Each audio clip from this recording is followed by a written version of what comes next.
Revenge of the Undead Soldier. Author, Qiuji Dao. Synopsis. Regarding the revenge of the Undead Soldier. Ever since that undead officer, capable of causing flesh to rot and die with a mere touch, emerged from the mass grave, Zhang Yang's life as an ordinary man has come to an end. During a time of war, the undead officer, sealed away by armored troops and protective guardians, resurfaces in the modern world after 80 years, plunging the protagonist Zhang Yang into a living nightmare. Having previously sealed the fate of the undead officer, Zhang Yang must now confront this malevolent entity, a manifestation of vengeful souls born from warfare. Kenji Fujino. Chapter 1. The Demonic Officer.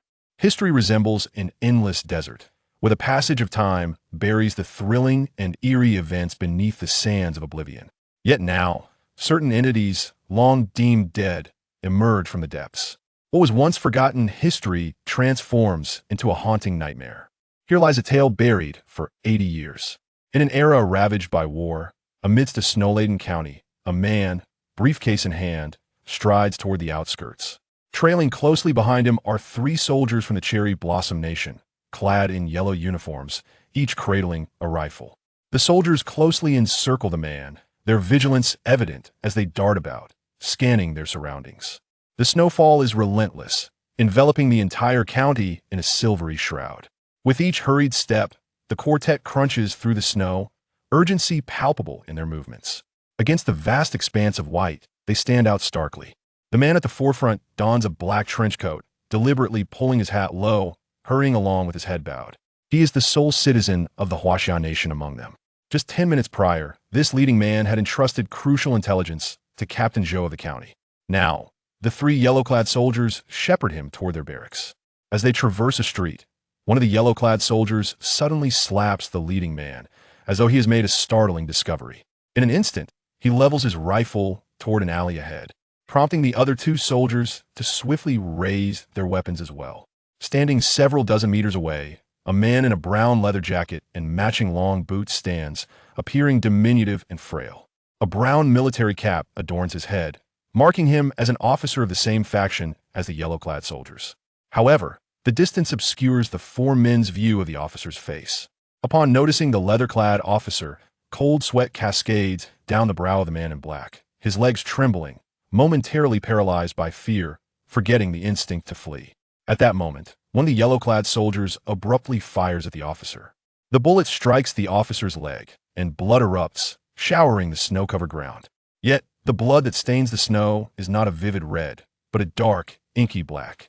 Following the gunshot, the other 2 yellow-clad soldiers quickly open fire, their bullets speeding toward the leather-clad officer in the distance. The lethality of the full-power rifle ammunition against the human body is indisputable. Under the relentless fire of 3 soldiers clad in yellow, it could be said that not even an elephant would withstand such a barrage, reduced to a mere sieve. As the first bullet struck the officer, he began to stride purposefully towards the quartet. Even as bullets pierced his thigh, abdomen, chest, and even neck, nothing could deter his advance. By the time the 3 yellow-clad soldiers had emptied their rifles and fumbled to reload, the officer was a mere 20 meters away from them. At this moment, the 4 individuals beheld a chilling sight. The officer's mangled face was adorned with a grotesque smile, his mouth half obliterated by gunfire. Logically, the muscles, bones, and organs within him should have been shattered, and he should have succumbed to death long ago. The leader among them noted with horror that despite the officer's face being marred beyond recognition, the barrage of bullets seemed to have no more effect than striking a worn sandbag. The officer, grinning widely, continued to close the distance. As he approached, his grin widened further, the corners of his mouth stretching to his ears, revealing a set of pristine white teeth.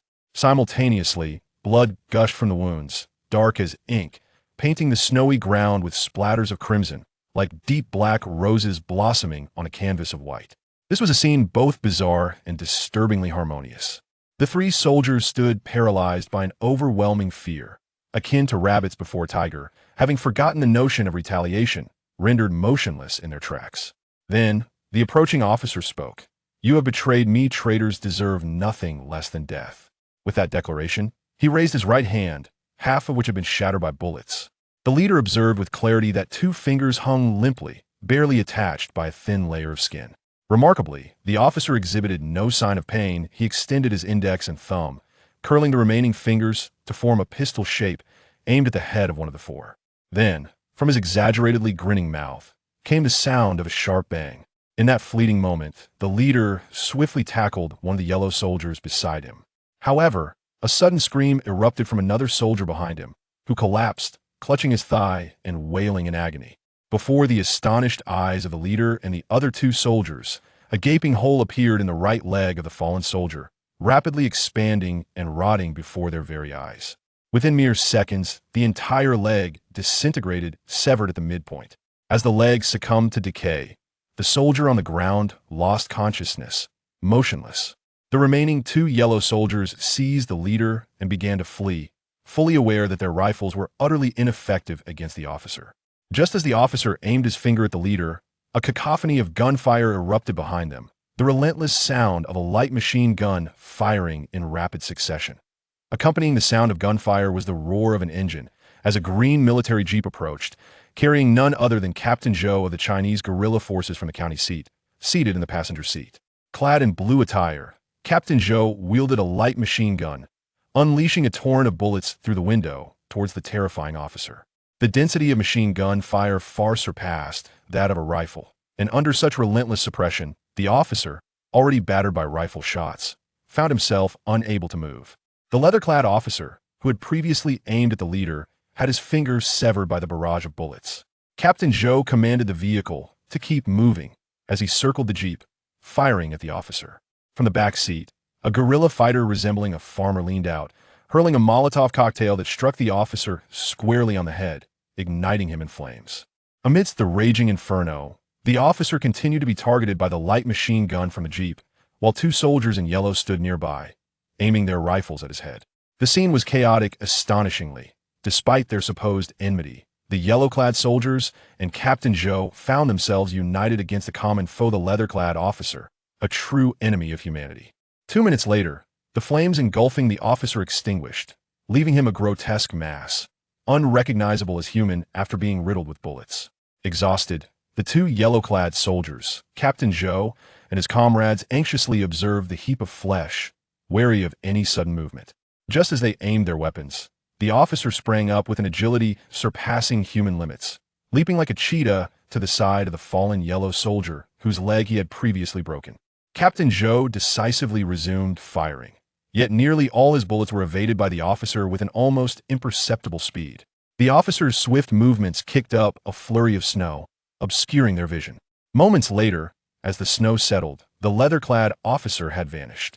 Suddenly, Captain Zhou, seated beside the driver, felt something warm splatter across his face, wiping it. He realized it was blood.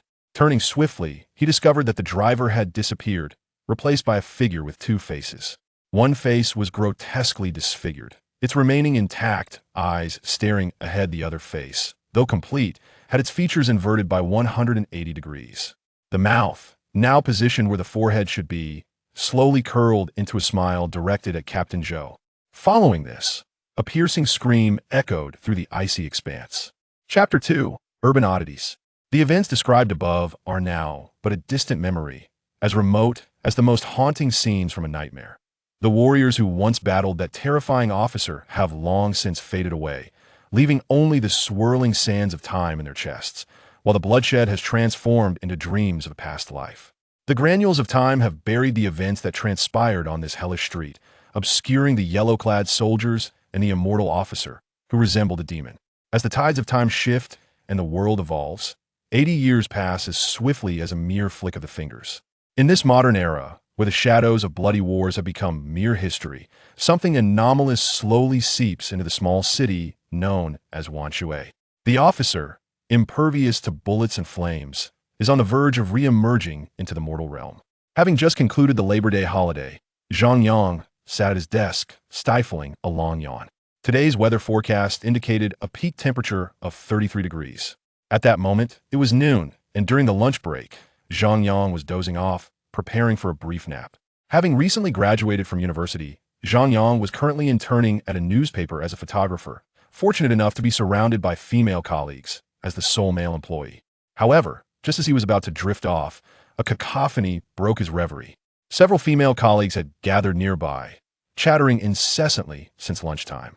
Initially disinterested in their conversation, Zhang Yang's attention was momentarily captured by a particular remark. "Did you hear? I heard that 2 security guards died again over at Nyochang Road." "Yes. Oh my, I also heard that this person specifically targets men in uniforms." The mention of the 2 deceased security guards piqued Zhang Yang's interest, reminding him of a news article he had scrolled past that morning while idly browsing on his phone.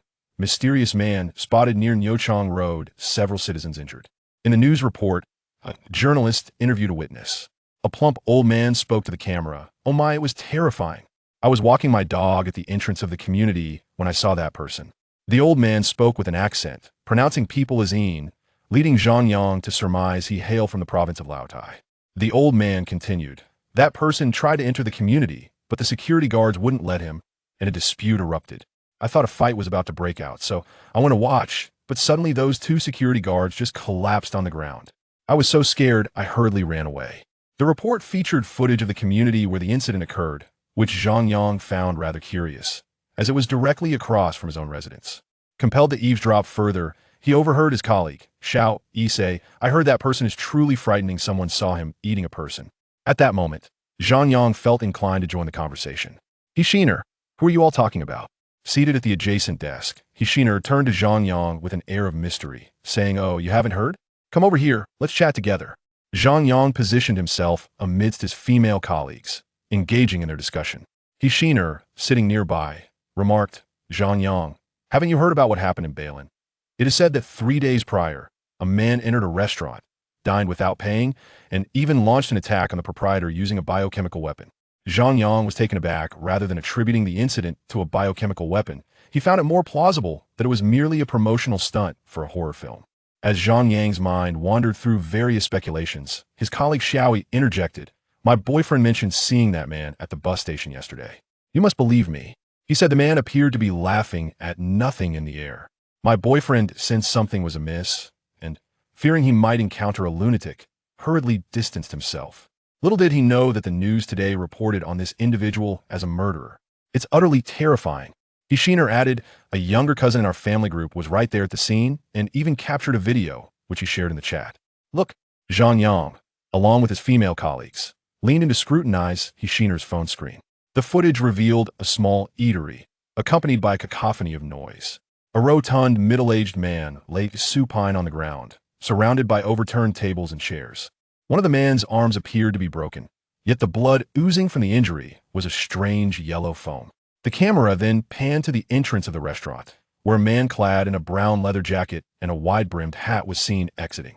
The other patrons were shrieking in terror, frantically avoiding the man as he made his exit. The video concluded there. Zhang Yang found the situation intriguing. He had always deemed eyewitness accounts somewhat unreliable, yet the presence of video evidence significantly bolstered his confidence in its authenticity. He promptly inquired of his female colleagues, "I just overheard you mention that a security guard had died?" At this moment, Hishiner elaborated, "This incident occurred yesterday afternoon in a residential area on Nyochang Road, which I believe is near your home. 2 security guards were chatting at their kiosk when a man approached, insisting on entering.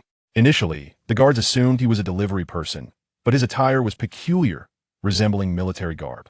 Sensing something suspicious, they denied him entry and inquired about his purpose, but the man erupted into an argument with them." Hishiner paused, her expression grave. "Can you guess what happened to those guards?" Zhang Yang suddenly speculated. Could they have been corroded? His mind raced back to the sight of the yellow foam on the restaurant owner's arm, leading him to recall a substance, strong acid. In his view, the scene in the video bore a resemblance to the corrosive effects of concentrated sulfuric acid on the human body.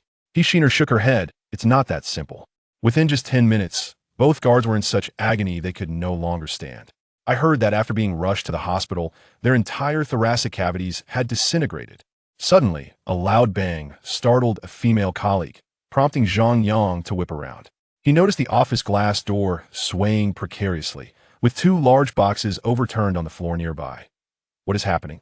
The female colleagues were engaged in fervent discussion, pondering how the 2 boxes filled with photographic equipment, each weighing at least 30 pounds, could have suddenly fallen. It was improbable that they were dislodged by the wind. Zhang Yang stood there, momentarily dazed by the scene, and suddenly realized that his conversation with his colleagues had taken on an ominous tone. Turning to the visibly shaken Hishiner beside him, he inquired, "How do you know about these matters?" Hishiner, still catching her breath, whispered in response, "You scare me to death." Upon hearing Zhang Yang's question, her gaze flickered with an unsettling avoidance. "I heard it from my aunt, who works as a cleaner at the hospital." She overheard the security guard speaking to the police. Zhang Yang found this explanation rather tenuous and noted the unnaturalness in her demeanor, yet he chose not to press further. In the afternoon, the portly editor-in-chief approached to deliver a reprimanding address, but Zhang Yang absorbed none of it. His mind wandered. He was struck by the resemblance of the editor-in-chief to the restaurant owner in the video, lying on the ground and wailing in agony. Chapter 3. The Nightmare That Penetrates Modernity at 6:30 in the evening. Zhang Yang had just exited the Huangmin chicken rice restaurant downstairs and was strolling in the alleyway at the entrance. His mind wandered back to the discussions he had with his female colleagues at noon, inevitably leading him to indulge in fantasies. Who could that man in the peculiar attire be? And how could he be so close to my home? At that moment, the sky above him seemed to darken abruptly. Zhang Yang glanced upward, noticing a massive dark cloud obscuring the setting sun. Lost in thought while staring at the ominous cloud, he suddenly felt a soft object collide with his leg. He quickly looked down to find a small boy, no more than 7 or 8 years old, clutching a stack of cards. It turned out the child had run too swiftly and bumped into him. Zhang Yang hastily helped the fallen boy to his feet, when suddenly a chorus of children's voices rang out from ahead, shrieking, "Give me back my cards! Thief!" The boy, having just regained his footing, promptly dashed away. Zhang Yang stood there momentarily dazed, fearing another child might crash into him, and quickly stepped aside. Once the group of children had rushed past, he noticed a shimmering card lying on the ground where he had been standing. Curiosity piqued. He wondered what kind of cards children played with these days. He recalled that during his own childhood, everyone was still engrossed in Yu-Gi-Oh! As he picked up the card, his eyes widened in astonishment. The card depicted a man clad in a brown military uniform, adorned with a large cap, gazing at Zhang Yang with a somber expression. Beneath the illustration, in gilded lettering, were the words "The Demon Fujino Kenji, the Condensed Grievous Spirit." Zhang Yang felt a shiver run down his spine at the man's ominous countenance. What sort of card was this? Its artwork was exceedingly eerie. Was it truly intended for children? Flipping the card over, he found no character description or similar text. Instead, the reverse bore a red vortex, also in a gilded finish, with a texture reminiscent of sandpaper. Discarding the sinister card onto the ground, he hurried home. The following morning at 7:30, Zhang Yang awoke punctually, only to feel a sharp pain in his chest. He vaguely recalled having a dream the previous night, one in which a man wearing a large cap stood amidst ruins, staring intently at him, leaving him with a sense of unease upon waking. Shaking his head, he reassured himself that his imagination was simply running wild. Today at work was yet another day of idleness. The editor-in-chief had commenced the day with a lecture in the office, while Zhang Yang, seated at a distance, secretly played on his phone. Suddenly, a whim struck him, and he typed Fujino Kenji into the search bar. The browser's results yielded a series of film summaries, but one particular entry captured his attention. The resurrected, grievous spirit condensed demon recently appeared. Accompanying this was a photograph of a gaunt man, also donning a large cap. Zhang Yang immediately recalled the man depicted on the card he had found yesterday and eagerly clicked on the link to explore the content. However, the webpage was disappointingly brief, containing only the title, while the rest was a blank white space that failed to load. At that moment, Zhang Yang's interest in the man with the large cap intensified. He regained his senses and set his phone down, finally hearing the words of the rotund editor clearly. In summary, I demand that within 2 days we capture a photograph of that mysterious man in military attire. I also require his information. If you all fail to accomplish this task at this juncture, the editor suddenly fixed his gaze upon the slacking Zhang Yang, declaring, "Your stipend for this month will be reduced by 1,000 yuan." Zhang Yang felt an overwhelming sense of injustice, thinking to himself, what does this have to do with me? I am merely an intern. If they deduct 1,000, my salary will be virtually non-existent at that moment. Hishiner, who was also responsible for photography, cast a sympathetic glance at Zhang Yang. Once the editor had vacated the office, Hishiner turned her body towards Zhang Yang, stating, "I truly sympathize with you. It is not easy to interpret our newspaper, is it? Zhang Yang let out a bitter smile and remained silent.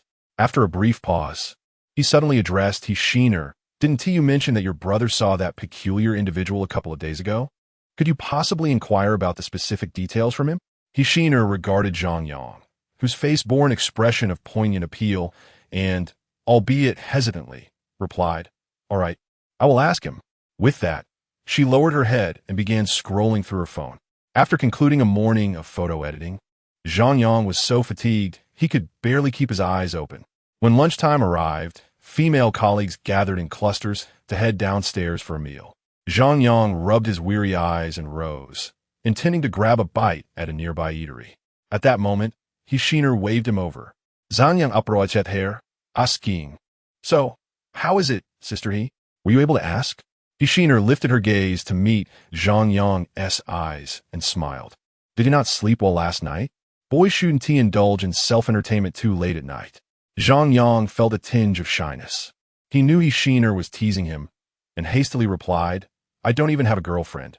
What fun could I possibly have? Perhaps you could teach me?" Hishiner shot him a playful glare, yet her expression remained cheerful. "My brother told me last night that during the incident at the restaurant, he was seated at a table right behind that man. He witnessed the entire sequence of events, from the moment that man entered until the chaos ensued." With that, Hishiner opened a chat window filled with several lengthy voice messages and clicked on the first one. "Hey sis, asking me this is a bit frightening, you know? I was sitting right behind that man at the time. When he first walked in, I thought he was just a kid in cosplay. After all, who would wear such unfamiliar clothing out in public? But then I saw his face, a very thin, middle-aged man, appearing to be in his 40s or 50s, and I realized he seemed quite odd, perhaps mentally unstable, especially his face." As she spoke, Hishiner observed Zhang Yang's expression and proceeded to the next message. "That man looked quite peculiar, with bulging eyes and a nose that seemed to have been flattened. However, his mouth had not closed since he entered. He kept grinning, yet there was no sound of laughter. It was as if he was deliberately maintaining a smile. After entering, he approached the front desk and told the waiter he wanted a serving of sashimi, his accent rather strange, reminiscent of certain officers in yellow uniforms from those dramatic series. The waiter remarked that this is Lanzhou Lamian and there are no raw cuts available. Upon hearing this, the man became irate and uttered a stream of incomprehensible sounds that resembled a foreign language. However, his rapid delivery rendered it unintelligible to me. He then switched to Mandarin, demanding to see the manager. When the manager appeared, the man gestured towards his clothing and then pointed at his face, continuing to speak in a flurry of incomprehensible sounds. It was evident that the manager also struggled to comprehend him, likely suspecting that the man was unhinged, prompting him to approach and attempt to escort him out. Chapter 4. The disquiet spreads as the man was merely shoved. He turned and walked away. Initially, I thought a fight was about to ensue, so I stayed to witness the spectacle. The moment he turned, our boss collapsed to the ground, shrieking in agony as if in excruciating pain. I hastily recorded a video of the incident, which was later shared in our group. You saw it, didn't you? As that man passed by me, I noticed what appeared to be an old iron badge or something similar on his shoulder, rusted and worn. The boss was then taken away by a waiter who called for help. Today, a friend in the media informed me that the boss had to undergo an amputation of his arm. Upon hearing this, Zhang Yang felt a chill run down his spine, his mind conjuring the scene vividly. The peculiar man seemed to emanate an aura akin to a specter risen from the depths of hell. No, he appeared far more terrifying than any ghost, for while the most horrid of spirits merely frighten, this uncanny individual could inflict real harm. Zhang Yang recalled the man's demeanor in the restaurant. He had seen many such figures on television throughout his life. His arrogant stance resembled that of certain officers in yellow uniforms from dramatic series. Yet, this seemed utterly implausible. How could someone from over 70 years ago appear in a modern city? As Zhang Yang absorbed the voice message, a macabre vision unfolded in his mind. In the dead of night, in some remote field, a patch of earth suddenly fissured, and a hand struggled to emerge from the ground, followed by another. The effort was immense, akin to that of a newborn infant. Eventually, he extricated himself entirely, dusting off his clothes, only to realize something was amiss. His face was turned towards the rear. Cradling his head with both hands, he twisted, aligning his visage forward. He brushed the dirt from his hat and began to stroll towards the city. At that moment, this bizarre figure, having just clawed his way out from the subterranean depths, might be wandering in circles beneath the headquarters of his own newspaper, oblivious to the numerous bullet holes adorning his attire. Having finished playing all the voice messages, he suggested to Zhang Yang that they should go out for a meal. Zhang Yang absentmindly agreed. As they descended the stairs, they spotted their colleague, Xiao Yi, merrily conversing with a tall young man as they entered a hot pot restaurant. Zhang Yang felt an unexpected pang of loneliness. In the afternoon, as he resumed editing photos, Zhang Yang found himself distracted, struggling to comprehend the necessity of incessantly revising a photograph of a broken waterbird. The corpulent editor-in-chief reappeared, roaming the office like a farmer inspecting his pig pen, ensuring everyone was diligently at work. Everyone feigned earnestness, a scene that reminded Zhang Yang of his own childhood, pretending to study diligently before his teacher. Amusement welled up within him. In his eyes, the editor resembled a pig far more than he did a diligent overseer. As the evening approached, and just before the end of the workday, while packing her bag, informed Zhang Yang that her brother had sent her some materials, which she would share shortly. Zhang Yang nodded in acknowledgement, grateful for her gesture. On his way home, he pondered how long it had been since he last conversed with a female. Was it a month? His internship at the company had stretched over a month. Yet each day prior to today seemed to be filled primarily with idle thoughts. He struggled to comprehend what he was truly learning during this internship. Although he had certainly overheard a plethora of office gossip, his thoughts drifted to Hishiner, who sat beside him and was 2 years his senior. Having worked here for over a year, she seldom spoke, and through careful observation, Zhang Yang noted that she too seemed somewhat of an outcast. While the female colleagues were outwardly polite, the dynamics among women were undeniably intricate. Hishiner rarely dined with her female counterparts, often choosing to eat alone, quietly departing and returning. Today marked the first time he shared a meal with her. Previously, he had intentionally avoided her during meal times simply out of a reluctance to initiate conversation. For reasons unknown, recalling the moment when Hishiner playfully tapped him made the world appear a shade brighter, even as dusk approached. No, the sky indeed seemed more luminous. When Zhang Yang glanced upward, he was astonished to see that today's sunset was not the typical orange hue, but rather enveloped in a bright white filter. The brilliance was almost blinding, yet in an instant, the white light vanished, and the sunset reverted to its customary orange. Was there something amiss with his vision? Surveying the passers-by, he noted that none reacted to the sky's transformation. Everyone hurried along, oblivious to him. In the throng, he sensed an intuitive warning that he was in danger. Suddenly, his vision blurred, and he realized that someone was flashing a white light in his eyes. Zhang Yang quickly identified the source of the light, a child on the sidewalk wielding a small red flashlight, aiming it at him. Growing somewhat irritated, he approached the child, asking, "Hasn't your father told you not to shine a flashlight at people?" The child merely smiled at him, and upon noticing Zhang Yang's approach, scurried away while exclaiming, "The uncle in the brown clothes told me to do it." Hearing the mention of the uncle in brown clothes, Zhang Yang paused momentarily. He recalled the brown leather-clad figure from the card he had found just yesterday. He dashed forward, blocking the child's path. The child stood his ground, still grinning, his smile innocent and untainted. Zhang Yang, disregarding the matter of the flashlight, directly inquired about the identity of the uncle in brown clothes. The child, still chuckling, replied, "A man in brown clothes wearing a big hat told me, as long as I used the flashlight to tease you, he would let me touch his hat." Zhang Yang felt as though he had been played for a fool, yet truthfully, he now lacked the courage to search for that brown leather-clad man on the street. Thus, he quickened his pace, resolutely heading homeward. Just then, he heard the child's voice call out, "Uncle, have you seen my card?" Upon entering his home, Zhang Yang slammed the security door shut, promptly locking it with his key from the inside. He then anxiously searched the bedroom and balcony, finding no signs of disturbance. Just then, his phone buzzed, startling him. Before picking it up, a sudden fear gripped him that his phone wallpaper might have transformed into the image of the peculiar figure clad in brown attire from the card. After unlocking the device, Zhang Yang discovered a message from his ex-signer, which included a document and a note stating, "This is the result of my brother's interview." Strange figures have also been reported in the neighboring Wantong town. Chapter 5. Strange interview records during lunch today. Zhang Yang engaged in casual conversation with his Sheener and learned that her brother is a journalist currently on assignment in the nearby Wantong town. As soon as his Sheener mentioned her brother, her expression brightened noticeably. She recounted how her parents divorced early in her childhood and prior to attending university. She lived with her younger brother, who is 2 years her junior, at their uncle's house. From his Sheener's tone, it was evident that the bond between the siblings is quite strong. Zhang Yang responded with a grateful emoji and opened the document. The bold title at the top read, "Mysterious Man Appears in the Countryside. Elder Provides Crucial Clue." In the article, her brother interviewed a 90-year-old woman named Su Yuqin, who had spent her youth in a frigid northern region.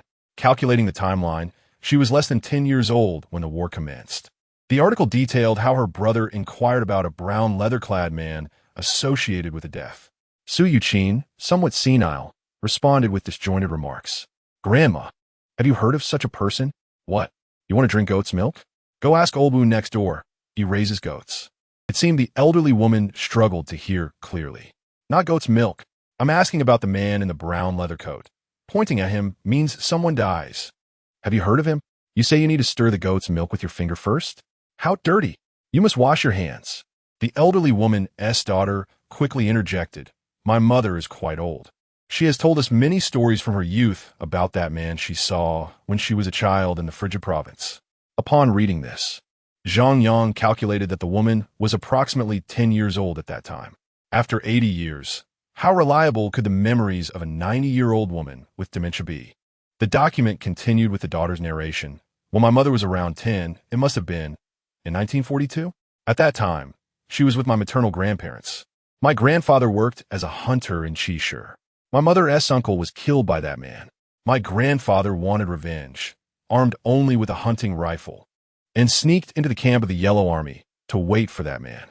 When he finally emerged from the encampment at night, my grandfather shot him. A horde of yellow soldiers began to chase him, and he ran for half the night, barely making it home before dawn, too frightened to leave the house for several days. Later, he heard that the man seemed to have escaped unscathed. At this moment, the elderly woman, who had been sitting quietly, suddenly spoke up. My father said he hit that man in the head. My father was an excellent shot. He could take down wild boars with one shot and never missed." The daughter quickly agreed. "Yes, my grandfather was an exceptional marksman in his youth. He certainly would not have missed." Her brother then asked the daughter, "Did you know your grandfather when you were young? Did you ever ask him about this matter?" The elderly woman sighed. "My grandfather passed away early, succumbing to illness in 1959 when I was only 6 or 7 years old, so I don't remember much. I vividly recall my childhood when my grandfather took me hunting, and he seldom missed his mark. At that time, he was already quite advanced in age." The elderly man then recounted a tale my father had shared with me. He had assured me that he had indeed struck the brown-coated figure squarely in the head, a sight he witnessed firsthand, with blood staining his clothes crimson. Surprisingly, the individual remained standing, pointing a finger at my father, who felt a sharp pain in his arm and fled without a glance back. Upon returning home, my mother and I discovered that my father's arm was severely injured, necessitating the assistance of a healer, and it took over a month for him to recover. His brother appeared astonished by the clarity with which the elder spoke, hastily inquiring, "Grandma, are you not confused? Do you remember the appearance of your father's wound?" Zhang Yang understood that his brother must have been reminded of the restaurant owner's grotesque arm. Did the elder encounter this strange individual in his youth? The elder replied that the wound was rather large, about the size of a bowl, on his arm. The healer had remarked that it was caused by Lyme. But my mother disagreed, and the healer admitted ignorance, likening it to a burn. Eventually, he prescribed medicine for my father to apply at home, advising him against work and to consume medicinal broth. After sharing these memories, the elder lowered his head, eyes closed, as if drifting into slumber. Su Lauren's daughter quickly interjected, "That's just how my mother is. She often grows weary while speaking. Why don't you head back for now and return in a couple of days?" The brother expressed his gratitude to the two and rose to bid farewell.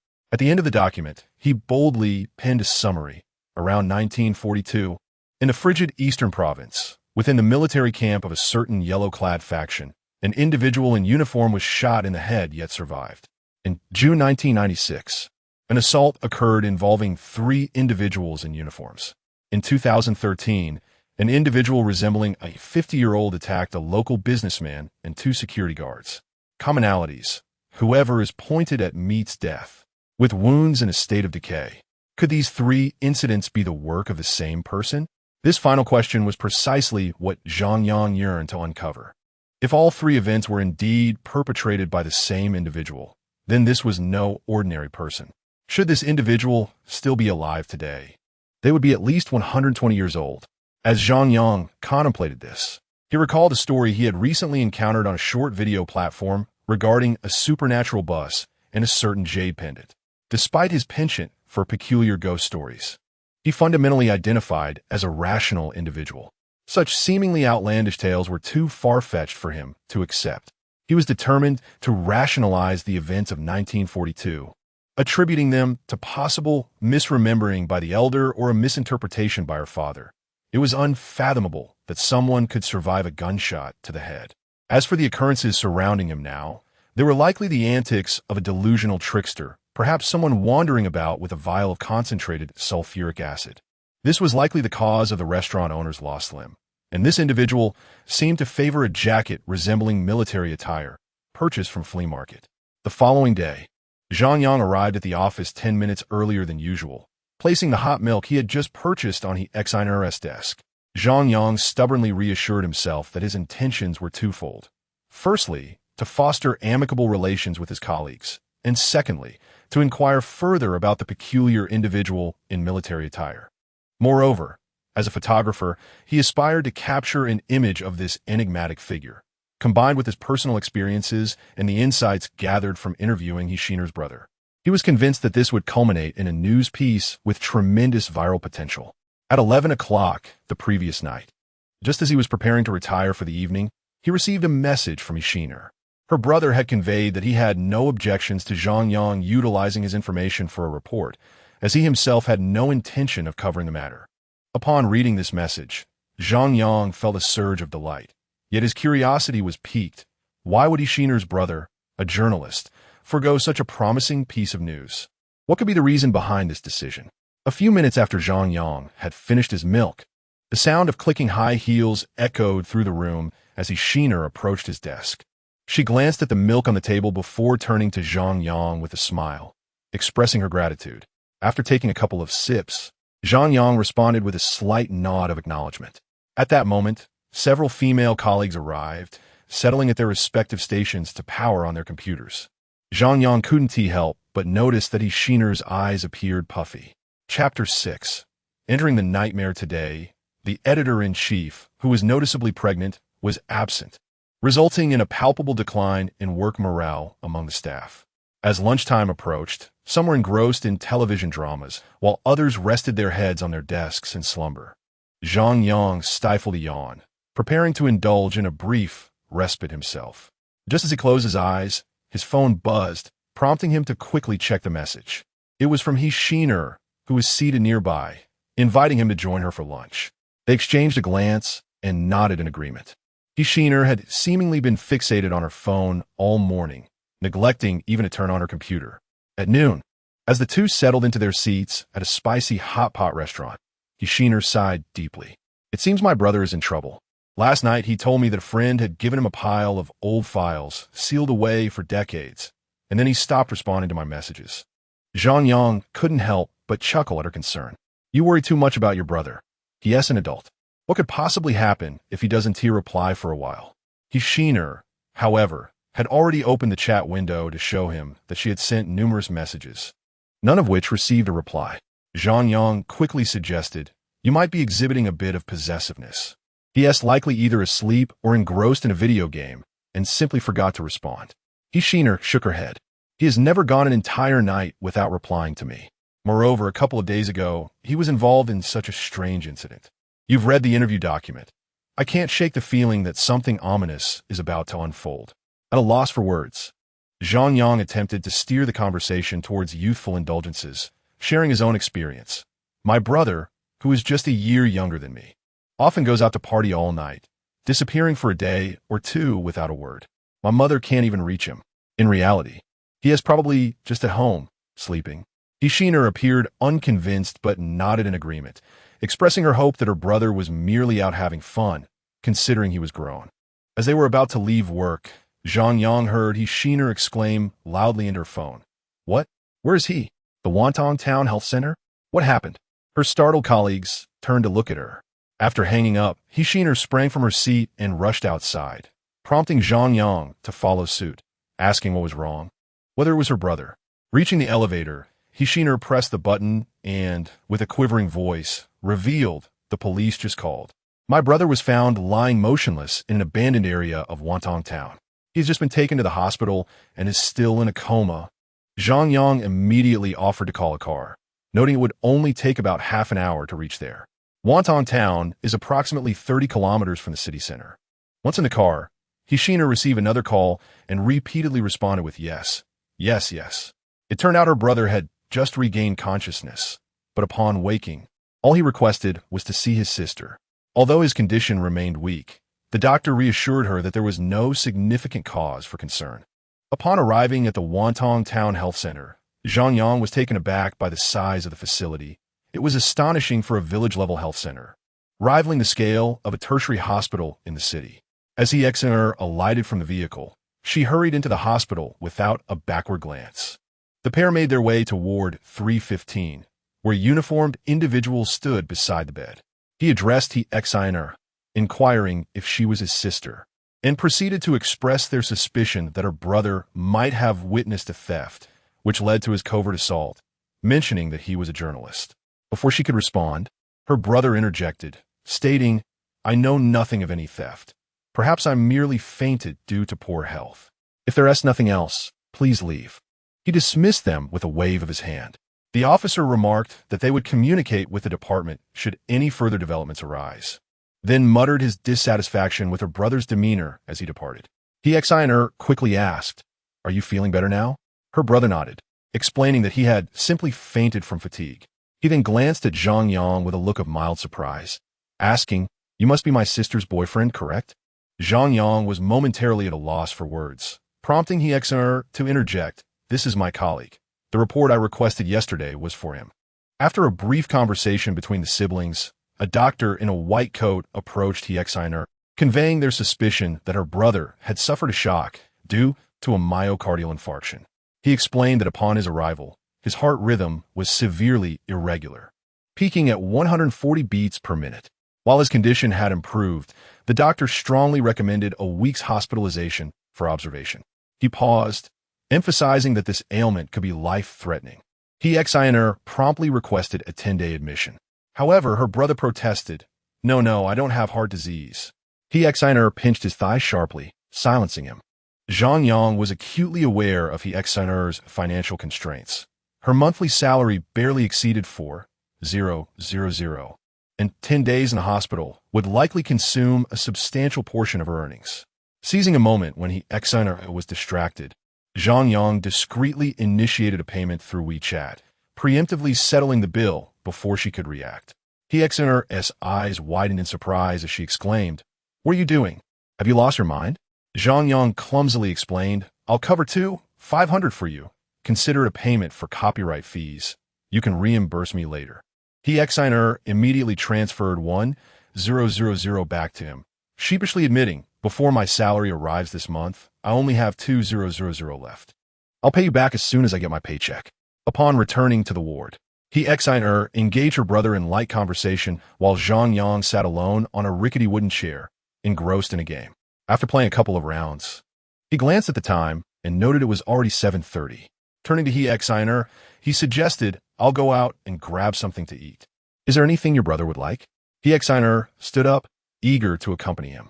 Her brother, lounging on the hospital bed, stretched lazily and hinted, You two go ahead. I do prefer some peace and quiet. Exiner shot him a disapproving glance. In the snack bar, Zhang Yang devoured steamed buns while Exiner barely touched her bowl of spicy and sour noodles. Zhang Yang, with a muffled voice, inquired, "What's wrong? Did the spicy hot pot at lunch upset your stomach?" He sighed softly, lowering her voice as she expressed her unease. "I still feel restless. My brother doesn't seem to have any major health issues, yet I can't shake this feeling." Zhang Yang quickly swallowed his food and reassured her, "You're just too concerned about your brother. He'll stay in the hospital for a few days for observation. If you're feeling worn out, I'll come to keep you company after work tomorrow." He remained silent for a moment before suddenly looking up and asking, "Why are you being so kind to my brother?" Zhang Yang was taken aback by the question. Indeed, what was his motivation for such concern? After all, he were not particularly close. They had only been conversing for less than 3 days. Why should he care so much for her brother, a complete stranger? Ultimately, Zhang Yang concluded that his rationale stemmed from gratitude for the information he had provided him. However, before he could voice this to her, he noticed he gazing intently into his eyes, asking, "You don't have any ulterior motives, do you?" Zhang Yang quickly interjected, "Wait, it's not that simple." He immediately laughed. "It seems your intentions are indeed not so innocent." Zhang Yang felt a wave of embarrassment wash over him as he lowered his head, returning to his meal of large meat buns. Chapter 7, the first peculiarity. As Zhang Yang returned to the hospital lobby with a serving of wontons in hand, accompanied by the clock had already struck 8. Although it was not particularly late, the lobby was shrouded in darkness, illuminated only by the faint green glow of emergency exit signs. This stark contrast to the bustling scene from just over half an hour ago, when they had exited the hospital for a meal, was unsettling. A shiver coursed through Zhang Yang. Since childhood, he had harbored an inexplicable urge to relieve himself upon encountering darkness or confined spaces. At that moment, he felt an overwhelming urgency, as if he were on the verge of an eruption. Turning to in distress, he exclaimed that trouble was imminent, and he needed to rush to the restroom. Before he could finish, he handed the wontons to her, urging, "You go ahead. I must attend to my business and will be right up." However, he, seemingly apprehensive of the dark, called out towards the men's restroom, "It's too dark. I can't go in alone." "Then wait by the restroom." Zhang Yang retorted, already squatting in the men's lavatory. 5 minutes later, having extracted a tissue from each nostril, Zhang Yang emerged from the restroom and called out to "Let's go." Silence greeted him. A sense of unease gripped his heart. Could something have gone awry? Looking around anxiously, he shouted, "Where are you, Still, there was no response. Zhang Yang pondered. Has she gone upstairs by herself? He hurried towards the staircase. The building had only 4 floors and no elevator. Breathless, he ascended to room 315, where Xainer's brother lay asleep on the bed, snoring loudly. He was the sole patient in the room. It suddenly dawned on Zhang Yang that he had not seen any lights on in the other rooms during his ascent. Approaching the door, he peered inside each room, confirming that the small glass windows were all dark, and the corridor was eerily silent, devoid of any human presence. Returning to the bedside, he gently nudged Xainer's brother. "Wake up. Did your sister come up just now?" Rubbing his eyes, the boy drowsily replied, "No, I've been asleep." "What's the matter?" Zhang Yang, feeling a rising sense of urgency, opened his phone to call but was met with silence after several rings. Realizing he should inquire with the nurse, he remembered the nurse's station was just a short distance away. The station was dimly lit, with only one female nurse seated there, engrossed in her phone. "Excuse me, have you seen a woman wearing a white shirt and beige pants?" he asked. The nurse looked up and replied, "Yes, she just went downstairs over there." She gestured towards a staircase on the right, the very one Zhang Yang had just ascended. Without pausing to express his gratitude, Zhang Yang dashed back down. He resolved to search the second floor thoroughly before descending to the first. Just as he descended a few steps, he encountered an elderly woman bent over, ascending with a mop in hand, brushing past him. Zhang Yang was momentarily stunned. The elderly woman before him was clad in a white turtleneck shirt and loose beige trousers, complemented by a delicate green handbag. The woman's attire was strikingly identical to that of Xiner today. Zhang Yang stared at the old lady for a couple of seconds, a bizarre thought creeping into his mind. Could it be that this elderly woman had just murdered Xiner and donned her clothes? This notion was too far-fetched. He shook his head and hurried downstairs. At that moment, a familiar female voice called out from behind. Zhang Yang, where are you going? He turned abruptly to see her standing at the third-floor staircase, holding the bag of wontons he had just given her. He inquired, where have you been? Why weren't you waiting for me at the restroom? She replied calmly, I found the lobby too dark, so I went upstairs. As soon as I reached here, I saw you running down. Zhang Yang glanced back towards the staircase leading to the fourth floor, only to find that the elderly woman, who had just been dressed like had vanished without a trace, despite having brushed past him mere moments ago. Returning to the hospital room, he observed his younger brother devouring wontons, and he wearing an expression of contentment. Zhang Yang began to rationalize what had transpired earlier. The old woman must be a cleaner, and he had not noticed her because she had ascended to the fourth floor. It was indeed true that elderly individuals who have worked for years can move quite swiftly. He reasoned that had likely grown impatient waiting for him and had taken the initiative to go up to the third floor. However, due to the darkness in the lobby, she had become frightened and moved slowly, perhaps even getting momentarily lost. By the time he returned from the restroom, she might have just discovered the staircase leading to the second floor. His footsteps were too loud, drowning out any sound she might have made while ascending from the other staircase. As for that nurse, she was simply dismissing him. Zhang Yang found his explanation to be rather flimsy.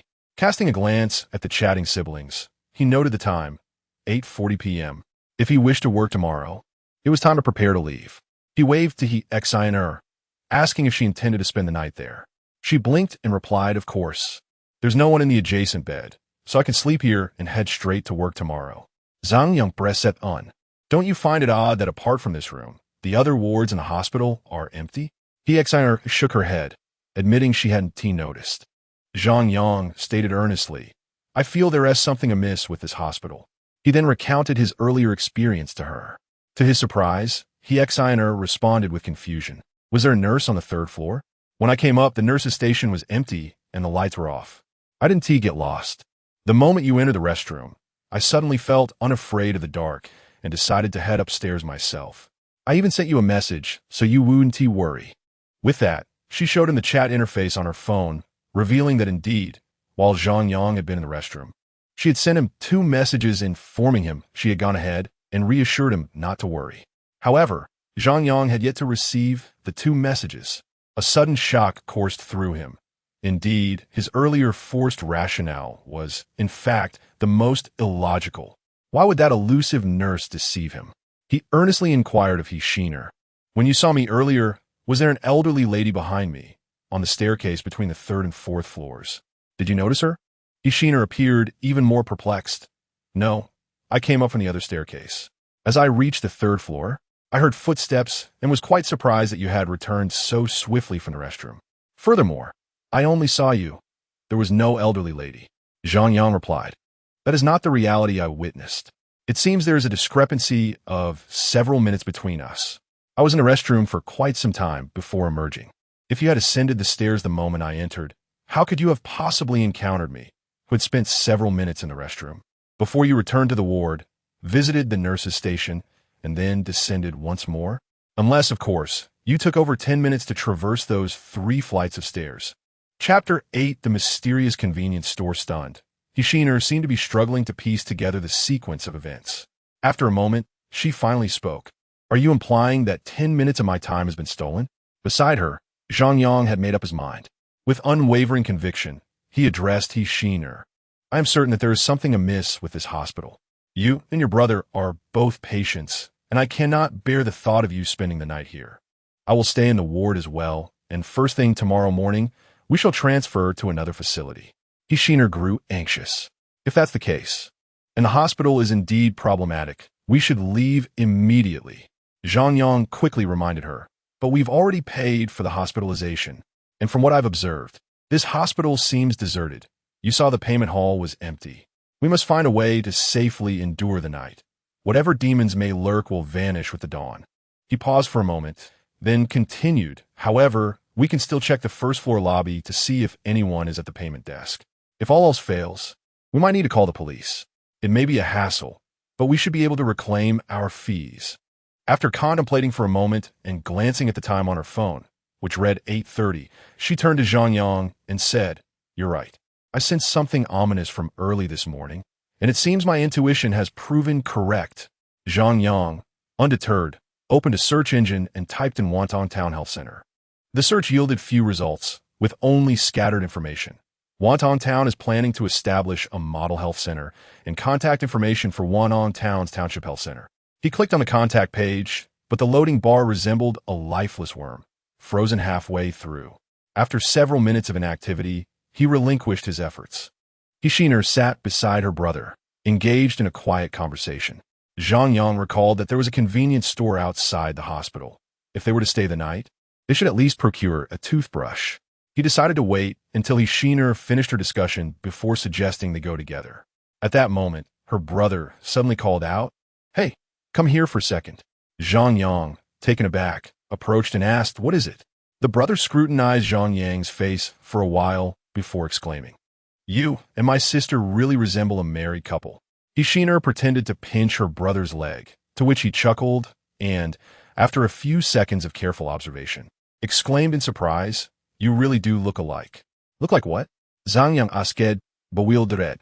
However, the brother shifted from a teasing tone to a serious one, stating, "You bear a striking resemblance to someone in our family album." "Hey, sis, isn't that album at our hometown?" Hishiner pondered for a moment, scrutinizing Zhang Yang's face, and then, somewhat astonished, replied, "You do indeed bear a resemblance." Zhang Yang, feeling a twinge of urgency, interjected, "What are you two talking about? Who do I resemble?" Hishiner explained, "You look very much like a man in a picture with my grandfather. In that photograph, my grandfather appears quite young. I remember seeing that photo when I was little, and the resemblance is uncanny, about 80 to 90%. Upon hearing this, Zhang Yang suddenly wished to lighten the tense atmosphere. He deliberately remarked, "It's a pity that after hiding for so long, you've still discovered me. Indeed, I am the person in the photograph. I intentionally came to work near you to see how you were faring." The younger brother refrained from responding and continued, "Is your surname Umbrella?" Zhang Yang, somewhat astonished, replied, "Is there really anyone with the surname Umbrella? I have never heard of such a name. I am Zhang." The younger brother fell silent.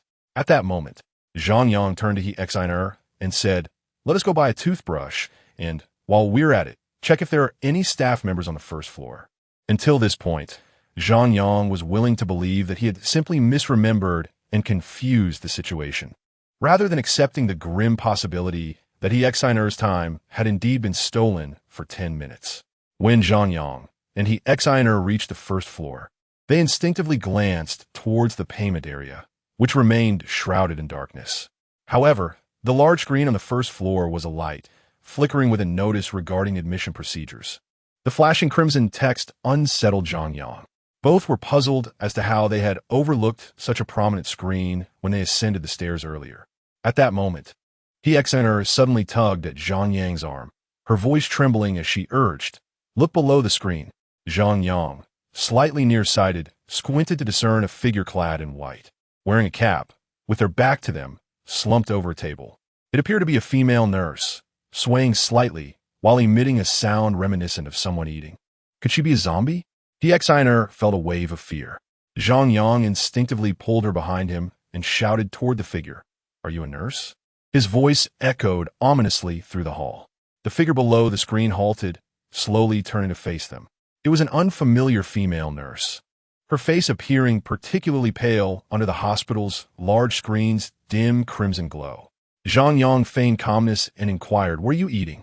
The nurse wiped her mouth with her hand, slightly embarrassed, and replied, "I am burning the midnight oil to manage the blood supply. I am just having some fruit. Tonight, I'm the only one on duty." After saying this, she sat up straight at the front desk, donning a smile directed at the air, resembling a disingenuous statue. Zhang Yang hurriedly pulled Hixiner to the hospital's entrance. As soon as they stepped outside, Hixiner anxiously exclaimed, "I can guarantee that nurse is insane. We should better acquire some self-defense items." Then, with a hint of a sob, she suggested, "If things get dire, we can call the police or summon Brother Jing from the town." Zhang Yang shook his head. "What grounds do you have to call the police? Besides, Brother Jing has already finished his shift. He won't be back until 8 tomorrow morning. That plan is certainly unfeasible. As they continued their conversation, they arrived at the entrance of the hospital's convenience store. The store was illuminated by a soft, yellow light. From the outside, it appeared to be a low, aging structure, clashing with the hospital's modern architectural style. Zhang Yang noticed that parts of the wooden door of the store were cracked, and a long spring hung from the inside handle, designed to facilitate automatic closure. It was evident that this convenience store was quite old. Zhang Yang vaguely recalled having seen such doors in his childhood at a store in his hometown. However, how could such an antiquated house exist within the confines of a hospital? The proprietor was a frail, elderly lady, adorned in a kaleidoscope of colors. Upon noticing the arrival of the two individuals, she remained unmoved, engrossed in her television show. Zhang Yang turned his head to see that the screen displayed what appeared to be a rather cliché drama concerning a certain faction clad in yellow. He then pivoted and made his way further inside. He and followed him into the small convenience store, where they began to select toiletries from shelves. She disdainfully flicked the dust off a toothbrush, making a face as if to express her aversion, exclaiming, "I am allergic to dust. I shall borrow your clothing for a moment." After saying this, she seized the sleeve of Zhang Yang's sportswear to wipe the dusty toiletries. Zhang Yang chided, "Quit fooling around. Are you still a child?" He retorted with an indignant paw.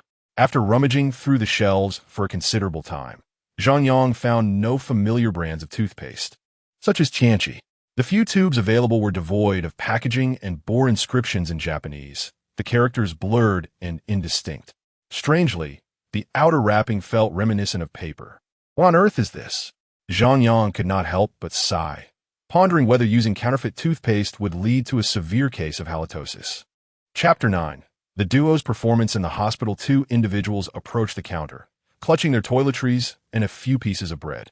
He gasped softly, having noticed that the elderly woman who had occupied the counter just moments ago had vanished. In her stead sat a young girl of about 17 or 18. Her hair braided into two plaits, her cheeks flushed. Strikingly, the attire worn by this girl mirrored the vibrant, flower-patterned dress of the elderly woman. He observed that even the position of the pink flower on the girl's left breast matched that of the previous occupant. The young girl was engrossed in a culinary show on television. Zhang Yang, a man prone to overthinking, keenly surveyed the area around the counter. The only furniture nearby was a small bed with tattered bedding, devoid of any hiding places. Had the elderly woman simply stepped out? Yet, he could not recall hearing the sound of anyone entering or leaving. Zhang Yang tugged on his arm, his voice laced with caution as he inquired about the elderly lady's whereabouts. Without turning her head, the young girl replied coolly, "I'm the only one here today." "What do you need?" He placed their purchases on the counter, and the girl glanced at them indifferently, stating the total was 40 yuan. Zhang Yang produced a 100 yuan bill and handed it to her. After receiving the change, the pair hastily exited, with Zhang Yang glancing around anxiously. The surroundings of the small shop were quite open. Under the illumination of the white streetlights, the hospital's pathways lay deserted, and Zhang Yang could not spot the brightly dressed elderly woman anywhere. At that moment, a middle-aged woman's irritated voice echoed from the shop behind them. "Mom, why haven't you drunk the herbal tea I made for you?" A wave of intense unease pierced Zhang Yang's heart. Grasping his hand, they quickly made their escape. Before returning to their ward, Zhang Yang cast one last glance at the large screen on the first floor, now darkened, and the nurse who had previously smiled like a statue had also disappeared. Anxiety palpable, remarked to Zhang Yang. "Why does it feel like everyone here appears and disappears at will?" That young girl Zhang Yang swiftly interrupted her, pulling her hand to silence her words before releasing it. In the enveloping darkness, he hesitated to voice his suspicions to In truth, the scenario he imagined was this. Long ago, two elderly sisters had once operated a small shop, while the other worked as a cleaner within the hospital. Eventually, both sisters passed away. Today, their spirits, having observed two young visitors to the hospital, conspired to emerge and frighten them. Unbeknownst to them, a man clad in a brown leather jacket stood at a distance behind them, secretly reveling in their plans. Zhang Yang shook his head. Yet the image of the leather-clad man became increasingly vivid in his mind. In his imagination, the visage of the man who had just emerged from the depths of the earth was undoubtedly gaunt, his brown leather coat faded to a yellowish hue. This individual stood before him, a semblance of a smile playing on his lips as he uttered, "You are the one I seek." Zhang Yang felt a surge of anxiety. Upon returning to room 315, his younger brother noticed he examined his pallid complexion and inquired with concern, "Sister, has Zhang been bullying you?" He then feigned anger directed at Zhang Yang. Zhang Yang retorted, "It is not I who has tormented her. The entire hospital is beset by spirits." The moment the words escaped his lips, he regretted them. Considering his brother's potential heart issues, such statements might induce undue distress, with dire consequences. Surprisingly, his brother did not pursue the ghostly claims. He sat by his bedside, gently asking about his heart's discomfort, assisting him towards the restroom for his ablutions. At that moment, Zhang Yang felt a sense of disorientation. He barely knew this brother-sister duo, yet it seemed as though an unseen force had intertwined their fates, drawing them into the hospital's spectral occurrences. Suddenly, a metallic knocking resonated from the door. The doctor, clad in a white coat from the afternoon, entered. He quickly informed him, "Doctor, my brother is brushing his teeth. Please wait a moment." The doctor appeared somewhat anxious, inquiring if the patient had experienced any heart pain or dizziness since it was now 9 o'clock. With toothpaste frothing in his mouth, the brother vaguely replied, "I feel a bit drowsy, but my heart is fine." The doctor nodded, stating, "I will come to draw blood at 7 tomorrow morning. If anything arises tonight, press the button at the head of the bed." He expressed her gratitude. As Zhang Yang observed the doctor's departing figure, a thought struck him. Upon returning to his office, would the doctor shed his white coat to reveal a brown leather jacket beneath? Was this doctor truly trustworthy? After tending to her brother, he sat beside Zhang Yang, exhaling a weary sigh. "I am utterly exhausted.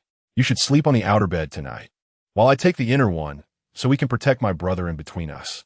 Zhang Yang found her words reminiscent of a couple shielding their ailing child. The brother, stretched out on his bed, yawned and soon drifted into slumber. Zhang Yang glanced at the clock. It was nearly 10. They had agreed that if the night passed without incident, they would transfer to the city hospital at the crack of dawn. Zhang Yang hoped he was merely overreacting. However, an ominous thought crept into his mind. It would be a blessing if the three of them could witness the sun rise the next morning. He first headed to the restroom to freshen up while Zhang Yang settled on the other bed, preparing to change into his slippers.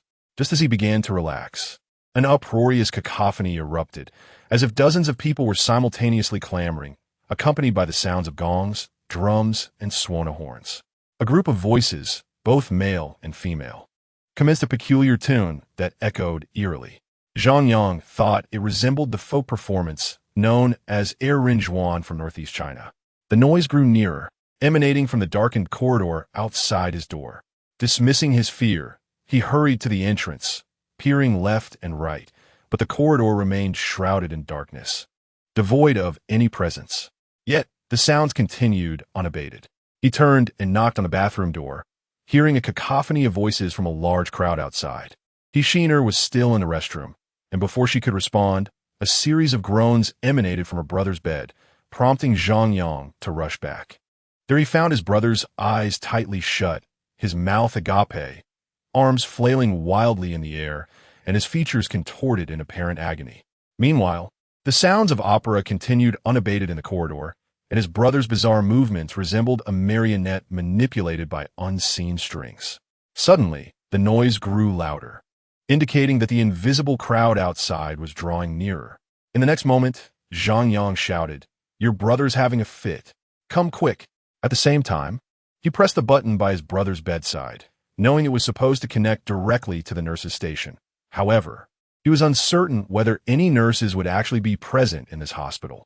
Hishiner hurriedly emerged from the restroom, and upon seeing her brother thrashing on the bed, she was instantly struck with fear. With a quivering voice, she asked, "Did you press the button to call for help?" Zhang Yang pressed the red plastic button twice more with force, only to hear a loud crack as the entire button shattered. Staring at the plastic shards in his palm, Zhang Yang helplessly remarked, "I fear no one will come." At that moment, as Hishiner dashed outside, she called back to Zhang Yang, "Please keep an eye on my brother. I will go find someone. Chapter 10. Zhang Yang was devoured before Zhang Yang could utter a word. He Xiner had already vanished through the doorway. In that fleeting moment, the sounds of the two-person performance in the corridor abruptly ceased. Zhang Yang was seized by a profound fear for her safety. Perhaps upon venturing out alone, her eyes had dulled, and an elderly woman nearby had draped her in a deep crimson costume, leading he Xner to follow the invisible troupe of performers, moving forward incessantly. Zhang Yang swiftly dispelled the terrifying imagery and turned his gaze back to his brother on the hospital bed, who seemed to be suffering a worsening condition. Performing a handstand on the bed, his hands supported him while his legs pointed skyward, kicking in midair, mumbling indistinctly as if reciting a mantra. Zhang Yang could no longer afford to search for he Xina. Saving his brother was paramount. He grasped his brother's legs and forcefully laid him flat on the bed. His brother's eyes remained tightly shut, and Zhang Yang sensed something was amiss. He appeared to have stopped breathing, his chest motionless. Taking a deep breath, he pried open his brother's mouth and commenced artificial respiration. After a minute, his brother, whose breathing gradually returned, opened his eyes with great effort and uttered a single phrase. Gfa sang and I. Hen Jiao 11. Zhang Yang was perplexed, and, as his brother closed his eyes again, he seemed to succumb completely to unconsciousness, lying serenely on the bed. Zhang Yang pressed his ear to his brother's chest. The heartbeat was steady. He checked for breath, and it seemed normal, as if his brother had simply fallen into a deep, exhausted sleep, letting out a sigh of relief. Zhang Yang found himself at a loss for what to do next. At that moment, he Xiner returned, rushing over to feel his brother's heartbeat, and only then did she exhale in relief. Panting, she exclaimed, "You were right. There isn't a soul in this hospital, and all the doors are shut. There's no one at the nurse's station." Zhang Yang responded, "This hospital is haunted. Just a moment ago, there was a loud performance echoing in the corridor, and we cannot guarantee your brother won't relapse. We must leave this place immediately. It is far too strange. Other matters could wait until tomorrow." Zhang Yang donned his shoes and lifted his unconscious brother onto his back. He bent down to retrieve her phone, and at that moment, a silver wrench clattered to the floor from her pocket. "I found this at the nurse's station while looking for help. I just pocketed it, thinking it might serve as a self-defense weapon, as you suggested," she explained, as Zhang Yang descended the stairs with his brother on his back. He noted that his brother felt quite frail, hardly weighing 100 pounds. His eyes were tightly shut, and his expression bore signs of anguish, as if trapped in a nightmare. While walking, Zhang Yang inquired of he Xiner, "Did you hear anyone singing the two-person performance while you were in the restroom?" With a puzzled expression, she glanced at him and replied, "No, I only heard someone playing English music outside. I thought it was you." Zhang Yang was taken aback. "When I called for you to come see your brother, the performance was still echoing loudly. You didn't hear it?" As the trio approached the first floor, he Xiner pondered for a moment before responding, "I only heard someone playing an English song. It seemed to be Happy Birthday, but the volume was quite low." Before his words had fully escaped his lips, as they reached the stairway of the first floor, Zhang Yang abruptly commanded, "Stop." He startled he Xiner, and their gazes simultaneously turned toward the hospital lobby, where the screen had ceased its broadcast of the admission guidelines. On the screen, a man and a woman, clad in vibrant red and green attire, were awkwardly conversing. Their dialects seemed to be northeastern, yet upon closer listening, not a single word was comprehensible. Reminiscent of a scene played in reverse. At the entrance of the lobby stood an individual draped in a pale green robe, brandishing a large, fringed fan of the same hue. In the stark, white glow of the screen, this person appeared exceedingly peculiar, starkly contrasting with the hospital's ambience. At that moment, the individual was engrossed in some sort of dance. With her keen eyesight, he Xiner discerned the truth and felt a chill run down her spine. She trembled as she whispered to Zhang Yang, "He is the doctor who just made rounds." The doctor, having noticed the pair, halted his movements and turned towards them, articulating in impeccably standard Mandarin, "Did I not instruct you to use the button if there was an issue?" Zhang Yang had already placed he Xiner's brother on the ground and gestured for her to swiftly take him away, declaring, "I will distract him." At that moment, Zhang Yang felt a surge of righteousness, though internally he was engulfed in despair. The instant he made that decision, an ominous premonition washed over him, as if he were on the brink of catastrophe. Clutching the remnants of the button he had pressed, Zhang Yang strode purposefully towards the doctor, stating, "Your hospital's facilities are exceedingly outdated. They shatter upon a mere press." He continued with a provocative edge, "Aren't you also too old? Perhaps old enough to return to your grave?" With that, Zhang Yang abruptly tossed the shards towards the doctor, clearly witnessing several pieces strike the doctor's face.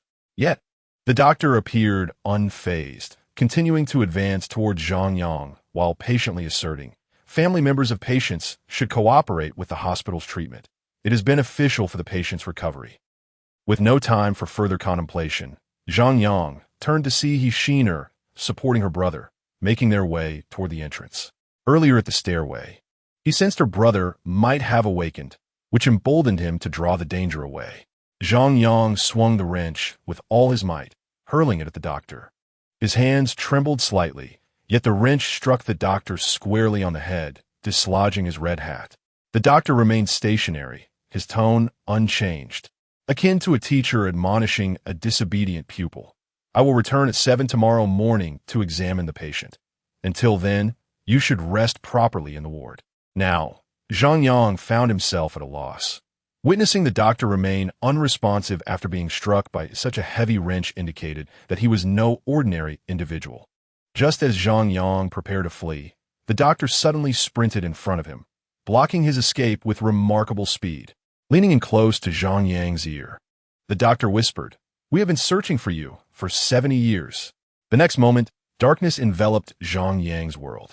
Upon hearing a harrowing scream just as she exited the door, Hishiner's tears cascaded down her cheeks. She needed not to look, for she instinctively knew that Zhang Yang might have met with a dire fate. Why would this male colleague, who is 2 years younger than her, go to such lengths for himself and his brother? An inexplicable word surfaced in her mind, atonement.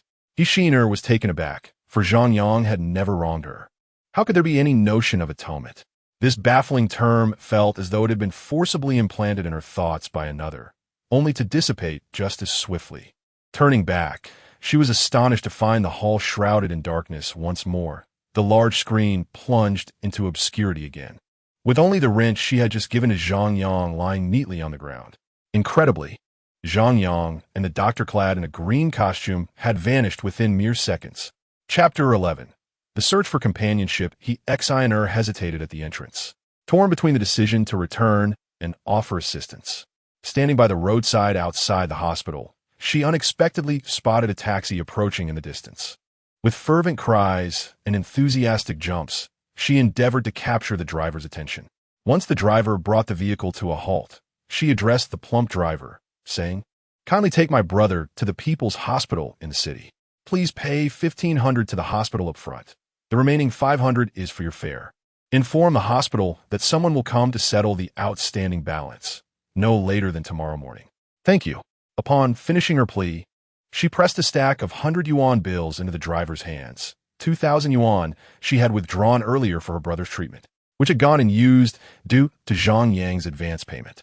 The driver exited the car and assisted her brother into the vehicle. But Hishiner did not hear the driver mutter as he drove away, "How curious. I've seen so many restless spirits today."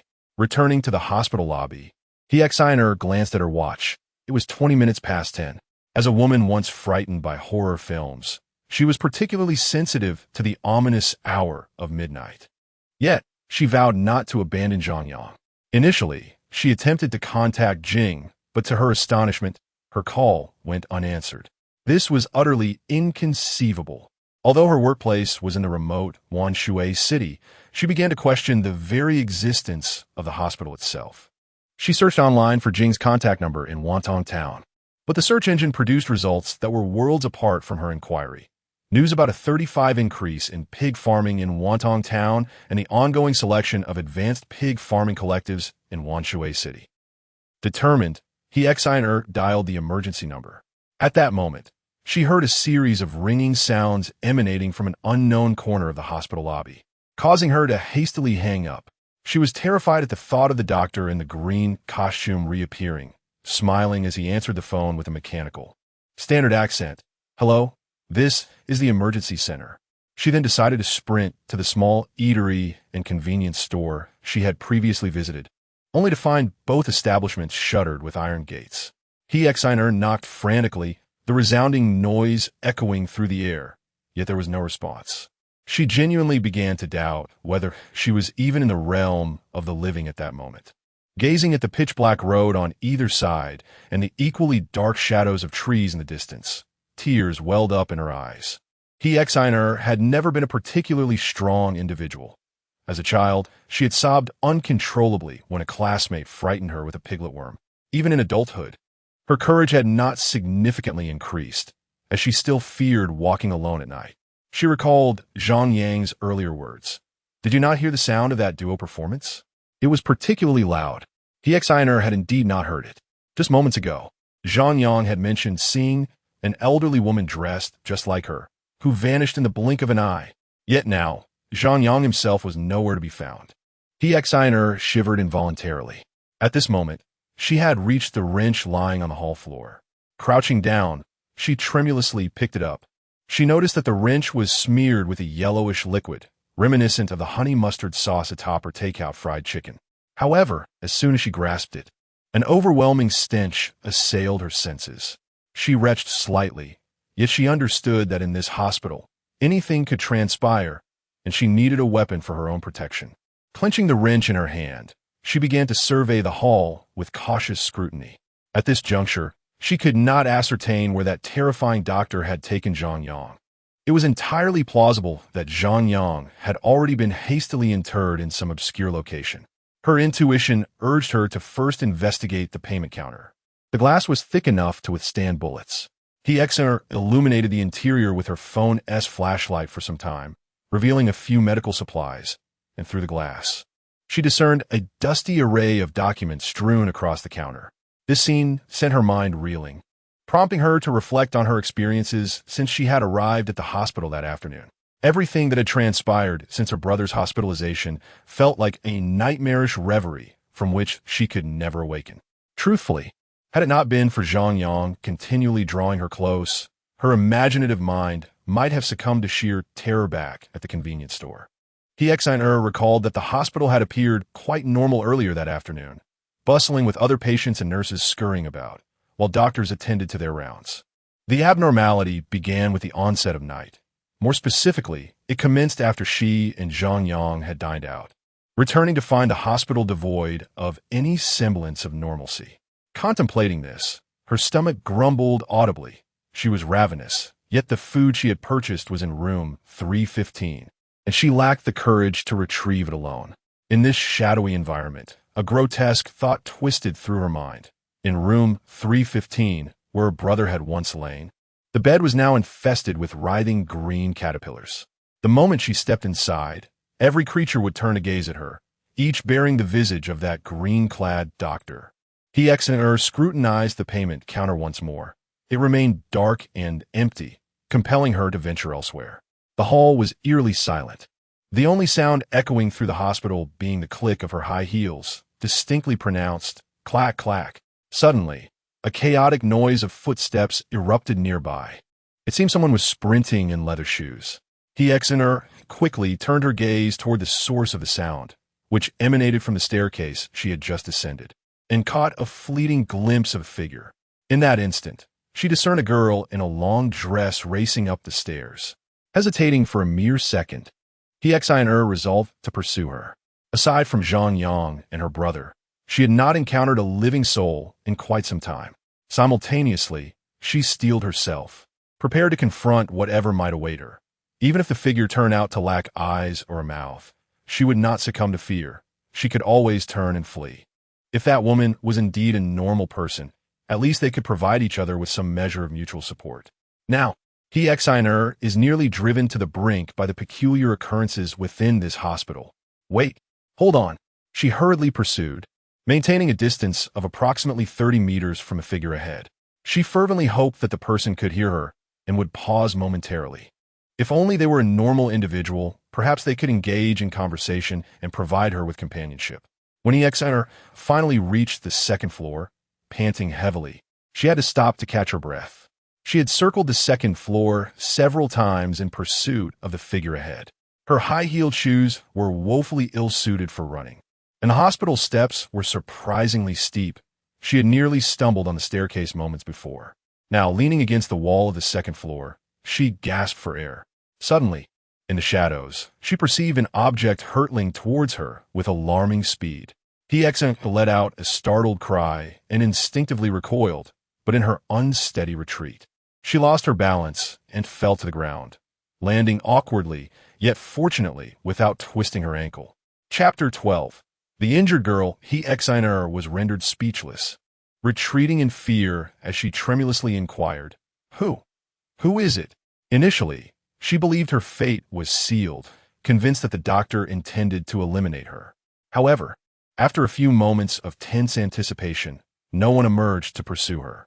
Summoning her strength, she managed to rise, cautiously backing away while fixating on the wall where she had previously stood. The second floor was shrouded in darkness, devoid of even an emergency exit light, leaving He-Exiner to rely on the faint illumination from the stairwell to discern the staircase beneath her feet. After a brief interval, a breathless voice emanated from the wall. Are you human? Upon realizing it was a girl, He-Exiner felt a modicum of relief. Yet, she remained vigilant, responding, I am indeed human. I arrived at the hospital this afternoon. Are you a patient here?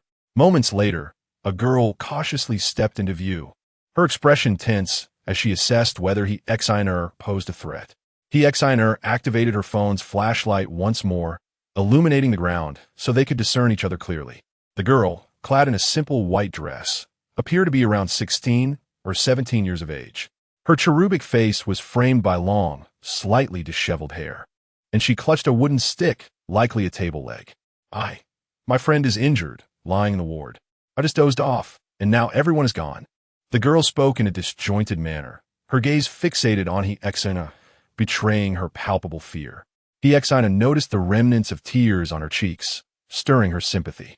In a gentle tone, she replied, I'm also searching for my colleague. Did you happen to see a young man, approximately 20 years old, dressed in black athletic wear? The girl pondered earnestly before shaking her head. I'm sorry, I haven't seen him. I was in the ward the entire time. She quickly added, I thought you were one of those puppets, which is why I tried to strike you. He-Exiner contemplated the term puppets, puzzled by its meaning. But it was not the time to inquire further. At that moment, the girl relaxed her guard, urgently imploring He-Exiner, Could you please help me check on my friend? She is injured, with broken ribs, and has fallen unconscious. He-Exiner hesitated. During her university days, she had learned about emergency bandaging, but adequate supplies and a splint were essential. Sensing He-Exiner's reluctance, the girl hastily added, I was on the first floor earlier and noticed that the pharmacy door seemed ajar. I intended to retrieve some medicine when I saw you and thought you were a puppet, which is why I fled. Compelled by the girl's maternal instincts, He-Exiner acquiesced. Let us head to the first floor together. We can also gather some medical supplies, just in case. He-Exiner led the way, with the girl following closely behind. As they descended to the first floor, guided by the girl, they arrived at the pharmacy on the left side of the lobby, where indeed, the back door was slightly ajar. He-Exiner tightened her grip on the doorknob, signaling for the girl to step back a bit, should any danger lurk within. She wanted to ensure the girl could escape. Upon entering, He-Exiner was immediately struck by an overwhelming stench emanating from the pharmacy, reminiscent of a repugnant food, fish mint. However, this odor was far more pungent. She also noticed the walls were marred by numerous streaks of a yellowish liquid, exuding a particularly foul smell that nearly induced her to retch. The girl behind her quickly covered her nose and let out a dry heave. Taking a moment to compose herself, He-Exiner held her breath and ventured deeper inside. With the beam of her flashlight, she searched diligently and eventually discovered topical analgesics and a splint, while the girl beside her found some disinfectant alcohol and cotton swabs. He-Exiner grabbed several painkillers and bandages, reflecting that this was her first experience in pilfering, though under the current circumstances, it hardly felt like theft. Under the guidance of the girl, He-Exiner ascended to room 215 on the second floor, directly beneath her brother's ward, where the light was still aglow. Upon seeing the room number, she couldn't help but marvel at the serendipity of it all. She and Zhang Yang had not previously visited the second floor, yet here was evidence of occupancy.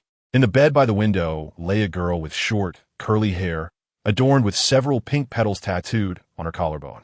Hishiner hurried towards the girl with a splint in hand, quickly assessing that the patient had been unconscious for some time, appearing exceedingly frail, her lips pale. The girl beside her remarked that the patient's arm and ribs were fractured, and having been at a loss for how to treat her, she had opted to let her lie there. In a voice tinged with sorrow, she murmured, "It's all my fault." Hishiner resolved to discuss matters later, as her immediate priority was to address the fractures. Failure to do so could result in severe complications, including amputation. Working in tandem with the girl beside her, they carefully removed the unconscious girl's outer garments and lifted her shirt, revealing the extent of her injuries, which startled Hishiner.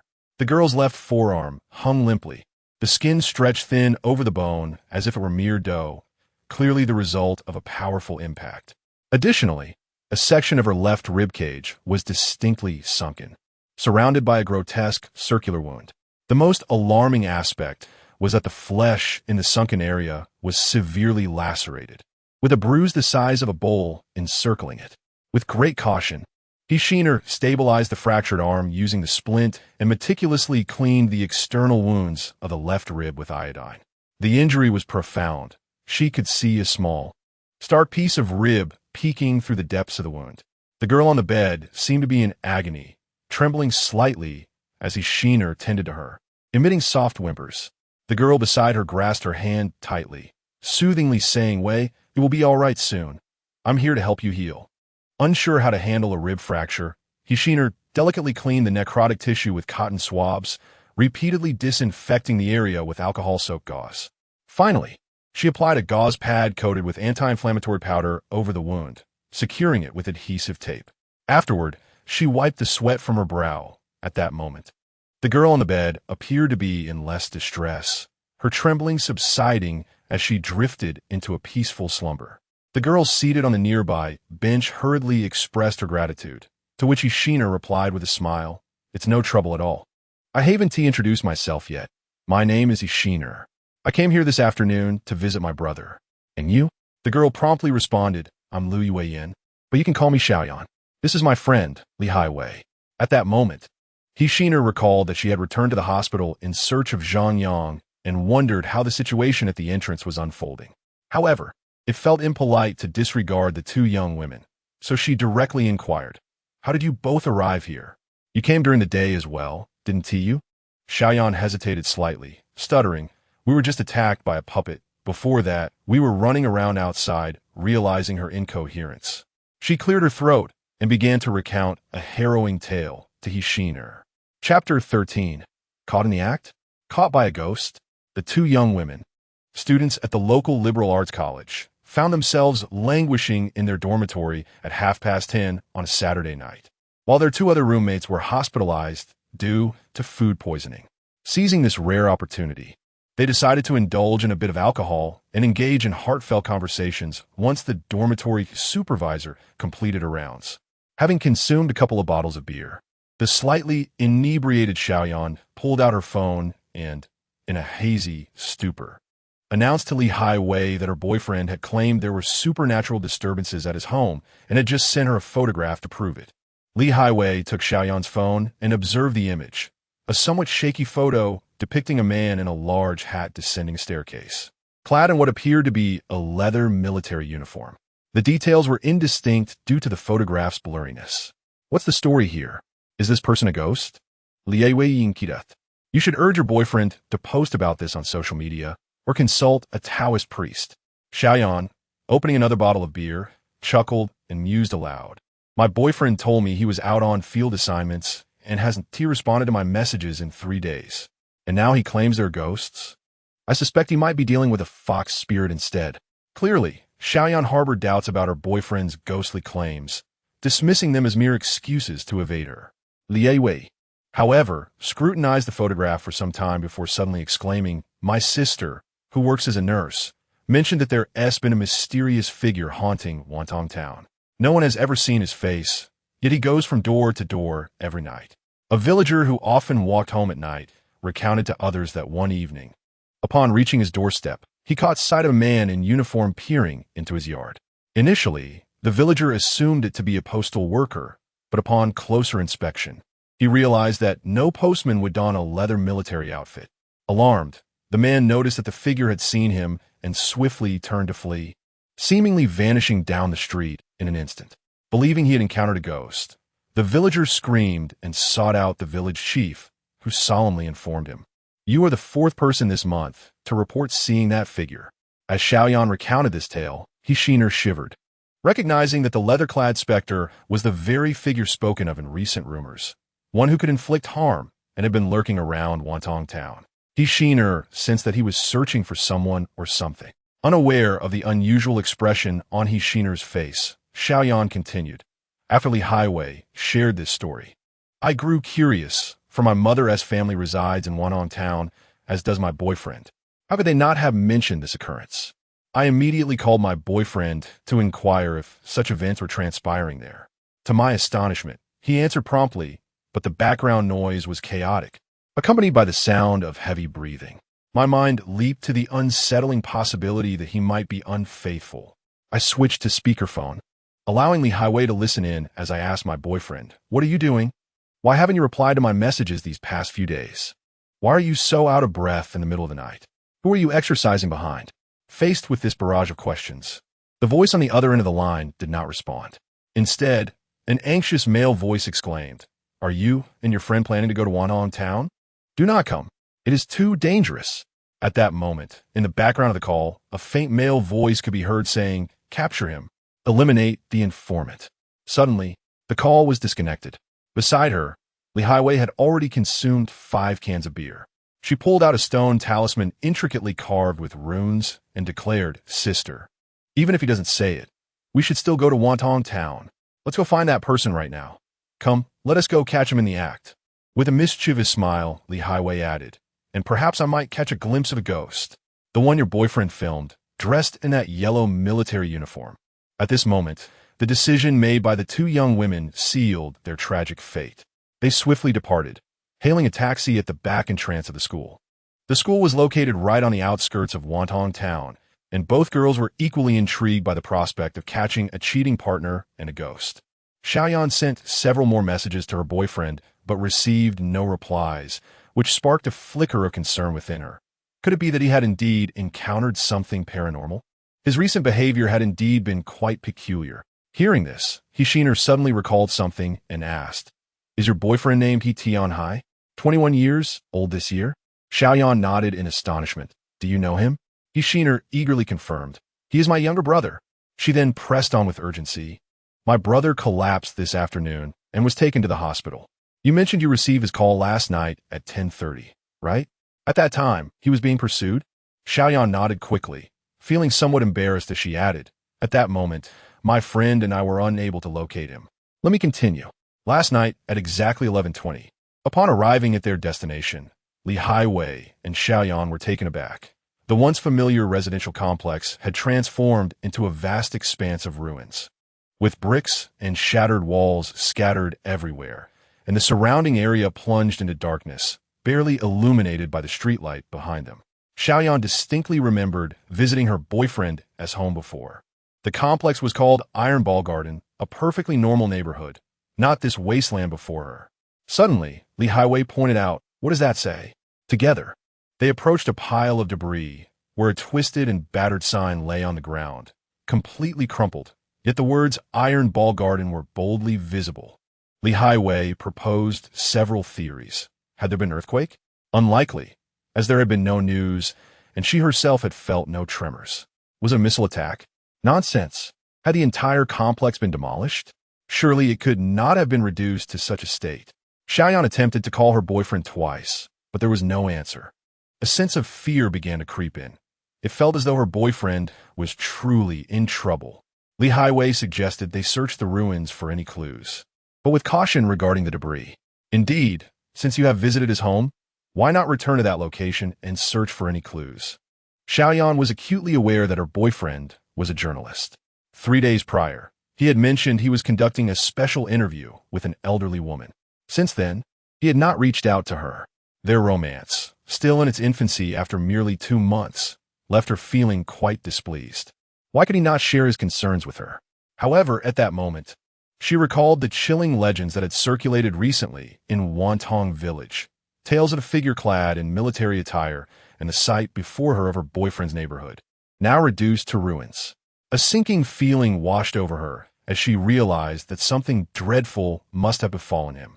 Under Xiaoyan's guidance, the pair approached a heap of shattered bricks, which, in her memory, marked the location of her boyfriend's residence. Li Highway and Xiaoyan crouched down, diligently searching for something, when suddenly Li Highway exclaimed, "Come over and take a look at this." Chapter 14. The bloodstained puppet Xiao Yan approached and noticed a brick pressing down on a notebook, or rather a stack of documents, which appeared quite antiquated, having evidently yellowed and wrinkled with age. The first page of the document seemed to have been torn, but the visible portion read, "Site selection opinion for laboratory number 3 in the suburbs of Ice City," written in traditional Chinese characters with an unusual font. In the lower right corner, there was a rectangular seal inscribed with 3 prominent characters, "Not public." Xiao Yan cast aside the brick and retrieved the documents, sharing them with Li Highway. The initial pages contained numerous aerial views of buildings, accompanied by indistinct annotations. The subsequent text was written vertically. "After my research, the suggestion you proposed regarding the expansion for the study of XXX bacteria in the outskirts of Puyu County, Ice City, is not accepted by me." The following words were obscured, having been worn away, and the 2 characters XX had been deliberately erased. The pile of yellowed text ended there. Further along, there was a page secured with a paperclip, appearing markedly more pristine. Xiao Yan immediately recognized it as a red-headed document written in simplified characters, stating, "Internal reference on safety. 1996. Just as Xiao Yan was about to delve into the contents of the following page, Li Highway suddenly tugged at her arm, exclaiming, "Look, there's someone over there." Xiao Yan lifted the document, her intuition telling her these items were of great significance. Simultaneously, she turned her gaze in the direction Li Highway was pointing. A man stood on the road where they had just alighted, glancing towards them, approximately 50 meters away. Xiao Yan's eyes widened in recognition. It was her boyfriend. She called out loudly, "He Tianhai, stop right there." As she began to sprint towards the man, Li Highway followed closely behind. Unexpectedly, upon seeing he Sheener racing towards him, the man turned and fled. Li Highway observed that his limbs moved in a remarkably uncoordinated manner, resembling a marionette being manipulated by strings. Realizing this, Li Highway quickly grasped Xiao Yan's arm, urging, "Don't be so impulsive. Your boyfriend seems off. His movements are not those of a normal person." Xiao Yan halted, shaken by the peculiarity of He Tianhai's running style, which was indeed extraordinary, and he was moving at an alarming speed. After much deliberation, they resolved to follow him, speculating that He Tianhai might be in some distress, perhaps injured or even fractured. Xiao Yan cherished her boyfriend dearly and felt compelled to investigate. At that moment, He Tianhai had vanished without a trace. The 2 girls gazed towards the direction he had disappeared into, a road devoid of streetlights, shrouded in darkness, resembling the gaping maw of some colossal creature, chilling to behold. Li Highway clasped Xiao Yan's hand, saying, "Let's go take a look." Li Highway's innate courage shone through, fueled not only by bravery, but also by a sense of curiosity. The 2 girls began to jog towards the shadowy depths of the road. Neither was particularly athletic, and, after barely 500 meters, they were already panting heavily. Before them lay an endless abyss of darkness, while the last streetlight receded into the distance behind them. Li Highway illuminated the path behind her with her phone as flashlight, but the ruins they had just been at were no longer visible. Xiaoyan dialed He Tianhai's number again, but her efforts were still in vain. Resigned to the situation, they decided to continue along the road, with Xiaoyan nurturing the hope that her boyfriend was just ahead, potentially in peril at that very moment. They glanced at the time. It was already midnight, and more than an hour had elapsed since they arrived at the desolate site. As fatigue settled into their legs, both Xiaoyan and Li Highway suddenly spotted a distant street lamp. For some inexplicable reason, Xiaoyan thought the light resembled the glow of a sunset. Simultaneously, They noticed a figure standing beneath the illumination, though it was too far to discern clearly. Xiaoyan wished fervently that it was he Tian Hai, imagining that upon her arrival, he would surprise her with a smile, revealing that it was all a prank, presenting her with a special gift, perhaps an engagement ring. She quickly admonished herself, recognizing the naivety of such a thought. After a 10-minute trek, they finally approached the figure, which turned out to be an elderly man clad in peculiar black attire reminiscent of traditional Tang clothing. He stood beneath the streetlight, hunched over, seemingly engaged in a conversation with the ground. Li Highway, possessing sharper eyesight, discerned that a collection of wooden puppets lay strewn about on the ground, varying in size, numbering perhaps over a dozen, though the distance obscured finer details. The old man continued to mumble to the puppets, and the two girls had now drawn within mere meters of him. Li Highway was the first to speak, addressing the elderly man, "Sir, good evening. Have you seen a man pass by recently?" Xiaoyan quickly added, "A man in his 20s. The old man did not lift his head, as if oblivious to their inquiries, and continued to mutter in a raspy voice, "Who are you two? Out here luring people?" Xiaoyan thought he was speaking to them, when suddenly, Li Highway gasped. One of the puppets just moved. Before Xiaoyan could respond, she watched in disbelief as one puppet wobbled upright and twisted its head in an uncanny manner. It was of a height similar to Xiaoyan, resembling a dressmaker's mannequin, but distinctly antiquated, its wood tinged with green, adorned in red and white garments. The old man stepped forward, seemingly about to address the girls when, in that instant, the newly upright puppet lunged toward them with astonishing speed. As it approached, Li Highway swiftly retrieved something from her pocket, stepping protectively in front of Xiaoyan. With a sharp crack, Xiaoyan witnessed Li Highway tremble slightly, a few drops of blood splattering onto the ground. The old man, limping, hurried towards them, and just as Xiaoyan intended to pull Li Highway away, he shouted urgently, "Don't run. Wait a moment." As he spoke, the old man flung his hand toward Li Highway, causing droplets of blood to splatter onto Xiaoyan's face and onto the puppet itself. With a sudden crash, the puppet clad in red toppled to the ground, trembling twice before falling still. Xiaoyan, witnessing this, noticed that one of the puppet's hands was smeared with blood and fragments of flesh belonging to Li Highway. In haste, Xiaoyan rushed to support the unsteady Li Highway, who was gasping for breath and began to whimper in agony. The elderly man had already arrived before them. Without uttering a word, he yanked at Li Highway's clothing, just as Xiaoyan intended to intervene. She was taken aback by his subsequent actions. The old man swiftly traced several lines on Li Highway's left ribcage with his hands. Then, with a thunderous shout, Li Highway let out a harrowing scream, doubling over in pain, only to expel a mass of dark, viscous substance. Concurrently, Xiaoyan felt an inexplicable surge of intense nausea, bending over to vomit as well, producing a similar black, slimy fluid. Chapter 15. In the throes of life and death after the old man finished his tasks, he wiped the sweat from his brow and apologized to Xiaoyan, expressing his regret. "My dear girl, I'm afraid you cannot proceed any further. The path ahead is not meant for mortals." His face bore an expression of deep conflict as he continued, "You must turn back, retracing your steps. Just moments ago, I expelled the malevolent energy from your midst. How could you two have ventured to such a place?" With that, the old man dismissed them, hoisting the red-clad puppet from the ground, spitting upon it while uttering curses and turning back towards the street lamp. Xiaoyan stood frozen, grappling with a torrent of questions. What did he mean by malevolent energy? Why had the puppet moved of its own accord and attacked them? What lay ahead that was so perilous? Her mind raced. Yet her concern for Li Highway overshadowed her confusion. Supported only by Xiaoyan, Li Highway was drenched in sweat, her forehead glistening. Upon closer inspection, Xiaoyan realized that Li Highway's arm was broken, dangling limply at her side.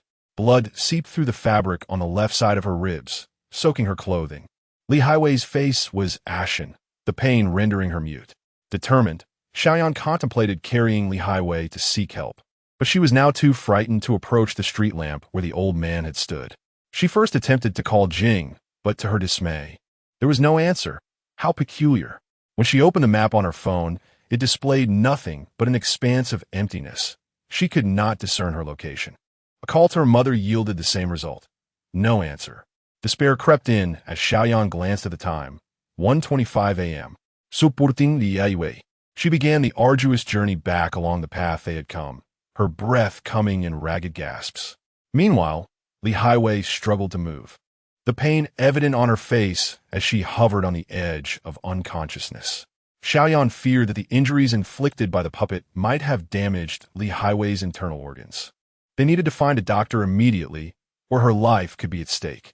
The road seemed interminable, and after more than half an hour of walking, darkness enveloped them. In her exhaustion, Xiaoyan began to hallucinate, catching fleeting glimpses of a man standing in the distance, followed by the flicker of a street lamp, which vanished as quickly as it appeared. Throughout their journey, Xiaoyan continually spoke to Li Highway, terrified that her friend might slip into unconsciousness and never awaken again. Initially, Li Highway managed to respond, but as time wore on, her voice faded into silence. Alarmed, Xiaoyan checked for her breath and was relieved to find it steady, though her friend was clearly overwhelmed by fatigue and injury. After what felt like an eternity, Xiaoyan's body and mind teetered on the brink of collapse while she supported Li Highway. Suddenly, a glimmer of hope pierced the darkness. A bright white street lamp shone in the distance. It was not far away, and she could vaguely make out a tall building nearby. Hope surged within her. Perhaps there were people ahead. If they could reach it in time, Li Highway might yet be saved. She discovered that they appeared to be in a hospital, as indicated by the prominent sign at the entrance that read Wonton Town Health Center. Both Xiaoyan and Zhang Yang were equally astonished that the town's health center could possess such grand specifications. As Xiaoyan carried Li Highway into the building, she gently laid the unconscious Li Highway on a bench in the lobby and shouted at the top of her lungs, "Is anyone there? My friend is injured." Xiaoyan's voice nearly broke. She exerted all her strength into that cry, the echo reverberating through the hall, yet there was no response. The lights in the lobby were dim, and Xiaoyan found it peculiar that there was not a single soul in the entire hospital. At that moment, her body could no longer endure, as she had intended to carry Li Highway in search of a room to rest, hoping to encounter a doctor or nurse. Casting a glance at the time, she noted it was already 10 minutes past 3 in the morning. They had wandered through the desolate wilderness for the better part of the night, and dawn would soon break. Just as this thought crossed her mind, an overwhelming wave of exhaustion washed over her, rendering her incapable of standing.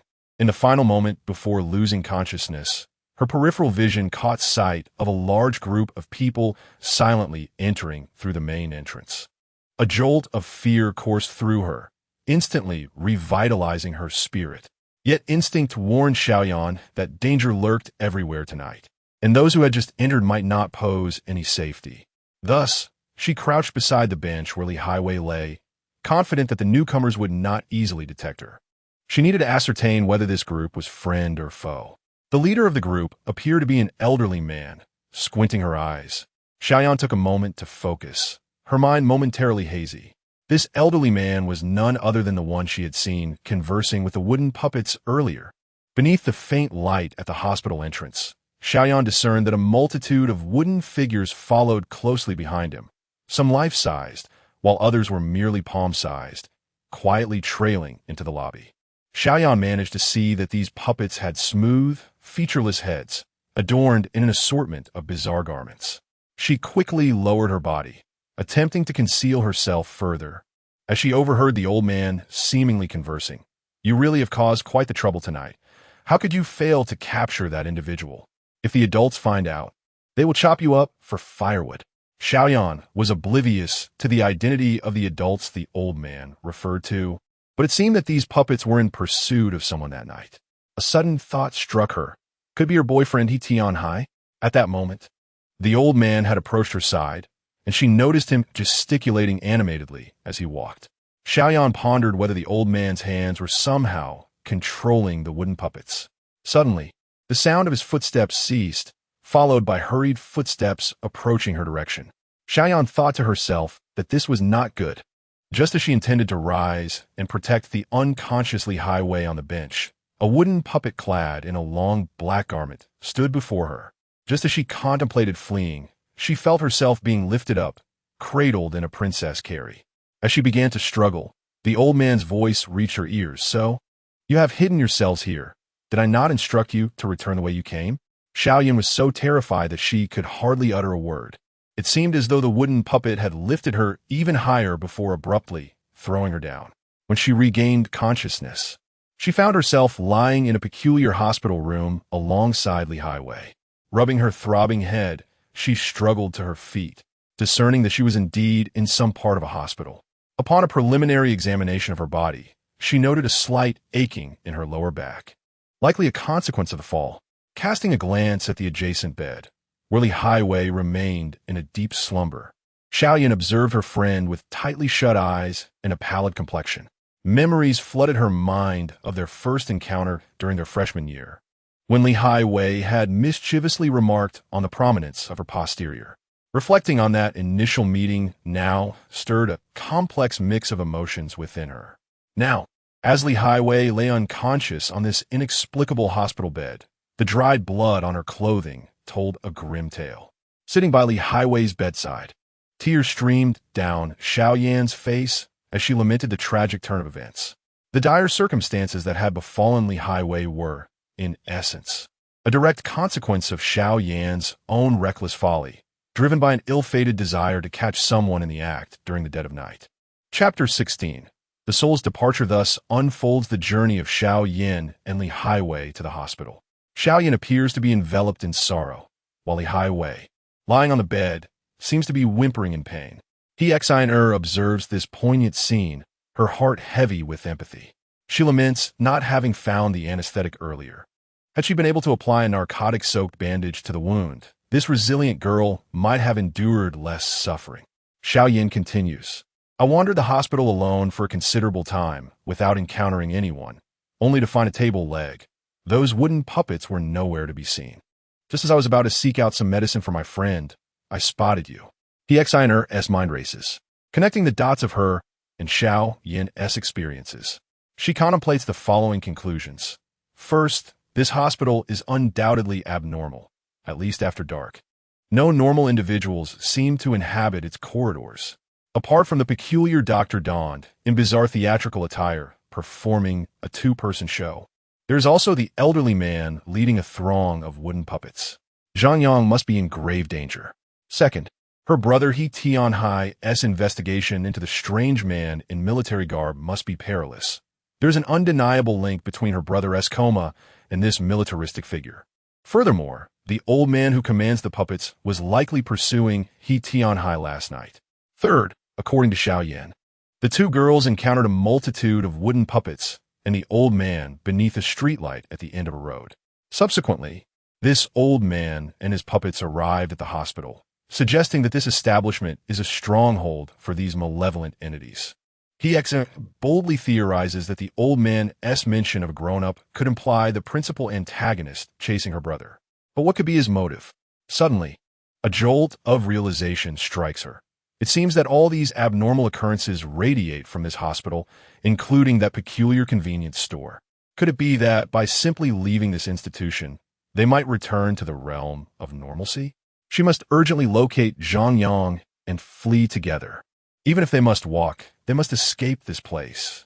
Prior to that, if only she could procure a wheelchair or a stretcher for the injured Li Highway, they could leave together. Hixiner recalls the stack of documents Xiaoyan mentioned and inquires, "What about the old and worn files you discovered at He Tianhai's ruins? Do you still have them?" Xiaoyan shakes her head. "They were in my pocket when I first arrived at this hospital, but after I lost consciousness and regained it, they vanished." Hixiner is particularly sensitive to the terms Ice City and Ibu. She recalls the events from 1942 in the frigid province mentioned in her brother's interview records, as well as the man in military leather who demanded raw cuts at a small diner. He is likely the officer referenced by the old man in black. What connection could there be between them? Suddenly, a faint female voice calls out from behind Hixiner and Xiaoyan. "Where is this?" "Xiaoyan?" Xiaoyan quickly turns around. "Highway, you're awake. How wonderful. It was this sister who bandaged your wound." Hixiner approaches the bedside, and indeed, the girl on the bed has slightly opened her eyes and is looking around. Does it hurt less now? I am Hexiner.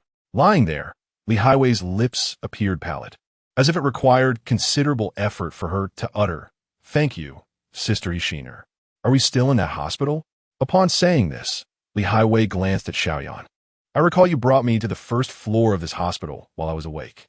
I also saw that group of wooden figures. They rendered you unconscious, but did not harm me. Those wooden beings carried us into this room, and I have been in a state of oblivion ever since. Alas, I am so hungry and thirsty. Is there anything to eat?" Li Highway's voice was exceedingly feeble, as if the effort of speaking had exacerbated her wounds. Her expression betrayed her agony, and her voice was as delicate as a whisper. Ishiner immediately resolved to ascend to room 315 to fetch some bottled water and bread, unwilling to put Xiaoyan in danger. At that moment, a sense of responsibility as an elder enveloped Ishiner. These two girls were several years her junior, and the maternal instinct within her emboldened her. However, Xiaoyan interjected, asserting that it would be far more perilous to leave the room unaccompanied, insisting that she must accompany Ishiner upstairs. "Wait for me, Li Highway," Xiaoyan called out. "I will go with his sister to fetch some food and water."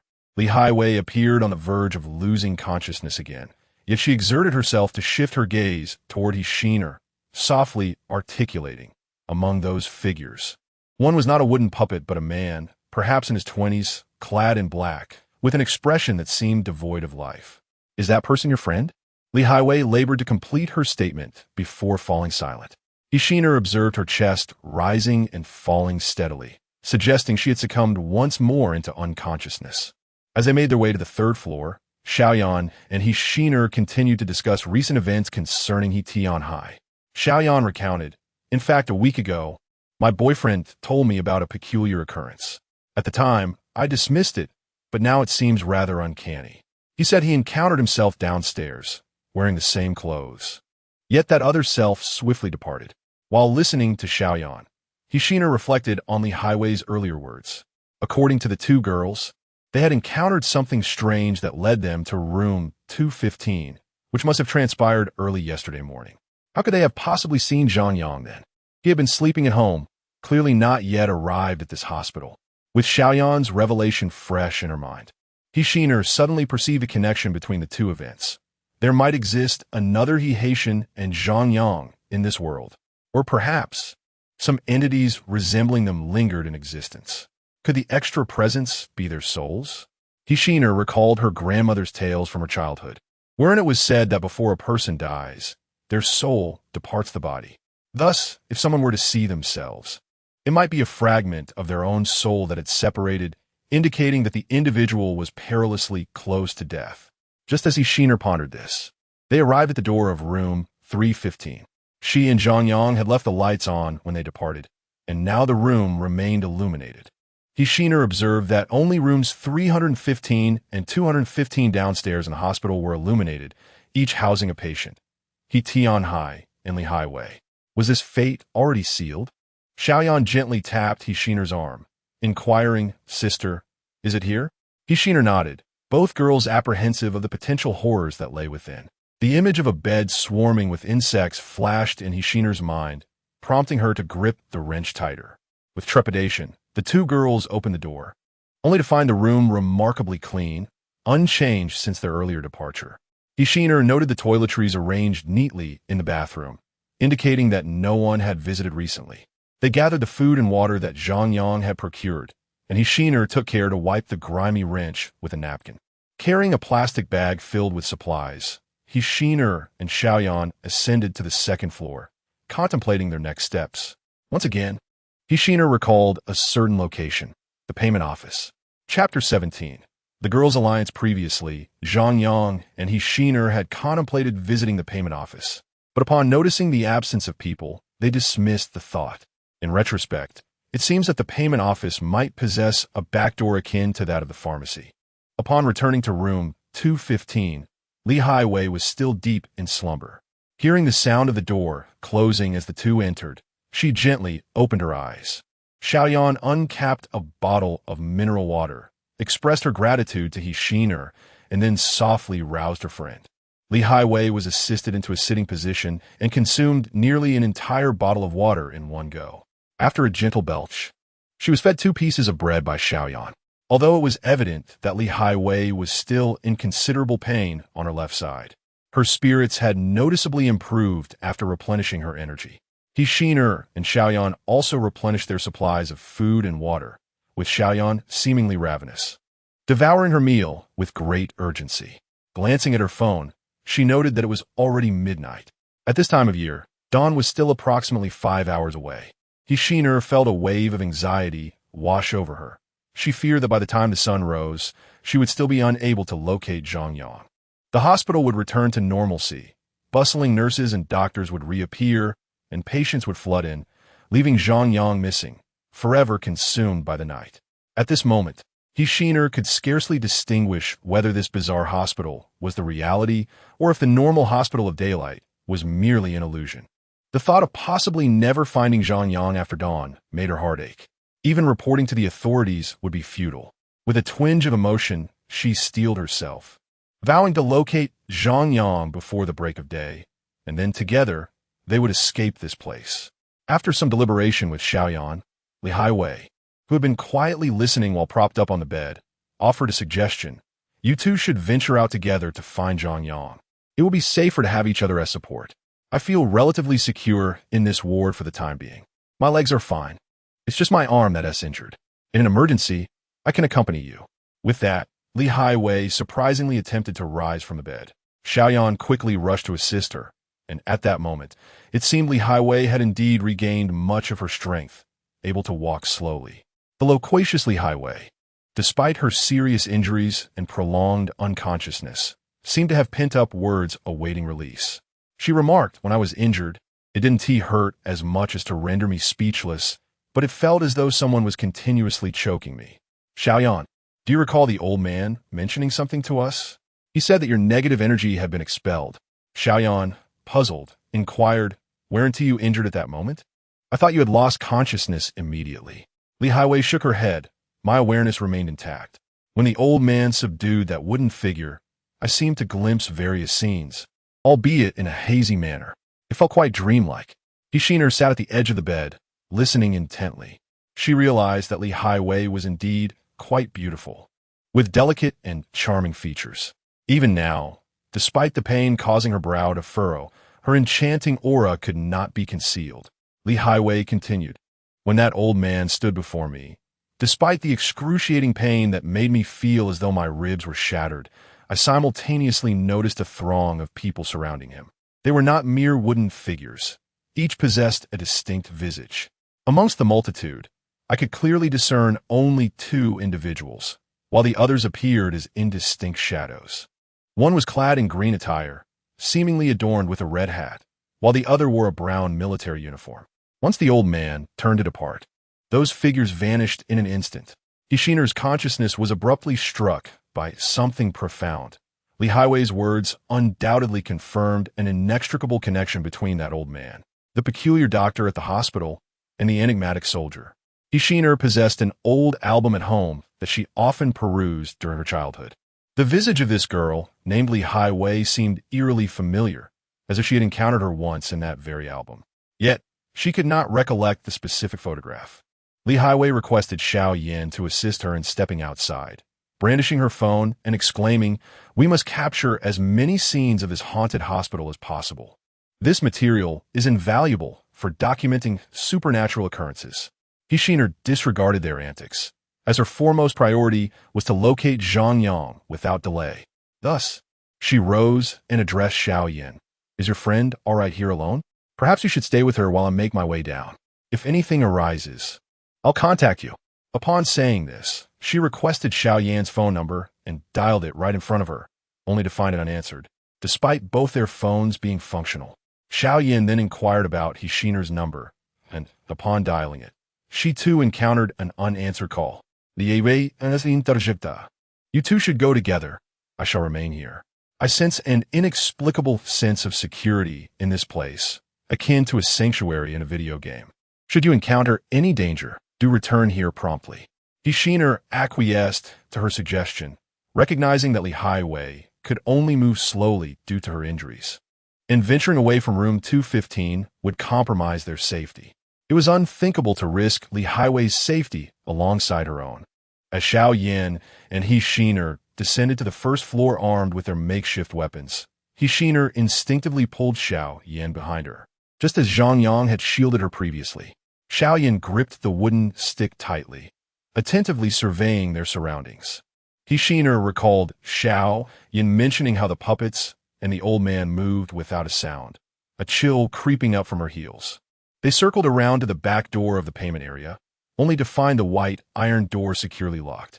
The two women had no choice but to approach the front of the payment counter to explore potential entry.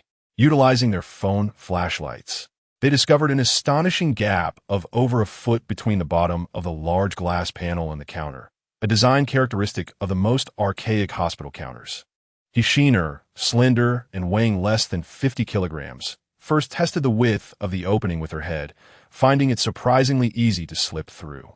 She then placed the wrench upon the counter, preparing to squeeze herself into the payment area, while Xiao Yan stood vigilantly behind her, attentively scanning the vicinity. For the frail He Shiner, it was not particularly challenging to squeeze through the gap. Her only dread was the thought of becoming trapped halfway as a heavy sheet of glass might suddenly descend, cleaving her in two. This thought spurred her to hasten her movements, and she finally managed to slip inside. Once within the confines of the interior, He Shiner switched on her phone's flashlight and began to meticulously inspect the payment area. Within, there was a shelf laden with numerous documents encased in black plastic covers. Driven by her journalistic instinct, she seized one and began to leaf through it. Inside were various planning logs pertaining to the construction of a hospital. The cover emblazoned with the name of Wantong Town Health Center. It seemed that this hospital was indeed a tangible establishment, not a figment of imagination. The only peculiarity lay in the darkness enveloping the hospital now. While she was engrossed in her examination, He Shiner heard the previously sealed back door of the payment area creak open, as if someone from the outside had pushed it ajar. Outside, Xiao Yan, clutching a stick, anxiously peered into the payment area, which was shrouded in darkness, offering no visibility, and silence reigned. He Shiner had been inside for 4 or 5 minutes, and Xiao Yan was increasingly concerned that she might be in peril, yet she dared not call out for her. Chapter 18.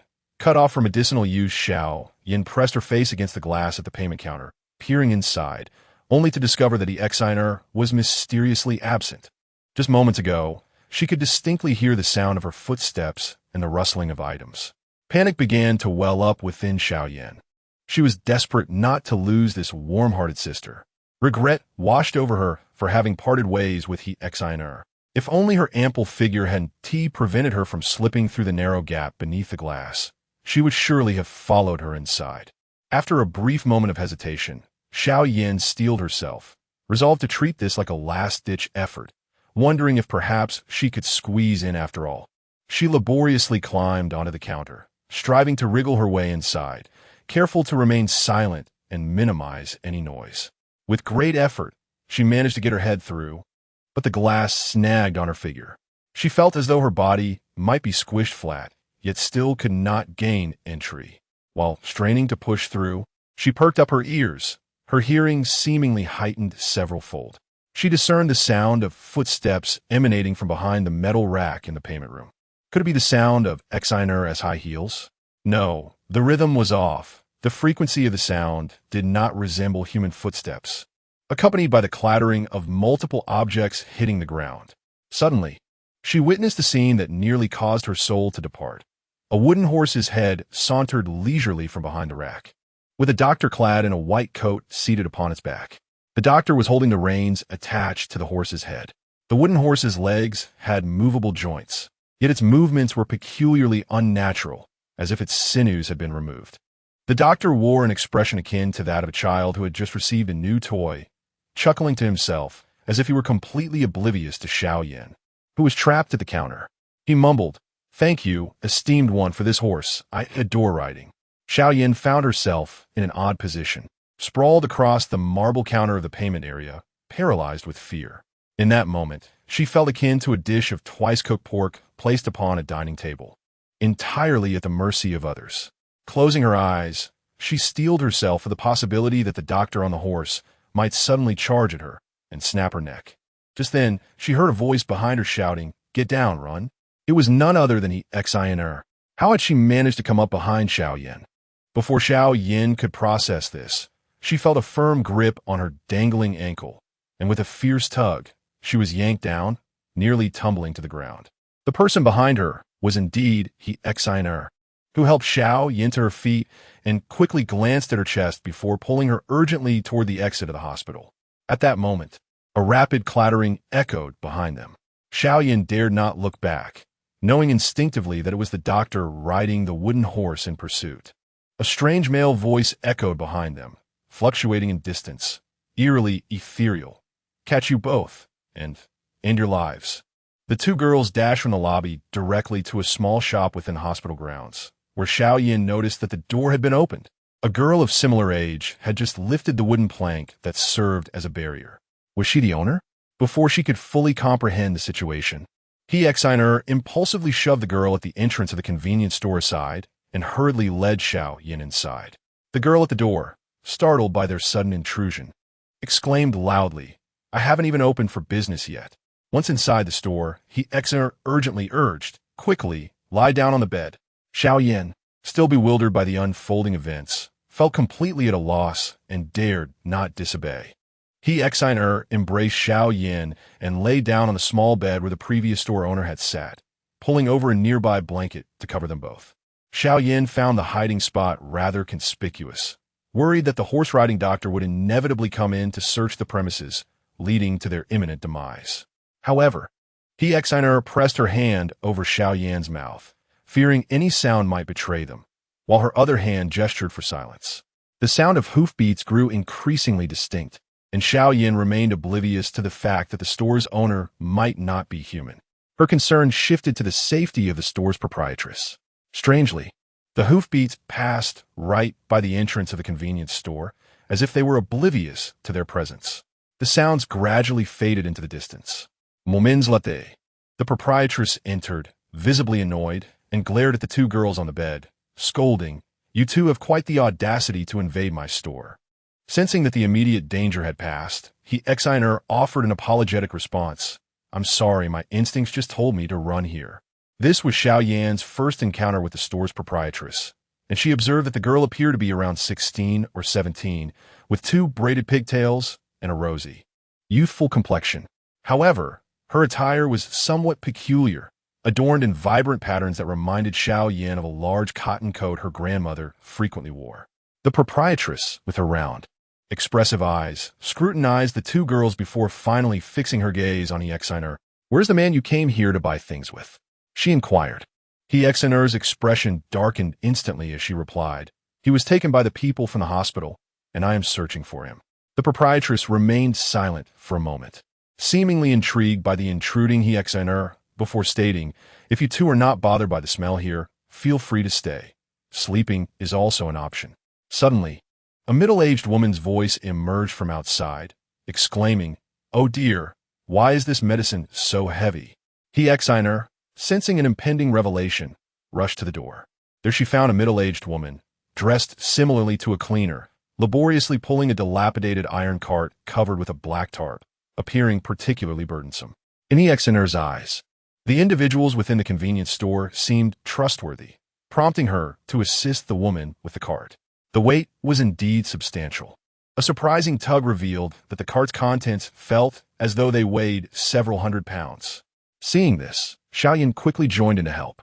The three of them managed to awkwardly maneuver the cart into the store, where the teenage proprietress shot a fierce glare at the middle-aged woman, scolding, "You can't even move such a light load? When I was your age, I could haul 3 of these by myself." Xiao Yin failed to grasp the horror embedded in that statement. She merely felt a sense of perplexity at the sight of this middle-aged woman inexplicably referring to the young girl as mother. Despite the fact that the girl appeared to be younger than herself, the middle-aged woman lowered her head, resembling a child who had committed a wrongdoing. As she wiped the sweat from her brow, she expressed her gratitude to Xin and Xiao Yin, saying, "Thank you, young ladies. I truly feel aged and no longer of use. If this were 80 years ago, I could have managed on my own." Upon hearing this, Xin shivered. What did she mean by 80 years ago? How old could this middle-aged woman possibly be now? She stood frozen, at a loss for what to do. The woman then lifted the tarpaulin, first retrieving a massive stone pot that appeared to weigh several dozen pounds. This time, Hexiner refrained from offering assistance. After placing the stone pot on the ground, the middle-aged woman shyly asked Hexiner, "My dear, could you help me bring down the person from the cart? I need to prepare some medicinal herbs." Hexiner still hesitated to move, while the middle-aged woman disregarded her reluctance and began rummaging through the tarpaulin for a considerable time before extracting a small cloth bag. With a hint of pride, she opened the bag and presented it to the proprietress, saying, "The herbs today are remarkably fresh." The proprietress glanced inside and replied with a dismissive grunt, "Well, it's acceptable." Chapter 19. A return to the past. As the bag was opened, a suffocating stench pervaded the air, reminiscent of a decaying rat in the summer heat. Hexiner and Zhang Yang nearly succumbed to the overwhelming odor. The woman lifted the tarp, and Hexiner's eyes widened in shock. Beneath the cover lay Zhang Yang. His face was smeared with blood, his complexion pale, and his eyes tightly shut, lying motionless on the cart. Hexiner's first thought was that he was already dead. Zhang Yang, unfamiliar with Zhang Yang, was frozen in terror at the sight of the bloodied man on the cart. Hexiner collapsed onto Zhang Yang, tears streaming down her face as she leaned in to listen for his heartbeat. However, the middle-aged woman, displeased, attempted to push her away, exclaiming, "What are you doing? This is medicine given to my mother by a gentleman." The shopkeeper suddenly shouted, "What gentleman? He is merely a fisherman." With a dazed expression, Hexiner stood up. Zhang Yang's body had grown cold. His heartbeat and breath had ceased, confirming that he had indeed been slain by that so-called gentleman. A chill ran through Hexiner as the singular thought of avenging Zhang Yang consumed her. At the very least, she desired to bite off the peculiar shopkeeper's nose.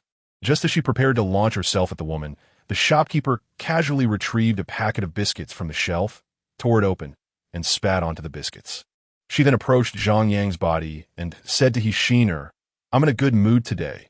After all, this man is merely refused now."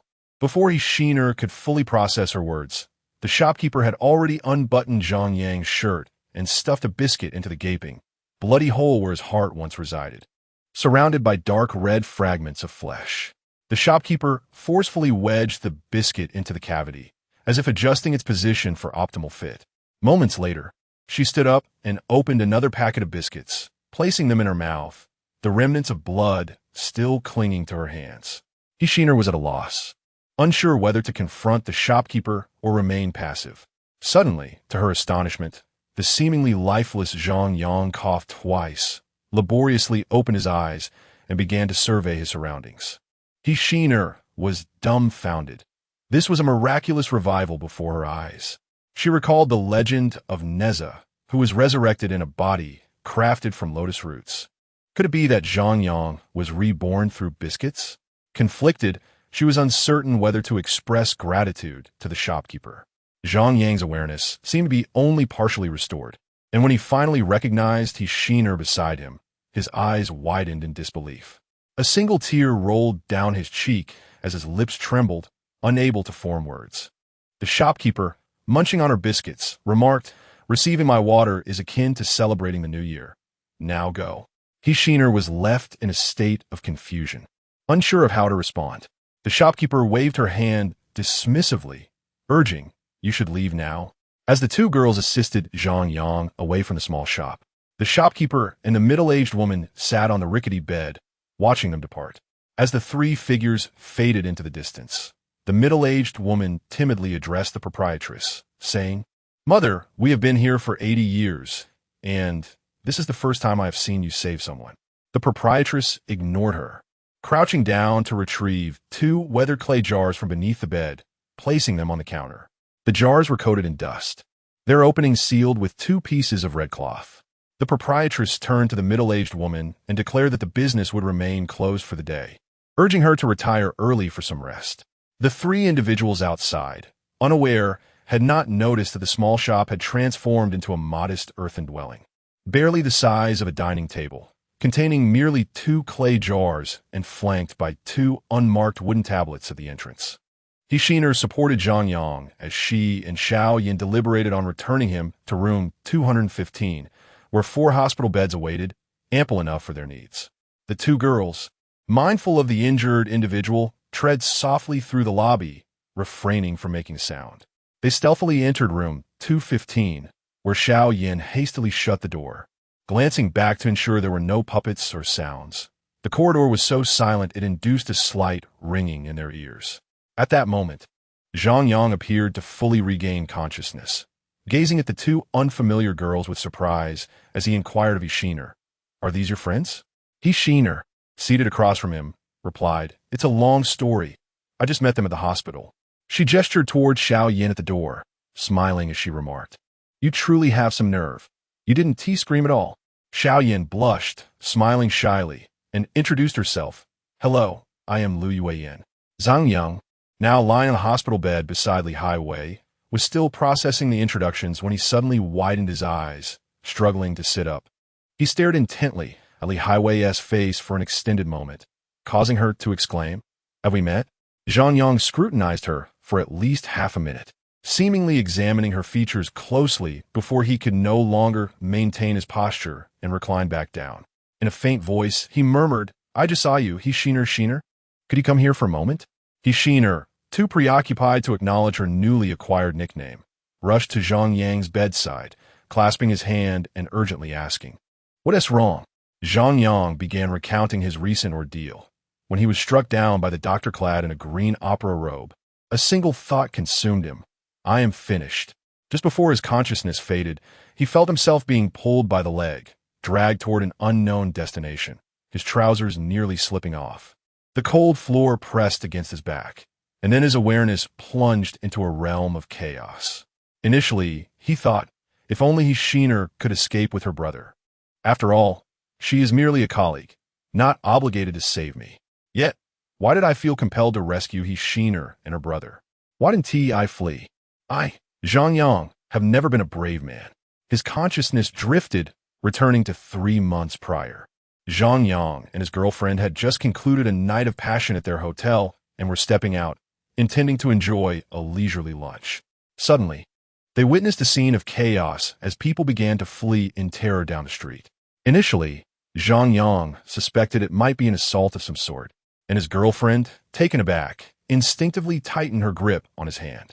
Anxiously scanning their surroundings, Zhang Yang contemplated which direction to escape. The cacophony of gasps and shouts intensified, emanating from the left side of the street. Just before he pulled his girlfriend's hand to flee, curiosity compelled him to glance towards the source of the commotion. And that fleeting moment etched the visage of the instigator of this turmoil into his memory forever. Chapter 20. Resurrection of the past. At the rear of the crowd stood a figure clad in a deep blue uniform, adorned with a large cap. This individual staggered forward towards Zhang Yang. Towering at an impressive height of at least 2 meters, his attire was in tatters, smeared with mud and marked by signs of wear. The fabric around his abdomen had even disintegrated into ragged strips. In his right hand, he clutched the neck of a young man, dragging him along like a mere chicken. The horror lay in his visage, which resembled desiccated tree bark, pallid and gaunt, etched with deep creases and blemishes. Zhang Yang was reminded of the mummified corpses exhibited in a museum. This towering figure did not indiscriminately seize anyone. Rather, he specifically targeted males around Zhang Yang's age. Upon capturing each victim, he would scrutinize them with meticulous attention before tossing them aside carelessly. Naturally, Zhang Yang feared becoming one of those unfortunate souls and quickly turned to flee. The monstrous figure had already apprehended 3 young men, each discarded after a brief examination. It seemed he was in relentless pursuit of a particular individual. At that moment, Zhang Yang's legs felt weak as he grasped his girlfriend's hand and urged her to run. Just as they managed to cover less than 10 meters, an earth-shattering roar erupted behind them. Terrified, Zhang Yang dared not glance back. The ground trembled beneath them as the colossal man began his pursuit. They reached a T-junction not far away, where Zhang Yang forcefully pushed his girlfriend to the left, leaving no time for words, and he hastily veered to the right. They ran for what felt like hundreds of meters, and, as Zhang Yang leaned against a bus stop, Gasping for breath, the thunderous footsteps had vanished. The surrounding pedestrians regarded him with astonished expressions. The towering man was gone. However, before Zhang Yang could fully comprehend the nature of this strange figure, he received a breakup message from his girlfriend. "You scoundrel, in the face of danger, you pushed me away and fled. You are no man. I truly regret our intimacy." Zhang Yang was left in a state of shock. Was it truly necessary? Yet, his attempts at explanation were met with nothing but a barrage of red exclamation marks, and subsequent calls went unanswered. He had lost his girlfriend for good. From that day forth, Zhang Yang remained despondent. Even after a month of working at Hexainer's company, he had yet to emerge from his sorrow. Furthermore, he had not heard any further tales regarding the monstrous figure resembling a mummified corpse. It was only a few days ago, during a conversation among female colleagues, that he was jolted back to the unsettling urban legend of a security guard's demise and the enormous figure that had once pursued him. He recalled the rumors of a brown leather-coated officer, and he realized that all individuals involved in these incidents shared a common trait. They wore uniforms. In Zhang Yang's mind, whether it was a security uniform or a brown leather jacket, both heralded a sinister secret. The gigantic figure that had chased him and the subsequently rumored officer in leather must be interconnected. A peculiar intuition gripped Zhang Yang. He felt as though these monsters were searching for him, and there was an undeniable link between the officer in yellow and the series of bizarre occurrences within the hospital. As Zhang Yang's consciousness wandered back to the harrowing scene of being pursued 3 months prior, a sudden, jarring sound of sharp friction against a hard object jolted him awake. The noise emanated from just beside his ear. Startled, Zhang Yang swiftly sat up, squinting to discern his surroundings, only to be met with a sight that sent a chill down his spine. He appeared to be ensconced within a humble dwelling, where a middle-aged man, clad in drab clothing and bearing a similarly grimy visage, sat nearby, sharpening a knife. The blade in question was a broad-headed cleaver, and a solitary candle flickered on the table beside him. The man seemed oblivious to Zhang Yang's awakening, engrossed in his task. A sense of dread akin to that of a lamb awaiting slaughter washed over Zhang Yang, rendering him mute with fear. Upon closer inspection, a bleak realization struck him. The door was situated directly behind the knife-wielding man, effectively blocking his escape. Abruptly, the man halted his sharpening, lifting his gaze to Zhang Yang, his bloodshot eyes brimming with an unfathomable hatred and fury. Zhang Yang opened his mouth to offer some form of explanation, but no sound emerged. The middle-aged man rose slowly, advancing toward Zhang Yang, and suddenly bellowed in a thick northeastern dialect, "You traitor, I will chop you down." With that, he swung the cleaver menacingly. It was at this moment that Zhang Yang discovered his limbs were firmly bound. Despair coursed through him as he thought, "This madman will be the end of me." Just as the blade was about to strike his neck, Zhang Yang rolled away abruptly, narrowly evading the blow. The man retaliated with a kick aimed at Zhang Yang's abdomen, nearly forcing the breath from his lungs. As the man prepared to swing the knife down upon him once more, the door burst open. "Uncle Zhang, don't chop him," a melodious voice rang out. The middle-aged man momentarily froze, his blade veering dangerously close to Zhang Yang's head, nearly rendering him unconscious with fear. Then, a flurry of hurried footsteps approached. Zhang Yang turned his head just in time to see a woman clad in a white qipao rushing in, seizing the so-called Uncle Zhang, and the two began to grapple. The man, in a fit of rage, shook off her grasp, shouting, "Liwazi, don't think you can plead for this dog. I will make him pay today." The woman clung desperately to Uncle Zhang's arm, leaning in to whisper urgently. The knife in his hand came to a halt, as he stood still, listening intently to her words. At that moment, Zhang Yang, akin to a caterpillar, sought to crawl toward the door and escape. But the bindings were too tight, rendering him unable to rise. He could only inch along the ground. The woman spoke softly to Uncle Zhang for what felt like an eternity, but her words were too faint for Zhang Yang to discern.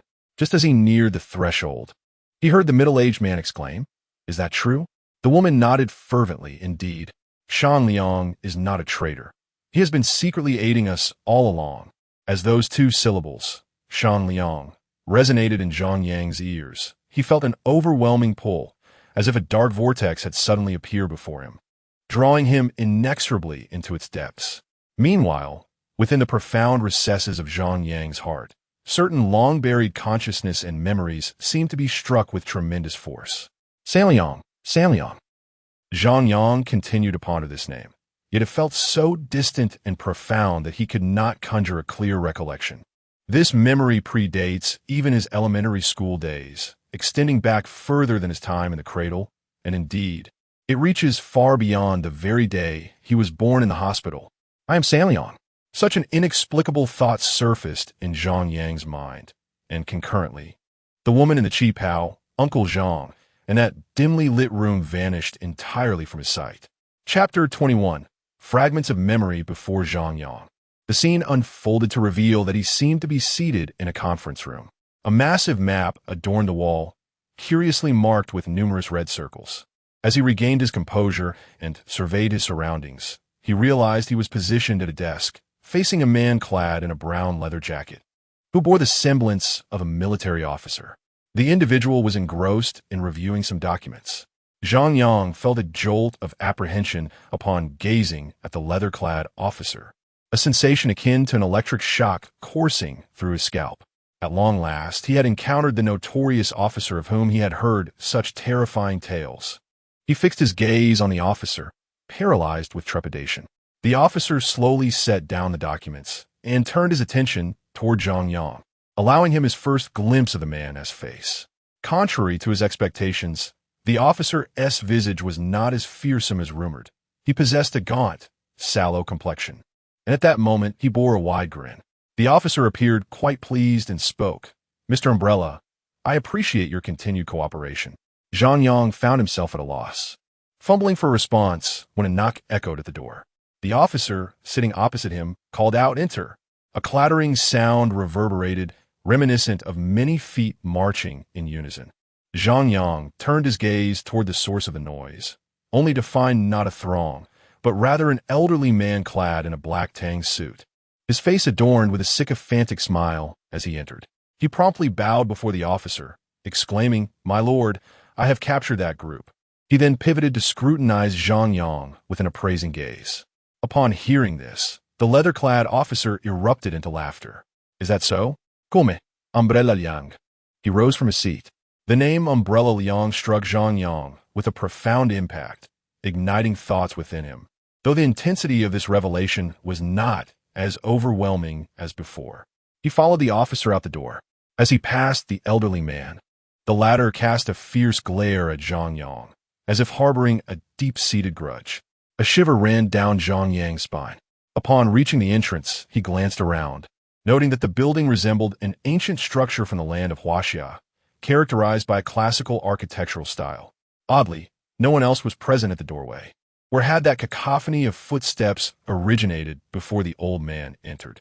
As Zhang Yang pondered this, a sudden disorientation enveloped him, and he found himself transported to a vast expanse of ice and snow. The leather-clad officer and the elderly man remained at his side, while before him knelt a multitude of bound individuals, numbering in the hundreds, all prostrated upon the ground.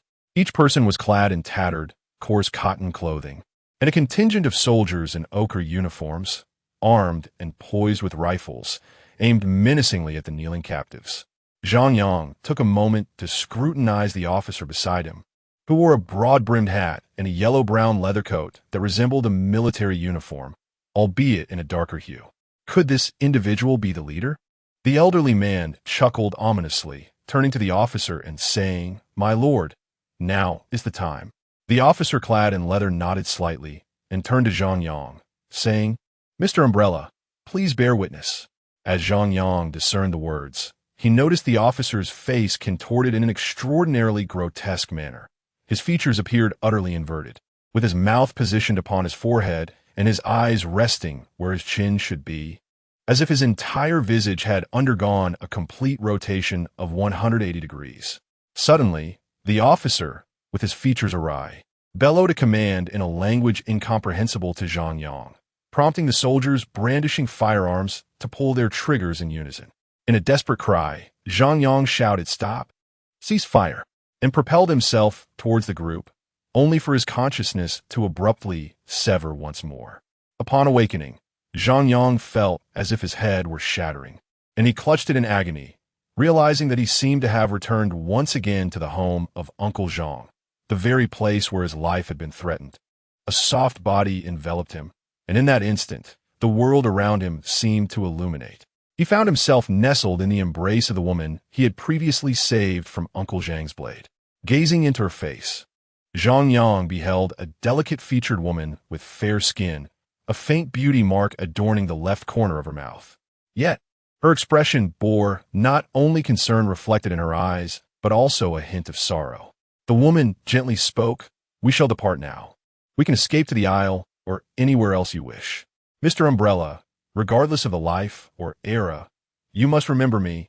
As she uttered these words, a tear cascaded down her cheek, landing softly at the corner of Zhang Yang's mouth. Before he could comprehend the bittersweet essence of that tear, everything before him began to dissolve, resembling the way ink bleeds into watercolors. Once again, Zhang Yang regained consciousness, yet all he could see was the face of that woman in the white qipao. An inexplicable wave of sorrow and heartache surged within him, a profound sadness that seemed to stretch back far beyond his own existence. His memories swiftly returned to reality, yet he sensed that the recollections of his recent temporal displacement were rapidly fading. Images of Uncle Zhang poised to strike, the peculiar old man in black, and the terrifying officer were all dissipating from his consciousness. The only constant was the woman in the white qipao. Ever since he had glimpsed her face, it felt as though her image would be forever etched in his heart. Why did this unfamiliar visage evoke such profound sadness within him?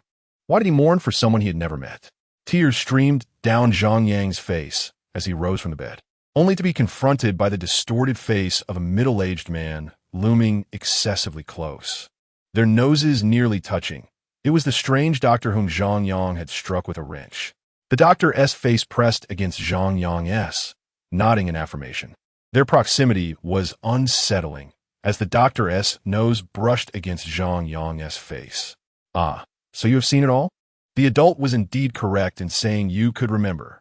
At this juncture, the peculiar doctor began to laugh in a manner reminiscent of a young child, his chuckles strikingly similar to those of a mere toddler. Zhang Yang, startled, nearly cried out, while the doctor retrieved an object from Zhang Yang's possession, an open brass pocket watch, and tossed it into Zhang Yang's hands. "Take a look. Do you recognize this individual?" Zhang Yang received the watch without glancing at it, remaining warily focused on the doctor.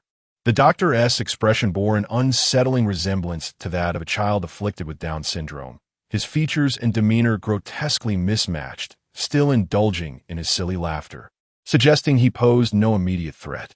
Gradually, Zhang Yang shifted his gaze to the pocket watch, discovering a circular photograph of a woman affixed within the open lid.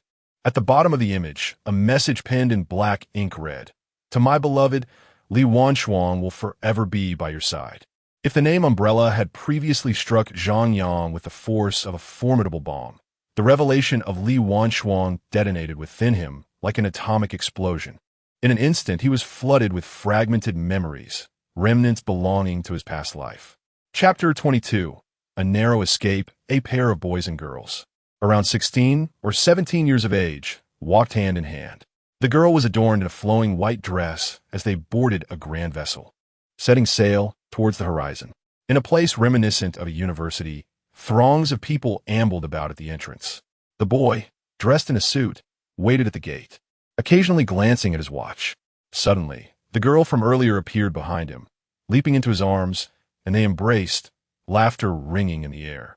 Within a vast hall, a middle-aged man pointed an accusing finger at the boy, his demeanor brimming with anger as he voiced his grievances. The boy, equally incensed, retorted defiantly. The girl stood beside him, her expression a complex tapestry of emotions as she observed the heated exchange between the two.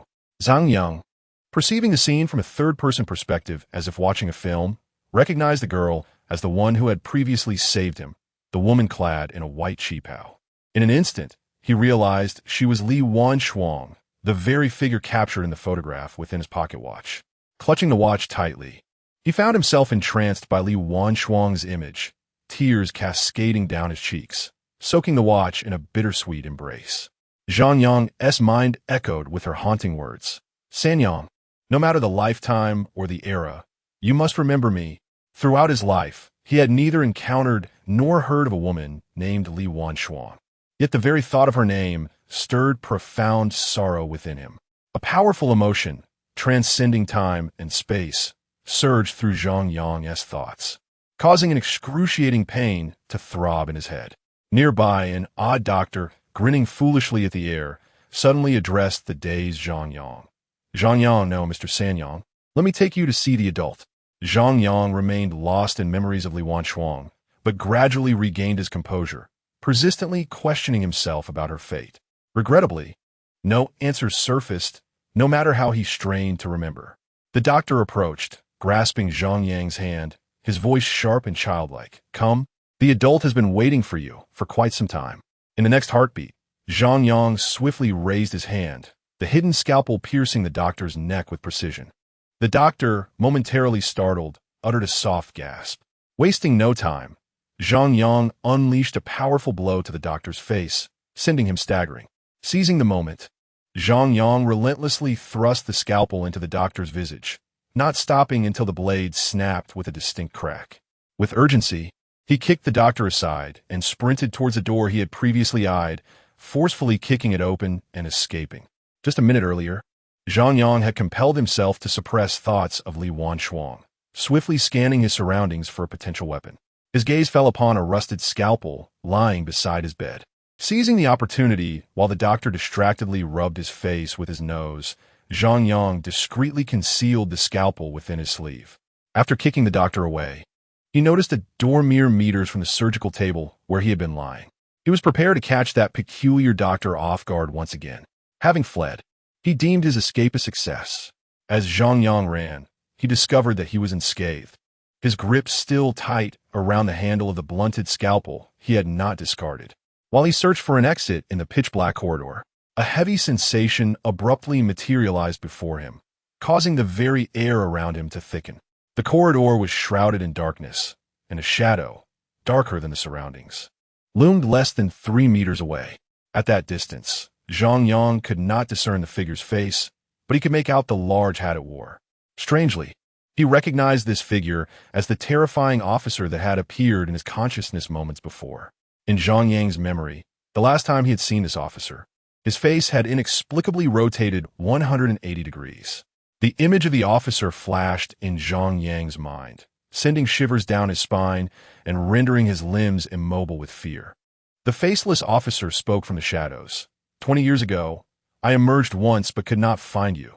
This time, I have finally encountered you. As the officer spoke, he began to advance toward Zhang Yang, his steps slow yet exuding an unprecedented aura of danger. Just as Zhang Yang turned to flee, he heard a sharp crack behind him, reminiscent of a gunshot. A sudden, piercing pain struck his back, causing him to stumble and nearly collapse to the ground. In that moment, an inexplicable force seemed to lift him, propelling him forward.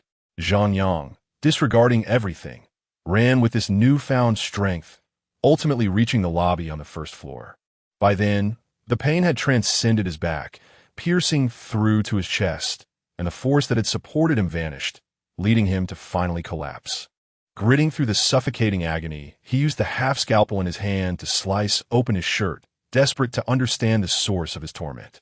He discovered a small yellow spot on his chest, no larger than a fingernail, inexplicably expanding at a visible rate. This was the origin of his excruciating pain.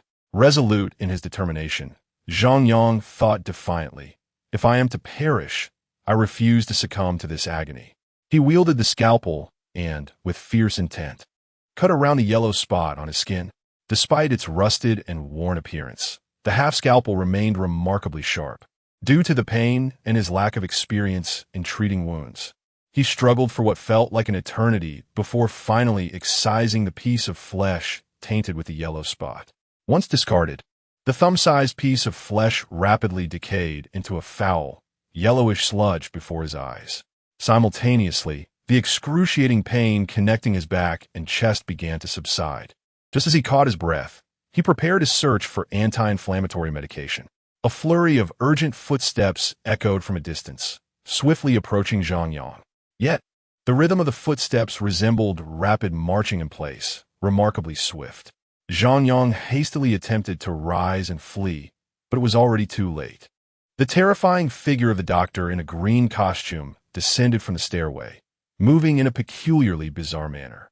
His hands hung limply like those of a groundhog, while his feet tapped rapidly in place, but his overall speed was astonishingly quick. Within mere seconds, the doctor had reached Zhang Yang's side. As he drew near, illuminated by the dim green emergency lights, Zhang Yang discerned the doctor's expressionless face marred by dozens of small, deep wounds the size of fingernails, inflicted by Zhang Yang's own scalpel. Each wound exhibited slight fissures, yet astonishingly, no crimson liquid seeped forth. The doctor now appeared as though dozens of eyes had sprouted across his visage. The scene was so horrifying that Zhang Yang nearly succumbed to unconsciousness. However, before he could lose consciousness, the doctor raised his hand, fingers converging into a pointed shape, and with a swift jab, thrust it violently toward Zhang Yang's chest. Chapter 23. Her countenance. Zhang Yang felt as though his sternum had been pierced. It was no longer mere pain, but an overwhelming numbness. In the next instant, he sensed something being forcefully extracted from his very being. Zhang Yang felt as if he had perished, with not even the chance to register the pain before he succumbed to complete unconsciousness. Upon awakening, he found himself in that peculiar little convenience store, being transported inside by the proprietor's daughter using a cart. What followed was the rescue orchestrated by Hishiner and Xiaoyan. After recounting this experience, Zhang Yang cast a complex glance towards Li Highway in the adjacent bed. He then retrieved a brass pocket watch from his pocket, opened it, and handed it to her, weakly stating, "Take a look at the photograph and the inscription within this watch."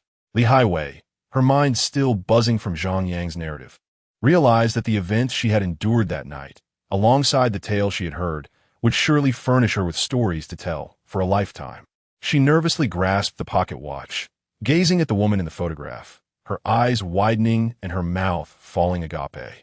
The woman depicted appeared to be a few years her senior, possessing extraordinary beauty, if Li Highway embodied a sultry allure. The woman in the photograph exuded an air of elegance and nobility. However, the crux of the matter lay not in their differing charms, but in the astonishing resemblance between Li Wanshuang in the photo and Li Highway herself, sharing a striking 90% likeness in features and face shape. Could such a coincidence truly exist in this world? Li Highway scrutinized the pocket watch for an extended period, not only observing the photograph, but also admiring the craftsmanship of the timepiece. At that moment, Xiao Yin and He Shiner approached, joining in the examination of the watch. Their mouths agape as well. The woman depicted within bore an uncanny resemblance to Li Highway. In fact, if anything, the photograph captured a woman with even more grace and femininity. Both Li Highway and her companions noted a brief inscription on the watch's surface, which read XX 17 years, indicating that it was manufactured in the year 1928. Zhang Yang continued to address Li Highway. "Have you ever encountered me in your dreams? Or scenes from a bygone era?" He hesitated slightly when uttering the word me. Li Highway shook her head with a hint of regret. "Zhanga, based on what you've just shared, it seems our past lives were undoubtedly intertwined as a pair. Most importantly, the individual in this watch bears such an uncanny resemblance to me. Had you not mentioned it, I might have assumed it was a photograph of myself taken at some point. However, I must confess, I have never experienced the kind of memories you described." Zhang Yang continued to gaze at Li Highway's face, lost in thought. Li Highway, having heard his previous experiences, understood that while he was observing her visage, his mind was preoccupied with the woman named Li Wanshuang depicted in the watch, inciting within her a strange, inexplicable jealousy. Li Highway found herself at a loss to define this peculiar emotion, yet it did not unsettle her. Instead, she felt a curious sense of being touched by this timeless love that transcended the boundaries of existence. Meanwhile, Hishiner stood by, her mind racing as she endeavored to unravel the mystery of it all. Given the time indicated by the pocket watch, it was evident that nearly a century ago, Zhang Yang's past life shared a romantic connection with the enchanting Li Wanchuang captured within the watch. Upon this reflection, Hishiner could not help but feel a twinge of insecurity. She considered herself quite beautiful, yet merely quite beautiful. When compared to Li Wanchuang or Li Highway, two individuals who bore an uncanny resemblance to each other, she felt as though she were akin to a fast food establishment, while they epitomized a five-star dining experience. Hishiner mulled over why she employed the metaphor of restaurants to illustrate the disparity in attractiveness between herself and Li Wanchuan. Perhaps, on a subconscious level, she believed that a woman's beauty held an allure for men akin to that of a restaurant for patrons. A restaurant serves as a venue for dining, just as a woman is meant to be desired by men. The absurdity of her own thoughts startled Hishiner. In such a perilous moment, she found herself preoccupied with comparing appearances. Xiaoyan, in contemplative silence, recalled her high school days alongside Li Highway, who had been the recipient of countless love letters and gifts from numerous admirers. Li Highway had always treated everyone with kindness, maintaining appropriate boundaries and never giving false hope. Although Xiaoyan herself had her share of suitors during her high school and university years, they paled in comparison to the multitude that pursued Li Highway. It seemed that beauty was indeed a hereditary trait. Perhaps her own past life had been that of an ordinary peasant woman. Li Highway, resting her forehead in deep thought, eventually spoke. Now that we have located everyone, and with dawn approaching, shall we make our exit? Zhanga, can you walk? The three young women turned their gaze toward Zhang Yang, who appeared exceedingly frail. It seemed that the few words he had spoken had utterly drained his strength, leaving him motionless in a state of slumber. At that moment, Li Highway suddenly attempted to sit up. Xiaoyan rushed to assist her, but Li Highway's expression had transformed dramatically. Despite the persistent pain in her left arm, which caused her to grimace, she stood rigidly as if possessed by some unseen force. Both Xiaoyan and Hishiner recognized that Li Highway's condition was far from normal. Hishiner swiftly positioned herself beside Zhang Yang, shielding him from any potential outburst from Li Highway, while Xiaoyan took her place next to Li Highway, bracing herself to manage their possibly unstable friend. Both girls hesitated to approach Li Highway too closely. The extraordinary events they had witnessed that night were already overwhelming. Just when they thought they could finally rest, another companion appeared to be under some form of possession, which was quite unbearable. Li Highway stood still, seemingly grappling with some profound thought. Hishiner observed that Li Highway clutched the pocket watch Zhang Yang had given her, refusing to let it go. Then, she addressed Hishiner, who was standing protectively in front of Zhang Yang. Could you please step aside? Iam Li Wanchuan. The words struck Hishiner like a bolt of lightning, leaving her utterly startled. The tone in which Li Highway spoke was a stark contrast to her previous lively demeanor. What had once been the cheerful voice of a spirited girl now exuded a uniquely magnetic and melodious quality. Had she truly become possessed? Yet, it did not seem to be by any malevolent spirit. Lost in thought, Hishiner nodded and stepped aside, while Zhang Yang remained in slumber, his eyes tightly shut. Li Highway gazed at the slumbering Zhang Yang with an intensely affectionate look for an extended period. The two girls beside her were caught in a dilemma. Should they speak up or feign ignorance? They found themselves at a loss. After a few minutes, Li Highway approached Zhang Yang's bedside, leaned down to grasp his hand, and placed a pocket watch in the palm of his hand before gently closing his fingers around it. At that moment, it seemed as though Zhang Yang had awakened from his slumber. He slowly opened his eyes, and the distance between his face and Li Highway's was no more than 30 centimeters. Zhang Yang was momentarily speechless, utterly captivated and unable to utter a single word. Chapter 24. Escape. Li Highway gazed at Zhang Yang with a tender expression, her eyes filled with warmth as she spoke. Although her words seemed directed solely at him, they resonated as if addressing the two girls alongside him. You must venture to Puyu County in the Frigid Province, and do not forget to seek out He Tianhai before you depart. At this point, she paused, her gaze fixed on Zhang Yang's face, and continued. Regardless of what you choose to do in the future, my love for you will remain eternal. With that, Li Highway turned and began to walk towards the door. Suddenly, Zhang Yang called out, if I were to die, would you wait for me on the other side?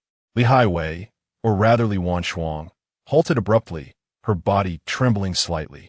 He Xiner and Xiao Yin, positioned behind her, could not discern her expression. After several seconds, Li Highway turned back to Zhang Yang. Her face now streaked with tears as she softly uttered, "San Liang, I would willingly wait for you there for another 70 years." In the next moment, Li Highway's legs buckled, her eyes rolling back as she collapsed to the ground. Xiao Yin rushed to support her. It appeared she had completely lost consciousness. Zhang Yang remained sat, his mind clear that it had indeed been the soul of Li Wanshuang that had briefly inhabited the body of Li Highway, whose appearance closely mirrored her own. It was strange to think they might not be related by blood. At that moment, Zhang Yang felt a slight relief in his own body. He opened his shirt to examine his chest, and He Xiner leaned in to take a look. The wound inflicted by the green-clad doctor had remarkably begun to heal, leaving only a scar the length of a fingertip, a vivid red mark. Upon seeing Zhang Yang's recovery, He Xiner inquired about his current condition. Zhang Yang lowered his gaze in silence, and, after a moment, looked up at her with a resigned expression, saying, "Do you remember? Our first conversation was merely 2 days ago, and I only accompanied you to the hospital this afternoon." He Xiner nodded, indicating she had not forgotten. The day's events were far too bizarre to overlook. Zhang Yang managed a bitter smile. "If I could, I would never wish to experience such things again. Perhaps it is easier for you, but I feel as if I am bearing some kind of mission, even if it is solely for the one named Li Wanshuang. I wish to heed her call. I intend to go to Puyu County. We shall depart tomorrow. Will you accompany me?" After a moment's contemplation, He Xiner replied, "I must first check on my brother. Did not Li Wanshuang mention that we should visit him first?" "You heard her. We will go together." Zhang Yang rose to his feet, and He Xiner quickly steadied him, wary of him stumbling. Zhang Yang glanced at the unconscious Li Highway, with Xiao Yin attentively watching over her. Soon, Zhang Yang began to formulate a plan. "It is currently 3:55 in the morning, and dawn is still about an hour away. We will allow ourselves a full hour. You must understand, escaping from his hospital will not be an easy task. That terrifying doctor has already attempted to take my life once." Beside them, Xiao Yin spoke softly. "There's an old man in this hospital leading a multitude of wooden puppets. Just as you mentioned, we truly cannot leave this place easily." Zhang Yang, the leader of their group, assessed the current condition of the four. He was able to walk normally, though a dull ache resided in his chest. It was not significantly debilitating. Hishiner was in good health, wielding a wrench for her protection.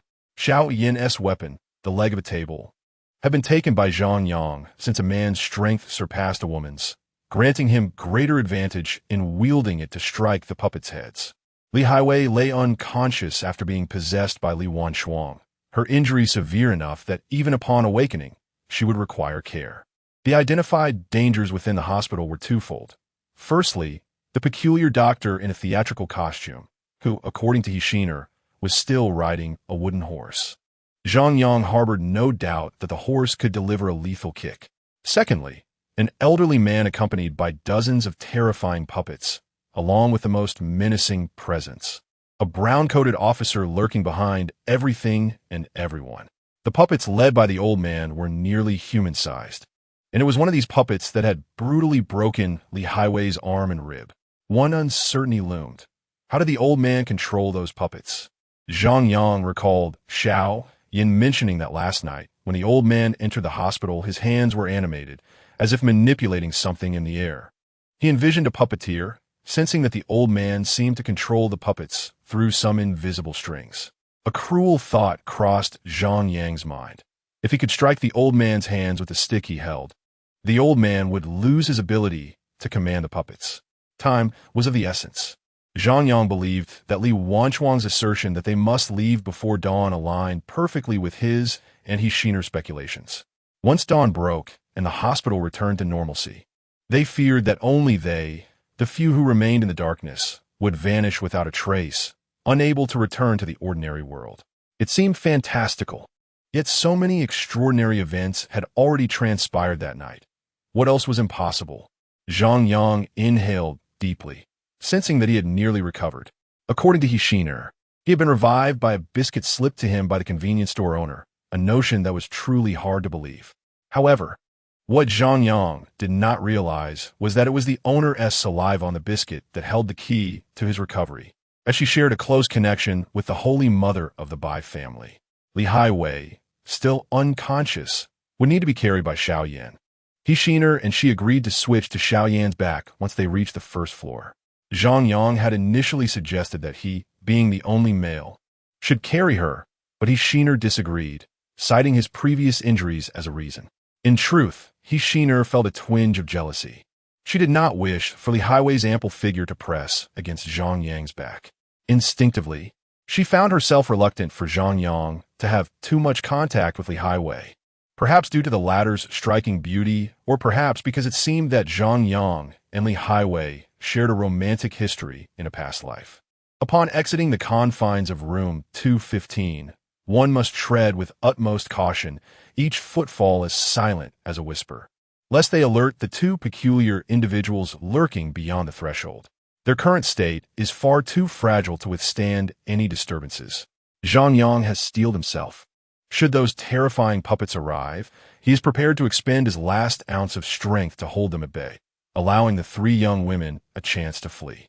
As the four reconvened in the grand hall, Zhang Yang disregarded the ex-NRS advice, instead lifting Li Highway from the breathless Xiao Yan and bearing her upon his back. He ex-NR moved stealthily to the front, her senses keenly attuned to the silence that enveloped them. No sounds, no sign of life. The cavernous and shadowy hall resembled the belly of some colossal beast, and if they could but escape through the soul door, there lay a glimmer of hope for their survival. After observing for what felt like an eternity, he Exine finally nodded to her companions, confirming the absence of immediate danger. Zhang Yang, with Li Highway upon his back, led the trio towards the entrance with careful, deliberate steps. Just as they reached the threshold, poised to step through the door, a resounding clang echoed through the air as the heavy iron gate slammed shut with alarming swiftness, nearly crushing Zhang Yang's nose in the process. He swiftly pivoted and darted to the right, where a small glass door stood independently. Earlier that night, he had assessed the formidable iron gate, realizing that it was impervious to any forceful attempts at breaching. Their only hope now resided in that fragile glass portal. Chapter 25. The peculiar drama at that moment. As Zhang Yang desperately kicked at the glass door, a rustling sound, akin to the friction of fabric, emanated from the back of the hall. Turning his head, Zhang Yang was startled to see a multitude of puppets pursuing him, led by an elderly man. A short figure clad in black stood at the forefront, behind whom loomed an astonishingly large number of puppets, a dark mass that seemed to stretch infinitely. The puppets approached with grotesque, contorted movements, appearing to number in the hundreds at first glance. They surged toward the four like a tide, the most unsettling aspect being the absence of any sound from their movements. The only noise was the faint rustle of their clothing brushing against one another due to their proximity. Zhang Yang was frozen in fear, as he and Sheener beheld these puppets for the first time. Under the eerie glow of the emergency lights, the distorted faces of the puppets were vividly illuminated. Xiao Yan, terrified, let out a blood-curdling scream, urging, "Quick, open the door. Otherwise, we're all doomed." Zhang Yang swiftly seized the wrench from Sheener's grasp and struck the edge of the stubborn glass door. With a sharp crack, the glass shattered, and with another powerful kick, he shattered the door completely. Xiao Yan and Sheener bolted outside, while Zhang Yang carried Li Highway behind them. At that moment, the horde of puppets, led by the old man, was merely 5 meters away. Zhang Yang, already suffering from chest pain and encumbered by Li Highway's weight, found his movements painfully slow. In a moment of panic, he failed to notice a shard of glass hanging from the door, which cut deeply into his calf, sending him tumbling to the ground in agony. The events of the night were overwhelmingly intense and perilous for the four, half of whom were injured. Zhang Yang mused to himself, "This is my second sacrifice today. In my next life, I must experience love before I die, or it will be too regretful." At this juncture, his mind began to wander, and he lost the will to struggle. Just as Zhang Yang resigned himself to being devoured by the puppets, he felt Li Highway beside him suddenly convulse. A sound echoed as something shattered, followed by an invisible force dragging both Zhang Yang and Li Highway several meters outside. A peculiar voice, reminiscent of the elderly man encountered in the leather-clad officer's office during his previous unconsciousness, called out, "Mr. Umbrella, you truly are fortunate. You have managed to escape." With no time to comprehend the unfolding events, Zhang Yang hurriedly hoisted Li Highway onto his back once more, and along with the two girls, they fled toward the hospital. As they reached the threshold, Hishiner glanced back one final time, seeing the old man and the multitude of wooden puppets standing ominously at the entrance, not advancing an inch. The old man's expression was dark and filled with a mixture of hatred and helplessness. The four of them dashed on the main road, too frightened to pause for breath. After running several hundred meters forward, they turned to look back, finding no one in pursuit. The puppet and the old man had not followed. At this moment, the sky remained shrouded in darkness, devoid of any presence of people or vehicles. The four of them were somewhat astonished that they could so easily escape from that horrifying hospital. Zhang Yang suddenly recalled something and removed the pocket watch from the unconscious Li Highway's neck. Upon opening it, he discovered that the glass of the watch face was shattered, the intricate cracks resembling a delicate spider's web. The image of Li Wanshuang in the photograph still gazed at him with a gentle expression. At this juncture, Li Highway stirred and murmured, half dreaming, to Xiaoyan, "Did we manage to escape?" Xiaoyan nodded vigorously. "You should be grateful to Brother Zhang. He carried you out of the hospital." Zhang Yang smiled slightly as Li Highway continued. "I don't know when I lost consciousness, but I saw a woman who looked just like me." Yes, she resembled the woman in the photograph within the pocket watch. Upon hearing this, Zhang Yang connected the shattered watch to Li Wanshuang's continued assistance. He listened intently as Li Highway recounted. "That woman told me to take care of Liang for her. Then she turned and entered a room, and suddenly I woke up, feeling somewhat bashful." Li Highway glanced at Zhang Yang and said, "Brother Zhang, thank you for carrying me out and not abandoning me." Zhang Yang replied, "How could I possibly forsake an injured person? Moreover, do not let her words influence your present choices. You should feel no psychological burden. Your decisions have always been yours to make." Li Highway nodded in acknowledgement and fell silent. Meanwhile, Hishiner observed the scene with a sense of unease. The four prepared to head toward the direction of dawn, taking out their phones to consult the compass, with Zhang Yang and Hishiner leading the way. Li Highway was now able to walk unaided, following closely behind Xiaoyan. At this moment, with less than an hour until dawn, the keen-eared Xiaoyan suddenly exclaimed, "Do you hear that? There's a sound behind us." Indeed, it was a clattering noise reminiscent of a horse galloping. Hishiner froze, immediately recalling the doctor in the green costume riding the wooden horse she had seen at the payment counter. He was in pursuit. As the four debated whether to run or hide in the nearby bushes, the sound drew nearer. Cold sweat trickled down Hishiner's back. Upon turning, she saw the doctor in the green costume, riding the wooden horse, approaching them at a steady pace. His attire mirrored that of Xiaoyan and Hishiner's previous encounter. However, unlike before, the doctor's face bore numerous vertical gashes, the wounds inflicted by Zhang Yang's scalpel now oozing blood. With her sharp eyesight, Hishiner could even discern the exposed flesh within those deep wounds. As the doctor on the wooden horse approached the four individuals, he spoke with a resonant clarity. "The patient has discharged himself without permission, and now he shall be cast into the furnace of human refinement." Subsequently, the doctor turned his gaze towards Zhang Yang, his expression suddenly transforming into one of grotesque malice. Beneath this sinister countenance, the wounds on his face seemed to split further, amplifying his terrifying visage. "Mr. Umbrella," he intoned, "in gratitude for your assistance with my gruesome appearance, I shall first toss you into the furnace." Zhang Yang erupted with a curse. "May your second aunt be damned. I shall take you down with me." This marked the third encounter for Zhang Yang with this bizarre figure, and his patience had worn thin. Releasing the hand of the Hishiner, which he had been gripping tightly, he brandished a wooden stick in charge of the doctor. Having endured 2 previous assaults from this horrifying physician, Zhang Yang was acutely aware of his formidable nature. The first time he had been rendered unconscious in an instant, and the second time his heart had been mercilessly extracted. If he failed to halt this maniacal doctor now, it would not only be his own demise. The lives of the 3 young women would also hang in the balance. Thus, He resolved that even if he were to be slaughtered on the spot, he would confront him in an attempt to obstruct his advance.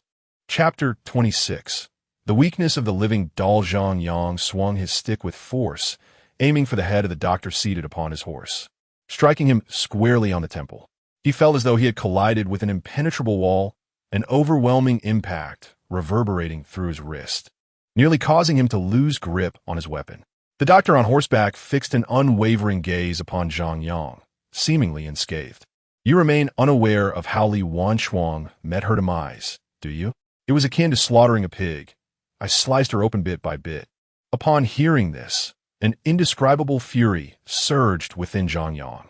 In a fit of madness, he leapt forward, seizing the collar of the green-clad doctor, dragging him downwards. Just as the doctor was suspended in midair, his left hand struck down like a blade, aiming for Zhang Yang's grasp on his right arm with astonishing speed. The crisp and unmistakable sound of a bone fracturing echoed, and with a single blow, Zhang Yang's right arm was shattered. Yet in that moment, Zhang Yang resembled a creature devoid of pain. He instinctively pressed his right foot onto the doctor's abdomen as he knelt, applying his right knee against the doctor's neck. The wonders of adrenaline during a perilous moment are truly remarkable. Zhang Yang hardly felt any pain in his right arm. Not only was he striving to shield the three girls' escape, but the doctor's prior words had illuminated a chilling truth. His beloved Li Wanchuang from his past life was likely slain by this ghastly figure. Though he could not fully comprehend the nature of Li Wanchuang's past affections, the expression she wore when she gazed upon him, both tender and imbued with an ineffable melancholy, pierced Zhang Yang's heart with profound sorrow and regret. The delicate visage of Li Wanchuang materialized in his mind. If this monstrous individual before him was indeed responsible for her death, employing such cruel methods, he vowed to avenge her. Even if his arm were to shatter and his body to break, he would strangle this fiend with his mangled flesh. With his knee pressing into the neck of the terrifying doctor, a voice, startlingly familiar, echoed in Zhang Yang's ear. Zhang Yang, quickly tear off Li Yan's face. Li Yan, was that the doctor's name? Zhang Yang paid little heed to such details. Beneath him, the so-called Li Yan bore numerous wounds, previously inflicted by Zhang Yang himself. Resolute, he thrust his fingers into the gaping wounds. Li Yan began to writhe violently, uttering incoherent cries. With blood-soaked left hand, Li Yan thrust a sharp object directly into Zhang Yang's right thigh, ignoring the searing pain and the severity of his injury. Zhang Yang was solely focused on tearing at Li Yan's face. It was uncertain whether it was Zhang Yang's immense strength or Li Yan's peculiar anatomy. But after an arduous struggle, Li Yan's entire visage was astonishingly ripped away like a layer of rubber. Strangely, not a single drop of blood flowed. Upon the removal of that face, Li Yan immediately ceased to struggle. Zhang Yang beheld the revelation that beneath Li Yan's skin was not bone, but rather an oval piece of wood. Zhang Yang, suppressing his nausea and pain, stood up and began to tear off the green costume from Li Yan, continuing to rip the skin from his body. In no time, Li Yan's entire skin was stripped away, astonishingly without a single drop of blood shed. The skin was as soft and pliable as rubber, approximately 2 to 3 centimeters thick. Beneath that layer of skin, there was no skeletal structure. Encased within the rubber-like exterior was a marionette of a dark green hue. The puppet's face was devoid of features, lacking discernible eyes and mouth, yet it possessed fingers, toes, and joints. At that moment, the puppet lay motionless on the ground. The wooden horse, which had long since lost track of its whereabouts after Li Yan was yanked from its back, seemed to have vanished without a trace. Zhang Yang glanced around for some time, failing to hear the sound of hooves. Perhaps the horse had returned to the side of the cloaked elder. Could it be that this doctor named Li Yan was not a living person at all, but merely a puppet controlled by the old man? Zhang Yang, fearing that this puppet might spring back to life and attack him and the three girls, resolved to crush the eerie figure beneath his feet. At that moment, he suddenly realized something was amiss. His arms and thighs had sustained injuries, yet he felt no pain whatsoever. He raised his right arm, only to discover that it had not been broken. There was merely a dark mark on his forearm. After examining it closely, he confirmed there was no sensation of a fracture, and his right hand functioned normally. Looking at his right leg, which had just been pierced, He found no wound nor pain. Was everything that had transpired merely an illusion? Yet beside him, Hishiner and Li Highway both insisted. They had indeed witnessed him battling with the puppet, and they had seen his leg being punctured. At this point, the three turned in unison towards the torn skin, only to find it had vanished. Zhang Yang scanned the surroundings, spotting Xiao Yin kneeling on the ground with her back to them, while the removed skin lay several meters away behind her. A sense of foreboding washed over Zhang Yang as he rushed over and tapped Xiao Yin on the shoulder. "What are you doing?" The ensuing scene was truly horrifying. Xiao Yin held the skin in her hands and slowly turned around. It was then that Zhang Yang realized, unbeknownst to him, she had begun to pull Li Yan's skin over herself. Her legs were already ensconced in that skin, prompting Zhang Yang to shout urgently, "Come help! Xiao Yin is being possessed." Li Highway, now able to move normally, dashed past Hishiner, swiftly reaching Zhang Yang's side to assist. Zhang Yang tackled Xiao Yin to the ground, while Li Highway crouched down, but she suddenly felt a sharp pain in her ribs. It was Hishiner who rushed to Xiao Yan's legs, pulling desperately at the skin suit. However, the suit seemed to possess a life of its own, clinging to Xiao Yan's legs as if it had numerous suction cups, resisting every effort to be removed. Meanwhile, the skin suit continued its rapid ascent, already creeping up toward Xiao Yan's thighs. Beside them, Hishiner, witnessing the futility of their efforts, found herself in a moment of inspiration. Grasping her waistband with both hands, she unexpectedly began to remove her shorts. Zhang Yang stared in disbelief. "Dear sister, this is a time of malevolent forces at play. What purpose does your disrobing serve?" As she unfastened her belt, Hishiner shouted at Zhang Yang, "Close your eyes." Without hesitation, Zhang Yang complied and turned away. After a brief interval of about 10 seconds, he noticed the sound of the previously struggling Xiao Yin had ceased. When Zhang Yang cautiously turned back, he saw Hishiner crouched on the ground, holding a pink cloth and gesturing toward Xiao Yan's head. What could this pink cloth be? A handkerchief, perhaps? Squinting to discern further details, he realized it was a triangular piece of fabric. Hishiner was attempting to place her lacy undergarment upon Xiao Yan's head. A single term resonated in Zhang Yang's mind: riding cloth. It was said to be the most vile object in existence, capable of unraveling all worldly laws. He never anticipated that such an undergarment could possess similar powers. Noticing Zhang Yang's furtive glance, Hishiner shouted once more, "Close your eyes, quickly." Simultaneously, Xiao Yin appeared to lose consciousness, ceasing her struggles. Zhang Yang tightly shut his eyes once again. After a moment, Hishiner approached him, declaring, "I'm done. Let us go." Chapter 27. Finally escaping?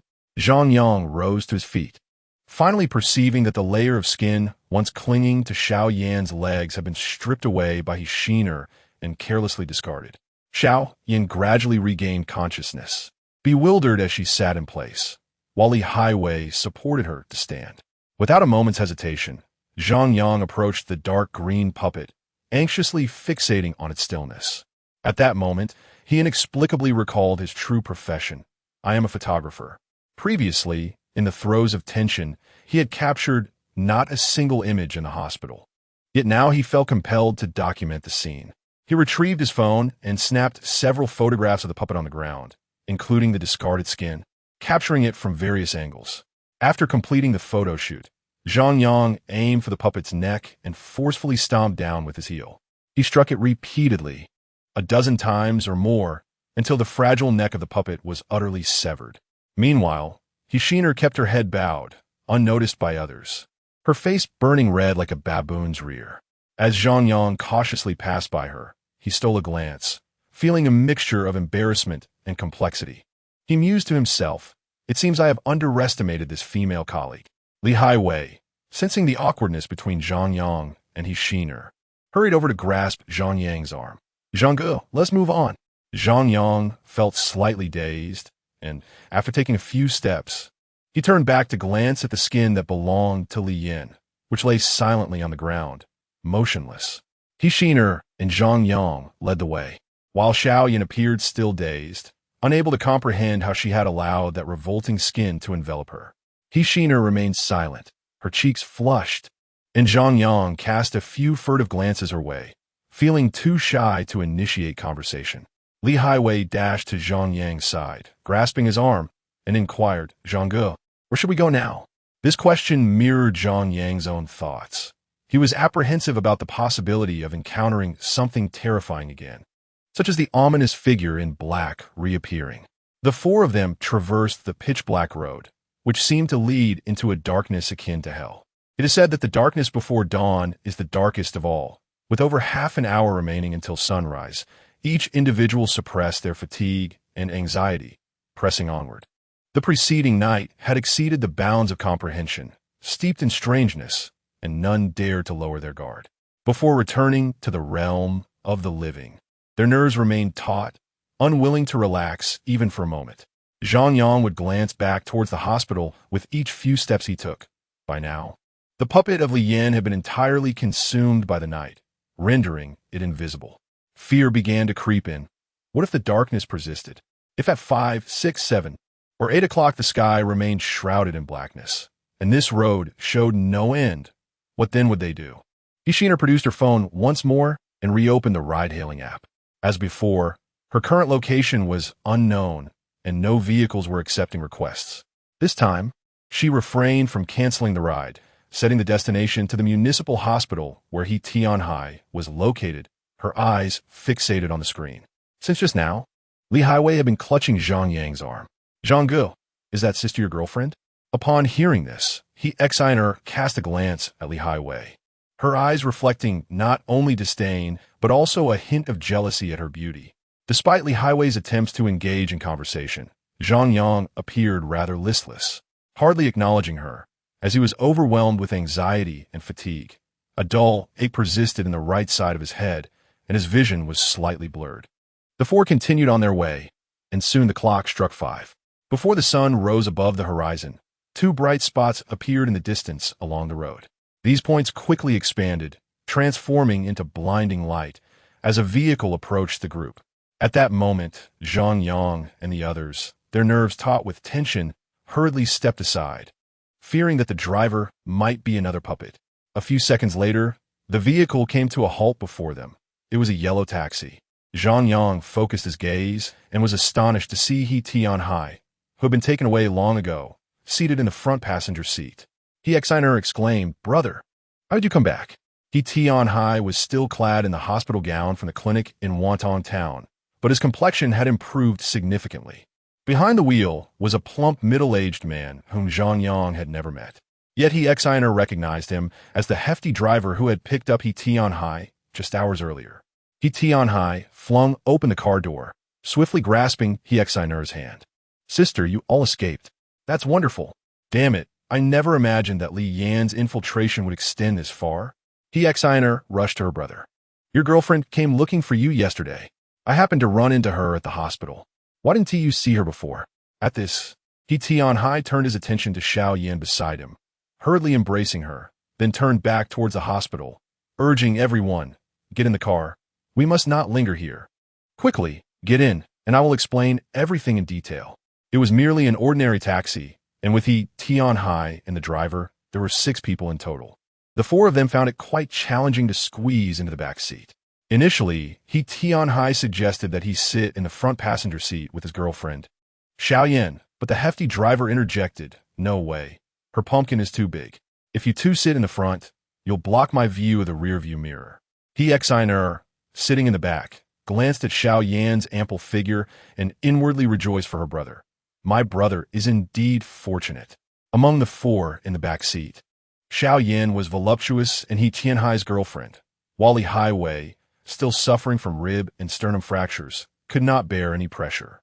Consequently, Zhang Yang decided to let He Exiner sit on his lap. Upon hearing this, He Exiner blushed noticeably, but after a glance at Li Highway beside her, she boldly claimed her position, straddling Zhang Yang's legs. Li Highway, seated on the far left, clearly wore an expression of displeasure, casting a sidelong glance at He Exiner. In the midst of the conversation, Xiao Yan felt a twinge of embarrassment as the taxi had already started moving, making a U-turn and swiftly navigating down the still, pitch-black road ahead.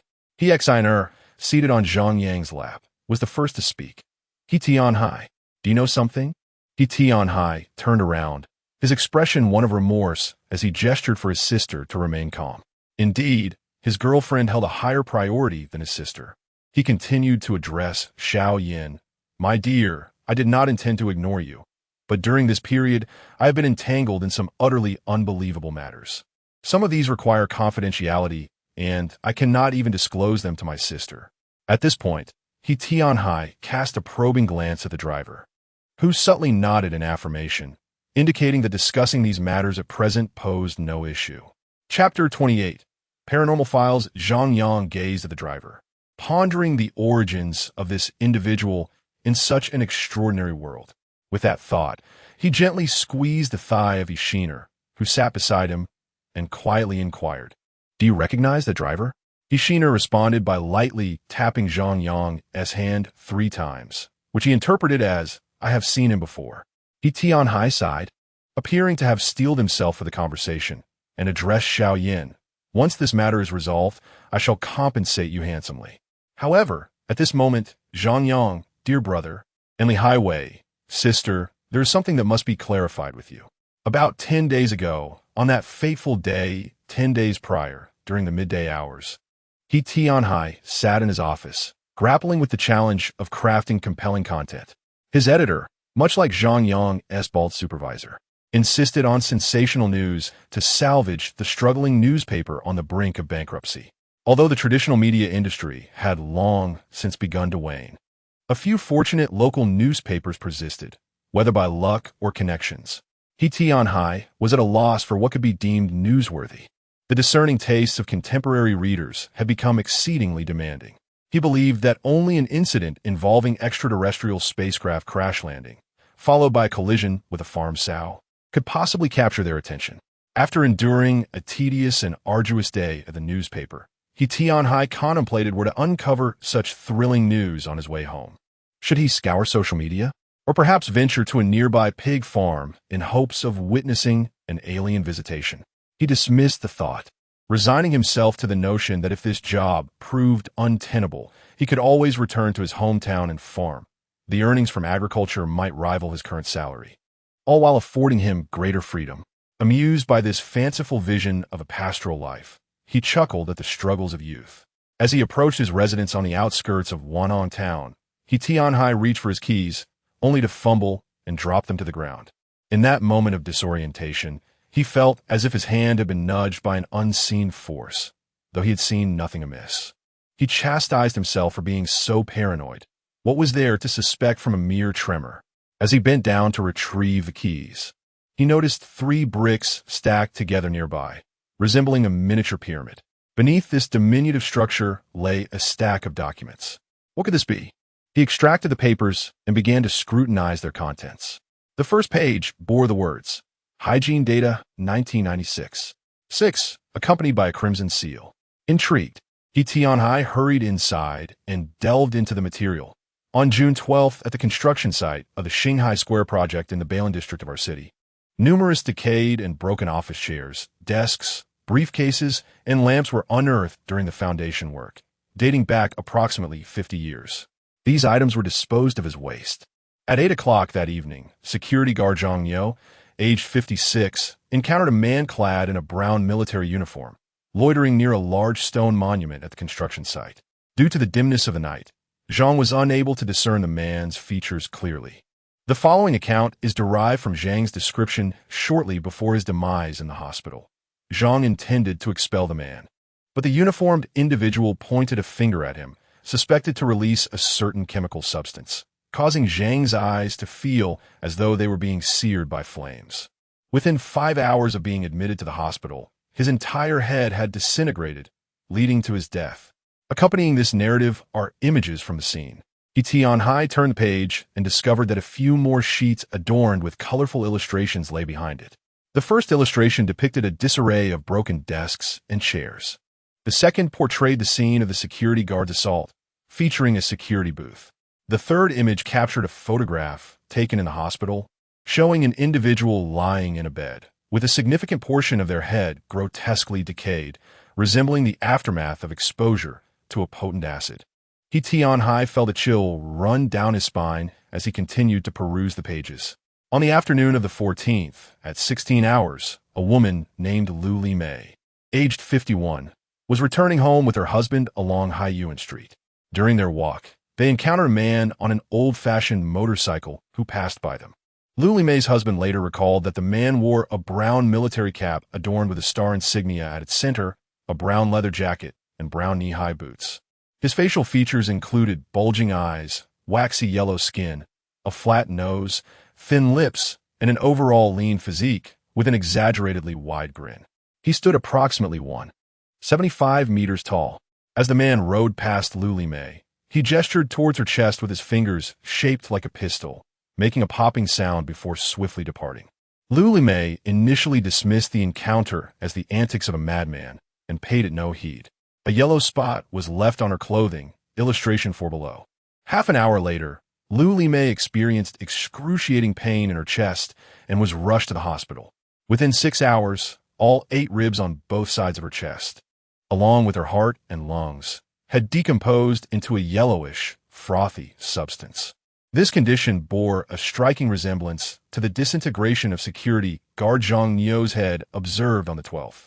Indeed, following this text was another accompanying image, which depicted a military uniform with a small, inconspicuous yellow-brown spot the size of a fingernail on its chest.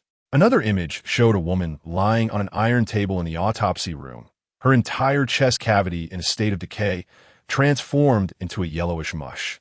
He Tianhai nearly retched at the sight, questioning whether this was a parody or some other grotesque narrative. How had he never heard of such occurrences before? The following pages contained even more unsettling content, which he forced himself to continue reading. On the morning of the 16th, at 8:10, a traffic officer named Ji Yuanming, age 49, intercepted a man riding a motorcycle in the wrong direction at the Wang Yo toll station. The physical characteristics of the man closely resemble the description of Lu Li Mei's husband from the incident on the 14th. Given Ji Yuanming's expertise, he was able to provide more specific details based on the description of Lu Li Mei's spouse. The man appeared to be around 50 years of age, dressed in a uniform reminiscent of an antiquated yellow faction.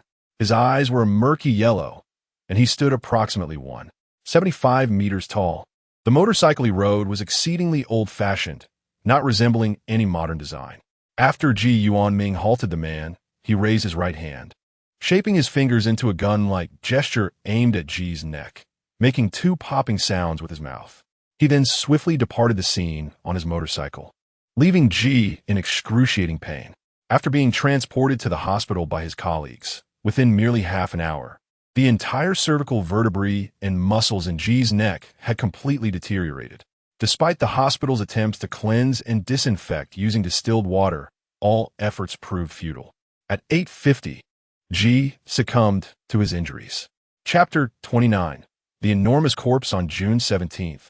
A 15-member team was established by the Hygiene City Safety Management Office to conduct a thorough investigation into 3 recent fatal assault cases.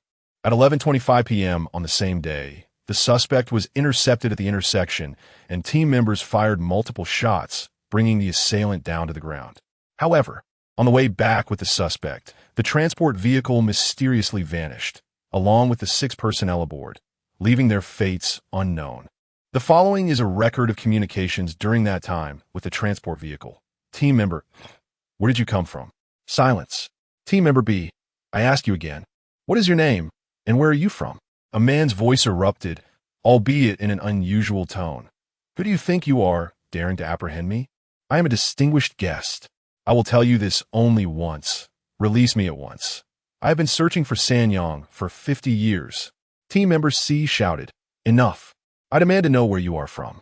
Who is Zhang Yang? Suspect: I just crawled out of a pit where over 10,000 people were buried. Do you comprehend the agony of being buried? At this juncture, the headquarters heard a series of 6 sharp cracks, followed by the anguished screams of a multitude, a sound that was utterly heart-wrenching.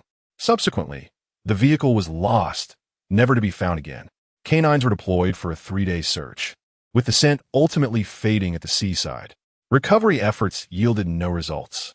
Speculation regarding the suspect indicates a madman, potentially armed with lethal biological or high-tech weaponry, likely clad in specially designed body armor. The individual is of unknown origin, having allegedly killed 3 people and caused the disappearance of 6 personnel along with a vehicle. Warning: the individual is exceedingly dangerous. Vigilance is required across all regions. The suspect possesses the following characteristics: wearing a brown leather jacket resembling military attire. Suspected to be from an old yellow faction, adorned with a large hat and brown knee-high leather boots. Approximately 1.75 meters tall, with waxen skin, thin lips, a flat nose, and bulging, yellowed eyes. He rides an antiquated black motorcycle. Should one encounter him, immediate restraint and binding are imperative.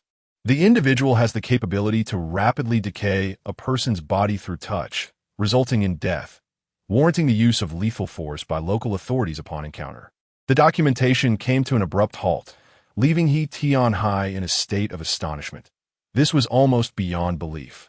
Glancing at the stack of papers in his hand, he felt as though he was grasping a dark secret. He placed the papers upon the table, his mind beginning to churn with thoughts. There were 2 possibilities. Either this was a cruel prank by someone, a discarded tale of horror, or if the contents were genuine, it could mean someone had deliberately placed it at his doorstep for him to see. But what could be the intent behind such a deliberate act? Just as He Tianhai was lost in his musings, a series of knocks echoed from the door, startling him. He quickly gathered his thoughts and approached the door. Standing outside was a young man clad in blue attire. He Tianhai, perplexed, recalled he hadn't ordered any delivery. "What are you looking for?" The young man in blue responded with a bright smile. "Good day, Mr. He Tianhai. I have a matter to discuss with you. May I come in to speak?" In the household, there was only the solitary man, He Tianhai, who felt no fear as he stepped aside to allow the visitor to enter.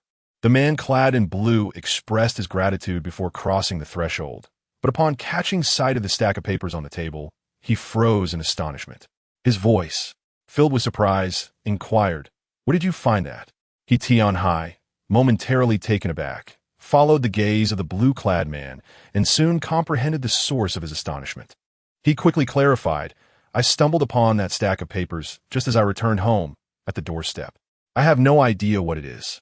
The contents read like a ghost story.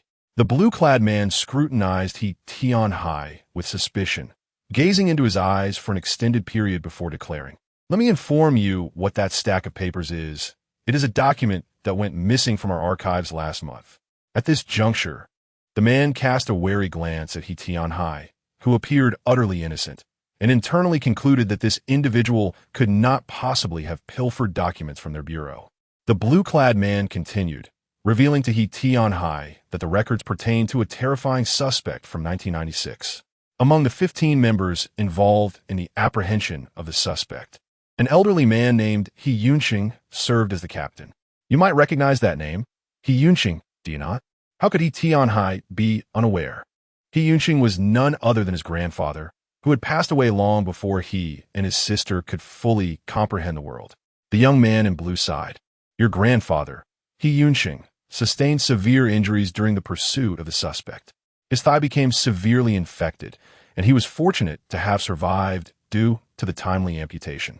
Otherwise, he would have perished on the spot. Ironically, this very circumstance prevented him from completing his final mission. It was precisely because of this that your grandfather lived, while everyone else in that vehicle, including the suspect, mysteriously vanished. However, due to the poor medical conditions of the time and his advanced age, He Yunxing succumbed to complications from the infection after 2 months of recuperation at home. Before his passing, the elder had entrusted us with the task of safeguarding certain documents related to this incident, insisting they be delivered to his grandson, He Tianhai, upon his 20th birthday.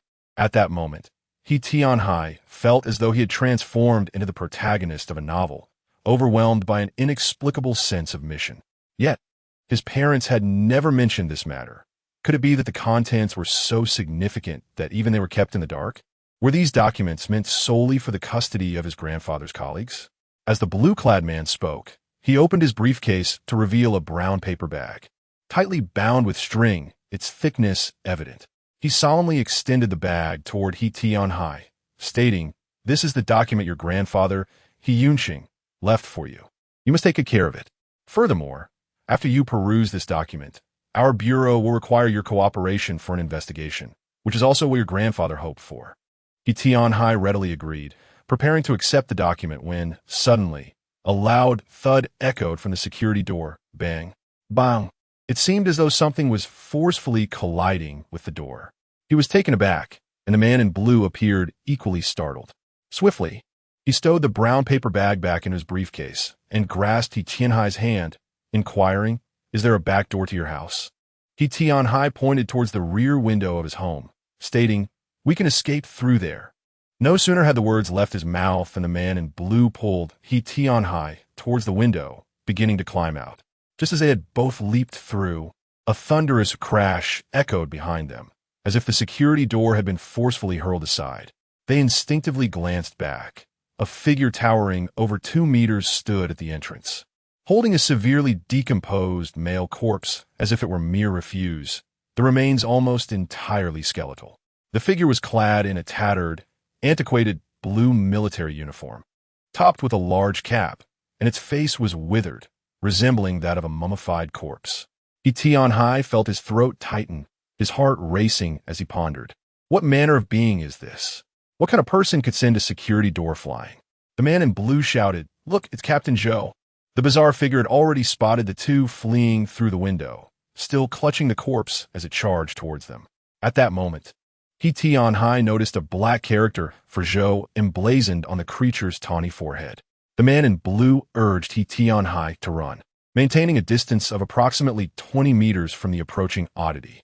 To He Tianhai, this sensation was 100-fold more exhilarating than being pursued by a deranged maniac. Chapter 30. Captain Zhou's transformation. Listening to the thundering footsteps of the creature behind him, He Tianhai felt his legs weaken. He had never encountered such a terrifying ordeal. It was utterly exhilarating. A palpable sense of imminent death enveloped him, and his heart raced as though it might leap from his throat, his lungs threatening to burst with fear. Observing He Tianhai's growing distress, the man in blue retrieved an object from his pocket and hurled it towards the monstrous figure behind them. He Tianhai barely discerned what it was before a powerful shockwave surged from behind him, propelling him forward with tremendous force. Simultaneously, a resounding explosion reverberated, nearly deafening him. The man in blue had just thrown a grenade, an armament he had prepared in anticipation of unforeseen dangers during this mission to find He Tianhai. However, he had not anticipated that the peril would manifest as an ancient zombie, resurrected from the depths of the earth. The force of the blast rattled He Tianhai's mind, and the man in blue rushed over to grasp his arm, urging him to continue running. At that moment, He Tianhai's thoughts were a blank slate. Yet he pressed on, head down, desperate to escape. They found themselves on the outskirts of Wantong Town, where dusk had settled, and the last vestiges of the sunset were fading. The man in blue pulled He Tianhai to a black sedan by the roadside, kicking him into the car. Seated in the passenger seat, He Tianhai's heart raced wildly as he gasped for breath. As the man in blue swiftly took the driver's seat, He Tianhai glanced back in the direction from which they had come, only to see the grotesque figure charging towards them. The creature clutched what appeared to be a mangled corpse, seemingly using it as a shield against the explosion. With the engine roaring to life, the car surged forward at an extraordinary speed. However, they had not traveled far when He Tianhai felt a tremendous weight pressing down on the vehicle, causing it to sag ominously. A loud crack echoed as he turned to see the officer-like monster's head had shattered the window, reaching into the back seat. In that moment, He Tianhai thought, "This is it. I never imagined I would meet my demise by being devoured by a zombie." He could clearly see the corpse's desiccated, waxy face devoid of any expression, its sunken eyes fixated on him, desperately attempting to claw its way into the car through the shattered window. The characteristically large Zhou emblazoned on the corpse's face was unmistakable. The man in blue bent down to retrieve an object from the ground, an iron pipe or something similar, and before He Tianhai could comprehend, he turned and plunged it into the zombie officer's neck, effectively pinning it to the back seat. With urgency, he grabbed his briefcase, flung open the car door, and shouted to He Tianhai, "Get out. Follow me." As the man pulled He Tianhai away from the car, having covered a distance of several meters, he glanced back at the zombie officer struggling to emerge from behind the vehicle. He then produced a black remote control from his pocket and promptly shoved He Tianhai to the ground. A tremendous explosion erupted from the direction of the car, sending shockwaves that reverberated through the earth, accompanied by a scorching wave of heat. He Tianhai felt as though he were trapped in a horror film, lying motionless as he stared at the flaming wreckage and the tires that had been propelled far away by the blast. The man in blue, seated nearby, appeared equally shaken, gasping for breath. Amidst the cacophony of the explosion, an enraged roar echoed. Remarkably, the zombie officer was still alive, rising from the debris of the explosion. He Tianhai observed that the creature had lost its right arm in the blast, yet its blue uniform remained intact, with a steel pipe protruding from its neck, and its remaining left arm swayed unsteadily. He Tianhai was utterly convinced that this abomination could still sever his neck with a single bite. The man in blue was ashen-faced. The fragments of the exploding car had severed his right calf. He hurled his briefcase towards He Tianhai, exclaiming, "Take this. Go to our bureau. The address is clearly written inside. Hurry." He Tianhai understood the gravity of the situation. His ordinary life had inexplicably entwined with this supernatural event. With no time for further words, he seized the briefcase and sprinted towards the outskirts of the town. After running for several dozen meters, he was astonished to find a blue shared bicycle parked by the roadside. Panting heavily, He Tianhai realized his running pace was insufficient, and the lock on the bicycle had been entirely removed, as if it had been deliberately left for him. Perhaps it had been discarded by a nearby villager? Climbing onto the bike, he glanced back at the man in blue. At that moment, He Tianhai was about several dozen meters away from him, while the zombie officer remained near the burning car, seemingly injured and motionless. A thought flickered in He Tianhai's mind, urging him to return and assist the man. How sudden it was. He didn't even know the man's name, yet he was expected to watch him perish. Just as He Tianhai steeled himself to abandon the man and the creature, he suddenly heard a faint crackling noise at his feet. Looking down, he saw a cluster of black and red beans scattered across the ground, about a dozen in total. While he pondered whether these could be miniature explosives and realized he needed to flee, one of the beans emitted a crackling sound from beneath the ground. To his astonishment, the earth began to fissure, startling He Tianhai. Upon closer inspection, he noticed that the ground beneath each red bean was cracking. An instinctive dread washed over him, urging him to flee, just as an unprecedentedly loud roar erupted from the direction of the zombie officer. With a numbed expression, He Tianhai glanced in that direction once more. With his keen eyesight, he discerned that the creature was, astonishingly, using its remaining left hand to tear at its own body. A gaping wound had been torn open across its chest, yet not a single drop of blood flowed forth. The monster's entire form resembled a tattered sack, with the opening of the sack situated at its chest. It thrust its left hand into the gaping maw of its chest, seemingly retrieving something, before violently flinging its hand in the direction of He Tianhai. As he beheld the heap of black-red beans that landed beside him, He Tianhai was struck by a chilling thought. The zombie officer was extracting and scattering those very black-red beans from within its body. By the looks of it, it appeared to have spread them across a radius of several dozen meters. The ground beneath the beans that first fell beside He Tianhai had cracked open significantly, and a skeletal hand emerged from the fissure. In mere seconds, a figure clad in a grayish-yellow uniform, predominantly reduced to skeletal remains, clawed its way up from the earth. Yet it seemed unable to steady itself, swaying unsteadily. Upon further inspection, He Tianhai noticed several other skeletons, adorned in identical uniforms, gradually emerging from the ground around him. Chapter 31. Unveiling the secrets at this moment.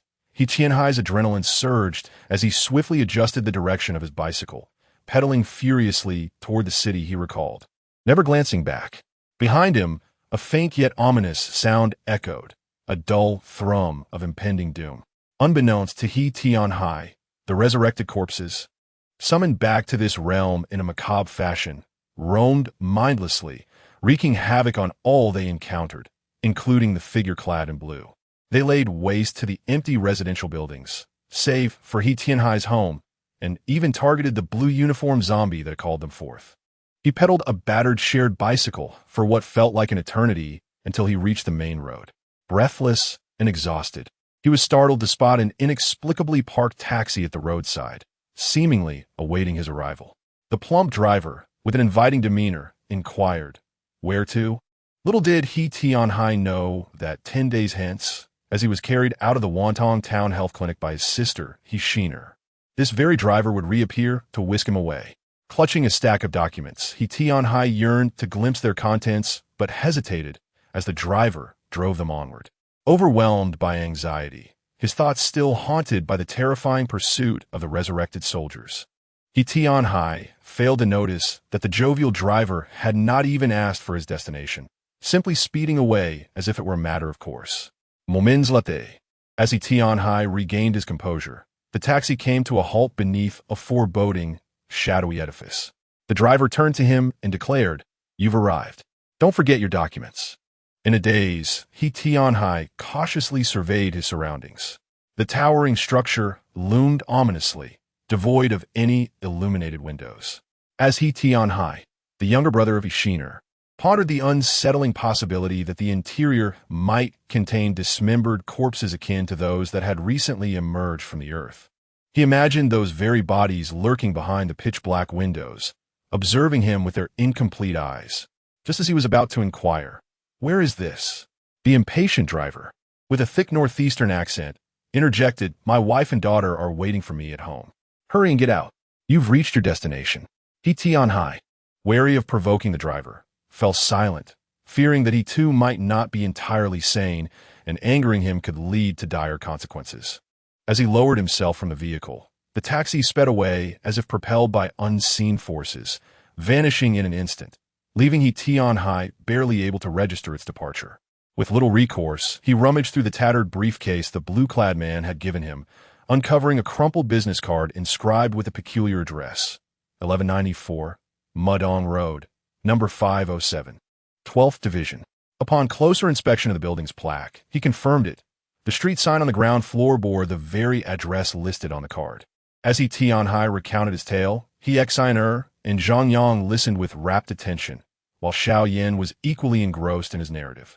The driver shook his head, and he Tianhai, appearing to understand implicitly, said to his sister, "What I am about to share must be conveyed in a cursory manner, as I cannot disclose overly specific information."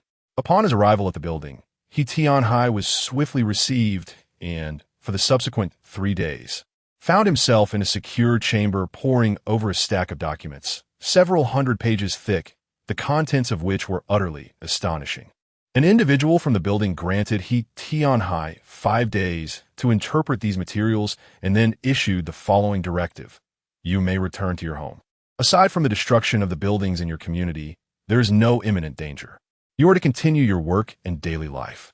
You may take these documents with you, but refrain from discussing your current experiences or the contents of these files with anyone. Understood? For the foreseeable future. Unless you encounter our associates who instruct you otherwise, you are to remain silent." He Tianhai, having comprehended the full extent of the documents, solemnly nodded, preparing to depart as the personnel from the building would escort him home. Before leaving, he could not resist inquiring, "What was the situation with the driver when I arrived? Was he one of your people?" To his surprise, the individual across from him blinked, signaling him to drop the subject. He Tianhai, well aware of the perils of speaking too freely, chose to disregard his own question, bowing his head as he boarded the vehicle, which would transport him home, blindfolded. Upon his return, he Tianhai retrieved a small-screened mobile device, handed to him by the personnel at the building, which would periodically receive operational directives from them. At times, he found the content of these directives perplexing, devoid of any discernible logic, leaving him unable to ascertain their ultimate purpose. Yet, he dared not defy them. As he continued his account, he glanced back at Xiao Yin, saying, "My dear, the peculiar statements I previously made were prompted by these directives. Furthermore, sister, when I mentioned conducting a journalistic investigation, even my story about encountering the terrifying man in leather at the restaurant was dictated by their instructions." He Tianhai added, "The intent behind the building's demands is to assemble us naturally, without being detected by Fujino Kenji." Upon hearing the name Fujino Kenji, Zhang Yang became momentarily stunned. The first image that flooded his mind being that of a card discarded by a child at sunset, depicting a figure known as the demon of militarism, Fujino Kenji. This name seemed to resonate within his memories, yet he could not recall the specifics. The yellow-brown leather coat should have been etched in his memory as a terrifying imprint. But Zhang Yang found himself unable to recollect it. He Tianhai observed Xiao Yan's astonished expression, her lips forming a Na shape, as she continued. There is only one exception. When you sought me out last night, I truly encountered an unexpected incident. Those wooden puppets were pursuing me in Wantong Town. Moreover, last night, I noticed you and your companion arrived, but due to the circumstances, I was unable to clarify the situation to you at that moment. Zhang Yang, along with Ishiner and Xiao Yan, understood that this matter undoubtedly pertained to some profound secret, one that appeared to hold a significant level of confidentiality. Thus they dared not inquire further. However, there remained one crucial question. What exactly was inscribed within the documents contained in the cowhide paper bag left behind by He Tianhai's grandfather, He Yunqing? There was no need for baseless speculation. Intuition suggested to the girls that the contents of the cowhide paper documents, as mentioned by He Tianhai, were inextricably linked to the terrifying brown leather-clad officer. Zhang Yang had previously witnessed what he termed past life visions, including the origins of the recent rumors circulating in Wantong Town regarding the menacing officer. Why was He Tianhai being pursued? In Zhang Yang's past life, there existed an individual named San Liang and another who bore a striking resemblance to Li Haiwei, named Li Wanshuang. What tales connected these two with the fearsome officer? Furthermore, what experiences had He Tianhai, Hishiner's grandfather He Yunqing, and those three individuals from a bygone era endured? Were these accounts intertwined with the narratives recounted by the elderly Su matriarch from northeast China? He Tianhai then began to meticulously recount the contents recorded within the cowhide paper bag, leading the listeners back to the harrowing truths concealed 80 years prior. This narration extended for several hours. By the time He Tianhai concluded, parched and weary, the sun was already high in the sky. Not a single one among Zhang Yang and the others felt fatigued during the telling. For them, who had just escaped the eerie hospital, the past events recounted by He Tianhai were truly chilling. It also made them acutely aware of one fact. The real challenges were just beginning. At this juncture, Zhang Yang and Ishiner finally comprehended the origins of the fearsome brown-coated officer, as well as the tragic pasts of San Liang and Li Wanshuang. Within the cowhide paper bag that He Tianhai had examined, the first page had already oxidized and yellowed, inscribed with the words, Grandfather He Yunqing, written on August 15, 1996. For my grandson, He Tianhai. Chapter 32. The Initial Nightmare. The following is a narrative penned by He Yunqing, a tale that ought to have been buried in the earth. This story unfolds from the year 1931 to its conclusion in 1996, spanning over half a century. In December 1942, amidst the heavy snowfall of the frigid province of Puyu County, at 10 o'clock in the evening, a man clad in a cotton coat and wearing a fur hat hastily approached a red brick house on the outskirts of Puyu County. Unbeknownst to the casual observer, a dark handgun was tucked into his waistband. As he walked, he remained vigilant, glancing apprehensively over his shoulder, fearful of being followed. Within the brick house resided Su Haiyuan, a nearly 50-year-old soldier from the local guerrilla unit adjacent to Puyu County. The visitor was none other than Zhou Zhili, the commander of the local resistance team. A fortnight prior, Su Haiyuan had infiltrated the Sakura Nation's military camp in Puyu County to avenge his younger brother, killing a Sakura officer in the process. However, he had sustained severe injuries himself. Upon learning of this incident, Captain Zhou was filled with indignation. First, because Su Haiyuan had acted independently without prior notification, breaching protocol. Second, such recklessness could have alerted the Sakura camp, and had he been captured, there was no guarantee that he would not divulge critical information under duress. Fortunately, Su Haiyuan managed to escape, narrowly avoiding capture by the forces clad in yellow. That night, Captain Zhou disguised himself as a farmer and visited the Su household. Inside, only Su Haiyuan's young daughter, Su Yuqin, and his wife were present. The latter was tending to Su Haiyuan's wounds. Su Haiyuan was a true man of valor. Prior to his visit, Captain Zhou had heard of his injury and had intended to reprimand him, but upon witnessing the severity of the wound, he was rendered speechless. The flesh near Su Haiyuan's right shoulder was nearly obliterated, and as his wife changed the dressings, the gaping wound revealed yellowish bone beneath. The surrounding flesh had been corroded, as if by acid, creating a deep pit in his upper arm. It was unfathomable how Su Haiyuan bore such excruciating agony. After a prolonged silence, Captain Zhou found the reprimands he had planned to deliver stuck in his throat.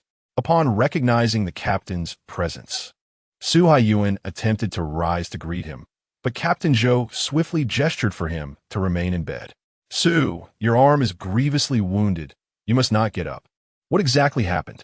Were you attacked by a bioweapon from the Sakura Nation?" With a pained smile, Su Haiyuan replied, "What bioweapon?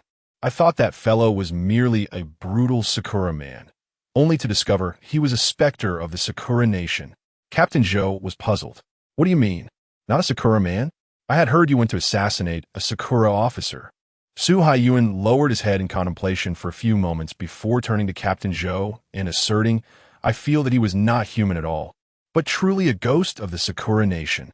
I witnessed with my own eyes as my gun shattered his skull. His face was utterly destroyed, yet he acted as if nothing had happened. He raised his hand, empty-handed, mind you, and gestured towards me, and that is how my arm ended up like this." "Captain Zhou, it is indeed true. I witnessed it with my own eyes. Could you possibly believe he is human?" Captain Zhou has also heard that recently, a person named Kenji Fujino was dispatched from the city of ice and snow to Puyu County. However, the intelligence regarding his background remains unclear. It is only known that he was transferred from a highly esteemed location in Ice and Snow City, yet the specifics of his origins remain shrouded in mystery. Accompanying this enigmatic Kenji Fujino are a plethora of horrifying rumors. Some claim to have seen him literally consume a living woman from the Cherry Blossom Nation. Others assert that before arriving in Puyu County, Fujino had been responsible for the deaths of dozens of innocent civilians in Ice and Snow City. Such accounts have sparked an insatiable curiosity within Captain Zhou. How could a native of the Cherry Blossom Nation be so depraved as to feast upon his own kind? Where exactly did Kenji Fujino originate? Even comrades from Ice and Snow City are at a loss, as if he had suddenly materialized within the ranks of the Yellow Robe faction. Furthermore, the other soldiers of the Yellow Robe faction treat him with utmost respect. Yet, the information gathered indicates that Fujino holds the rank of merely an ordinary junior officer. In fact, there are reports that an officer of equal standing from the Cherry Blossom Barracks in Puyu County showed deference to Fujino, behaving as if he were subordinate. This is quite an unusual phenomenon for the hierarchically structured forces of the Cherry Blossom Nation. Captain Zhou, having joined the ranks in 38, has encountered countless soldiers from the Cherry Blossom Nation throughout the vast expanse of the land. However, only the rumors surrounding Fujino evoke profound unease and disgust within him. Prior to visiting Old Su, Captain Zhou was already aware that a few days earlier, Old Su had bravely infiltrated the Cherry Blossom military zone in Puyu County and had slain Fujino, a fact that was abundantly clear. Comrades tasked with intelligence gathering have confirmed this news, noting that a considerable uproar erupted in Puyu County that very night. Astonishingly, Fujino survived even after suffering a shattered skull. He managed to incapacitate Old Su's arm with just a mere gesture, an unfathomable occurrence. Lying on the bed, Old Su struggled to raise his injured right arm, exclaiming, "Captain Zhou, I have walked through the gates of hell and nearly perished." Thankfully, the physician managed to excise the damaged flesh, or else my entire chest would have rotted away. What then is that Kenji Fujino? Captain Zhou glanced at Old Su's wife and daughter, who promptly understood the situation and retreated to the adjacent room. On the bed where Old Su lay, a small table was set with a bottle of white liquor and some remnants of dinner. Captain Zhou approached the bedside, removed his shoes, and sat cross-legged opposite Old Su. Pouring himself a glass, he also filled one for Old Su. "Come, let us drink together." Old Su accepted the glass with his left hand and downed the liquor in one gulp.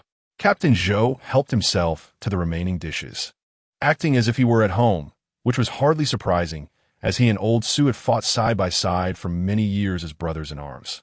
Old Su held his wine glass, bowing his head in silence. Captain Zhou, after taking a few bites, finally spoke up. I didn't have time to eat when I arrived, so let us have a bite here. At that moment, Su Haiyuan slammed his empty glass onto the table, letting out a heavy sigh. Old Zhou, you have no idea how sinister that fellow is. I know my impulsive actions violate regulations, but my younger brother is only 17. He has been captured by that monstrous Fujino, a creature neither human nor ghost. I could not contain my anger and sought to eliminate him. Captain Zhou was aware of old Su's brother being taken by Fujino. He was not alone in this knowledge. During that time, over a dozen boys and girls had been abducted in Puyu County. Rumors circulated that Fujino was conducting some sort of human experiments, requiring these young individuals as test subjects. However, the specific conditions within the Sakura Country military camp in Puyu County remain a mystery. It was as if it were a hell that devoured the living, with no one ever emerging once they entered. 2 weeks prior, while on a reconnaissance mission, Old Su and several comrades lay in ambush around the Sakura military camp in Puyu County. They observed that every night in the latter half, several Sakura soldiers would dispose of trash outside the barracks, all neatly packaged in large white bags. These bags were then transported away by other Sakura soldiers using specialized trucks. Chapter 33. The cannibal camp. That night, Old Su and his comrades lay in ambush on the route frequented by trucks. The truck moved at a leisurely pace, laden with a multitude of white cloth bags. As it departed from a Sakura Nation's barracks, Old Su, crouched in the trench by the roadside, dashed onto the road and seized one of the white bags from the back of the truck. Swiftly, he retreated to the trench, unnoticed by the occupants of the vehicle. Once the truck had distanced itself, Old Su and his brothers opened the bag. Inside, they discovered numerous small black sacks, each the size of a palm. As they opened the sacks, an overwhelming stench assailed their nostrils, nearly causing Old Su to retch.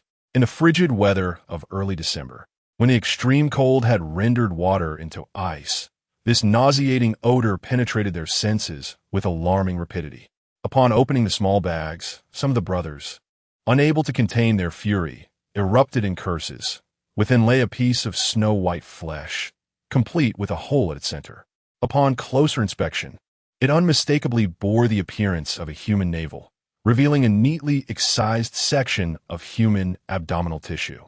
Further inspection of the other bags revealed more human remains, all meticulously cut into uniform squares. Among them was even a fragment of a face, complete with an eyelid bearing a hollow socket. Strangely, not a drop of blood accompanied these remains, as if the flesh had been drained of its life essence prior to being severed. Given the recent reports of youths being captured by the Sakura Nation's military, it was harrowing to consider that these pieces of flesh might belong to those very adolescents. The Sakura Nation had occupied the extreme cold province for over a decade, and since the remote location of Puyu County was not deemed a strategic priority, there were relatively few soldiers stationed there. Moreover, the soldiers occupying Puyu County were not as notoriously brutal as those in other regions. The local populace managed to scrape by, albeit barely. Yet, the revelation of such cruelty was enough to incite a surge of rage. Upon opening one particular bag, Old Su's eyes reddened with fury, and in a fit of wrath, he hurled his dagger to the ground, where it lodged itself into the earth. This bag contained a portion of a boy's mouth and chin. A birthmark, as thick as a finger, marked the area adjacent to the corner of the mouth, mirroring a similar birthmark on Old Su's own brother's face. Overwhelmed by grief and fury, Old Su's vision blurred into a crimson haze. Armed with a hunting rifle and clutching his knife tightly, he sprinted towards the barracks of the Sakura Nation. His comrades rushed to restrain him, imploring him to regain his composure. For to approach the camp now would be tantamount to walking into a trap that would not only thwart his quest for vengeance, but also lead to his own demise. With the last vestiges of rationality, Old Su addressed his brothers. If you consider me, Su, as your brother, I ask you to assist me in this endeavor. Let's throw a few grenades over the wall of the yellow-clad camp, and then, under the cover of night, make our way back to our lodgings at the inn. In the entire camp, there were merely dozens of Sakura soldiers. As long as you divert their attention first, I can stealthily scale the wall and eliminate their leader. a brother with a ruddy complexion inquired, "How will you retreat?" Without turning back, old Su retorted, "Retreat? Nonsense. Today, I shall avenge my dear brother. Killing one is no loss. Killing two is a gain." Realizing they could not dissuade him, the others followed him into the night towards the camp. Pyuxian was but a small border town, insignificant in strategic importance, and thus the number of Sakura troops stationed there was limited. When a grenade detonated on the far side of the Sakura camp, producing a thunderous explosion, Old Su instructed his comrades to take cover in the concealed trenches. As anticipated, the soldiers' attention was indeed drawn outside the camp. Following the explosion, a dozen Sakura soldiers, cursing loudly, rushed out along with 2 jeeps. Old Su hoped his brothers had already hidden themselves along the prearranged escape route. He then tossed a leather cloak given by a comrade onto the barbed wire atop the surrounding wall. With remarkable agility and fueled by his desire for vengeance, he propelled himself over the 2-meter-high courtyard wall. Upon reaching the top, Old Su swiftly surveyed the interior of the camp. Based on his knowledge of the terrain, he realized he was in a relatively secluded part of the camp. It was nighttime, and chaos reigned within. He noted that there were no Sakura soldiers nearby. To his surprise, even though the Sakura presence in Pyuxian was sparse, it seemed too easy for him to infiltrate unnoticed. He had prepared himself for immediate detection upon scaling the wall, yet he encountered no one. A sense of unease crept over him, and he pondered whether there might be some treacherous plot afoot. Outside the camp, pandemonium ensued, and the searchlights at the entrance blazed brightly, yet none illuminated his direction. Approximately 100 meters away from the main gate, Old Su could faintly see several armed Sakura soldiers vigilantly scanning their surroundings, oblivious to his presence. He quickly lowered his body and leaped into the camp. The moment he entered, he was taken aback. Before him lay what appeared to be a dormitory area. Yet the small buildings were adorned with numerous large, white sheets resembling silk or gigantic talismans. Each sheet stretched several meters long, inscribed with incomprehensible black symbols. One wall alone bore 5 or 6 of these sheets, casting an eerie aura under the cover of night. To Old Su, this did not resemble a dormitory, but rather an uncanny mortuary. A chilling breeze swept through Old Su's collar, causing him to shiver. He chided himself, no time to waste. Their leader must be in the 2nd floor of that central building. Resolute, he crept along the wall, circumventing the dormitory area. After observing for a while, he discovered the main building's door ajar, yet it was eerily deserted. Old Su remained on high alert, suspecting he might have been discovered, and that Sakura soldiers were lying in wait for him.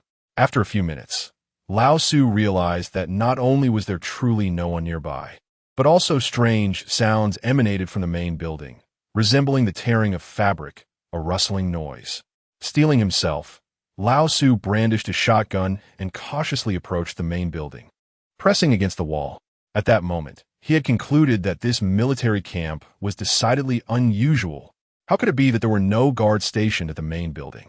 Lao Su had been attentively observing the Sakura nationals gathered at the entrance of the camp. Strangely, the group that had once congregated at the gate gradually dispersed, exiting the camp and not returning. At this point, the camp was eerily deserted. Lao Su found refuge behind a large clock on the 1st floor of the main building, peering outside, yet he neglected to check behind him. Suddenly, a voice shouted from behind in a language he understood. "Who are you?" The voice came from the staircase leading to the 2nd floor.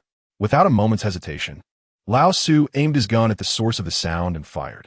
He surmised that the speaker was likely a Sakura military officer hiding within the building, and he sought to strike first before being fired upon. The firearm in Lao Su's possession was no ordinary makeshift shotgun. It was a double-barreled shotgun he had seized from a Sakura corporal during a mission in Ushuaia City several years ago. This shotgun was immensely powerful, capable of shattering a wild boar's skull with a single shot, and its bullet spread was quite precise. Over the years, Lao Su had grown intimately familiar with the weapon, and even without visual confirmation, he was confident of hitting his target within a 10-meter range.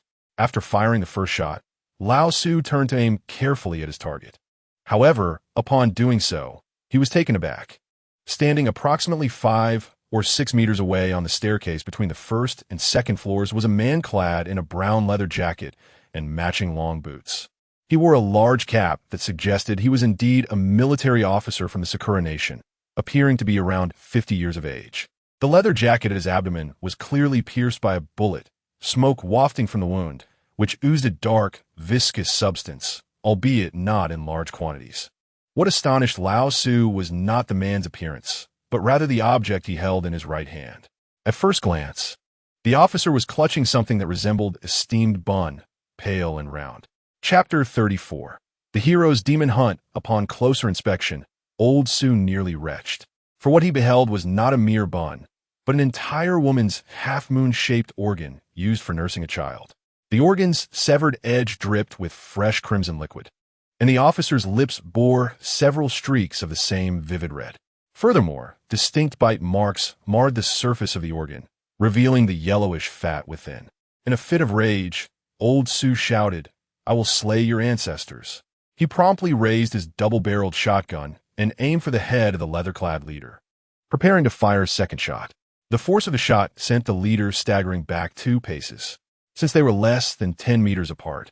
The upper half of the officer's skull was reduced to a gruesome mess of pink pulp. Yet, Old Su's fury was not quenched.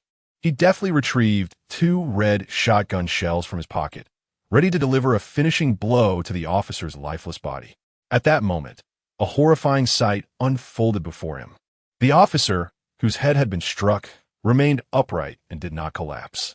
Astonishingly, the lower half of his face remained intact, with his mouth and nose undamaged.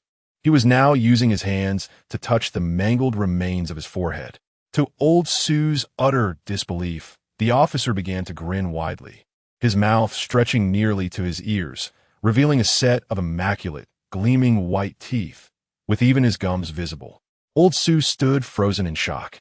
How could anyone survive a shattered skull, let alone continue to grin and move? A profound sense of terror and astonishment enveloped him, and his finger, once poised to pull the trigger, became paralyzed. The officer continued to smile, stabilizing himself. Then, in an unsettling display, he lifted the organ he had been holding, weighed it in his hand, and suddenly brought it crashing down upon the mangled remnants of his own head. The force of the impact was tremendous, and Old Su distinctly heard a loud, resounding smack. The broken yellow fat and the remnants of white skin cascaded over the officer's shattered head. Old Su was entirely overwhelmed by the grotesque scene before him, as if he had been transported to the depths of hell. The leather-clad leader appeared far more terrifying than any fiend from the netherworld. As the officer's grin widened further, Old Su's attention was drawn to a peculiar detail: how extraordinarily white and large his teeth were. Just as Old Su's mental state teetered on the brink of collapse, a gunshot echoed from the entrance behind him, jolting his consciousness back to reality. He quickly turned to see that the shooter was a soldier from the Cherry Blossom Nation, standing at the doorway with a smoking gun in hand. Old Su was astonished that he had not noticed the soldier's presence before. He quickly surmised that the soldier had likely just entered from outside the camp. With no time to assess his own injuries, Old Su hastily chambered a round into his shotgun, determined to eliminate the Cherry Blossom soldier before he could pull the trigger. However, once the bullets were loaded, Old Su realized that the soldier from the land of cherry blossoms was not aiming at him, but rather at the leader whose head had been shattered and was now standing on the stairs. How could a soldier from the land of cherry blossoms strike his own comrade? Yet, recalling the terrifying scene of the leader's head being obliterated yet still alive, Old Su hastily redirected his focus from the soldier to the officer with the mangled head. At that moment, the officer's head had completely reverted to its original state.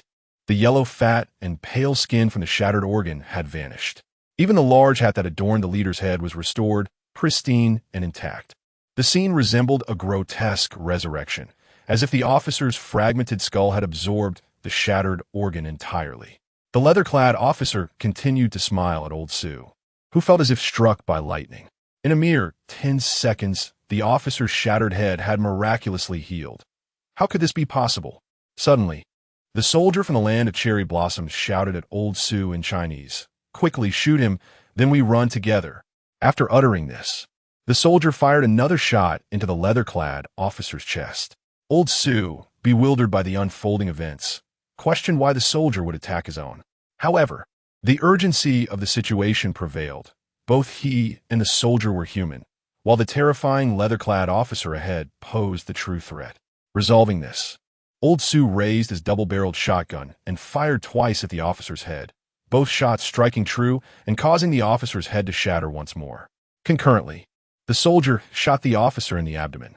This time, the sheer force of the bullet obliterated the officer's head along with his neck into a gruesome mass. Slowly, the officer raised his right hand, pointing it in the direction of the soldier, his fingers forming the shape of a gun. Then, inexplicably, the officer emitted a crisp pop from his already mangled mouth. Old Sue, confused and preoccupied with reloading, was suddenly startled by a scream from the soldier beside him. Turning swiftly, he saw the soldier, clutching his neck, collapsing to the ground while emitting sounds reminiscent of a distressed chicken. His legs thrashed about in agony, as if enduring unbearable torment. Old Sue was frozen. Had this man been shot? By whom? With only 3 individuals in the room, Old Sue quickly scanned his surroundings, confirming there were no others present. Who had fired the shot? Could it be?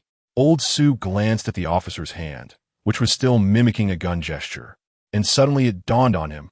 Could this officer kill without a weapon? Driven by a shared humanity, Old Sue rushed to the soldier's side to discern how he had been shot. At that moment, the soldier was drenched in sweat, unable to move his legs, convulsing helplessly, his hands falling away from his neck. Old Sue was horrified to see a gaping hole in the soldier's neck, roughly the size of a finger, dark and unfathomable. Surrounding the hole, a multitude of yellow foam was spreading, evoking the sensation that something was rapidly eroding the flesh of the cherry blossom soldier. Old Sue was on the verge of a breakdown, instinctively aware that the cherry blossom soldier was beyond saving. Simultaneously, he noticed a black grenade dangling from the soldier's belt. Without hesitation, Old Sue seized the grenade, pulled the pin, and hurled it towards the terrifying leather-clad officer. As he released the grenade, he heard a sound identical to the previous one, a sharp crack. The grenade landed precisely at the feet of the leather officer, but at that moment, Old Sue felt a sudden, excruciating pain in his right arm. He had no time to dwell on his agony. He needed to flee before becoming a gruesome pulp. The shockwave from the explosion propelled Old Sue, who had just reached the door, outside. The searing pain in his arm intensified, nearly incapacitating him. Images of the yellow foam on the soldier's neck flooded his mind, and suddenly, a flash of inspiration struck him. Hastily, he drew a dagger with his left hand and sliced through the fabric of his right arm, revealing a yellow spot the size of a peanut on his upper arm. Recalling the horrific deep wound on the cherry blossom soldier's neck, Old Sue steeled himself, and with the dagger in hand, gouged out the yellow spot along with the surrounding chunk of flesh the size of a fingernail. The agony of cutting into his own flesh was indescribable, and just before he succumbed to the pain, Old Sue staggered out of the camp's main gate. Outside, a group of cherry blossom soldiers gazed at him in astonishment. Old Sue thought to himself that this was it. He might as well prepare for death, for being captured by them would be worse than taking his own life. Just as he readied the dagger for a desperate act of self-sacrifice, he noticed that none of the soldiers at the entrance paid him any mind. Instead, they all rushed to the camp's entrance to peer inside. Chapter 35. What does it all amount to?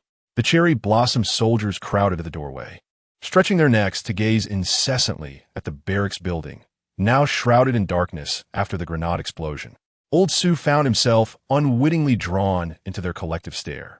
He observed that the lights in the main hall of the barracks had been shattered, leaving a gloomy void. The leather-clad officer did not emerge from the building, seemingly having met his demise in the blast. After a while, the cherry blossom soldiers turned their attention back to Old Sue, and suddenly, as if by some unspoken agreement, they parted to grant him a path to leave. Bewildered, Old Sue looked at the soldiers, confirming that none obstructed his exit, as if he were invisible to them. Initially, he could scarcely believe that the cherry blossom soldiers would not apprehend him, but as he ventured further away and glanced back, he realized they had indeed not pursued him. Only then did he muster the strength to hasten home, suppressing the excruciating pain radiating from his wounded arm. As soon as he crossed the threshold of his home, the weight of physical agony and stress overwhelmed him, causing him to collapse at the door. For an entire week thereafter, he was unable to rise from his bed. In addition to the horrific wound on his arm, he succumbed to a high fever, lying in bed and mumbling nonsensical words. Captain Zhou became aware of old Su's reckless actions that very night and was consumed by fury, beads of sweat forming in his white hair from sheer fright. If old Su were to be captured and subjected to brutal interrogation by the yellow-clad soldiers, revealing vital information about their organization, then all their years of effort would be in vain, although motivated by the desire to rescue his younger brother. Such behavior from an elder like Su Haiyuan was utterly unforgivable. Captain Zhou, seasoned and astute, had vigilantly monitored the movements of the cherry blossom soldiers in the county for several days. However, the repercussions of old Su's audacious assault on the cherry blossom camp did not manifest as the anticipated citywide lockdown. Instead, the entire county remained eerily tranquil. As if nothing had transpired, Captain Zhou grew increasingly wary, fearing that this could be a trap set by the cherry blossom soldiers to lull their civilian resistance members into complacency. Should they slip up during their operations and fall into the soldiers' grasp, they would be ensnared in a single sweep. After observing for over 10 days, Captain Zhou concluded that everything remained unchanged, and indeed, there was no imminent danger. It was only then that he felt emboldened to stealthily visit old Su that evening. Upon hearing the remarkable tale of old Su's exploits, Captain Zhou glanced at the double-barreled shotgun hanging on the wall. As a connoisseur of weaponry, he understood the formidable power of the firearm old Su had wielded. It was inconceivable that a human head could withstand a bullet fired from such a gun at close range and still survive. Who then? Was the officer in the brown leather jacket at the Puyu County Barracks? Strangely, the other cherry blossom soldiers seemed to hold him in great fear. Old Su, a hunter from the mountains, gripped Captain Zhou's hand tightly. Old Zhou, you must avenge my brother. I've heard the officer's name is Fujino, right? I am certain he is not human. Despite firing so many rounds at him, and even throwing a grenade, it seems I could not bring him down. Moreover, it is now unfathomable how many innocent lives have been claimed by the malevolent forces of the Sakura Nation. Captain Zhou nodded. For now, focus on your recovery. By the way, do you have paper and pen at home? Please describe the terrain within the Sakura encampment to me later. I shall sketch it out. The intelligence team members mentioned that the Sakura camp in Puyu County has been exhibiting peculiarities lately, with a noticeable decrease in the number of Sakura soldiers within the barracks. Subsequently, as Captain Zhou and old Su sipped their drinks, they engaged in discussions regarding the organization's recent operations and the unusual behavior of the yellow-clad soldiers in the Sakura encampment. However, a troubling thought lingered in Captain Zhou's mind. In recent days, alongside the alarming report of a terrifying officer appearing in the Sakura encampment, there was another matter that rendered Captain Zhou speechless.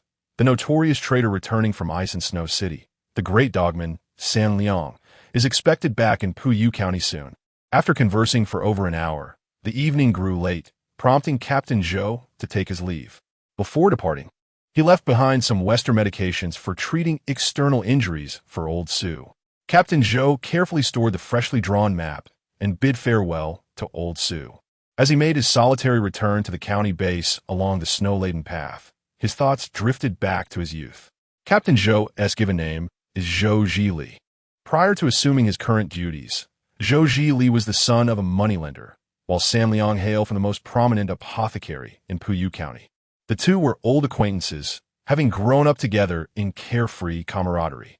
Both families were well off, and as they matured, their parents sent them to study in the Sakura Nation, hoping they would acquire skills to bring honor to their families. Years later, upon their return from the Sakura Nation, having graduated from its esteemed medical school, they were regarded as semi-talented individuals by the local Sakura populace in the frigid province. Consequently, the Sakura people in the extreme cold province never made things difficult for Zhou, Zhili, and San Liang. The three young individuals returned to their homeland on a snowy winter night. Accompanying San Liang, besides Zhou Zhili, was a woman who tightly clasped San Liang's hand. Her name was Li Wanshuang, San Liang's fiancée.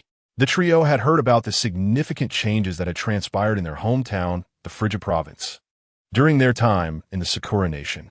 Both San Liang and Zhou Zhili were filled with righteous indignation, while Li Wanshuang remained silent. No one anticipated that on the very next day after their return to Puyu County, San Liang would be pressured by his family to undertake a task he despised. His father, San Zhangguei, resorted to coercion, insisting that San Liang pledge his allegiance to the Sakura camp as a returnee. He claimed to have made arrangements, stating that all San Liang needed to do was work for the Sakura camp. San Liang had no intention of becoming a traitor or a lackey, yet his family employed threats and temptations. They informed him that the success of their apothecary business was largely attributed to years of cultivating relationships with local Sakura officers and wealthy merchants. Now, with the frigid province in ruins, the Sakura people were flourishing. If, at this juncture, Sanya dared to oppose the cherry blossom people, even aspiring to join an organization resisting them, what would become of the Sanya family's business? What fate would befall their safety? Moreover, for many years, the Sanya family has maintained a close relationship with the cherry blossom people, and the citizens of Puyu County hold them in great disdain. Even if Sanya now wishes to do good and aid the Huaxiao people against the cherry blossom individuals, the citizens of Puyu County would not place their trust in him. In their eyes, the Sanya family has always been a traitorous lineage. Although the townsfolk, fearing the wealth and power amassed through their association with the cherry blossom people, cannot openly confront the Sanya family, they harbor a deep-seated contempt for what they perceive as the Sanya family's servile allegiance to their cherry blossom masters. Sanya has never considered himself a traitor. He believes that his studies in the cherry blossom nation were undertaken to acquire knowledge and skills, which he would later use to safeguard his compatriots. However, his father, the proprietor Sanya, is a consummate traitor. He has scolded Sanya on numerous occasions, exclaiming, "You are utterly foolish. What is wrong with working for the cherry blossom people? Without them, could our family possess such wealth and influence? We would be no different from the common folk, oppressed by the cherry blossom people. The proprietor is merely driven by his own pursuit of luxury and power." And Sanya understands that his father is resolutely committed to serving as a dog for the cherry blossom people, just not at his son's expense. Nonetheless, Sanya refrains from voicing these thoughts, knowing that his father would never heed the words of his son. In the proprietor's mindset, opposing the cherry blossom people openly in these tumultuous times jeopardizes the safety of his family. After grappling with numerous internal conflicts, Sanya conceives a notion to become an undercover agent known only to himself, publicly pledging allegiance to the cherry blossom people while secretly aiding the Huaxiao individuals. He seeks no validation from outsiders. His desire is for self-redemption. Sanya believes that his proficiency in the cherry blossom language, alongside his knowledge of medicine and biology, allows him to feign loyalty to the cherry blossom people while covertly seeking opportunities to collaborate with Zhou Zhili, both of them united in their clandestine resistance against the cherry blossom people. Chapter 36. Intriguing maneuvers. Yet, while aspirations may be grand, reality often proves starkly different. For San Yang, the desire to clandestinely serve as a spy is fraught with challenges. In his heart, the safety of his family holds an equal weight to the animosity he feels towards the invasion of the Sakura nation into the frigid province. This mindset has hindered his efforts as a spy, compelling him to toil for the Sakura people for the next decade and beyond. Conversely, we turn our attention to Zhou Zhili, who, during his studies in the Sakura nation, had been marked by the medical school's administration as a radical thinker due to his outspoken criticism of the Sakura regime. Upon joyfully returning home, he was met with the shocking sight of his once vibrant household reduced to chaos and desolation. Inquiring around, he learned that shortly before his return, his family had suffered grave consequences for his father's refusal to cooperate with the Sakura authorities, resulting in their tragic demise at the hands of soldiers loyal to the Sakura nation. The once prosperous family home had been ransacked, forcing his family into a dilapidated house. The Zhou family had long disapproved of the Sakura nation's actions and had resolutely refused to engage with their representatives. After the invasion of the frigid province, the Zhou family maintained their stance of non-cooperation. While they had not faced death, months of enduring plunder had left them bereft of their possessions. The once lively household, filled with relatives and servants, had dwindled to just Zhou Zhili's elderly parents. Upon seeing his son return, his father wept bitterly, lamenting, "My son, the Sakura nation is inhumane. They oppress the common folk. Look at what they have done to us. The Zhou family may lack many merits, but we possess unyielding spirit and shall never bow to the Sakura nation." Witnessing the disarray of his formerly happy family at the hands of the Sakura people was unbearable for Zhou Zhili. With tears in his eyes, he resolved to avenge his family. That very evening, he visited the San family pharmacy to seek out his dear friend, San Liang. The servant who answered the door greeted him with an obsequious demeanor, exclaiming, "Ah, it's young Master Zhou. Please wait. My young master will be with you shortly." Zhou Zhili found the servant's pompous attitude distasteful, thinking to himself, "Isn't your family reliant on the protection of the Sakura nation? What is there to be so proud of?" Nevertheless, he maintained his composure. "Very well, I shall wait here." After a while, San Liang emerged, his expression grave. "Zhili, you've arrived. Have you dined yet?" Zhou Zhili gestured dismissively and cast a glance at the servant, who discreetly retreated. Once alone in the hall, Zhou Zhili leaned closer to San Liang, whispering, "The Sakura nation has plundered my home. My parents are now living in a dilapidated house. San Liang, would you join me in fighting against the Sakura people?" San Liang appeared taken aback for a moment before lowering his voice to reply, "This matter requires careful consideration. You know how powerful the Sakura nation is at present. What can we achieve alone?" "I have a plan," San Liang continued. "My family has gained the trust of the Sakura authorities. I will feign cooperation with them while you join the resistance against the Sakura nation. I will secretly provide you with intelligence. What do you think?" San Yang expressed his reluctance primarily because he did not wish for his family to suffer due to his actions. After a moment of contemplation, Zhou Zhili said to San Liang, "You do not genuinely intend to be a traitor, do you? If you truly possess the resolve, you should join me in this endeavor. During my studies in Sakura country, I established connections with like-minded individuals who are currently stationed here in Puyu County. However, I cannot disclose their exact location just yet. If you are willing, we can depart together tomorrow." San Liang's expression revealed his inner conflict. The safety of his family weighed heavily on him. Ultimately, he gestured to Zhou Zhili, saying, "Consider this. You should reflect on my situation as well. If I were to accompany you now, what would become of my family? I hope you can understand my position. My feigned betrayal is merely a guise to assist our homeland. After all this time, do you still doubt my intentions?" In that moment, Zhou Zhili found himself uncertain of the truth behind San Liang's words. The misfortunes his family had endured had, to some extent, distorted his rationality with resentment. Nevertheless, he still harbored a desire to trust San Liang. However, in the face of their plan to combat the Sakura country, Zhou Zhili could not afford to take any risks, however minimal.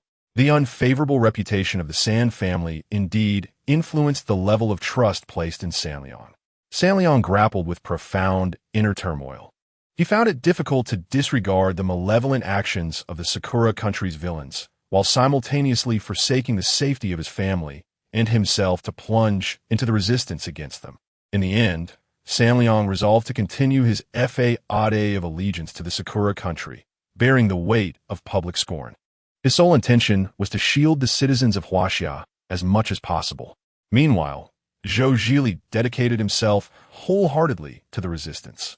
6 months later, Zhou Zhili, now an underground fighter, managed to covertly relocate his parents to a relative's home in a different county, ensuring their safety.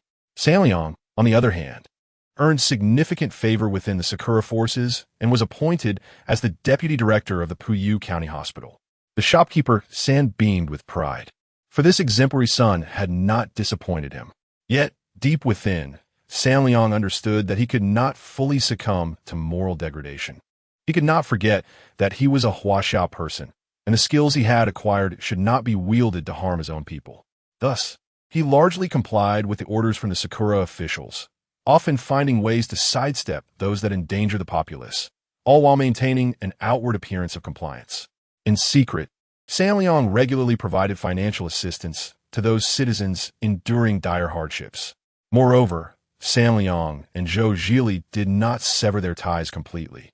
Their communication became infrequent, yet occasionally, San Liang would relay crucial intelligence to Zhou Zhili. This information saved numerous comrades within their ranks, leading Zhou Zhili, who had initially harbored doubts, to ultimately recognize the authenticity and reliability of San Liang's intelligence, thereby restoring his trust in him. However, this connection between the two would come to an end 6 years later. Puyu County was too small, a mere speck on the map. By the year 1939, San Liang's cleverness and adeptness at navigating the treacherous waters of duplicity had led him to win over the seemingly naive Sakura governor, who had been unwittingly charmed by his guile over the past few years.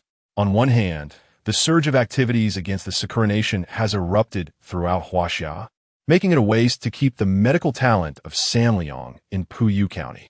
Coupled with a deep friendship between Master San and Director Ch Den of the Ice and Snow City, San Liang was arranged by the Sakura nation to a medical research institute in Ice and Snow City. Since his arrival in Ice and Snow City, San Liang has largely severed contact with Zhou Zhili of Puyu County, and he has begun to feel anxious. He does not truly consider himself a traitor to Huaxia. At least, that is his belief. Over the years, despite bearing the weight of infamy, he has secretly aided many compatriots.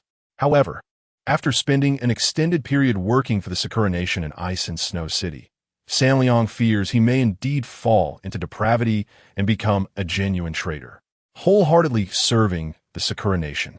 In such moments of despair, his wife, Li Wanshuang, who has long since married him, would embrace him, offering comfort and encouragement. It is the strength bestowed upon him by his wife, Li Wanshuang, that sustains his resolve to persevere. Chapter 37. The long-awaited meeting in this world, aside from Zhou Zhili. Only Li Wanshuang is privy to the true thoughts of San Liang. As a devoted wife, she has consistently supported and encouraged him from behind the scenes. Li Wanshuang has grown up alongside San Liang. Years ago, they were sweethearts during their studies in the land of cherry blossoms. Zhou Zhili and San Liang were classmates, both pursuing a degree in medicine, while Li Wanshuang, being the daughter of a local transportation department official, attended an esteemed art academy in the land of cherry blossoms. Upon returning home and upon hearing San Liang's aspirations, Li Wanshuang resolutely decided to accompany him, assisting him in handling various clandestine matters. Due to her family background, she often leveraged her connections to provide San Liang with crucial transportation information and logistics intelligence. One day, while San Liang was working at the Research Institute, he overheard a few colleagues from the land of cherry blossoms discussing rumors regarding a military unit in Puyu County. Mr. Yuan Yi, I heard from a friend last time that another 20 materials have been sent to the cherry blossom troops in Puyu County. San Liang continued to eavesdrop as another colleague remarked. I'm not quite sure about the details, but I've heard that several researchers from Jingdong University have also been dispatched to Puyu County recently. What do you think they could be doing? At that moment, one of them noticed San Liang and, feeling somewhat awkward, lowered his head and ceased to speak. San Liang understood that. Ultimately, he was a Huaxia person, not a cherry blossom individual, and he found it difficult to genuinely integrate into their circle. However, the matters concerning Puyu County piqued his interest. That evening, Li Wanshuang informed San Liang, "Today, I heard from my family that your father has not been well lately, suffering from persistent coughing. Even after self-medicating, there has been no improvement." San Liang let out a long sigh, finding it difficult to articulate his feelings towards his father. Confronting his father was an intricate dilemma for him. Yet, if he disregarded the insights from the land of cherry blossoms, what would become of his gravely ill father? What about his family? At the core, San Liang is a conflicted individual, unable to choose one side over the other. Even if such internal turmoil led him to lose everything, he still could not bear to select any one path. Amidst his unease, San Liang felt time slipping by swiftly. Outside, the situation was tumultuous, yet for him, he was merely a dedicated employee, a distinguished medical researcher engaged in his work. In the blink of an eye, the year had turned to 1942. Approaching his 40s, San Liang already bore numerous strands of gray hair, and he had not been in contact with Zhou Zhili for 5 years. During this time, he had visited Puyu County to see his father, but he had been unable to locate Zhou Zhili. Unbeknownst to San Liang, Zhou Zhili remained in Puyu County, now serving as a captain in the anti-cherry blossom guerrilla forces. One day, while lost in thought at the Research Institute, a researcher named Nakazawa rushed in, visibly flustered, proclaiming, "Mr. Zhang, Major Yatani wishes to see you." Zhang recognized this Yatani, a young major with remarkable capabilities, who had recently been transferred from the Jingdong headquarters to Ice Snow City, serving as the military supervisor of the Research Institute. Casario maintained a good rapport with his colleague, Yamaguchi, who had recently discreetly procured some medications for age-related ailments and sent them back to the land of cherry blossoms. However, Casa felt a sudden unease at Yamaguchi's unexpected summons. Rising from his seat, he nodded at Nakazawa and prepared to meet Yamaguchi. Just as he was about to exit, Nakazawa added that the major was waiting for him on the third floor. With a tinge of apprehension, Casa wondered if Yamaguchi had discovered the information he had leaked to Zhou Zhili years ago. Yet, considering the passage of time, the likelihood of being found out seemed slim. When Casa finally encountered Yamaguchi, he noted the latter's displeasure, as if burdened by unspoken concerns. Upon seeing Casa, Yamaguchi quickly extended his hand, apologizing for interrupting his research, and mentioned the urgency of an important matter concerning a special guest that required Casa's attention. Confused, Casa questioned how a researcher like himself could be tasked with receiving a guest. Yamaguchi's expression became stiff, and with an awkward smile, he insisted that this guest was indeed exceptional and had specifically requested to meet a biological researcher. Aware that Mr. Harano was currently unwell and the other researchers occupied with different assignments, Yamaguchi had no choice but to seek Casa's assistance. The guest, he added, was presently in the VIP room and beckoned Casa to follow. Accompanied by Yamaguchi, Casa made his way to the VIP room located on the inner side of the third floor. Peering through the glass window before entering, he spotted a man seated upright on the couch, clad in a brown leather uniform topped with a large hat. The man struck Casa as peculiar. The attire resembled that of a military officer from the land of cherry blossoms, yet there was something distinctly different about it. Casa vaguely recalled that the yellow-brown leather outfit was reminiscent of military uniforms he had seen decades ago during his studies in the land of cherry blossoms and museum. Upon entering the room, Yamaguchi gestured for Casa to take a seat while he respectfully acknowledged the leather-clad man on the couch before turning to leave. Casa observed that Yamaguchi's demeanor was unusually tense throughout the encounter. Unsure of how to proceed, Casa awkwardly greeted the man in the language of the Cherry Blossom Nation, introducing himself as the head of the biological bacteriology research team and inquiring about the nature of the meeting.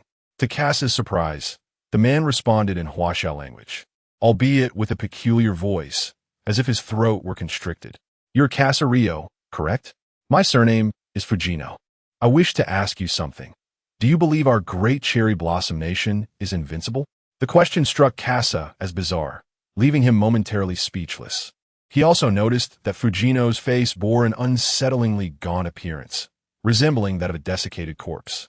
Regaining his composure, Casa promptly replied in Huaxia language, "Indeed. Our great cherry blossom nation is invincible. There is no doubt about it." Fujino smiled, his lips curling into an unnatural grin, revealing pale, pink gums and teeth that instilled a sense of disquiet within Casa, creating an exceedingly jarring sensation. Subsequently, Fujino addressed Sanya with a grave tone. "Well, Sanya, I have come specifically to see you today. The reason, of course, is that you are of Chinese descent, and I harbor suspicions regarding your allegiance." Upon hearing this, Sanya felt a chill run down his spine.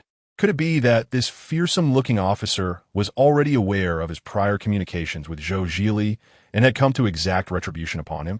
Yet, how could that possibly be? Just as Sanya found himself in a state of bewilderment, Fujino continued to gaze at him with a peculiar expression, a smile devoid of warmth, asserting, "I am confident, and I know that our nation will surely prevail. However, the current pace is far too languid. I must accelerate our efforts. Come, assist me." Sanya began to doubt the officer's mental stability. The words of Fujino sounded exceedingly bizarre, yet he dared not voice his concerns. Instead, Sanya could only respond with utmost deference. "How may I assist you?" Fujino adjusted his cap and suddenly declared loudly, "I need you to help me study bacteria, transforming my bacteria into a weapon." Do you comprehend? What did he mean by his bacteria? Sanya was utterly bewildered, and his expression grew rigid. Very well, but where can I find your bacteria? What specifications do you have for the weapon we are to develop? The officer known as Fujino chuckled once more and shouted towards the door. Bring her in.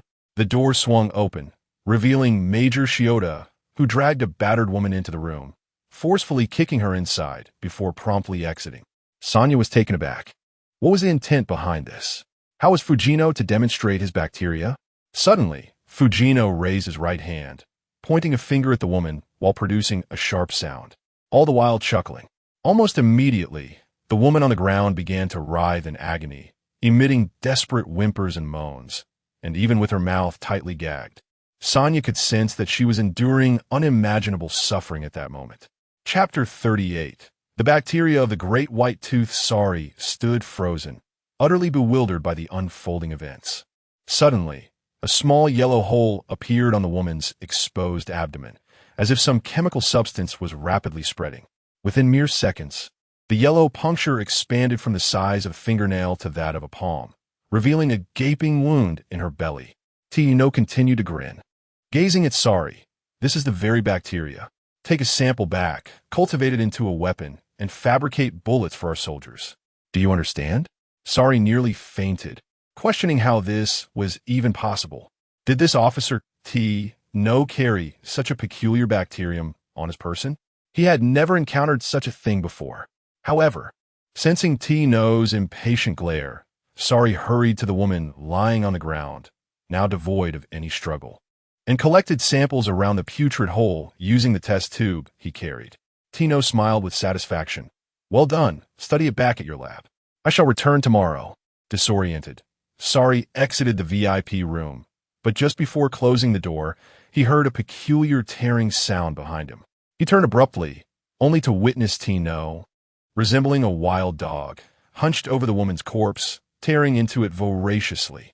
Sari nearly retched, and it wasn't until he returned to his office that he processed the incredulous scene he had just witnessed. Releasing bacteria from his fingertips? How could that be? Yet the image was undeniably vivid in his mind. Anxiously, Sari returned to the laboratory.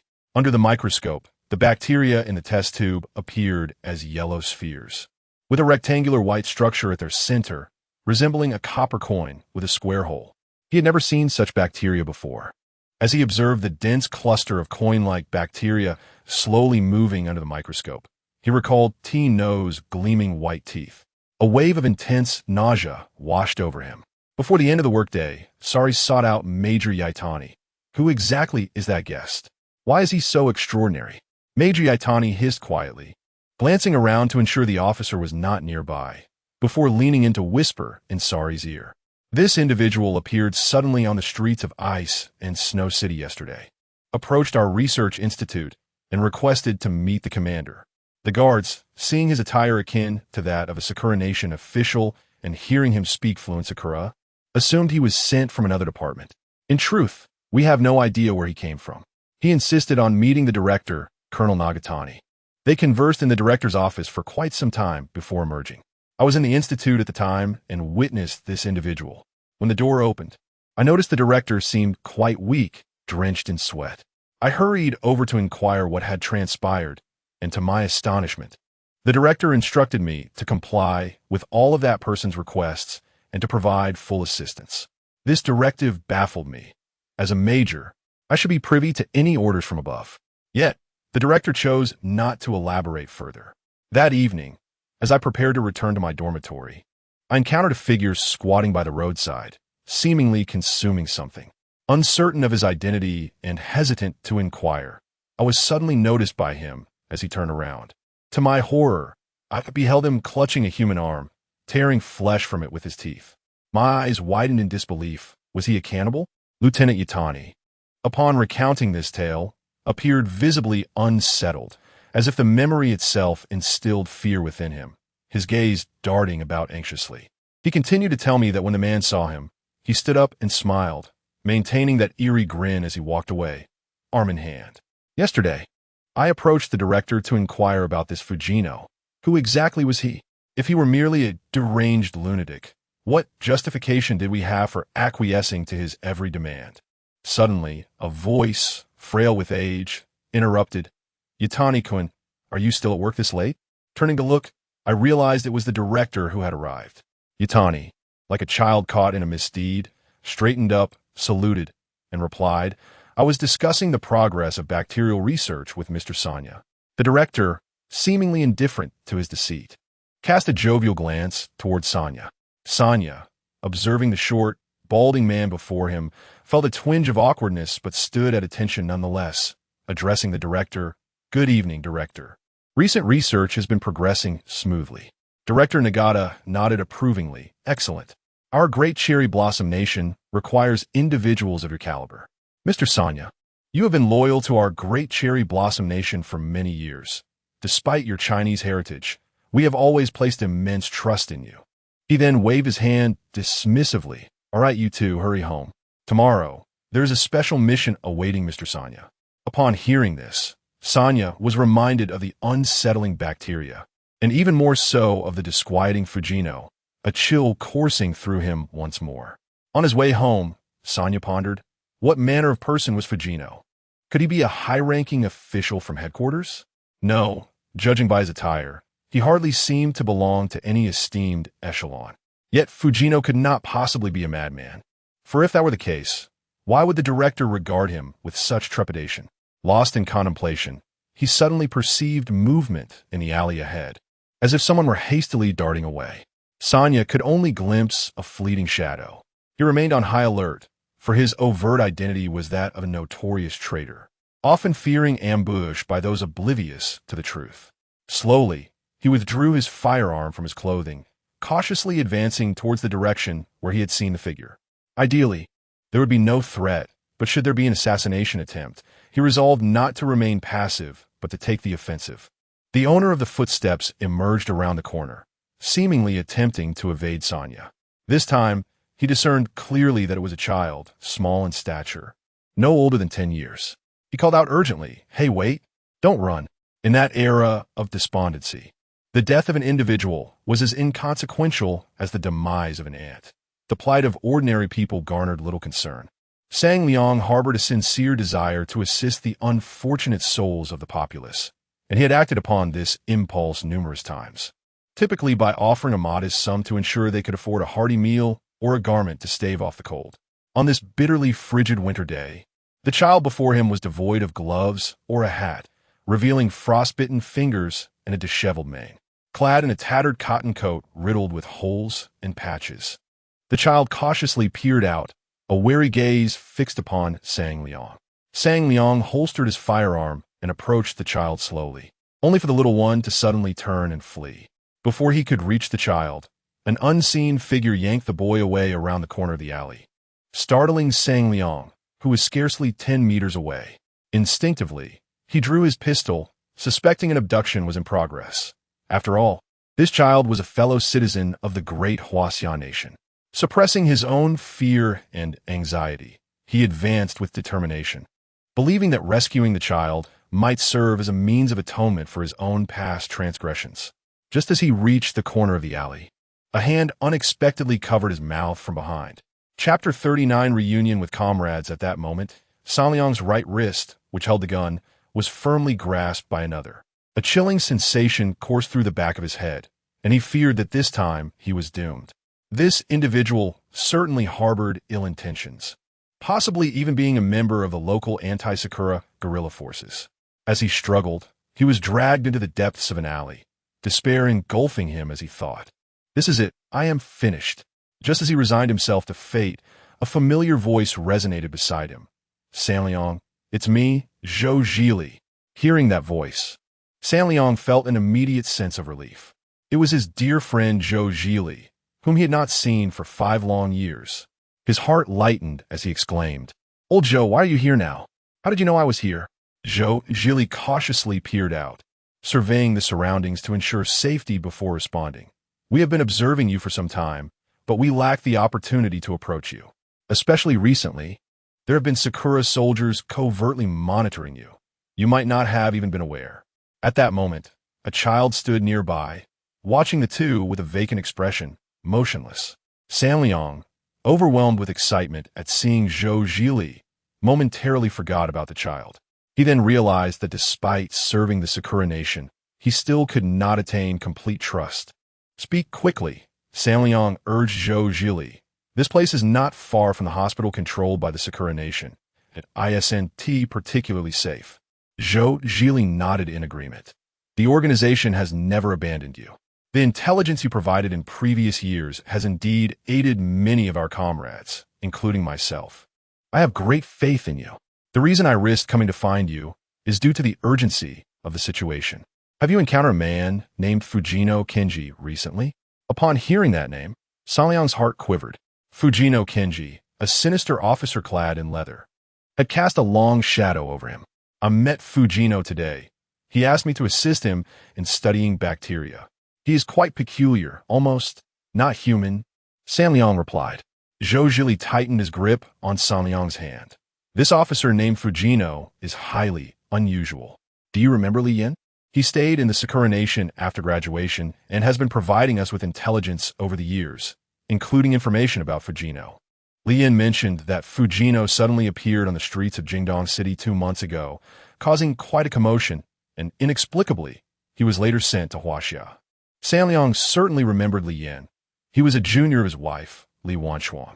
Li Yan's father, like Zhang Yang's grandfather, was a notorious traitor, cozying up to the Sakura Nation. The Li family managed to flee to the Sakura Nation by befriending officials, and they had never returned since. At that time, Li Yin, Zhang Yang, and Zhou Zhili were all in the same region and maintained contact. Zhang Yang, however, held a rather unfavorable impression of Li Yin. In my memory, Li Yin always presented himself with an air of sanctity, but Shan Liang could perceive the darkness lurking behind Li Yan's radiant facade, particularly when Li Yin beheld his wife. Li Wanchuan, his gaze, though still polite, concealed a wild yearning, leading Shan Liang to believe that Li Yin was far from virtuous. Shan Liang inquired of Zhou Zhili, "Wait, do you truly trust Li Yin? I recall that after graduation, we had little contact with him." Zhou Zhili shook his head. "Shan Liang, he like you, has provided us with considerable intelligence. Moreover, he has aided many of our comrades during the time we lost contact with you. In the telegram Li Yin sent us, he mentioned a peculiar leather-clad officer who suddenly appeared in the streets of Jingdong. He initially killed 2 patrol soldiers from the Sakura Nation, only to be apprehended and interrogated by the commander of Jingdong himself. Through his connections, Li Yin learned that this enigmatic leather-clad officer is named Fujino Kenji. However, a week later, the leader of Jingdong surprisingly decided to transport this individual to Huaxia, yet the purpose remains a mystery.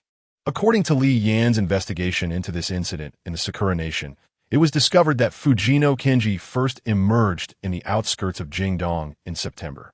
A local farmer who witnessed the event claimed that the man was clad in a tawny leather coat, covered in dirt as if he had just rolled in the soil. When the farmer inquired if he needed assistance, the response was, "Please tell me how to reach the current leader of Jingdong." The farmer, bewildered, could offer no guidance. And seeing that the farmer remained silent, the leather-clad man made his way toward the city center of Jingdong. Zhou Zhili continued, in Li Yan's words, "This Fujino is anything but ordinary. The very fact that he brazenly killed 2 soldiers from the Sakura Nation in plain sight and yet emerged unscathed to be sent to our Huaxia speaks volumes about his true identity." According to our comrades' investigations, after arriving in Huaxia, Fujino was escorted by a special vehicle with dedicated protection all the way to the city of ice and snow. Just 2 days ago, he reached the medical academy where you're currently located. Shan Liang nodded in affirmation, then recounted his entire encounter with Fujino to Zhou Zhili, including the chilling moment when Fujino pointed at a woman, resulting in her body succumbing to decay. When Shan Liang mentioned the woman's prominent black mole at the corner of her mouth, Zhou Zhili slammed his fist against the adjacent wall. The child, who had been watching them with timid eyes, now appeared utterly terrified. Zhou Zhili then inquired further about the woman's physical characteristics, cursing, "Damn those Sakura people." He then pulled Shan Liang aside and, lowering his voice, said, "The woman you described must be this child's mother. Recently, during a sweep, both of this child's parents were captured by the Sakura Nation. This child was fortunate.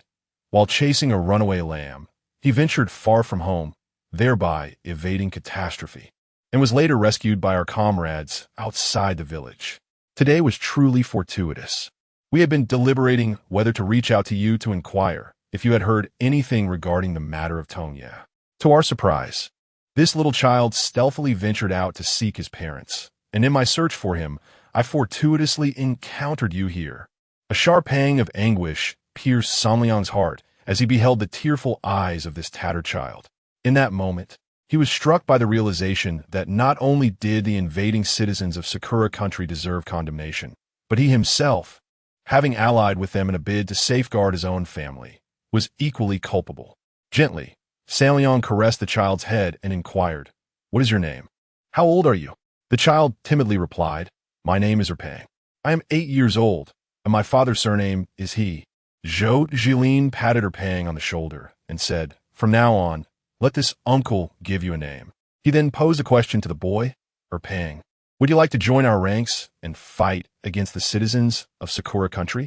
Zhang Yang pulled Zhou Jilin aside and expressed his concern.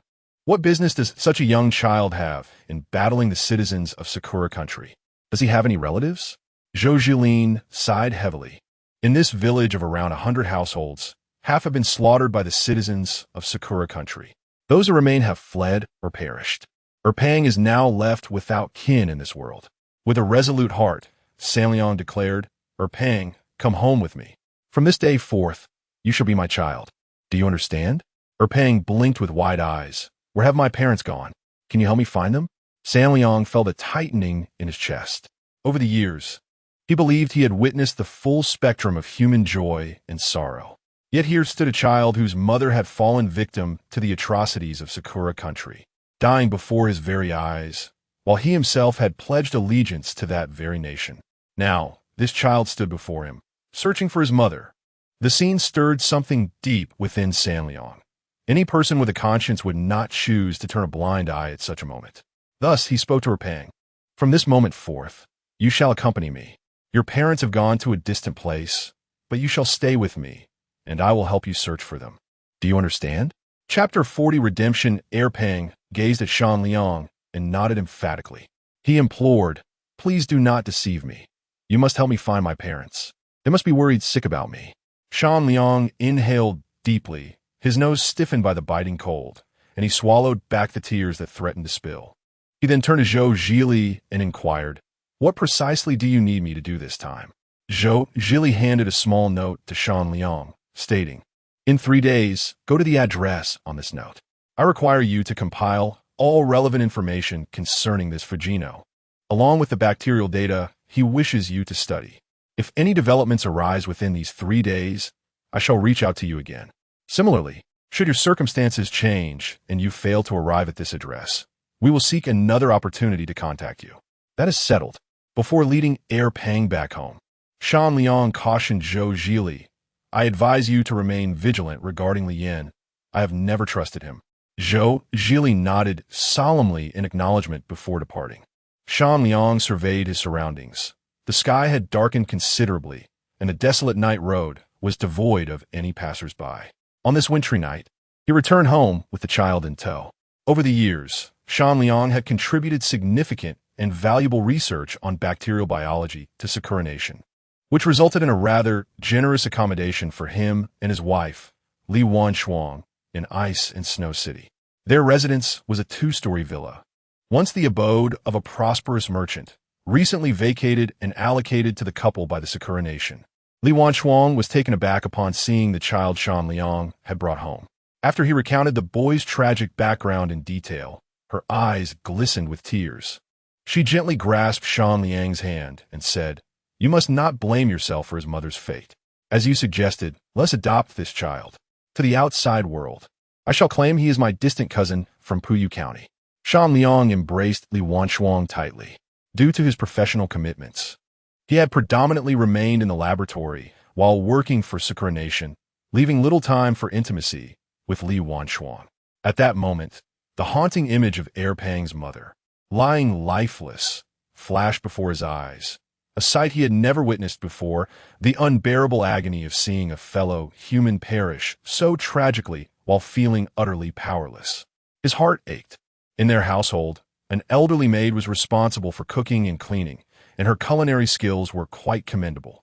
That day, Pang changed into fresh clothing, enjoyed a hearty meal, and took a warm bath at Zhang Yang's home.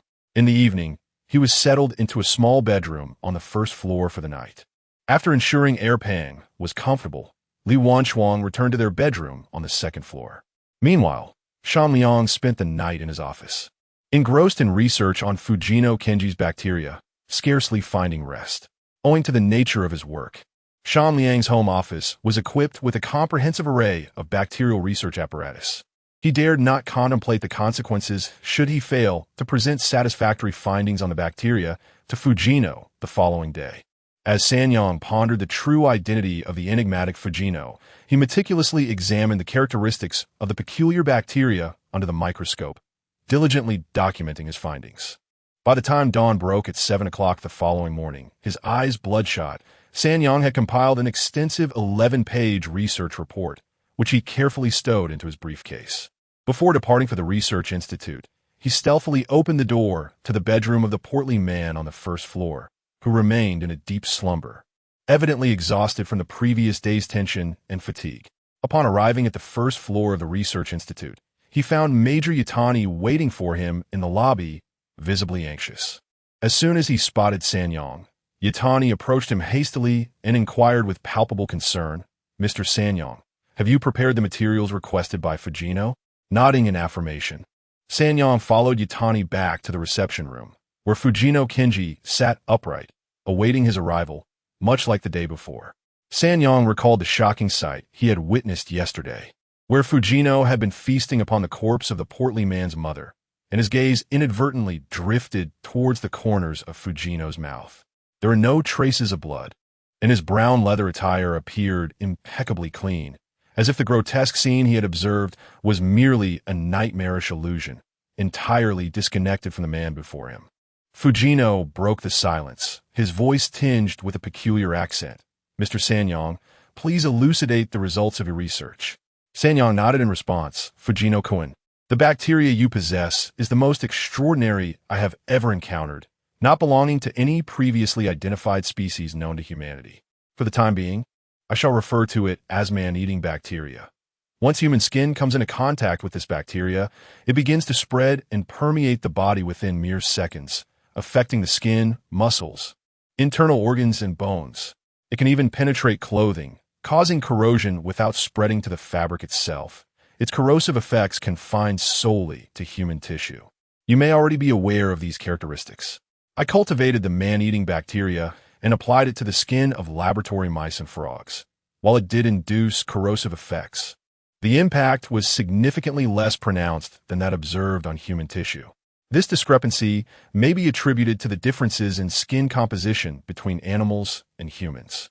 As for the idea of utilizing the man-eating bacteria as a weapon, applying it as a coating on bullet heads could indeed inflict lethal harm upon the enemy. Even a mere graze could theoretically lead to rapid decomposition and death.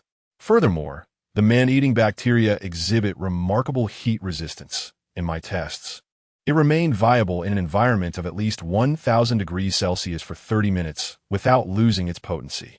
However, the paramount concern is ensuring that our soldiers from the Great Cherry Blossom Nation can utilize these bacteria-laden bullets without being harmed themselves. Fujino erupted into a satisfied laugh, clapping his hands enthusiastically. Yet, the manner of his applause struck Yang as odd. Fujino was clapping with the backs of his hands. This peculiar behavior heightened Yang's anxiety, leaving him uncertain whether this eccentric officer might suddenly lose control and take violent action against him. After a moment, Fujino addressed Yang with an unsettlingly sharp voice. "Do you believe in the idealist notion that consciousness determines material reality? In my view, I harbor a desire to see those who obstruct my path rot away.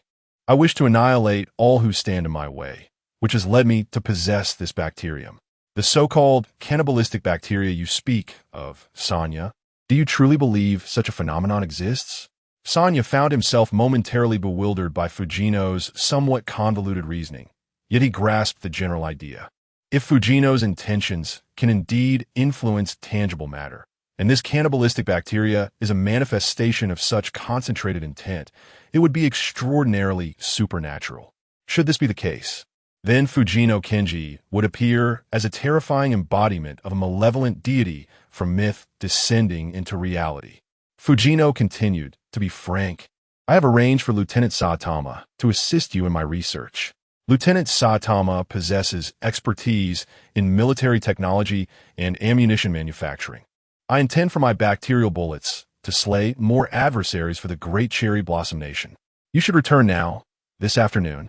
You and Saitama will accompany me to the remote town of Puratama County's arms factory, where we will present our proposed method for the coating of bullets." Sanya experienced a sense of disorientation. Fujino's words were now coherent, and his tone no longer peculiar. It was as if he had transformed from the earlier, illogical, and strange voice Fujino into a completely different person. Chapter 41 united against a common foe when Sui Liang emerged from the VIP lounge. It was merely 8:30 in the morning. After an entire night of diligent study, seeing that Fujino appeared quite satisfied with his research findings, Sui Liang felt that his efforts had borne fruit. However, he was deeply troubled by Fujino's final remark. What did consciousness determines matter truly mean? Was it possible that Fujino's murderous desire had given rise to his peculiar cannibalistic bacteria? When Sui Liang returned to his laboratory, his mind clouded with fatigue. He immediately sensed the lethargy that enveloped the fellow researchers from Sakura Nation. Overwhelmed by exhaustion, he had barely set down his briefcase when he turned to Nakazawa, who sat nearby, and said, "I'm going to take a nap in the lounge. If anything arises, please call for me." Nakazawa nodded, appearing equally burdened by unspoken worries. Sui Liang lay down on the small bed in the lounge and succumbed to slumber, only to awaken hours later at 11 o'clock in the morning when someone shook him awake. Rubbing his tired eyes, he saw that it was Nakazawa who had roused him. At that moment, Yui's expression was tense, and he urgently exclaimed, "Sui Liang, wake up! Something significant has occurred." Sui Liang could hear a cacophony of commotion outside the lounge, prompting him to hastily rise from bed and slip on his shoes while asking, "What is going on? What has happened?" Trembling slightly, Nakazawa replied, "There has been an incident in Yuryu County.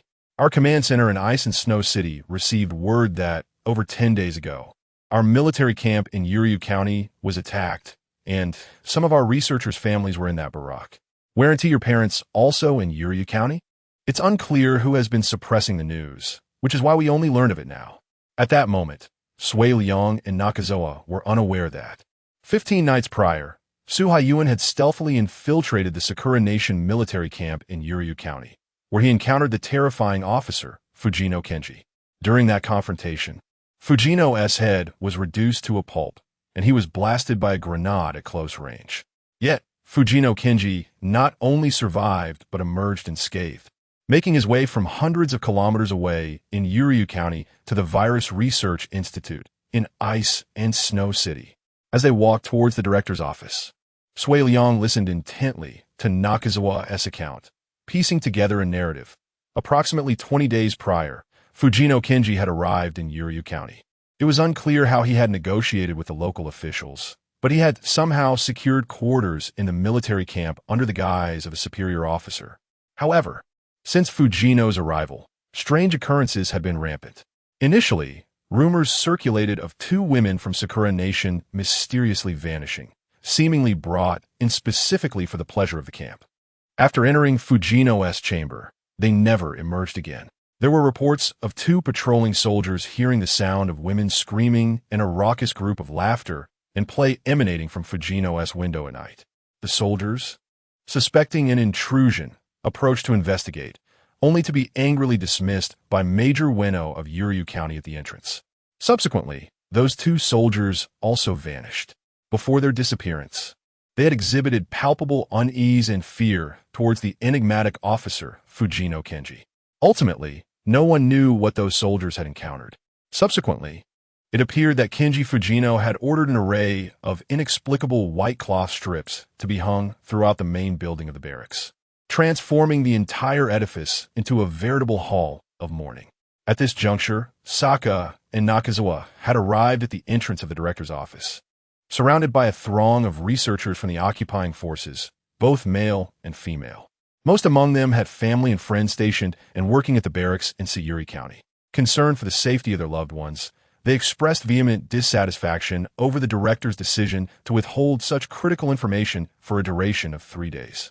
Enveloped by the clamorous crowd, Director Nagata's already balding head glistened with perspiration, while Major Sat stood beside him, loudly elucidating matters to the assembly. Saka approached, anxious for the well-being of his parents and home in Sayuri County. Despite frequent phone calls home, he could not dismiss the possibility that something had indeed gone awry, perhaps kept from him to spare him worry. As he reached the director's side, Major Sat acknowledged Saka's arrival with a nod before bellowing to the crowd, "Silence. The director will provide an explanation.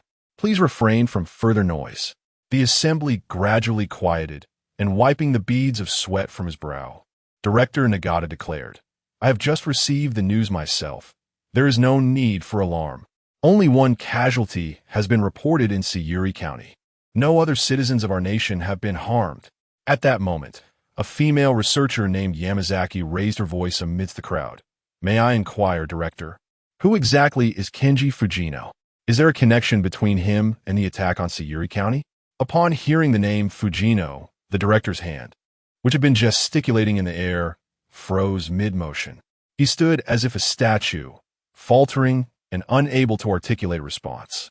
Major Sat, sensing the gravity of the situation, hastily reassured Yamazaki, "I am aware your brother is also in Sayuri County. Rest assured, according to our intelligence from the upper echelons, he has not been among the casualties." Yamazaki was relentless. Intelligence? It has been reported that a significant explosion occurred, yet the information fails to clarify who attacked our barracks. Pray tell, Major Sat, who is this Kenji Fujino? I have heard far too many legends tied to him. If this attack is indeed linked to him, he bears responsibility for it. Saka could not help but admire Yamazaki's audacity. After all, among the personnel at this research institute, aside from himself, all others had ascended to their positions through years of experience. Each researcher was engaged in exceedingly significant projects, most having attained doctoral status. Furthermore, they maintained profound connections within the ranks of the occupying forces and various institutions, which emboldened Ms. Yamazaki to confront her superior with such audacity. Saka chose to remain an observer, while Major Sat seemed to sense the presence of an unspoken taboo, uncertain how to proceed. At that moment, Sat cast another glance at Saka, his expression appearing to beckon him to join him. Saka maneuvered through the noisy crowd and returned to the director's office alongside Sat and the director. Throughout the journey, the director remained silent, his head bowed, while Yamada exhibited a pallor, seemingly engulfed in anxiety. Upon their arrival at the office, Director Nagatani securely closed the door and turned to Yamada with a grave tone. Addressing him as Lieutenant Yamada, Yamada immediately stood at attention, saluting with precision. "Yes." With a sigh, Director Nagatani continued, "Fujino, you were also summoned to Yuriyama County this afternoon, correct?" Alongside Mr. Kasa, standing at attention beside them, Kasa confirmed, "Indeed, Fujino mentioned it to me this morning." Director Nagatani hesitated momentarily, and after a prolonged silence, as if unable to contain himself any longer, he declared to both Yamada and Kasa, "In my capacity as a colonel of the Sakura Nation, I command you. You must personally eliminate that Fujino Kenji." Upon hearing these words, Kasa felt as though he had been struck by a thunderbolt. Chapter 42. Draped in silver, Yen Tian's eyes widened in disbelief, and the composure expected of a professional soldier momentarily eluded him. Zhang Yang stood there, staring blankly at the director, pondering. Did he not just proclaim his unwavering loyalty to Kenji Fujino? How could it have escalated to the point of wanting to eliminate him in just 2 days? The director passed by the bewildered duo and slowly took his seat at his grand desk, remaining silent for an extended period. Finally, he spoke. "Kenji Fujino is not an ordinary human being. You both have witnessed this, have you not?" Zhang Yang recalled the harrowing sight of Fujino devouring the remains of Pang's mother, nearly retching at the memory, and nodded in agreement. Major Yen Tian stood expressionless beside him, offering a slight nod. Director Nagata, his hair flecked with gray, sighed deeply. Kenji Fujino is the grave digger of Sakura Nation, a monstrous creation of our own making. He then fixed a piercing gaze upon Major Yin Tian, who abruptly froze, unsure of how to react. The intensity of Nagata's stare was laden with unprecedented pressure. Zhang Yang, too, was taken aback by the director's demeanor. At that moment, it was more fitting to refer to him as Major Nagata. With an authoritative and somber tone, he declared, Fujino must die. All his actions are leading to the destruction of Sakura Nation. If we fail to eradicate him, one day, all humanity shall perish by his hand. Yin Tian's body trembled slightly. He had never seen Major Nagata so gravely serious. In his memory, this elderly gentleman had always been amiable and unflustered. As an outsider, Zhang Yang felt compelled to remain silent, unable to interject. Major Nagata continued, regarding the specifics.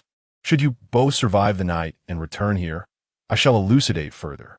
For now, you lack first-hand experience, understanding, and belief in the gravity of the situation. However, in my capacity as a major of Sakura Nation, I hereby command you to eliminate Kenji Fujino. I have already issued orders to Major Ueno of Uraisa County. You will collaborate with him to eradicate Fujino. The tactical details will be revealed to you upon your arrival this afternoon. Remember this. Under no circumstances provoke Fujino.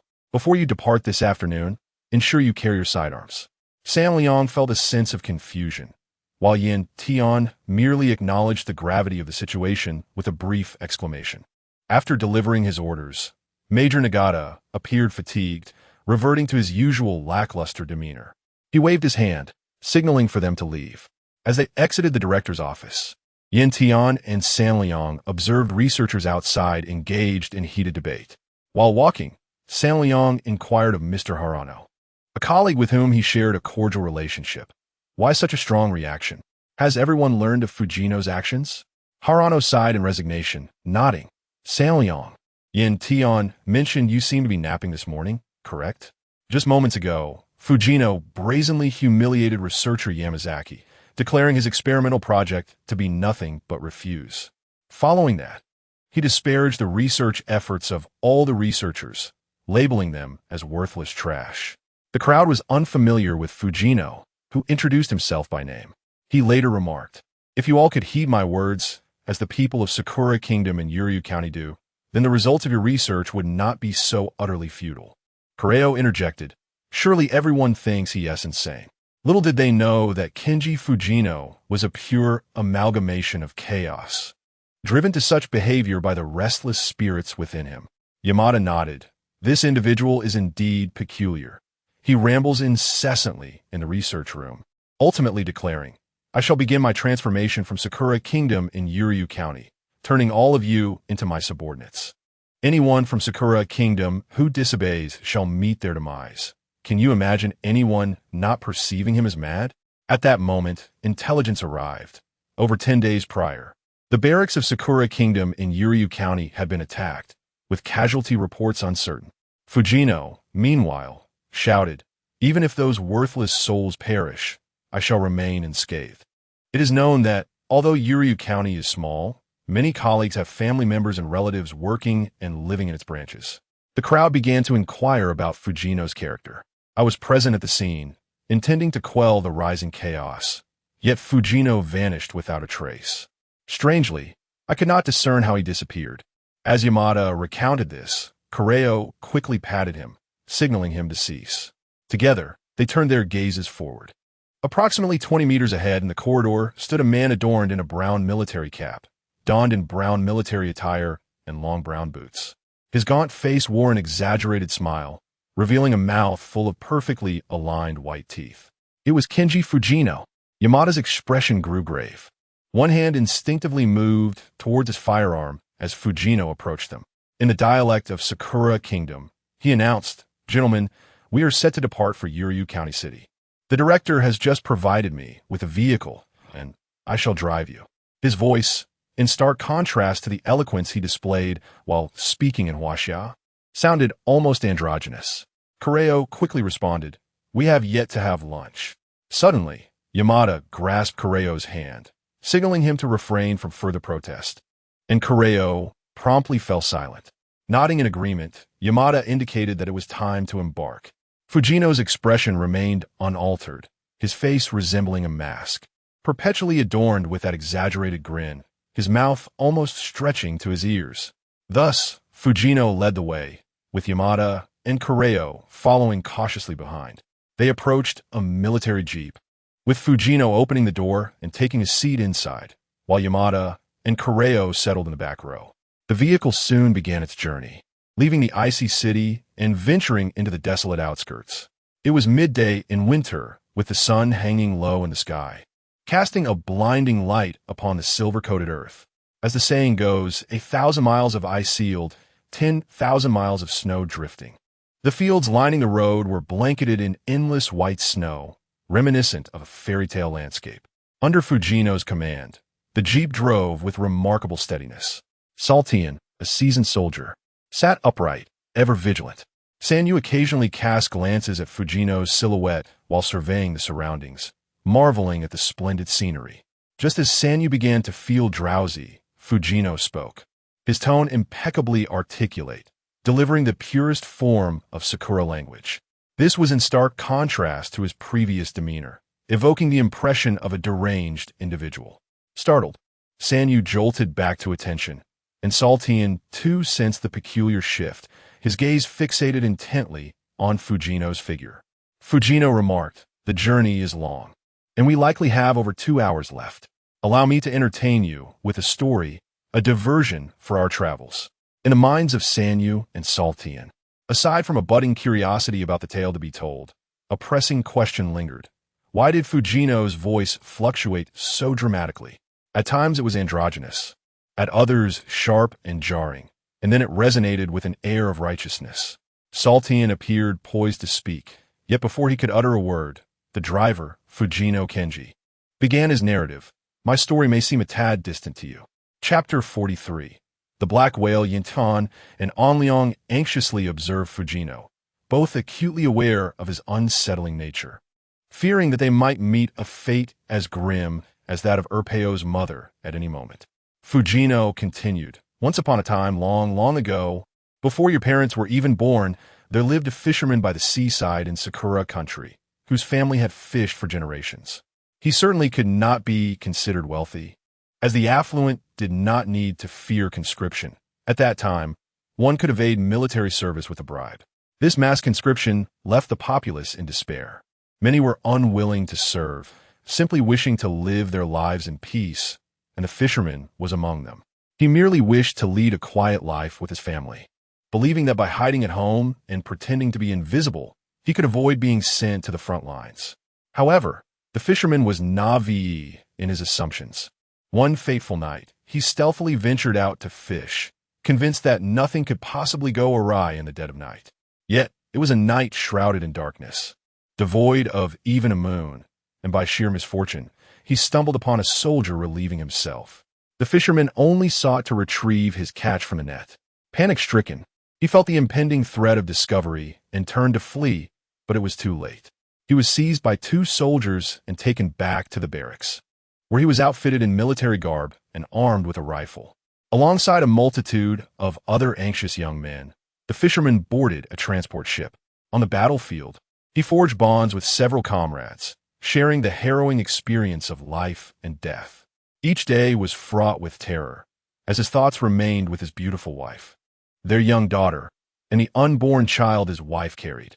Unbeknownst to him, over 6 months elapsed, during which his fellow soldiers were replaced time and again. Yet, by some stroke of fate, the fisherman continued to survive. One day, having narrowly escaped death, the fisherman returned from the front lines. A comrade, brimming with excitement, asked him if he would join the evening's revelry, as a new group of women had arrived on the ship. The fisherman, recalling his wife at home, promptly declined, feeling it would be an act of betrayal. However, his friend, undeterred, insisted that he come along. The fisherman contemplated the relentless tension he had endured for over 6 months. If he did not find a way to relieve his stress, he might very well crumble under the pressure. Surely, his wife would understand? Upon arrival at the entrance of the relaxation venue, they were met with throngs of people queuing, hundreds if not thousands in total, with 3 distinct lines. The fisherman positioned himself in the middle queue. Not long after, a commotion erupted from the room ahead, and soon a crowd emerged, hastily carrying someone out, accompanied by an officer who emerged, cursing, disheveled. The figure being carried was draped in a white cloth, stained with blood. As the body drew nearer, an ominous premonition gripped the fisherman's heart, intensifying with each passing moment. In a frenzied state, he lunged forward, and despite his comrades' attempts to restrain him, he could not be stopped. As he lifted the white cloth, Saltian and Salyong. Can you guess what the fisherman beheld? Sitting beside Salyong, Saltian exclaimed, his voice trembling ever so slightly. It is the fisherman's wife. Tino, still turned away from the two, remained silent for 2 seconds before replying. You are correct. It is indeed the fisherman's wife. Salyang's heart ached, as if it were being tightly gripped. He too had a wife, and could scarcely fathom the anguish the fisherman felt at that moment. Tino continued his tale. The fisherman's heart ceased to beat. At that instant, everything in the world lost its significance to him. Why was he here as a soldier? Did he truly desire to engage in such life-and-death battles? The fisherman beheld the deep red stains upon the white cloth beneath his wife, the very essence of his flesh and blood, their unborn child whose gender remained unknown. Furthermore, his wife's eyes were wide with terror, fixed unblinkingly toward the relief station. Her mouth gaped open, unable to close. It was as if her eyes were imploring the fisherman to venture inside, for their daughter was also within. Frantic, the fisherman rushed into the relief station, searching madly. In one room, beneath the body of another comrade who had fought alongside him, he discovered his daughter, already unconscious from excruciating pain, blood splattered everywhere. At that moment, the fisherman's daughter was merely 11 years old. In a fit of rage, he struck down the comrade who had just been on his daughter, and then, in a frenzy, he lashed out at anyone in sight, repeatedly shouting, "That is my wife and daughter." No one dared to stop him any longer. As the fisherman cradled his unconscious daughter and collapsed weeping over his lifeless wife, the onlookers scattered as if avoiding a plague. Only his comrades dared approach, quietly informing him that both had been captured by Captain Nagatani, the very officer who had stood beside his wife's corpse moments ago. When the fisherman yearned to gouge out Nagatani's eyes with his bare hands, several men held him down, compelling him to extend his arms, pointing vehemently at Nagatani, who stood merely a few paces away. The fisherman wished fervently that he possessed a firearm, longing to avenge his wife, daughter, and unborn child with his own hands. He yearned for Nagatani to suffer a slow and agonizing demise. Yet unarmed, he found himself utterly powerless, filled with loathing for his own helplessness. The uniform worn by Nagatani was a deep brown leather ensemble, complete with a matching military cap and long boots. The sight of that uniform was forever etched in the fisherman's heart. From that day forth, he lived solely for revenge. Nagatani, with a cold smile, stared impassively at the fisherman. Later, he struck the fisherman unconscious with the butt of his gun. Upon regaining consciousness, the fisherman found himself imprisoned, unable to escape, no matter how mad he became. Many days later, shackled and bound, he was secretly released. It turned out that the war had ended, and Sakura Nation emerged victorious.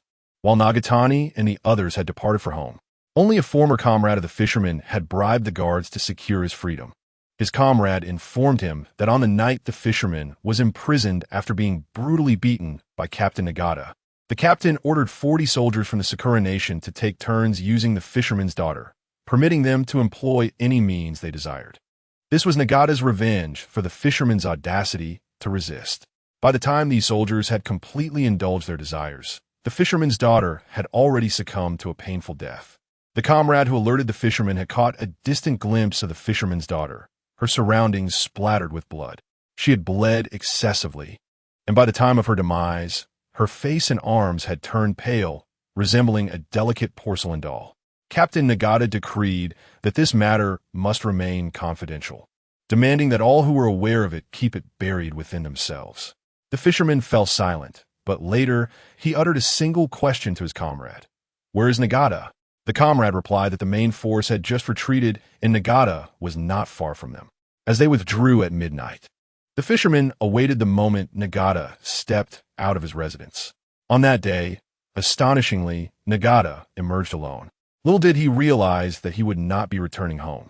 When the fisherman's fingers plunged deep into Nagata's eyes, the captain was bewildered, unable to comprehend how the fisherman had been released. Driven by an inexplicable impulse, the fisherman stripped Nagata of his leather jacket and donned his hat. Then, with the dagger that Nagata had carried, the fisherman reduced him to a heap of mangled flesh. Chapter 44. The accumulation of resentment. Dressed in a long field uniform, the fisherman wandered aimlessly until the sound of a gunshot echoed behind him. His body gradually succumbed, collapsing to the ground. Following this, his consciousness drifted, traversing an endless dirt road shrouded in darkness, devoid of anything familiar. The fisherman was oblivious to his surroundings, caring little for his plight.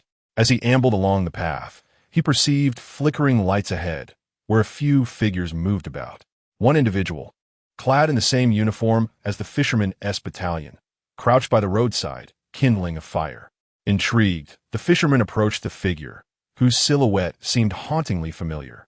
As the person slowly turned to face him, the fisherman was struck with recognition. It was his former comrade, the one who had once lain atop his daughter and whom the fisherman had subsequently beaten to death.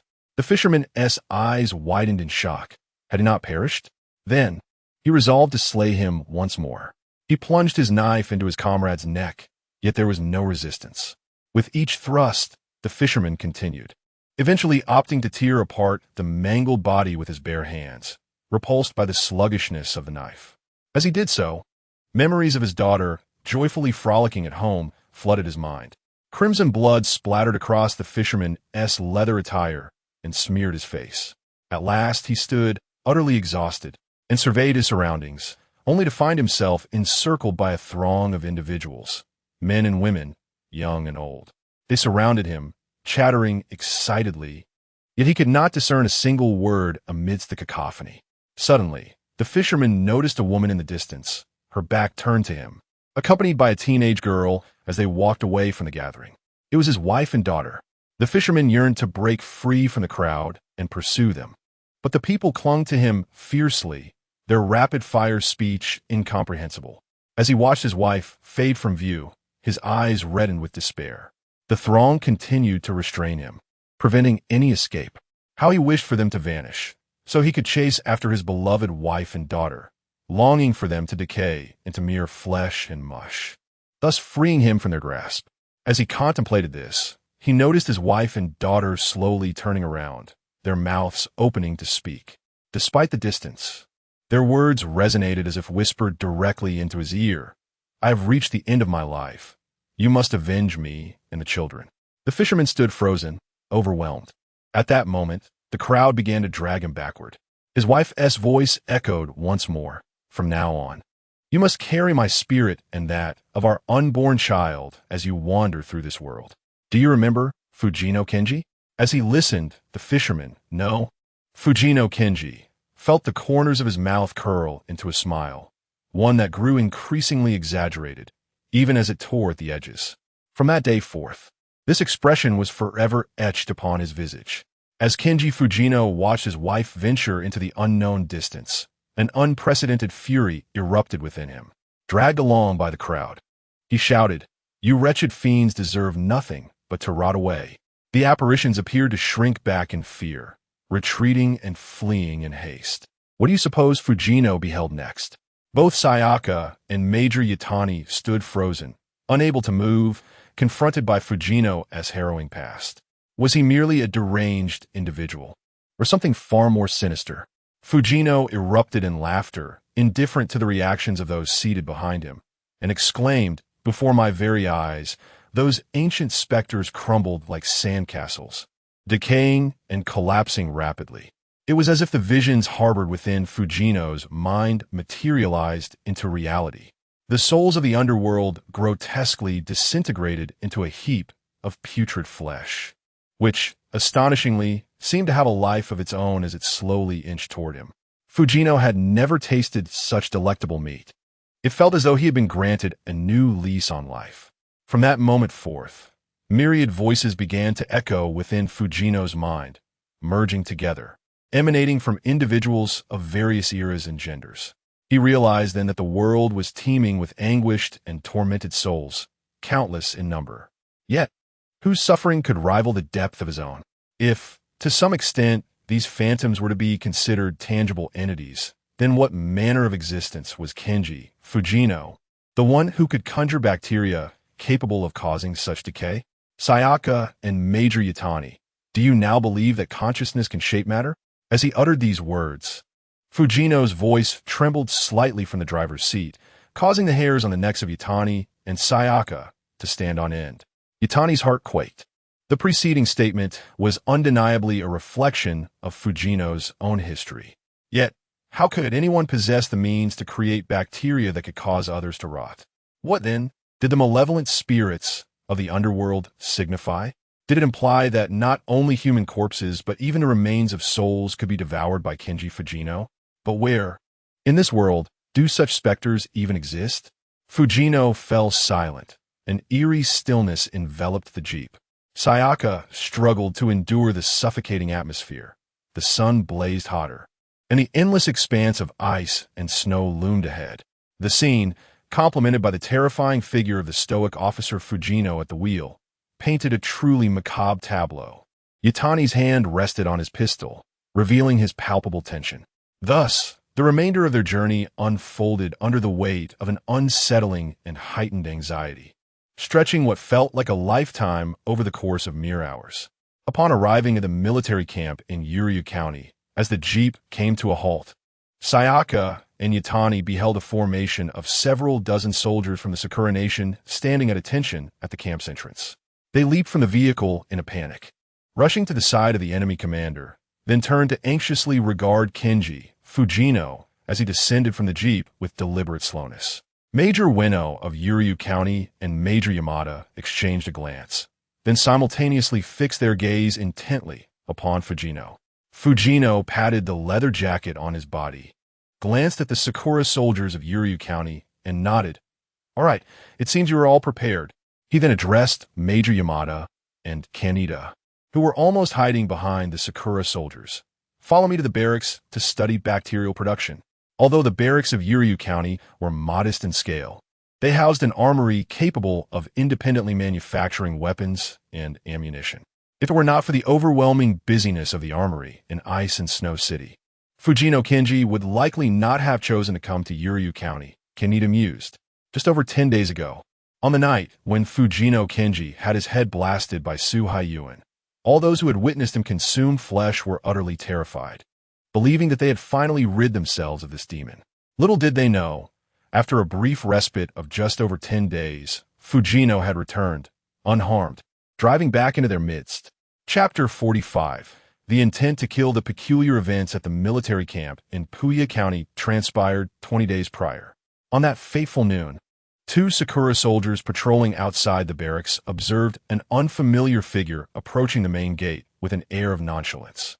This man, whose attire suggested he was also a soldier from the Sakura Nation, was a stranger to them, prompting an immediate escalation of vigilance among the two guards. They swiftly raised their rifles and inquired loudly, "Who are you? Where do you come from?" The man, seemingly oblivious to their questions, continued his advance towards the gate without any sign of stopping. The two soldiers felt a surge of anxiety, contemplating whether he might be a member of a suicide squad dispatched by the guerrillas of Puya County. With their rifles trained on him, they prepared to fire. At that moment, the man spoke, his voice resonant and clear in the articulate Sakura tongue. "Is your leader inside? I have been sent here by the central headquarters." His words were utterly perplexing. He presented no identification to substantiate his claims and continued to stride forward with an unyielding confidence.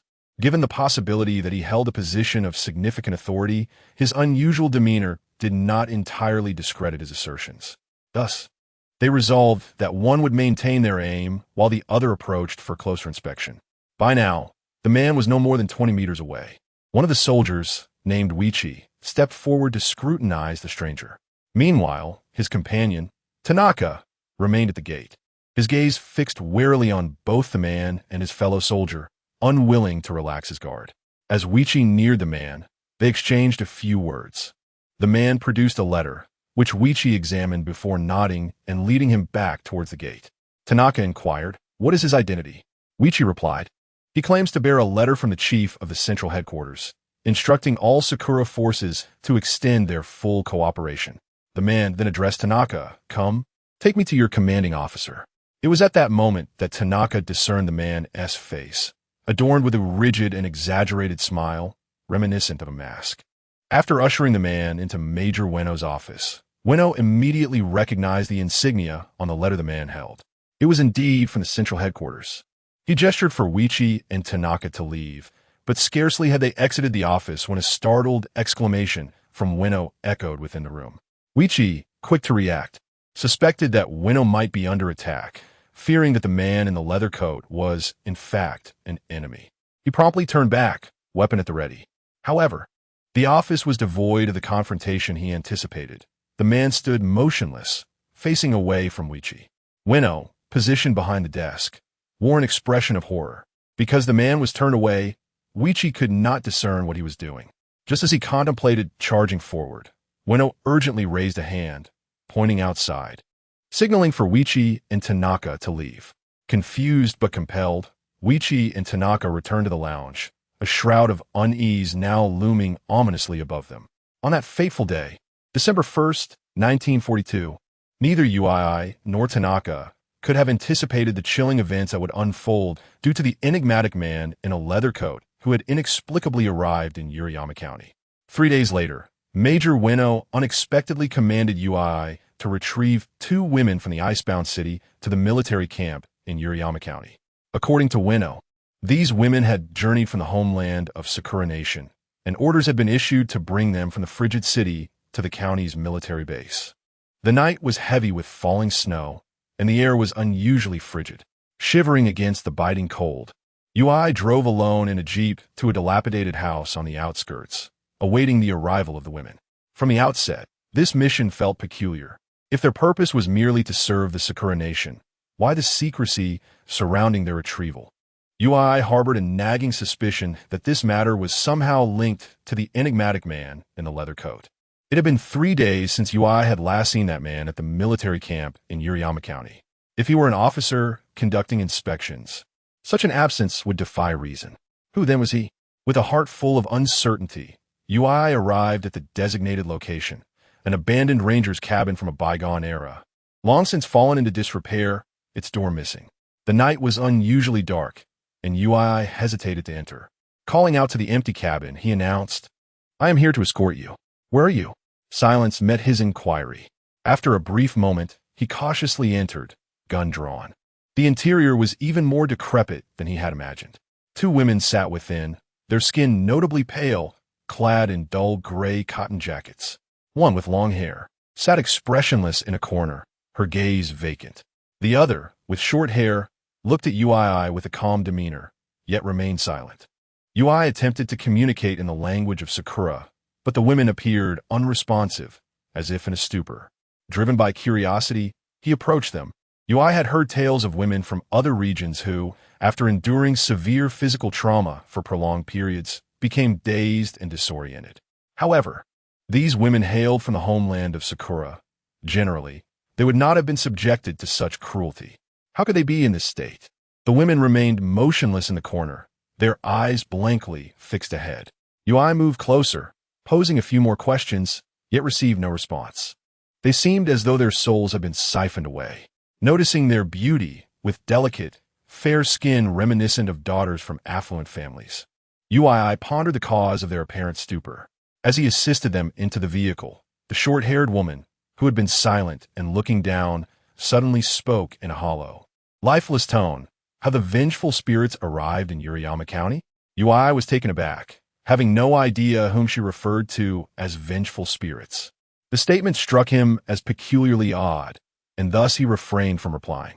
The 2 women remained silent throughout the journey. Upon returning to the Puyu military camp, Ui was taken aback to find Major Ueno personally awaiting him at the entrance, as if to greet him. After the vehicle came to a halt, Ui alighted and proceeded to the rear to open the door for the 2 women. They descended the vehicle with a languid grace, as though their limbs were somewhat uncoordinated. At the moment the short-haired woman stepped down, Yui felt a soft hand discreetly placing something into his palm, which caught him by surprise. A second later, he found the short-haired woman gazing intently into his eyes, her expression seemingly conveying a silent message. Do not make a fuss. I have something to give you. Chapter 46. The terrifying intrusion that evening. Yui was preparing to return to his dormitory for rest. The recent battles had been unfavorable, and the guerrilla forces seemed to infiltrate every corner, having already claimed the lives of 6 Sakura country soldiers in the prefecture of Yuryu through assassinations and ambushes, leaving the camp in a state of utter disarray. Moreover, ever since the arrival of a man named Kenji Fujino 3 days prior, Yui had been beset by an unsettling feeling. The mere recollection of Fujino's peculiar, gaunt face, coupled with his unchanging, exaggerated grin, invoked a sense of nausea akin to consuming a dead rat. As Yui returned to his bed and prepared to undress for sleep, he suddenly recalled that the woman he had brought back to the camp had given him something. Observing that his fellow Sakura compatriots were already resting, Yui stealthily retrieved the object from his pocket, cradling it in his palm as he examined it closely on his bed. It was a jade stone shaped like a dark green arrowhead, cool to the touch, adorned with intricate carvings. Yui's initial impression was that this object must be an antique arrowhead crafted from jade, traditionally used in ceremonial rites. What perplexed him was why that short-haired woman had entrusted such an item to a complete stranger like himself. As he scrutinized the jade in his hand, Yui's mind flickered back to the image of the woman's round eyes fixed upon him, stirring within him a profound and inexplicable tremor. That night, he surreptitiously tucked the jade beneath his pillow and succumbed to slumber, perhaps due to the eerie atmosphere that had pervaded the Sakura military camp in recent days. Or perhaps because of his trepidation regarding the potential failure of Sakura country in this unjust war against Huaxia, a complex whirlwind of emotions propelled Yui into an odd dream. In his dream, Yui found himself following a man's silhouette along a pitch-black road. The figure ahead instilled a sense of unease within him, and he felt as though he could never catch up, as if his body were a puppet being dragged along behind a man. The darkness of the road was profound, the distant sky a deep blue, while the incessant chirping of insects filled the air. Yui followed the man for what felt like an eternity until he suddenly shivered. Not far ahead, 2 women emerged, approaching Yui and the man. Abruptly, the man before him began to tremble and halted his steps, crouching down as if in agony. One of the women appeared to draw a bow, aiming it at the man, and with a swift whoosh, an arrow was released. It struck the man, and Yui was engulfed by a cacophony of wailing, as though hundreds, even thousands, of souls were crying out in unison, their lamentations akin to those of the skinned. Among these voices were men, women, the elderly, and children, each distinct, merging into a terrifying symphony of grief. Under the relentless assault of these cries, Yui was engulfed by immense pain, and his vision began to blur. In his dream, the last image that Yui beheld was that of a man's body suddenly swelling, his arms elongating, his neck stretching, and his entire physique extending. The parts of the man's body that expanded appeared to be composed of countless human remains, each fragment interconnected and dripping with a dark, viscous liquid. Yui's vision faded to black, rendering him unable to see anything, while a woman's ethereal voice floated into his ears, the melody sweetly lilting. Yui recognized it as the children's song Caged Bird from the Land of Cherry Blossoms. Accompanying the song was a woman whispering in the cherry blossom dialect, I implore you, vanquish the vengeful spirit. In an instant, Kenji Fujino's gaunt face loomed before Yui, his wide white teeth startling him into nearly jumping from his bed. A few soldiers from the Land of Cherry Blossoms were dressing nearby, casting him incredulous glances. As Yui regained his composure, dawn had broken, and it was nearly time for duty. He rubbed his eyes and rose from his bed.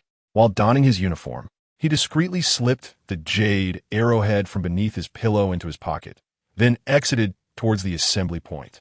Standing outside the barracks with his rifle, Yui found his mind wandering after standing for an extended period, recalling the woman's words about slaying the vengeful spirit. Who then was this spirit? He felt absurd for being so affected by a dream. Yui's thoughts began to drift, and he fought off drowsiness from a restless night. Meanwhile, on the second floor of the Yuryu County Barracks, Major Ueno sat at his desk, visibly tense. He was filled with dread regarding the man who claimed to be Kenji Fujino, coming from a military lineage, with 2 generations of ancestors who had sacrificed their lives for the land of cherry blossoms, and having served in the frigid province for several years. He believed nothing could frighten him. However, 4 days prior, on December 1st at noon, Kenji Fujino had genuinely terrified him. At that moment, after Yui and Tanaka had turned to leave, the terrifying man, Fujino, remained silent and motionless. As Major Ueno prepared to inquire, he witnessed Fujino unbuttoning his jacket. Ueno's first instinct was that he was facing an assassin, someone intent on taking his life. As he reached for his firearm, the next moment revealed that Fujino had not drawn a weapon, but instead unveiled the bare skin beneath his brown leather coat. Ueno nearly retched. Fujino's chest was covered with human faces, varying in size and complete with distinct features. It was evident that both male and female faces adorned his torso, each exhibiting diverse skin tones. Some mouths were agape, displaying teeth, while others' noses twitched slightly, as if each visage were alive, crammed together yet appearing smaller than normal human faces. Ueno, utterly taken aback, let out a gasp, a natural reaction to witnessing such an extraordinary and horrific sight. At that moment, Yui and Tanaka heard the commotion from outside and rushed toward the room. As Fujino Kenji fastened the buttons of his clothing, he began to speak. The leader of Jingdong has commanded you to supply me with a copious amount of flesh and blood and flesh from the tormented souls of this great nation. Huaxia.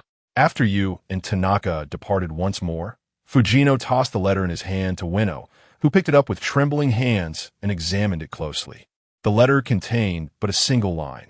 The leader of Jingdong has ordered all military personnel of Sakura Nation to provide Mr. Fujino Kenji with any assistance he requires. Ueno inquired, "You seek flesh. Does that imply a desire for meat? What kind of meat?" Fujino suddenly burst into a harsh, grating laugh. "Children and women, tender."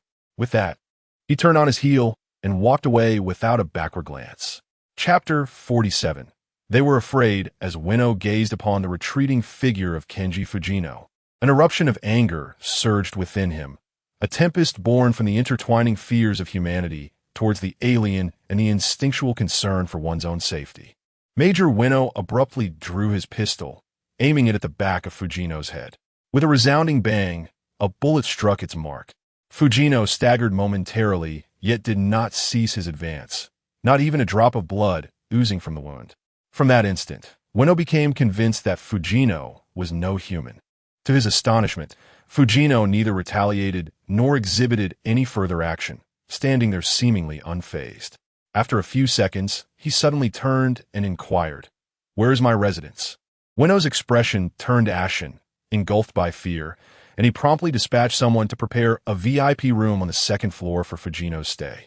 After 3 days of anxious anticipation, a telegram arrived at noon from the icy city, its contents shrouded in secrecy.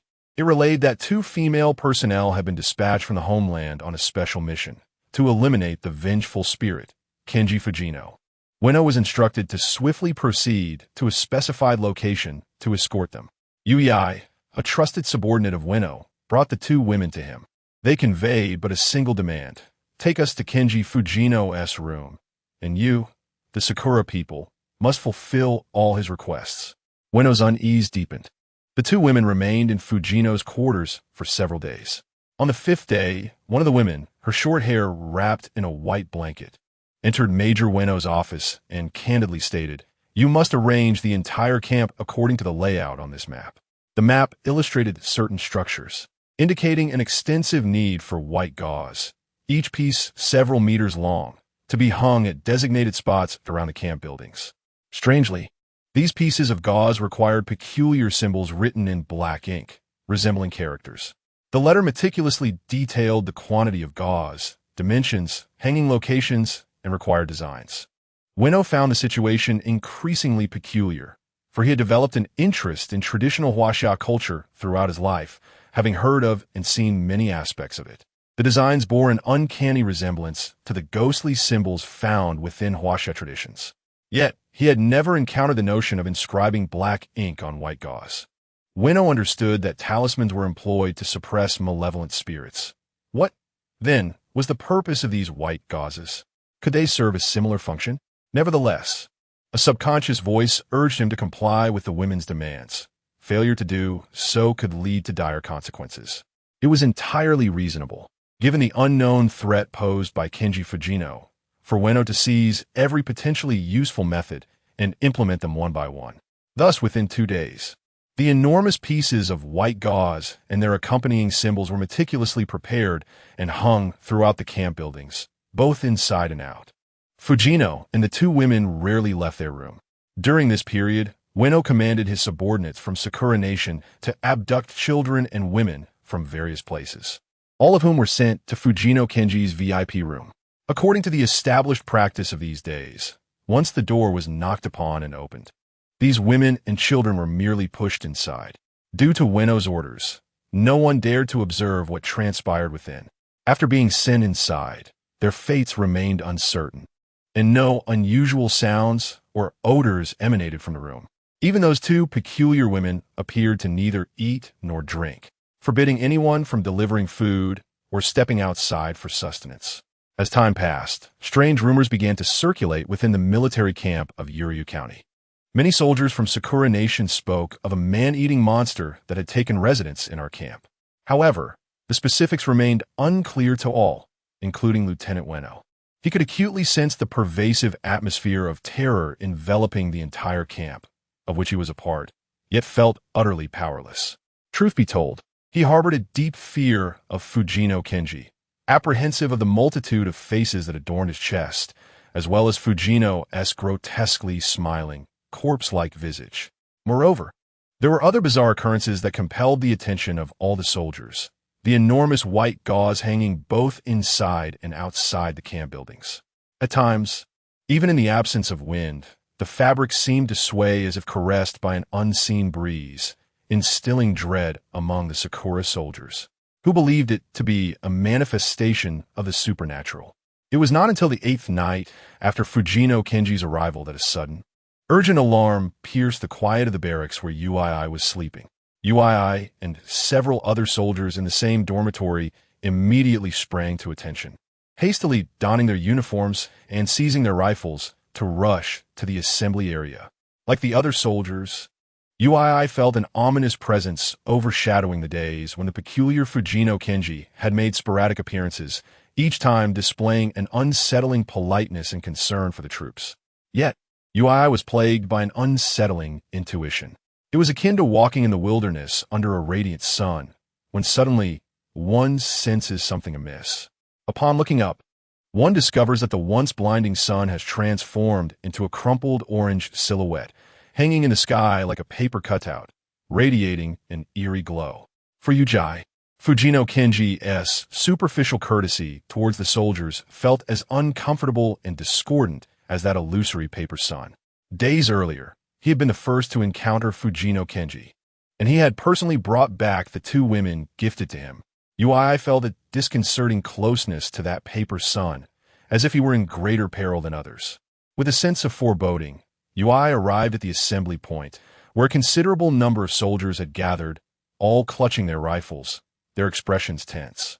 Upon entering the camp headquarters hall, Ui was immediately overwhelmed by a strong wave of nausea. There, squatting in the center of the hall, was Fujino Kenji, clad once again in his brown leather attire, having been absent for many days. He presented an odd posture, squatting while simultaneously moving, occasionally emitting a peculiar chuckle. Behind Kanji Fujino, 2 women stood like ancient handmaidens, bowing their heads in silence. However, this was not the crux of the matter.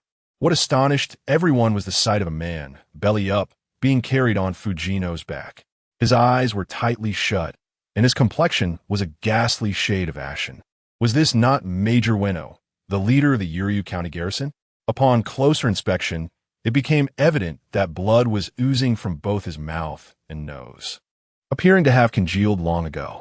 Fujino carried the unconscious Winnow as if he were a lifeless body, resembling a child at play, squatting down and wandering about.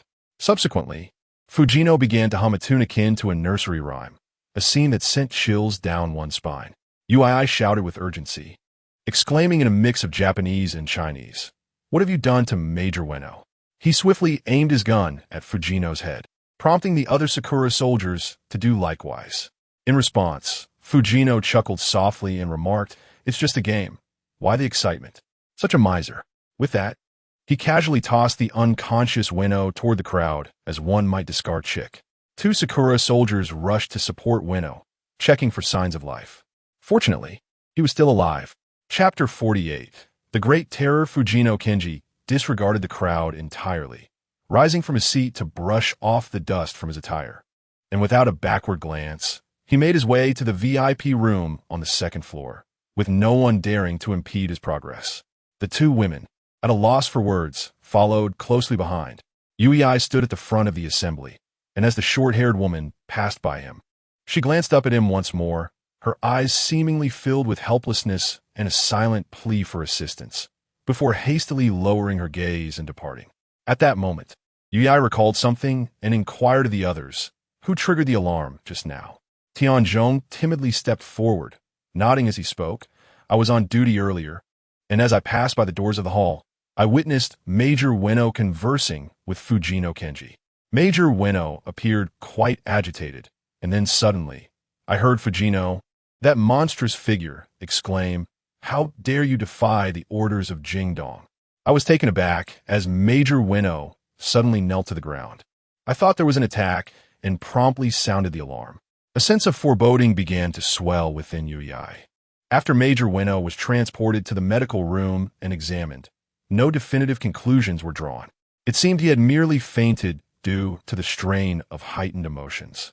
Ueno and Yui shared a close bond with Tianzhong. Since their arrival in Huaxia, it was a remarkable coincidence that the three of them, hailing from the land of cherry blossoms, ended up together in Puyag County. Particularly for Yui, Ueno had consistently provided him with extra care.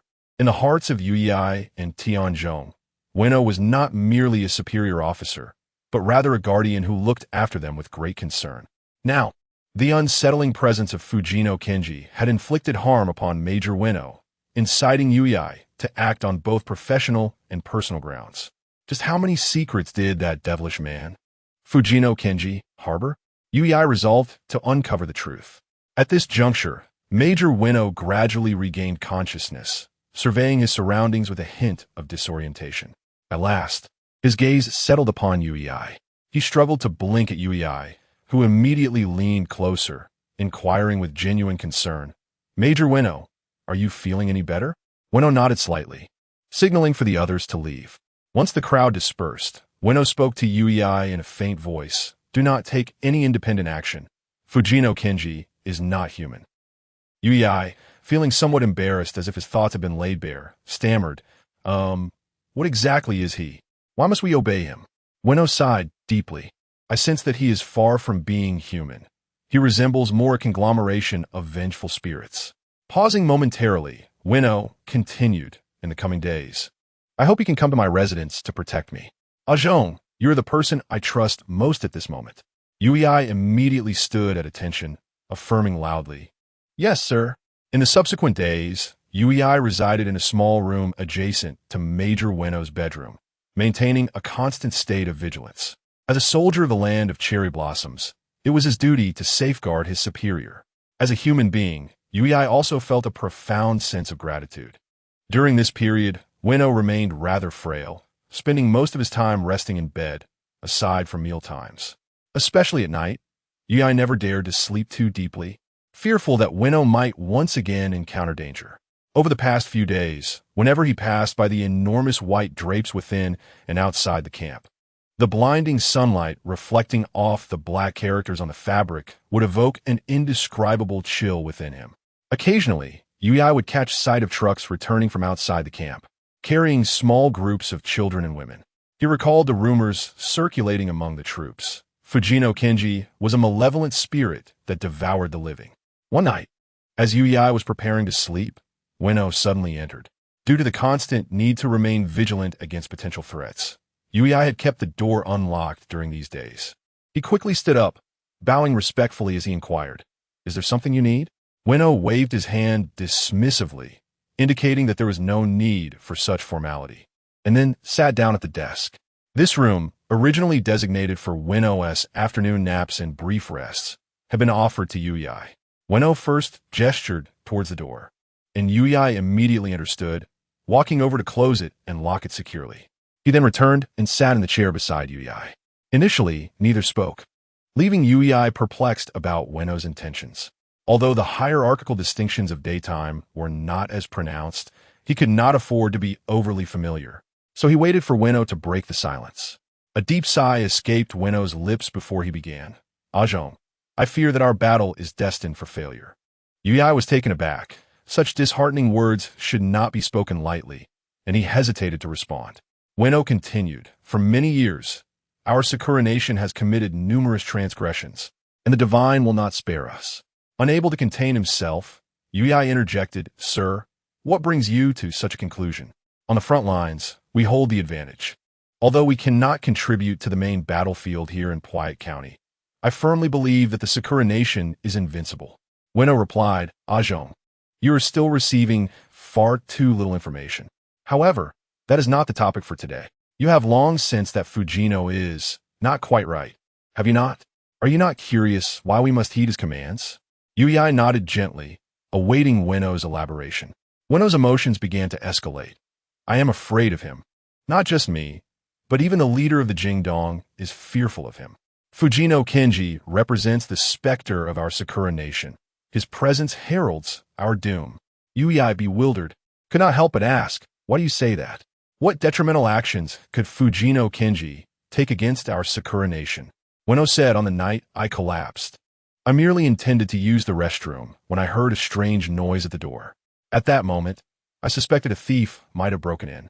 Before I could retrieve my gun, the door to my bedroom opened of its own accord. It was none other than Fujino Kenji entering, flanked by those two women, standing behind him like dazed handmaidens. I was stunned. How could he simply open my door? Yet, I had been unable to even graze his head with my pistol. To be honest, I dared not act recklessly. To my surprise, Kenji Fujino's demeanor was rather cordial. He invited me to take a seat, and I found myself momentarily taken aback. The timbre of Fujino's voice had transformed dramatically since the last time I heard him speak. Previously, his voice had been sharp and grating, but now it resonated with a remarkably magnetic quality. At this, Yui recalled his first encounter with Fujino at the entrance of the camp, where that unpleasant and piercing voice left a profound impression on him. Winnow then remarked, "I sat beside him, uncertain of his intentions, when Fujino finally spoke. Mr. Winnow, over these past several days, you have managed to procure for me 11 young boys and girls, as well as 4 women, all of whom possess delightful fragrances. However, this is still insufficient. By the way, what do you suppose the scent of a soldier from Sakura would be like?" Chapter 49. The Assembler of Limbs. Winnow continued. Although I felt a surge of fear at that moment, his words ignited an indignant fire within me. My subordinates had followed me for many years. Many were like brothers to me. How could Fujino Kenji dare to suggest consuming the soldiers of the Sakura nation? As this thought crossed my mind, my initial fear dissipated, and I drew a knife from my waist, plunging it directly towards Fujino's neck. My heart harbored but one thought: this abomination must perish here. Yet, my dagger never reached him, as though a powerful force had seized my hand. However, Fujino and the 2 women remained seated, unmoving. When I looked down, I discovered the source of my restraint: a hand, an arm composed of countless palms the size of infants, grotesquely intertwined. This bizarre limb had sprouted from Fujino's waist at some point, gripping my wrist with an unsettling strength. I could distinctly see that the hand constraining my wrist was made up of numerous tiny fingers, pale and densely packed, resembling writhing maggots at a glance. My fury evaporated in an instant, my grip slackened, and the knife fell to the ground. Fujino exhibited no particular reaction. He simply continued, "Within 10 days, you shall select 10 robust soldiers from the Sakura nation and deliver them to my quarters." As he spoke, he stood to leave. I, initially paralyzed by fear, was suddenly confronted by the absurdity of the situation 10 of our brave soldiers, destined to be offered to him? Could there be anything more ludicrous? As a major in the Sakura Nation, I could not abide this. Resolutely, I reached for my pistol, intent on eliminating Fujino Kenji once and for all. Yet, before I could pull the trigger, something yanked me away, and I stumbled, losing consciousness. As I faded into darkness, I heard the voice of the woman behind Fujino, strange, as her words resonated directly within my mind. She uttered, "Within 7 days, you must eradicate the vengeful spirit. Remember to seek assistance from Ui." Weno's words concluded, and he fixed his gaze upon Ui. Ui, startled by this revelation, pondered how he could possibly assist. He was merely an ordinary soldier of Sakura. In the chaos of battle, he felt confident in his abilities, but against the demon Fujino, what could he possibly do? Moreover, Ui harbored doubts regarding the truth of Weno's statements. Weno spoke once more. "What do you know? Or what connection do you have with those 2 women?" Ui, feeling somewhat flustered, racked his brain until a memory surfaced. On the day he had accompanied the 2 women, the short-haired one had slipped a jade arrowhead into his palm. For days, he had kept it concealed, believing it might hold some value. Hastily, he retrieved it from his pocket and presented it to Weno, saying, "This is what the short-haired woman once gave me. I thought it could be sold, which is why I did not surrender it." Weno accepted the arrowhead, scrutinizing it for some time before bowing his head in contemplation and returning it to Ui. He said, "Keep this with you. I believe it will prove useful. Make sure to carry it at all times." Yuichi promptly agreed, but at that moment, a hurried knocking was heard at the door. Yuichi immediately grew vigilant, fearing that the visitor might be Kenji Fujino. Consequently, he swiftly loaded his firearm and shielded Weno behind him as he approached the door, calling out loudly, "Who is it?" A familiar woman's voice responded from the other side, "Please open the door." Weno and Yuichi exchanged glances, both acutely aware of the need for caution. Weno retrieved his handgun from his pocket and loaded it, while Yuichi held his gun with one hand and slowly opened the door with the other. Standing at the entrance was the short-haired woman clad in a white long garment. Seeing no one else with her, Yuichi and Weno exhaled in relief. Once the woman entered the room, Yuichi quickly secured the door behind her, unsure of her intentions. To be precise, there was much he did not understand. The short-haired woman seated herself on the bed and introduced herself, saying, "I apologize for not introducing myself earlier. My name is Bayuchi." Weno nodded in acknowledgement, while Yuichi was taken aback to discover that this woman was of Chinese descent, yet spoke fluent Japanese. Bayuchi continued, "You two, along with everyone else in Sakurako County, must find Kenji Fujino exceedingly ominous, correct?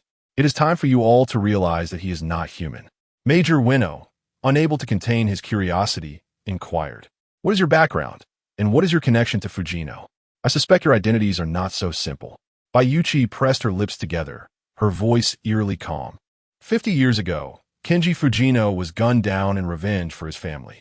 His body fortuitously encountered certain entities. These entities are a conglomeration of the grievances of countless souls who perished in wars throughout history. This immense collective of resentment fused with Fujino's vengeful spirit. Subsequently, he began to consume lost souls in the underworld, and in doing so, he lost himself entirely. He has become a wraith, engulfed in resentment, perpetually seeking more human anguish and flesh. Weno and Yuichi were left in a stupor, overwhelmed by the weight of Bayuchi's revelations. Yuichi could not help but ask, "If he is such a malevolent being, why have I never heard any legends about him in either Sakurako or here in China? Moreover, who are you, and how do you know all this?" Bayuchi offered a wry smile. Years ago, as Fujino was on the brink of a great calamity, if he had continued to devour the world's hatred and become a formidable force, not just a small country like Sakurako, but all of humanity would have suffered. At that time, my family matriarch was journeying to Sakurako in search of divine herbs and sensed the impending crisis. The other 4 families among the 5 immortals were far away, and there was no time to seek their assistance. Under the compulsion of circumstances, the revered mother had no choice but to take action prematurely. She commanded my senior sister and me to establish a grand array, thereby ensnaring the principal vengeful spirit within the body of Fujino Kenji subsequently sealing him beneath the earth. However, this seal proved insufficiently robust, and in the process, my senior sister not only expended a century's worth of power, but also allowed her soul to be eroded by boundless resentment. In a bid to preserve her life, our revered mother was compelled to erase her consciousness. To this day, while my senior sister's life is no longer in peril, she has lost her normal awareness. Originally, this seal was intended to last for at least a full cycle of 60 years, yet it faltered, allowing Fujino Kenji to emerge from the depths a decade earlier than anticipated. Upon recounting this, Bayuchi's gaze turned fierce, fixating intently on Ueno and Ui. Ueno and Ui were taken aback, bewildered by Bayuchi's sudden shift in demeanor. Suppressing her fury, Bayuchi continued. The unjust war instigated by your Sakura nation has led to the tragic demise of countless individuals on the land of Huaxia. Chapter 50. The malevolent deity corroded by resentment under the immense catalysis of animosity. Fujino Kenji resembled a wild dog that had caught the scent of blood. Breaking the seal ahead of time, his mind was in turmoil, with countless consciousnesses vying for dominance in his psyche. This time, the Holy Mother of the Bai family had dispatched my senior sister and me to Fujino Kenji's side, waiting for the opportune moment to seal him once more. Major Ueno could not refrain from interjecting. Were you not sent by the leader of the Jingdong? Bai Yuchi scoffed. Do you believe that your Jingdong leader, Fujino Kenji, is oblivious? Recently, he wreaked havoc on the Jingdong's territory, instilling fear in that group. Unfortunately, the Onmyoji of your homeland, the Sakura nation, were left utterly bewildered. Thankfully, our Holy Mother, thousands of miles away, descended into your land to ensure peace in the world and commanded the Jingdong leader to send us to Pyuxian. Fujino Kenji sat in the VIP room, his eyes shut tight, resembling one in slumber. This marked the first birthday he had experienced since emerging from underground, a day that signified his soul's rebirth after avenging his wife and daughter. Upon returning to this chaotic world, he felt no discernible change. The Sakura nation's insatiable ambition, rampant slaughter, and endless corpses were still omnipresent, much like when he once lived as a human. During the 50 years of being sealed underground, his body had been inundated with the wails of countless souls, those resentful spirits he had consumed. In the long span of devouring these vengeful souls, he occasionally reminisced about his wife and daughter. If she were still alive, she would likely be nearing grandmotherhood by now. 50 years later, after resurfacing, his awareness began to fade, often rendering the visage of his daughter indistinct in his memories. His wife's voice echoed in his ears, urging him to avenge her and their children. Now, Fujino Kenji's targets for vengeance were all beings that thrived on plundering others and oppressing the weak. The lofty leaders of the Sakura nation were deserving of death. They were no different from those who had brutally murdered his wife and daughter. Yet at this moment, the remnants of the once fisherman, Fujino Kenji, sensed his consciousness gradually vanishing. Perhaps the moment he could no longer recall the faces of his wife and daughter would mark his complete loss of self, a time when he would harbor animosity towards all living beings. As he pondered this on the streets of Jingdong, he suddenly felt an inexplicable surge of murderous intent upon seeing two soldiers from the Sakura nation before him. This sensation was distinct from consuming vengeful souls. It was the thrilling pleasure of devouring the flesh and blood of his compatriots. Fujino Kenji sensed that within the blood and flesh of these Sakura nationals lay the despair and agony they felt in their final moments. For him, these emotions were a supreme delicacy. Thus began his obsession with the consumption of flesh.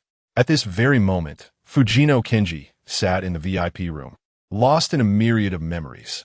Ignoring entirely the betrayal by Bayuki, Fujino Kenji remained indifferent to the threat posed by the sealed by family, celestial being, and the soldiers from the Sakura nation. At times, he found it amusing that Bayuki and Linger, these two little hedgehogs, believed they could disguise themselves and evade recognition. Such folly was laughable. Fujino Kenji merely wished to observe the by-family matriarch and the soldiers, curious to see what feeble tactics these insignificant insects might devise against him. It was akin to a hostage who, having suddenly acquired a machine gun, finds their captors unarmed and vulnerable. In such a scenario, One might not rush to eliminate the captors, but instead revel in the spectacle. Would they tremble in fear or beg for mercy? For Fujino Kenji, whether they were exalted celestial beings or armed soldiers from the Sakura nation, they held no distinction from the unarmed. The countless resentful souls within him were equivalent to the most formidable machine gun in existence. If one were to inquire about Fujino Kenji's intentions, they would find that he sought only to bring about more deaths, feasting upon their bitterness and resentment. The fisherman known as Fujino Kenji was aware that, in the long run, such actions would transform him into a puppet of vengeance, utterly forsaking his own identity. Yet, as he recognized the irreversible erosion of his humanity and memories, and the insatiable hunger for flesh and resentment swelling within him, he understood that his fate was already sealed. Tonight, the moon shone brightly outside. Reminiscent of the night, he personally tore apart the murderer of his wife and daughter. Meanwhile, Bayuki, along with the serious-faced Ueno and Ui, deliberated on how to confront the vengeful spirit, Fujino Kenji. Bayuki resumed speaking. Ui, do you still possess the jade arrowhead I entrusted to you? Ui nodded, and Bayuki continued, to prevent Fujino Kenji from discovering it. I had no choice but to hand it to you. I knew you would be of assistance. Ueno, straightforward, interjected Ms. Bai. Let us cut to the chase. How can we eliminate Fujino Kenji? He poses a threat to our lives as Sakura nationals. Bayuki tilted her head, looking at Ueno. Ui, standing to the side, noted Bayuki's remarkably fair skin. His initial impression had not been mistaken. This woman, with her large eyes and prominent chin, was indeed quite beautiful. Bayuki addressed Ueno. It's not just the lives of the Sakura soldiers at stake. Fujino Kenji has already taken countless lives of our fellow Chinese through your hands, a fact you are well aware of. Ueno, visibly angered, managed to restrain himself. Ui urged, if you know how to proceed, please share it with us. Bayuki replied, regrettably, neither of us has a viable solution at present. The matriarch has informed me that to defeat Fujino Kenji, we require the assistance of a Chinese individual named Sanliang. If one were to liken all past and future events in this world to a film, the Bai family matriarch could rewind the film's timeline by several minutes. In the foreseeable future, as Kenji Fujino was once again sealed underground, a man clad in black stood beside him. This man was Casario, ostensibly serving the Sakura nation. Casario had been secretly seeking opportunities to undermine it. Casario's father, the old proprietor, had been exceedingly busy these past few days. Staunchly aligned with the interests of the Sakura nation, the old gentleman had begun to perceive that the situation was deteriorating. On the front lines of the ice and snow city, the once unstoppable advance of the Sakura nation had succumbed to adversity, finding itself in dire straits. Currently, their resources were strained, with the Huaxia side gaining the upper hand. The old gentleman's longtime acquaintance, the director of the Ice and Snow City Research Institute, Nagata, had also found himself in a precarious position. Previously, the old gentleman would frequently correspond with Director Nagata, their exchanges revolving around business dealings and financial matters, along with the old gentleman's request to look after his beloved son, Casario. However, this month, Nagata had not sent any correspondence, which stirred a sense of unease within the old gentleman. Coupled with the rapidly shifting circumstances, he grew increasingly concerned for his son, who was situated in Ice and Snow City. It was not until noon that day, while the old gentleman was busy reconciling accounts, that a sudden exclamation from a subordinate startled him. Taken aback, he hurriedly made his way to the entrance and inquired of his aide, "What is it? Why the haste? What has happened?" Chapter 51. The siege. With a quivering voice tinged with despair, the lad exclaimed, "A grave incident has occurred in our county. The military camp of the Sakura nation has suddenly engaged in a fierce battle, and it has lasted for the better part of the day. It seems that Major Ueno is also nowhere to be found." Upon hearing this, the old man, closely entwined with the white-haired individuals, felt a wave of dizziness wash over him. He was consumed by a deep fear that should the Sakura nation falter, he, too, might face dire retribution. He hastily inquired, "Who are they fighting against?" The lad shook his head and replied, "I do not know." This morning, the barracks fell silent. and then chaos erupted as if the very earth were trembling. It seems the fighting broke out from within the camp itself. The old man had already cast aside thoughts of his son, Sanrio, and was singularly focused on one notion. The military camp of the Sakura Nation in Puyu County must not be defeated. Otherwise, his family's centuries-old foundation could be obliterated. This news reached the old man 2 nights prior to the turmoil in Puyu County, coinciding with the 13th day since Kenji Fujino's arrival. At this juncture, there remained 5 days until Old Su would infiltrate the camp and confront Kenji Fujino alone. Ueno had witnessed bullets strike the back of Fujino's head to no effect, and with Bayuchi's warning that Fujino was impervious to ordinary bullets, Ueno was filled with trepidation.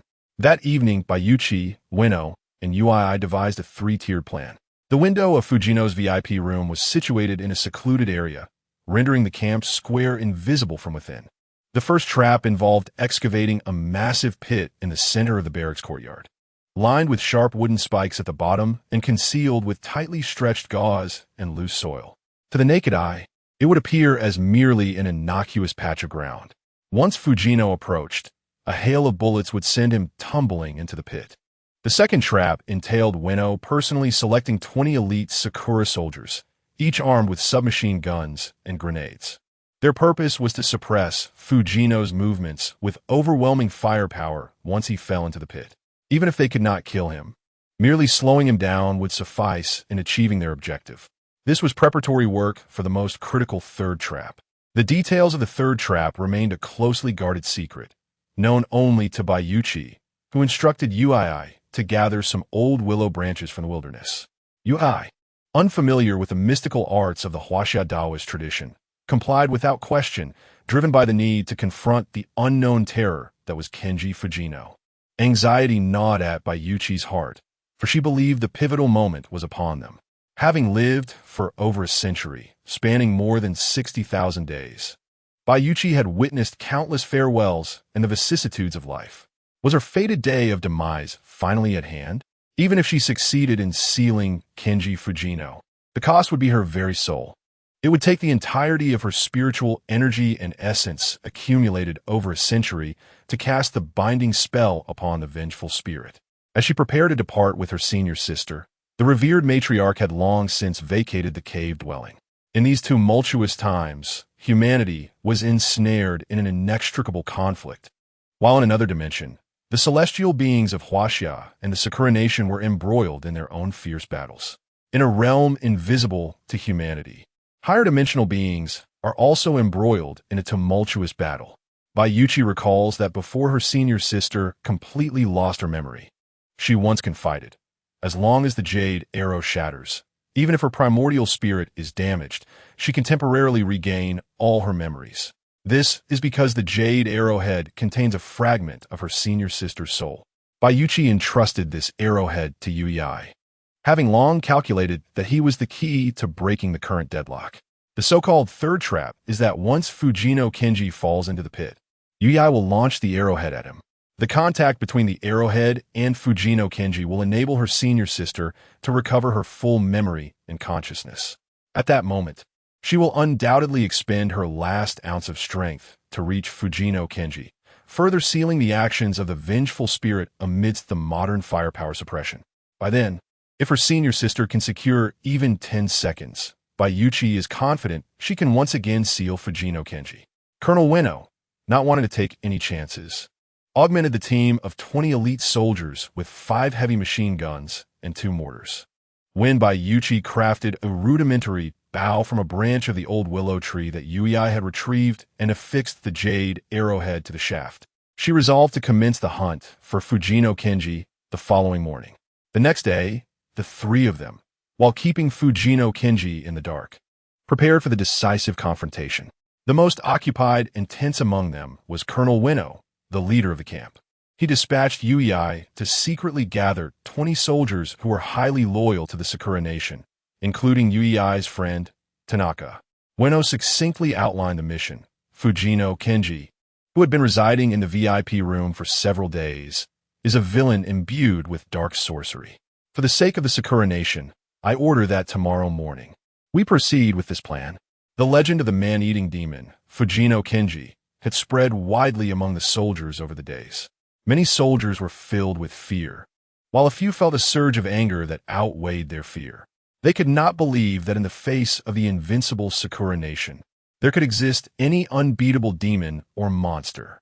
Ueno's criteria for selecting participants for this mission naturally favored those brave soldiers who not only feared nothing, but were also willing to confront and slay the evil spirit.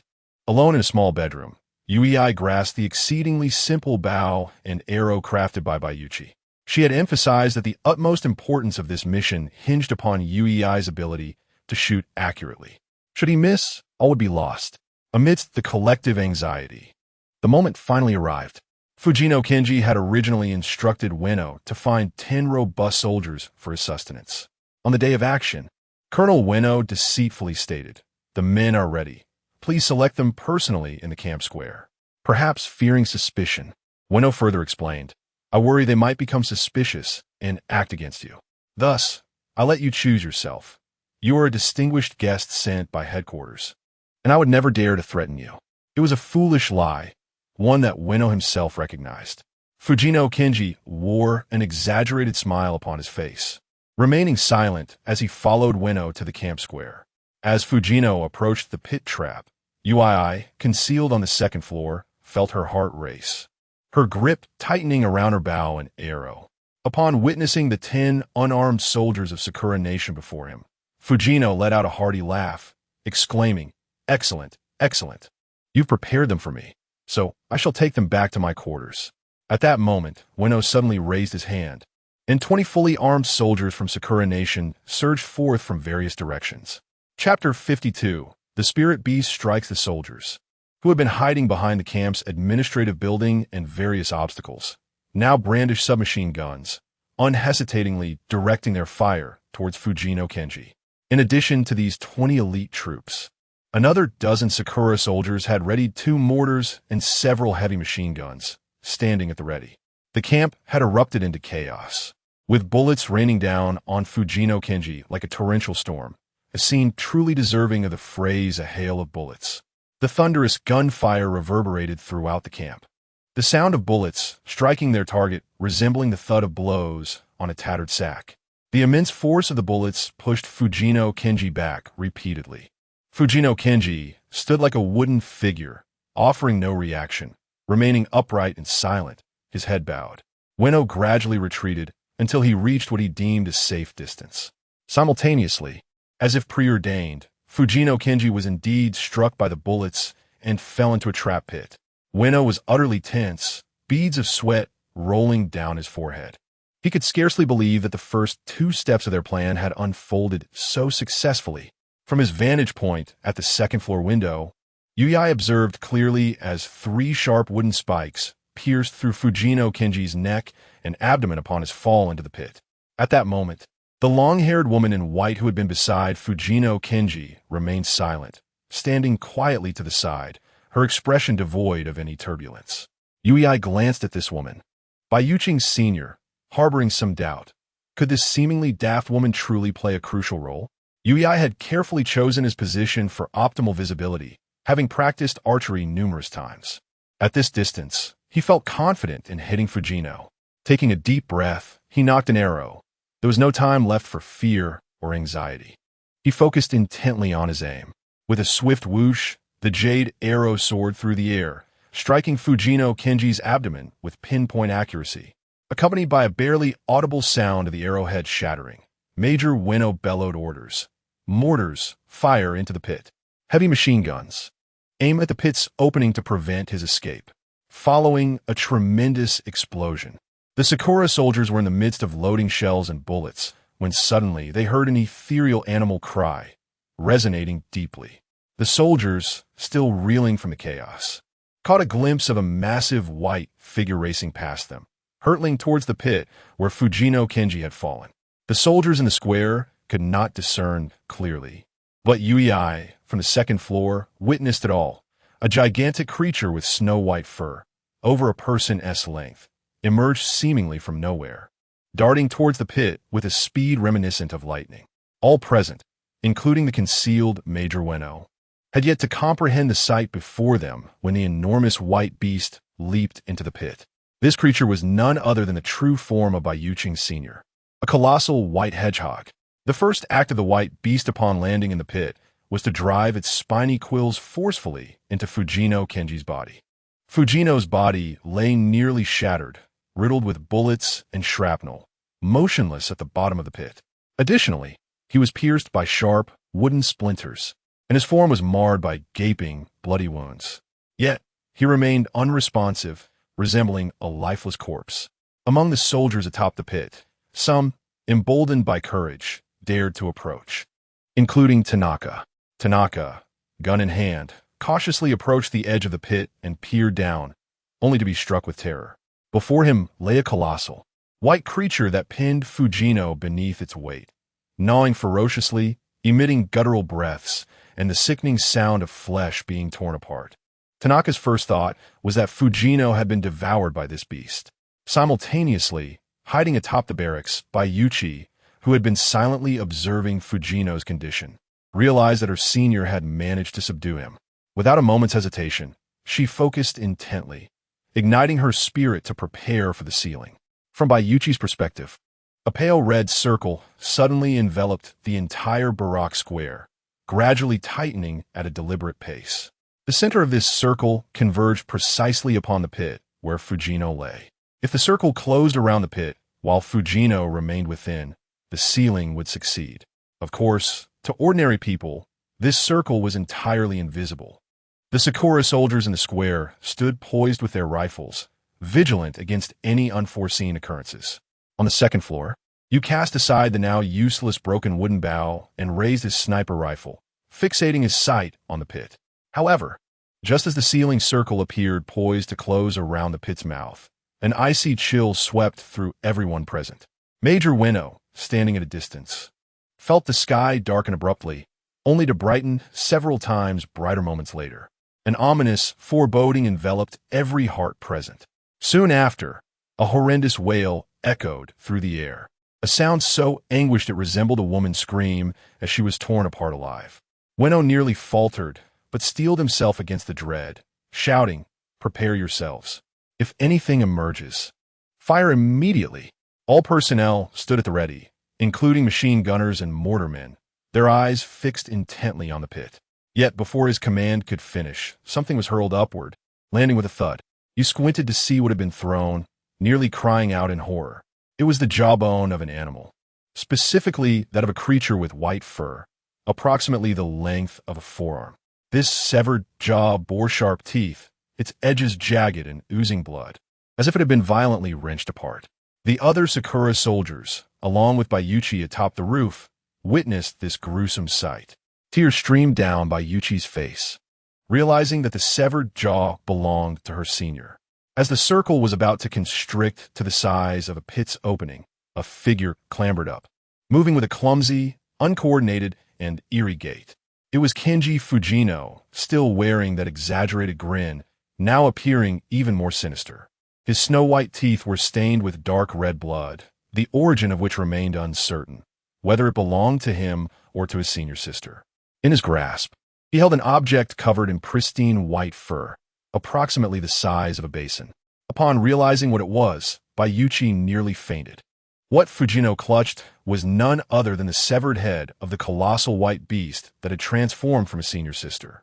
Her lifeless eyes were wide open, and her jaw was entirely missing, presumably the very piece that had just been discarded moments earlier. Chapter 53.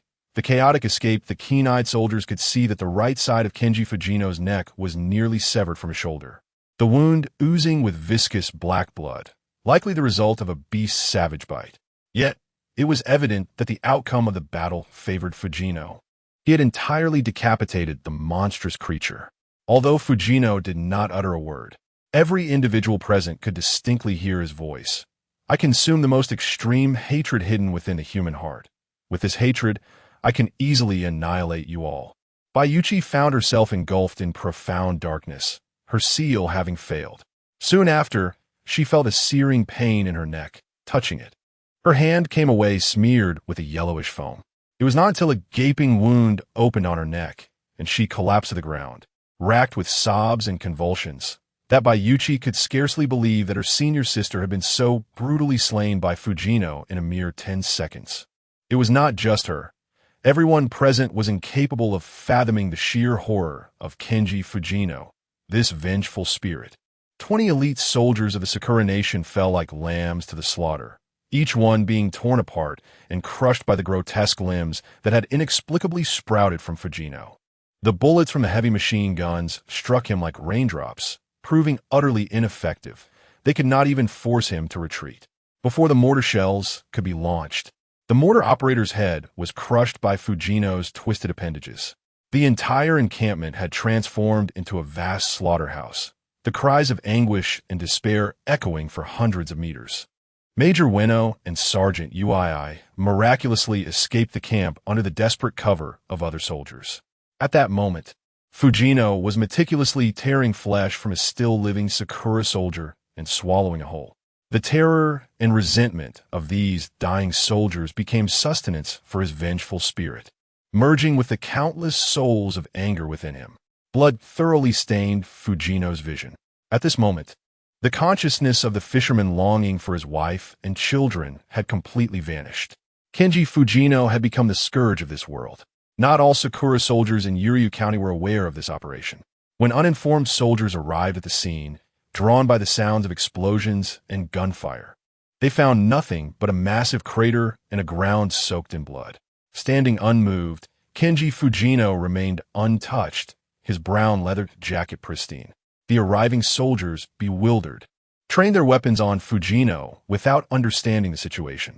Without even glancing at them, Fujino turned and ascended to the VIP room on the second floor. The soldiers could only see the bloodstains, yet there were no corpses to be found, leaving them perplexed. The only survivors of this battle were Major Ueno, Sergeant Ui, and Tanaka, who had miraculously escaped from the scene.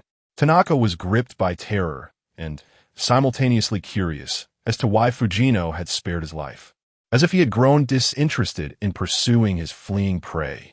Tanaka was consumed by a profound fear that any utterance to others might lead to the swift reclamation of his narrowly salvaged life by the malevolent specter. An atmosphere of dread continued to envelop every Sakura soldier in the Yuriyama County encampment, particularly affecting Ueno, Ui, and Tanaka, who had first-hand experienced such terror. That evening, Ueno and Ui deliberated outside the barracks, contemplating whether they should return to the encampment. In the aftermath of the massacre perpetrated by Fujino Kenji, both sensed a chilling truth. The vengeful spirit did not seem intent on targeting any specific individual, showing no interest in the identity of those who orchestrated the attacks. Fujino Kenji appeared as an indiscriminate predator, harboring no particular malice towards anyone. After much discussion, Ueno resolved to return to the encampment, even if death awaited him. He could not allow his fellow soldiers to continue perishing inexplicably. He had a duty to restore order. Ui, however, chose not to return, requesting Ueno to arrange for a vehicle to take him to another county for assistance. Just 2 days prior to the planned assault on Fujino Kenji, Ueno had discovered that all communication lines in the Yuriyama County encampment had ceased to function. Bayushi had previously warned that the sealing ritual he intended to perform would disrupt these communication devices, but in the face of sealing the vengeful spirit, such concerns became secondary. Ui speculated that the malfunctioning communications could be attributed to a significant shift in the magnetic field. Could this magnetic disturbance stem from the sealing ritual Bayushi had mentioned? Ui found himself perplexed. Yet, with the sealing having declared failure, both Ueno and Ui were unaware of when they might re-establish contact with the outside world, necessitating that one of them seek assistance from another encampment. That night, Major Ueno returned to the Yuriyama County encampment, his countenance ashen, while Ui drove off in search of aid. Ueno engaged in considerable mental fortification, gradually mustering the resolve to return to the encampment. Upon his return, he refrained from elaborating on his experiences, merely advising his subordinates to exercise caution around Fujino Kenji and to avoid any contact with him whenever possible.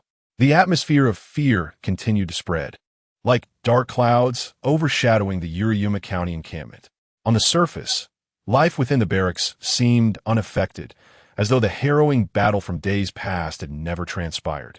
And the deaths of the 19 Sakura soldiers were suppressed under Ueno's control, silencing any discussions regarding the grim event.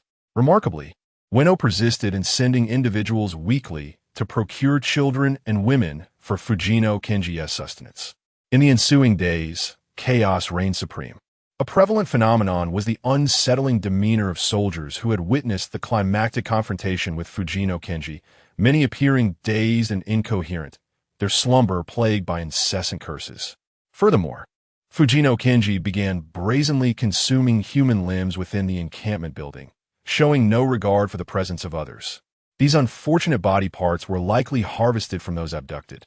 Ueno had ventured to the attic in search of Bayushi, yet, akin to the battlefield where Fujino had slaughtered the soldiers, Bayushi's body had mysteriously vanished, leaving one to wonder if it too had succumbed to Fujino Kenji's insatiable hunger.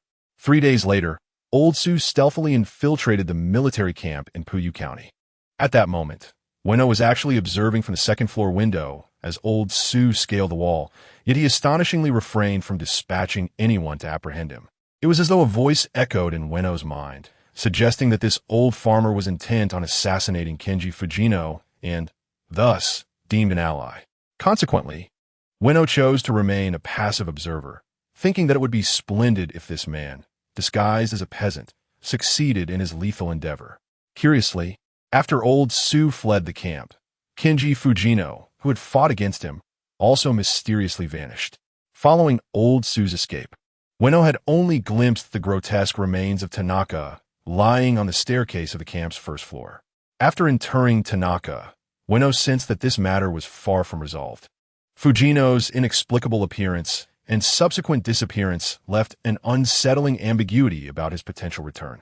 Days later, Ueno received a clandestine message from the Biological Research Institute in Ice and Snow City, which ominously stated that Kenji Fujino would return to Puyu County in a few days, urging the authorities to prepare for his annihilation. As predicted, accompanied by Sanya and Lieutenant Saltian, Kenji Fujino astonishingly drove back to Puyu County. The moment Ueno laid eyes on Fujino once more, his heart nearly ceased to beat. Lieutenant Saltian and Ueno exchanged knowing glances, both instinctively turning to regard Fujino. Ueno distinctly observed that Fujino's appearance was identical to that of just a few days prior in the Puyu County camp. Indeed, he had returned. Chapter 54. The creation of weapons. At this moment, dusk descends, and the snow-laden landscape, once cloaked in silvery splendor, is now illuminated by golden hue intermingling with silver, casting its glow upon the vast northern expanse. In the eyes of the officers Ueno and Shiota, the figure of Kenji Fujino, clad in a brown leather coat, exudes an almost divine aura under the orange sunset. Yet, this is not the benevolence of a good deity, but rather the ominous presence of a malevolent spirit, forged from the resentment inherent in the human soul. Not only Ueno and Shiota, but also the nearby soldier Karaya and several Sakura troops are on high alert, intently watching as Fujino approaches with measured strides. As Fujino reaches the two officers, he unexpectedly breaks into a cheerful smile, his voice resonating with a magnetic charm. "Major Ueno, it has been several days since we last met. You appear to be in good spirits. Kulme, the Research Institute in Ice and Snow City requires your cooperation in my study of biological weapons. The concept of biological weapons is foreign to Major Ueno. Although Fujino had previously exhibited various unsettling and terrifying traits, he had not yet demonstrated his horrifying ability to cause rapid bodily decay with a mere gesture. Karaya, having come to Uradama County, has not forgotten to bring the research materials previously agreed upon with Captain Zhou regarding Fujino's bacterial release experiments, which now reside within a black briefcase. At this juncture, Shiota produces a letter prepared by Director Nagata and hands it to Major Ueno. This correspondence, penned by Colonel Nagata of the Ice and Snow City Biological Research Institute, offers all necessary assistance to Mr. Kenji Fujino in the creation of biological weaponry. The contents of this letter bear a striking resemblance to the one Fujino carried with him during his initial visit to Uradama County over 20 days ago. Upon seeing the letter, Ueno is overtaken by a sense of foreboding. To be precise, It is more than mere intuition. Fujino's return is not for mere consumption, but with a clear intent to manufacture biological weapons. Mr. Ueno, Shiota speaks. Please lead us on a tour of the armory. He discreetly signals to Ueno, conveying the need to placate the terrifying officer for the moment. Ueno, suppressing his inner unease, guides Karaya and Shiota, along with Fujino, through the Uratama County Armory. This facility is capable of independently producing bullets, firearms, and artillery shells. During his stay of over 20 days in the barracks, Fujino had not ventured here. The armory, of considerable size, was originally constructed decades ago with assistance from the Sakura Nation, yet in recent years, it has been completely commandeered by them. As they step into the armory, Karaya and the accompanying Sakura soldiers ponder how Fujino intends to create the biological weapons he speaks of. The soldiers accompanying them are equally uncertain about the current situation, following the impromptu orders issued by Major Ueno. Quickly, follow behind and protect this officer. Upon entering the armory, Fujino begins to explore the premises with evident curiosity. Karaya detects a peculiar odor pervading the air, a mixture of molten steel and the sharp scent produced during the cutting of metal, enveloping the space in a stifling yet acrid atmosphere. At this moment, most of the machinery in the armaments factory had ceased operation, with no workers present before the grand machine tools. The only entity within the factory that continued its relentless operation was the immense steel furnace, tirelessly stirring the molten steel within its depths. This colossal vessel, intended to be suspended several meters above the ground, appeared to have lowered slightly, now standing less than 2 meters high. Moreover, it seemed to be askew, its opening facing the passage where Karasawa and his comrade stood. Inside the furnace, a pot brimming with glowing orange molten steel stirred slowly. Leading the way was Kenji Fujino, surveying the area like a commander, seemingly oblivious to the peculiar tilt of the vessel. Following closely behind, Karasawa glanced back at the massive structure after passing the furnace, squinting against the intense heat radiating from it. He pondered the dire fate that would befall him if someone were to shove him into the furnace.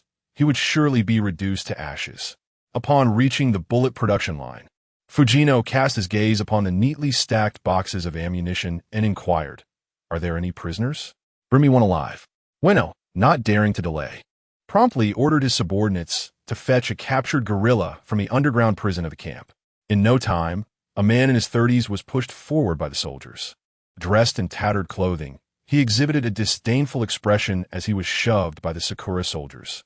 While the others were baffled, only Karasawa recognized the woman who had met her demise at the hands of Fujino, prompting him to involuntarily exclaim as he anticipated the impending horror. Fujino raised his right hand, a wider grin spreading across his face. He then shaped his fingers into the form of a gun, aiming at the captive's head, and mimicked the sound of a gunshot with a sharp bang. Suddenly, a piercing scream erupted from the man's mouth. In a frantic bid for freedom, he broke free from the grip of the two Sakura soldiers, covering his eyes with his hands, trembling uncontrollably as he emitted desperate cries that resonated with excruciating pain. The two soldiers restraining him were clearly taken aback. The man's struggle was far beyond the capacity of an ordinary human, as if he were unleashing a latent potential in response to an agony surpassing the limits of human endurance.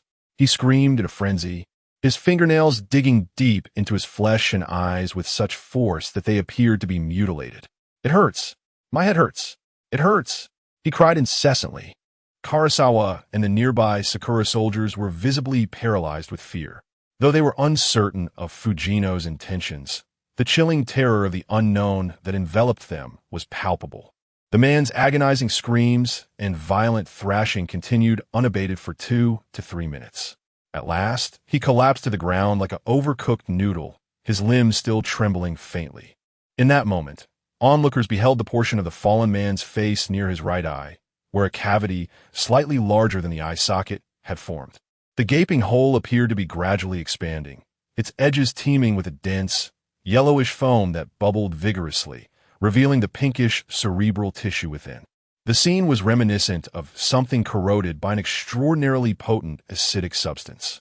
Ueno's complexion turned ashen, while Yatani and Kasa, also experienced a wave of intense nausea, a natural physiological response to overwhelming tension.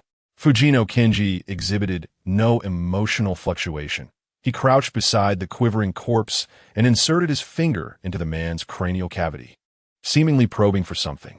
Moments later, his finger emerged, smeared with yellow foam that continued to effervesce. Fujino then spoke. "You all witnessed this, didn't you? Hee. This is my bacteria. Once applied to a bullet, it significantly enhances its lethality against adversaries." Chapter 55. The decayed remains. After a brief pause, he continued. "I can directly create this bacterium, but I prefer to manufacture it through the act of killing. It allows me to savor the bitterness of resentment, does it not, Major Ueno?" With that, Kenji Fujino's gaze turned toward Ueno, who, pale-faced, nodded rigidly. Beside them, Shiota was drenched in sweat, having witnessed Fujino's terrifying abilities up close for the first time. Previously, at the Sakura Nation Research Institute, the corpse of the chubby mother had been completely consumed by Fujino after being corroded to death, leaving no trace behind. Shiyu could hardly fathom how Fujino managed to consume so much human flesh without bursting. Now, reflecting on it, Shiyu suspected that Fujino might possess some horrific carnivorous bacteria in his mouth, capable of rapidly decomposing human tissue that entered, swiftly absorbing it. Fujino casually flicked the yellow foam from his fingertip, causing everyone to flinch in fear of being splattered, hastily dodging away. However, the foam landed solely on the arm of the lifeless male corpse lying on the ground. Before the watchful eyes of the crowd, the area where the yellow foam made contact began to corrode rapidly, though without emitting any smoke. Within mere seconds, several coin-sized, bottomless pits appeared on the arm. With an air of excitement, Fujino addressed Ueno and Shiota. "Do you see? This is the effect of my bacterium. Any bullet coated with my bacteria, even if it merely grazes the target, will lead to rapid decay." Shiota nodded, and Fujino continued. "As for the detailed information about this bacterium, I have instructed Mr. Shiyu to investigate thoroughly. From here on, I will be responsible for producing the bacteria, while you follow my instructions to apply it to the bullet casings." Shiyu stepped forward, nodding, and remarked, "This bacterium has an exceptionally strong adhesion. I hypothesize that even a thin layer can firmly attach to the high-velocity bullet heads. Moreover, my research has unveiled that the structure of this bacterium is extraordinarily unique. It remains unaffected by extreme temperatures, withstanding even 4,000 degrees without degradation. Truly unbelievable. For humanity, this discovery is undoubtedly monumental. Furthermore, the reason behind this bacterium's intense corrosiveness toward human flesh remains a mystery. Once it adheres to the human body, it begins to rapidly corrode the skin, muscles, organs, and bones within half a second, completely perforating the body in approximately half a minute. This bacterium exhibits power and stability far surpassing traditional biochemical weapons. It is nearly indestructible, but only Mr. Fujino can create and utilize it. My research also indicates that neither high temperatures, high pressures, electrical stimulation, nor vibrations can affect the activity of this bacterium. The sole method of eliminating it is to allow it to attach to human flesh. As the host decays, the bacterium will naturally perish upon the host's death. Additionally, Mr.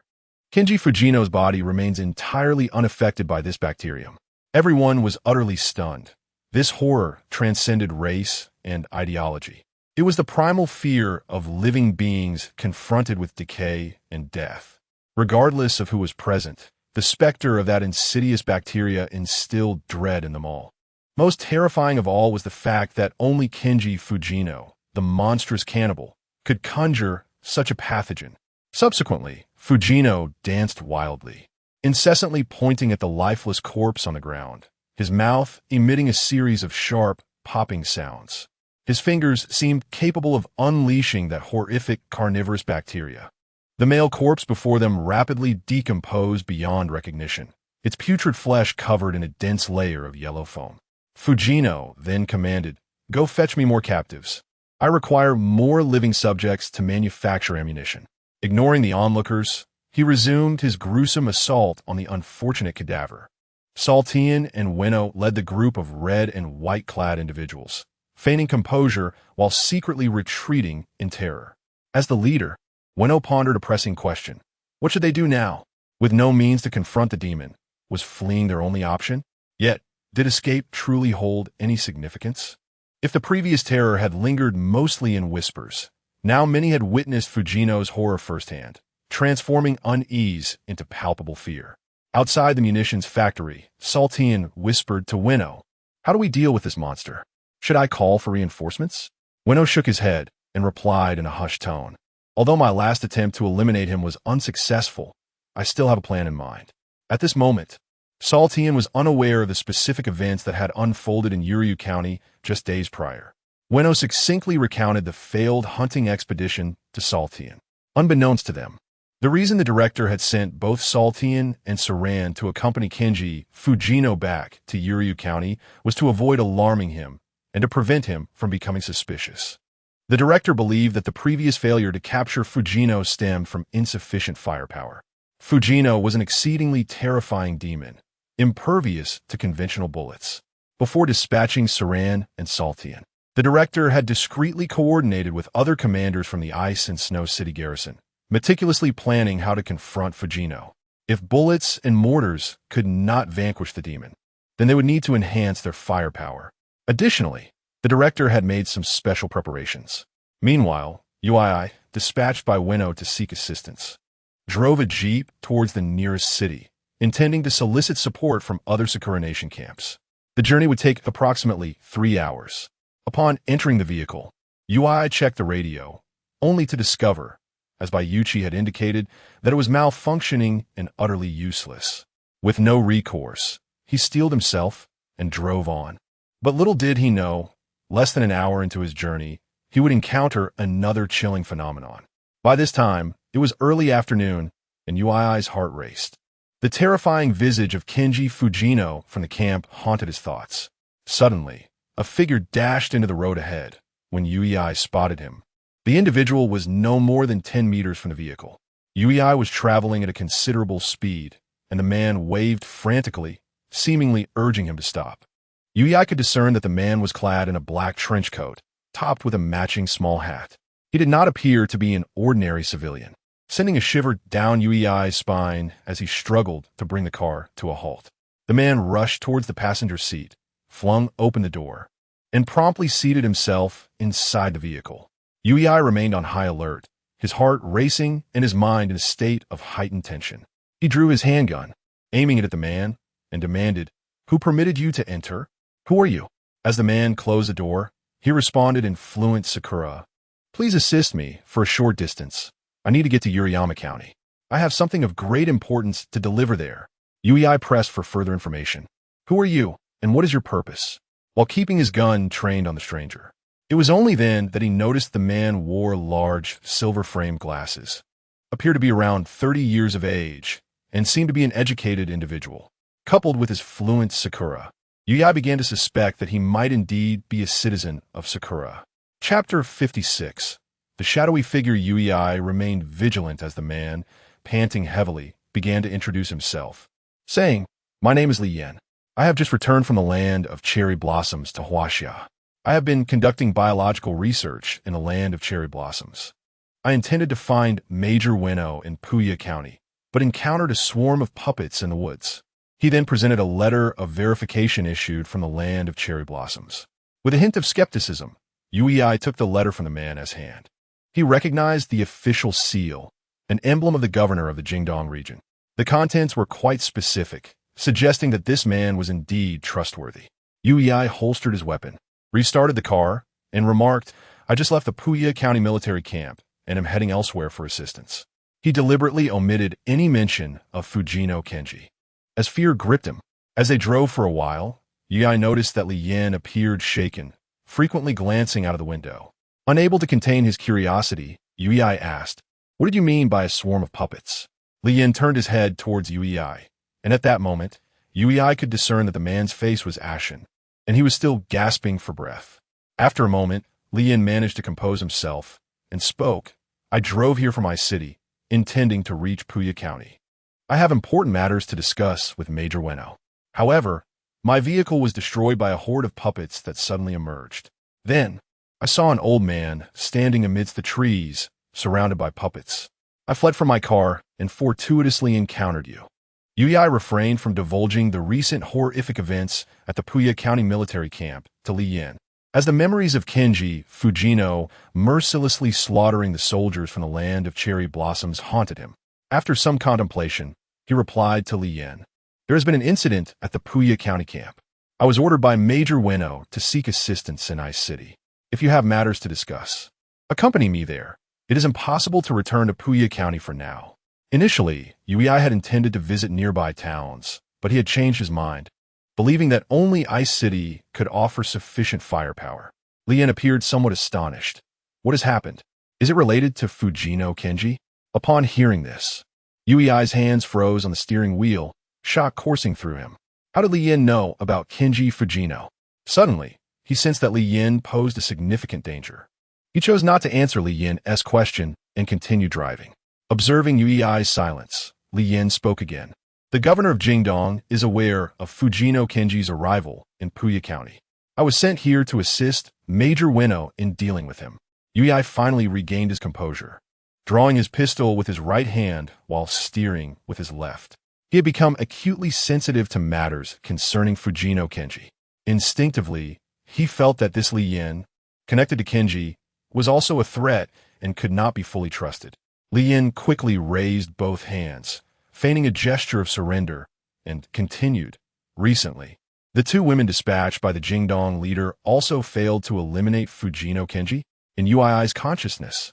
The horrific scene of Bayuchi Sr. being brutally murdered by Fujino Kenji a few hours earlier inevitably surfaced. He spoke each word with deliberate gravity. Their plan had failed, and all the soldiers from Sakura Nation who participated in the operation had perished." Li Yan's face displayed astonishment, and he continued, "This is the very purpose of my assignment. I possess a document bestowed upon me by the leader in Tokyo. If I deliver this to Major Ueno, it should." Suddenly, Yui, consumed by rage, fired a shot, the bullet grazing Li Yan's face as it shattered the car window. "No, I will absolutely not return to Uradama County. Major Ueno entrusted me with seeking assistance. If we go back now, we will stand no chance against Fujino Kenji. It would only lead to our demise." The bullet left Li Yin in a state of shock, his complexion growing even paler. He appeared somewhat disheartened, lowering his head and falling silent. For a time, both men remained quiet. Yui could not fully trust the inexplicably appearing Li Yin, even with his connections in the Jingdong region. Since Fujino Kenji's emergence, Yui's life seemed to have descended into hell. The memories of Fujino Kenji devouring people in Uradama County, slaughtering numerous Sakura Nation soldiers, and murdering Bayuchi Sr. were vividly etched in his mind. The only belief Yui clung to was that the Ice and Snow City could dispatch a formidable force to Uradama County. Only then would they have a chance against Fujino Kenji. His steadfast refusal to return to Uradama County stemmed not so much from distrust of Li Yin, but rather from a profound terror instilled by Fujino Kenji. He now feared everything associated with that vengeful spirit. Li Yin sat quietly in the passenger seat, seemingly resting his eyes. In the frigid winter of Jingdong province, darkness fell early, and the sky outside gradually dimmed. Yui suddenly inquired, "How much do you know about Fujino Kenji?" Li Yin opened his eyes, appearing as though just awakened from slumber, still slightly dazed. He replied, "Fujino? Yes, I am aware. I know he emerged from the depths." Li Yin recounted that he had previously been a student from Huaxiao Nation studying in Sakura Nation. After graduation, he chose to remain in Sakura Nation to serve. However, a few days ago, the director of the Biological Equipment Research Institute in the Jingdong region unexpectedly approached him, presenting him with a parcel. The director explained that it contained the belongings of Fujino Kenji's wife, which Li Yin needed to return to Huaxiao Nation, specifically to the Sakura Nation's military district in Uradama County, not far from his hometown. Li Yin felt bewildered, as he had no knowledge of who Fujino Kenji was. Questioning why he was tasked with this delivery, the director further informed him. Fujino Kenji was a vengeful spirit who had met his untimely death on a small island near Sakura Nation 50 years ago, and now he was indiscriminately killing in Huaxiao Nation. Many metaphysical scholars from Sakura Nation had concluded through divination that only by presenting the belongings of Fujino Kenji's wife before him could there be a chance to eradicate him. As for the details, there was no need for further inquiries. He simply needed to deliver the item to the military district in Uratama County to fulfill his mission. Li Yin was perplexed as to why he had been chosen for this task, for often in the world, events unfold not without reason, but rather due to motives that lie deep beneath the surface. Those embroiled in events are often unable to unravel the true motives behind them.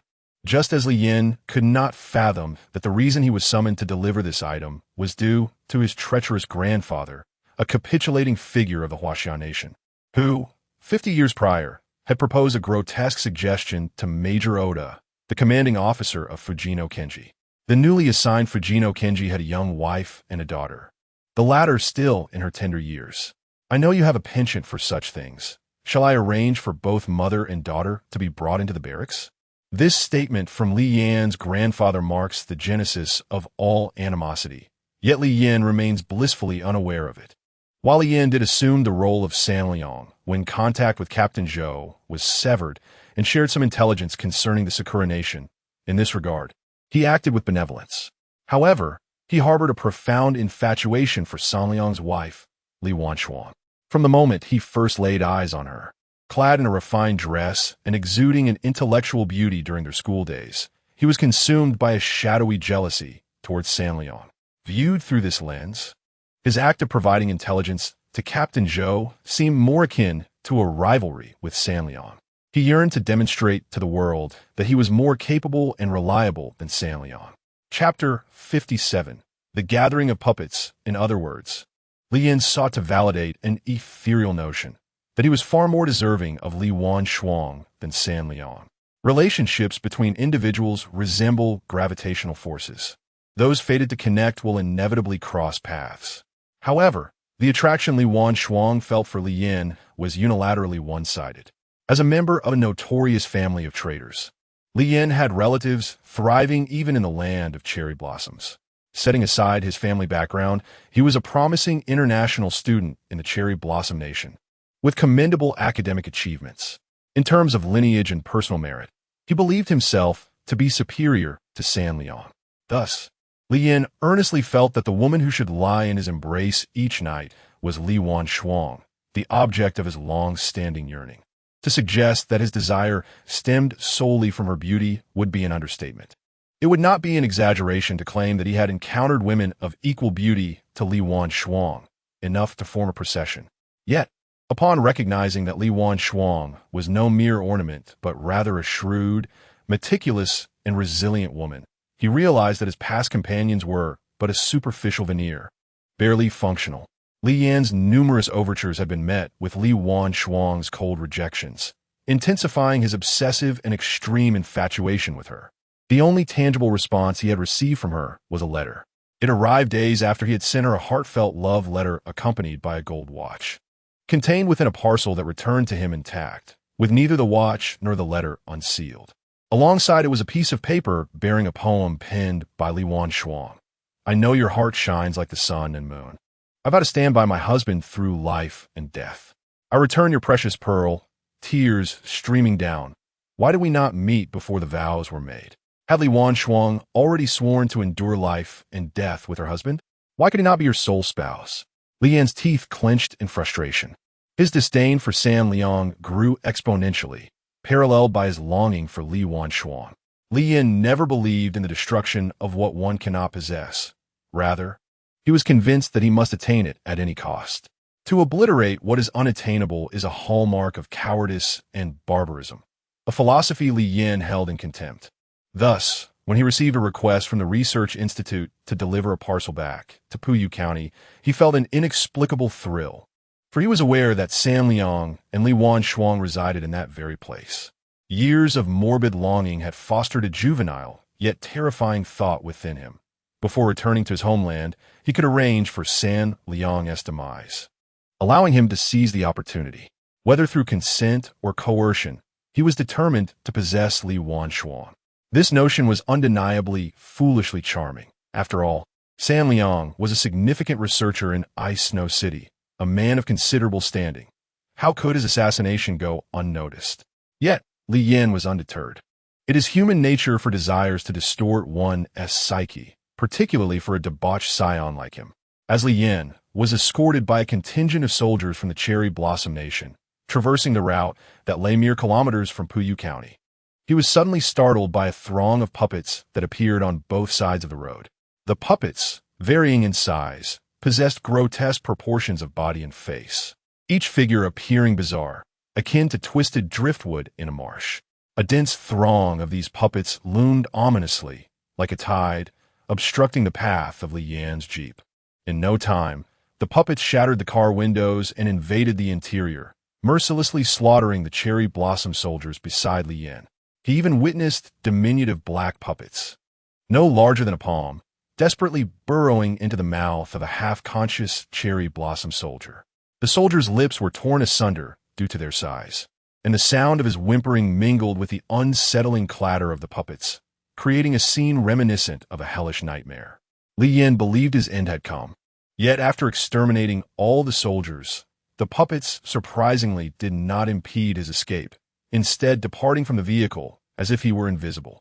Determined to take a chance, he bolted from the car, only to catch sight of an elderly man standing among the trees by the roadside. Stooped and hunchbacked, the man clutched a wooden stick, clad in peculiar black attire. Li Yin dared not linger, sprinting desperately toward the roadside, ultimately encountering a green jeep, the very one driven by Wai. After Li Yin recounted his tale of Fujino Kenji, Wai was momentarily struck dumb. Indeed, as Bayuchi had once suggested, the land of cherry blossoms was aware of Fujino Kenji's existence. The leader of the Jingdong region had even dispatched Li Yin to deliver token, specifically the belongings of Fujino Kenji's wife. Wai, uncertain of what Major Ueno might do, believed that Fujino Kenji had already severed ties with the land of cherry blossoms, and returning to the Puyu County camp would be tantamount to a death sentence. Thus, he resolved to press onward, hoping to seek assistance in Ice and Snow City, where perhaps a solution might be found. Just as Li Yin finished his account regarding Fujino Kenji, the vehicle suddenly jolted violently. Wai, startled, hastily applied the brakes, causing the car to skid sideways in the middle of the road. Despite this, it came to a precarious halt. In a state of confusion, Wai noticed Li Yin, trembling and pointing outside, exclaiming, "The puppets are here." Following Li Yin's pointed direction, Wai's scalp prickled in alarm. He discerned a dense mass of puppets ahead, towering and diminutive alike. Regardless of their size, each puppet bore a grotesque visage, resembling distorted whirlpools. Some even sported multiple legs. There were hundreds of these puppets, congesting the road, presenting an image akin to a dark, murky lake.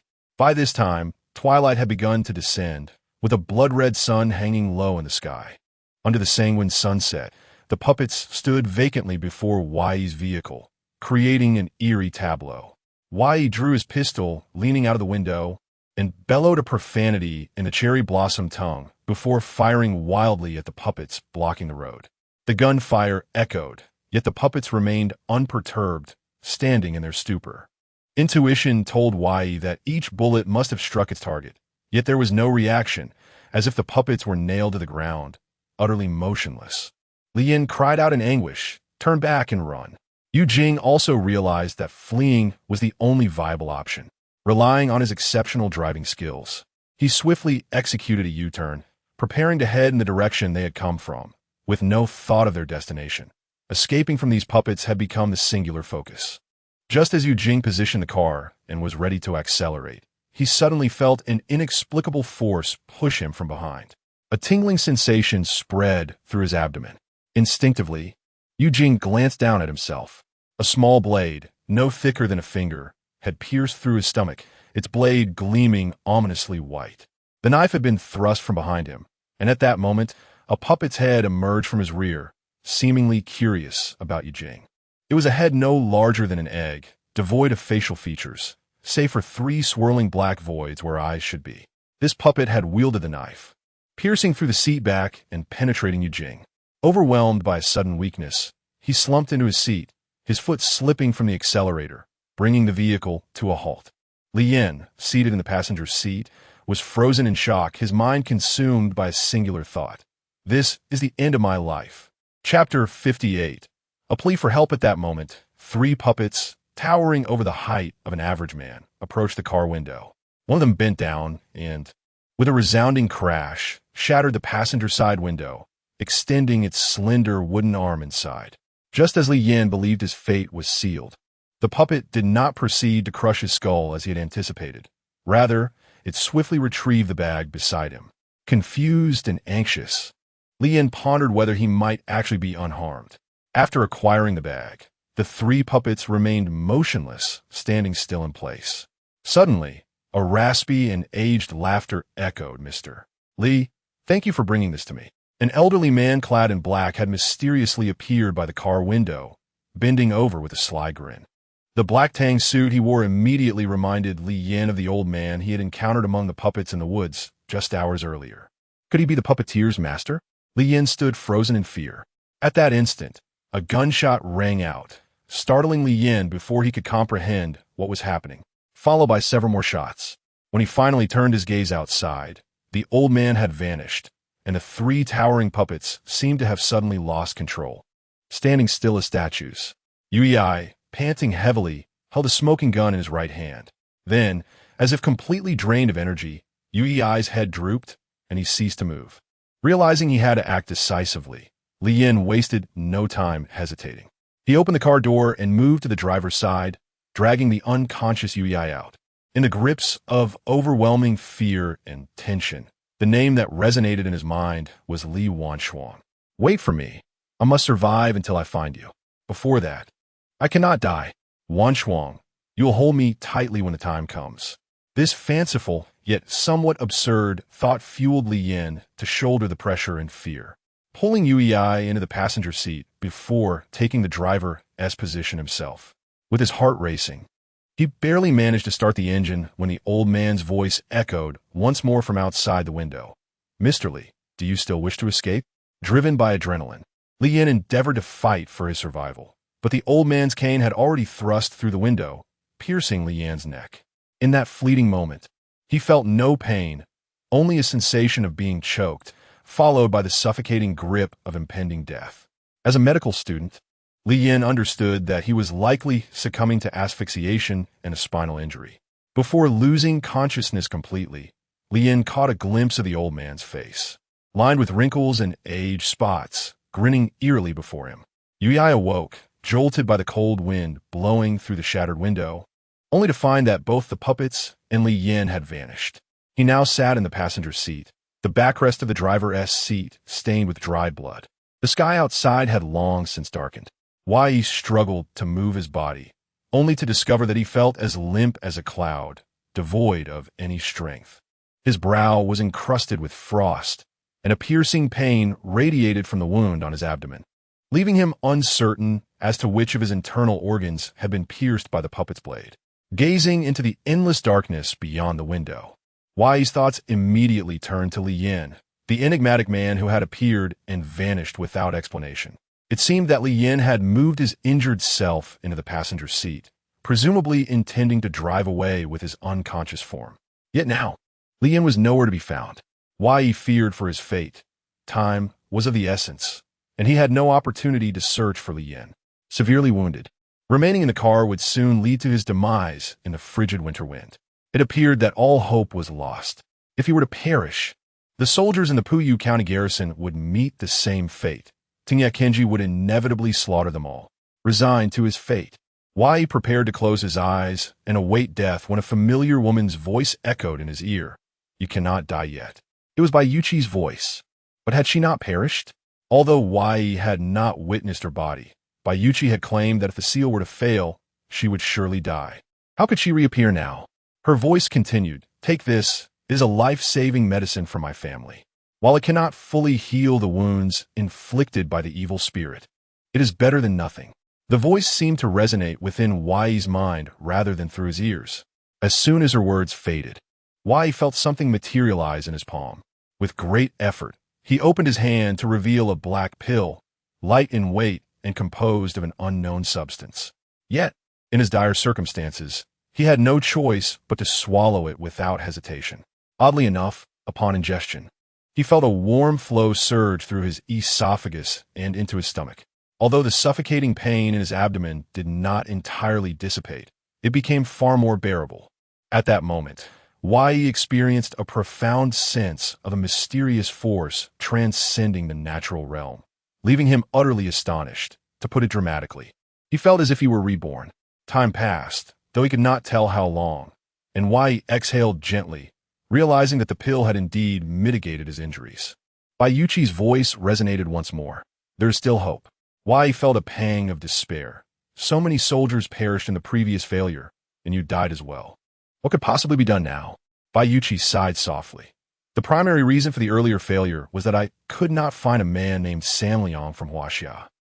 2 hours later, Wai, having regained some strength, drove into the icy city. Throughout the journey, the terrifying puppets and the old man in black did not reappear.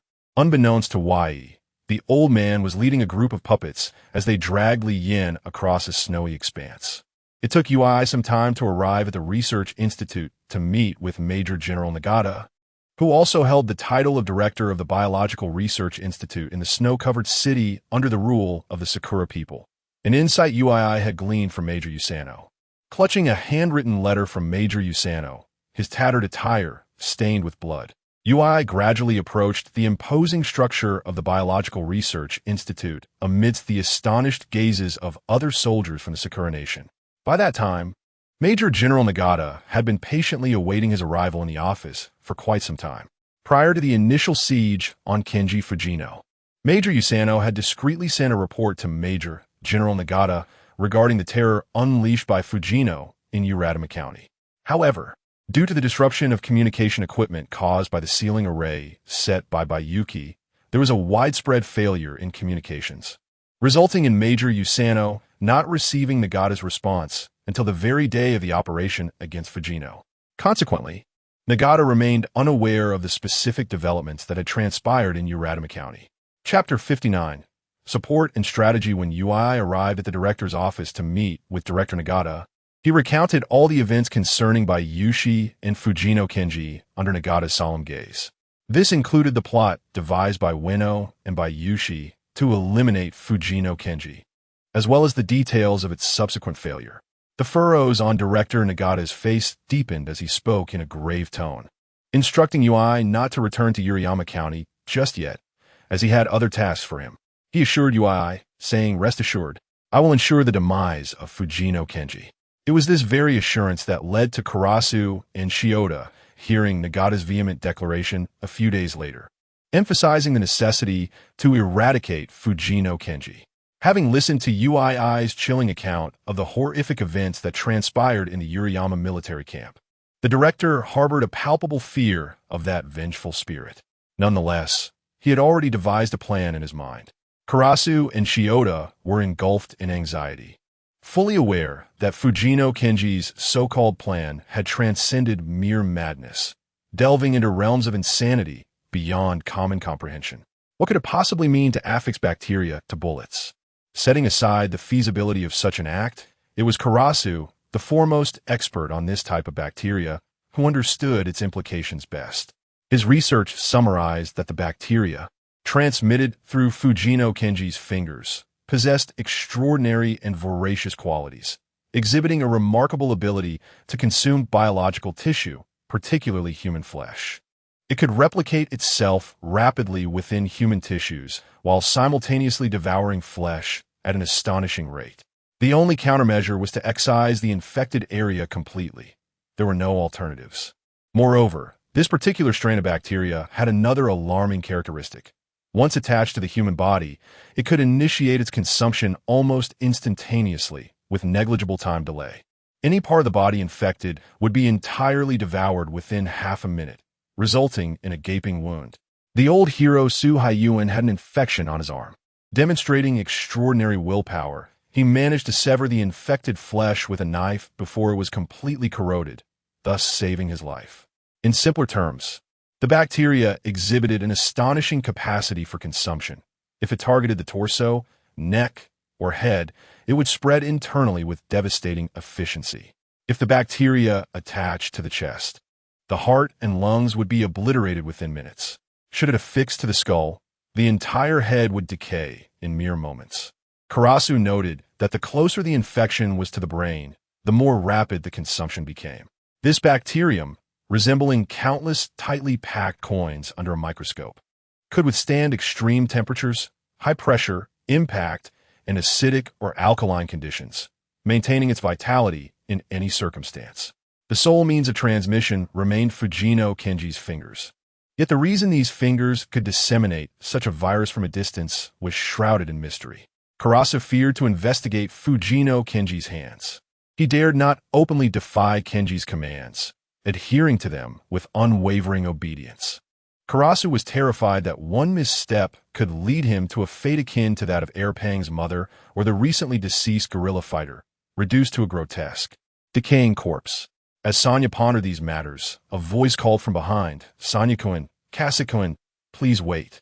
Turning around, they beheld Major Ueno from Uradama County, breathlessly approaching them. This marked their first conversation with Major Ueno since their arrival. As he drew nearer, Sonya noted the pallor of Ueno's face, which appeared to be burdened with grave concerns. Ueno spoke first. "We cannot heed Fujino Kenji. He has slain my soldiers." Both Sonya and Saltian were perplexed. Ueno glanced around, noticing Fujino was nowhere in sight, and hastily ushered them into his office. Upon entering, he locked the door behind them and began recounting the massacre that had transpired days earlier at the Uradama County barracks. When Sonya and Saltian learned that Bayuki's sealing attempt had failed, resulting in his death, Sonya could no longer contain himself. "Major Ueno, I believe that Fujino Kenji is indeed not normal, but this is too supernatural to fathom, is it not? Forgive my incredulity.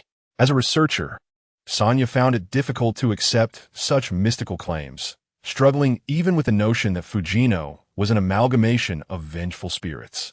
He would rather believe Fujino was a madman harboring peculiar bacteria than entertain such notions.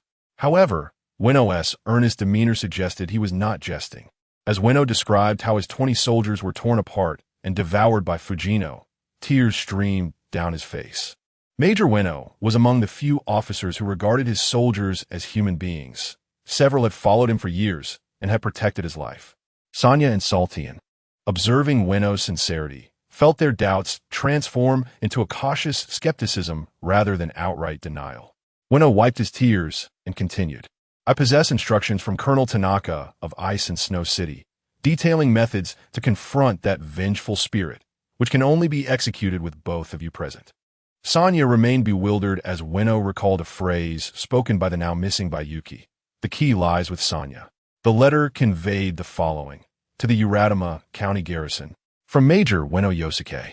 "We in Ice and Snow City have gathered information regarding Fujino Kenji from the accounts of Soldier UII and your correspondence. In a few days, researcher Sonya and Lieutenant Saltian Yuya will arrive in Uradama County, accompanied by Fujino Kenji. Only through a concerted effort among Sonya, the Uradama County guerrilla fighters, and our Ice and Snow City will we stand a chance at vanquishing Fujino Kenji. Sonya has maintained contact with Zhou Zhili's guerrilla faction, and this operation necessitates his assistance. The collaboration of these 3 factions, along with my special preparations, is essential to seal the vengeful spirit." As Sonya processed this information, his mind went blank, prompting an instinctual desire to draw his weapon for self-defense. Saltian gazed at Sonya in astonishment, his expression a mix of disbelief and shock at the revelation that his friend had long been in league with the Uradama County guerrilla forces. Ueno's expression remained impassive as he spoke. "Sakura, you need not worry. The Uryu County garrison will not act unfavorably towards you. Colonel Nagata has long been aware of your actions, yet you have faced no repercussions in the past, and that will remain unchanged. Rest assured." Sakura's thoughts, however, were still in disarray. Why, despite their knowledge, do they not choose to end my life? Why spare me? The notion that my past contributions to the Sakura nation would exempt me from death is utterly unfounded. According to the customs of the Sakura people, my betrayal would have been uncovered long ago, sealing my fate. Thus, he found it incomprehensible that he had not been executed and was still alive. He even harbored suspicions that Colonel Nagata's letter might be a ruse, designed to gauge his reaction.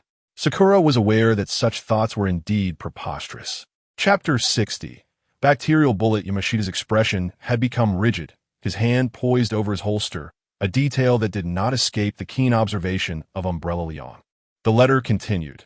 The existence of Kenji Fujino was entirely the result of a tragedy wrought by my grandfather, Ryota Nagatani, 50 years prior. My grandfather met his demise at the hands of Kenji Fujino due to his malevolence. After Fujino was gunned down, he inexplicably transformed into a manifestation of the collective resentment of all those who had perished in war. My grandmother, father, and mother all succumbed to the curse cast by this very Kenji Fujino. When I was 13, a mysterious woman appeared at a time when my entire family had perished, and I was residing with my uncle who was serving in the military. This woman materialized in my uncle's home and revealed to me the truth about Kenji Fujino and the reasons behind my grandparents' and parents' deaths. She also foretold that when I ascended to the rank of major, a man named Liang from the Huaxia Nation would join my ranks. Regardless of what Liang might do, he must not be harmed, for he held the key to ending this curse of resentment. For over 40 years, as the woman had predicted, I indeed became a major and arrived in the city of ice and snow. I kept the name Liang etched in my memory, and it was only when he came to work under me that I fully believed in the veracity of the white-clad woman's words. The reason Liang was deemed pivotal was that he was to be the bridge uniting the military forces of Huaxia and Sakura against Kenji Fujino. We must not take any detrimental actions against Liang. Rather, we require his assistance in establishing contact with the local guerrilla forces in Puyu County, contingent upon confirming our collaboration. Liang was now aware that he bore such a grave responsibility. The three of them deliberated, and Liang proposed that the immediate priority was to disclose all pertinent truths about Kenji Fujino to Captain Zhou of the guerrilla forces without reservation. He needed to convey to Captain Zhou the critical importance of our alliance with Sakura. This matter transcended past positions held during the war. It was a brutal confrontation between humanity and otherworldly entities. Liang intended to present the research data on the carnivorous bacteria secreted by Kenji Fujino to Captain Zhou as promised. After discussion, Major Yamashita decided to accompany him to meet Captain Zhou. This was a decision requiring courage. Yamashita resolved to trust that Liang and Captain Zhou as guerrilla forces would not pose difficulties for him. His personal visit as a major from Sakura was to express sincerity and to emphasize the significance of this cooperation against Kenji Fujino. As for the necessity of the united front from both Huaxia and Sakura against Kenji Fujino, Major Nagatani concluded his letter with a reminder of what the woman in white had told me in my youth. No single faction could hope to defeat Kenji Fujino alone. He could not be vanquished by any singular ideological force. Only through a coalition of disparate factions, united in their animosity towards a common foe, could there be a chance of success. Su Haiyuan's arm had nearly healed, and he reached out to Captain Zhou unilaterally, insisting on being included in the ongoing investigation of the Sakura barracks in Puyu County. However, he received an odd message from Captain Zhou. I am preparing to investigate Kenji Fujino in the city of ice and snow in the coming days. When old Su arrived at the cave where Captain Zhou was, he found him indulging in a solitary smoke. Upon noticing old Su's presence, Captain Zhou turned and inquired, "Is your arm healed?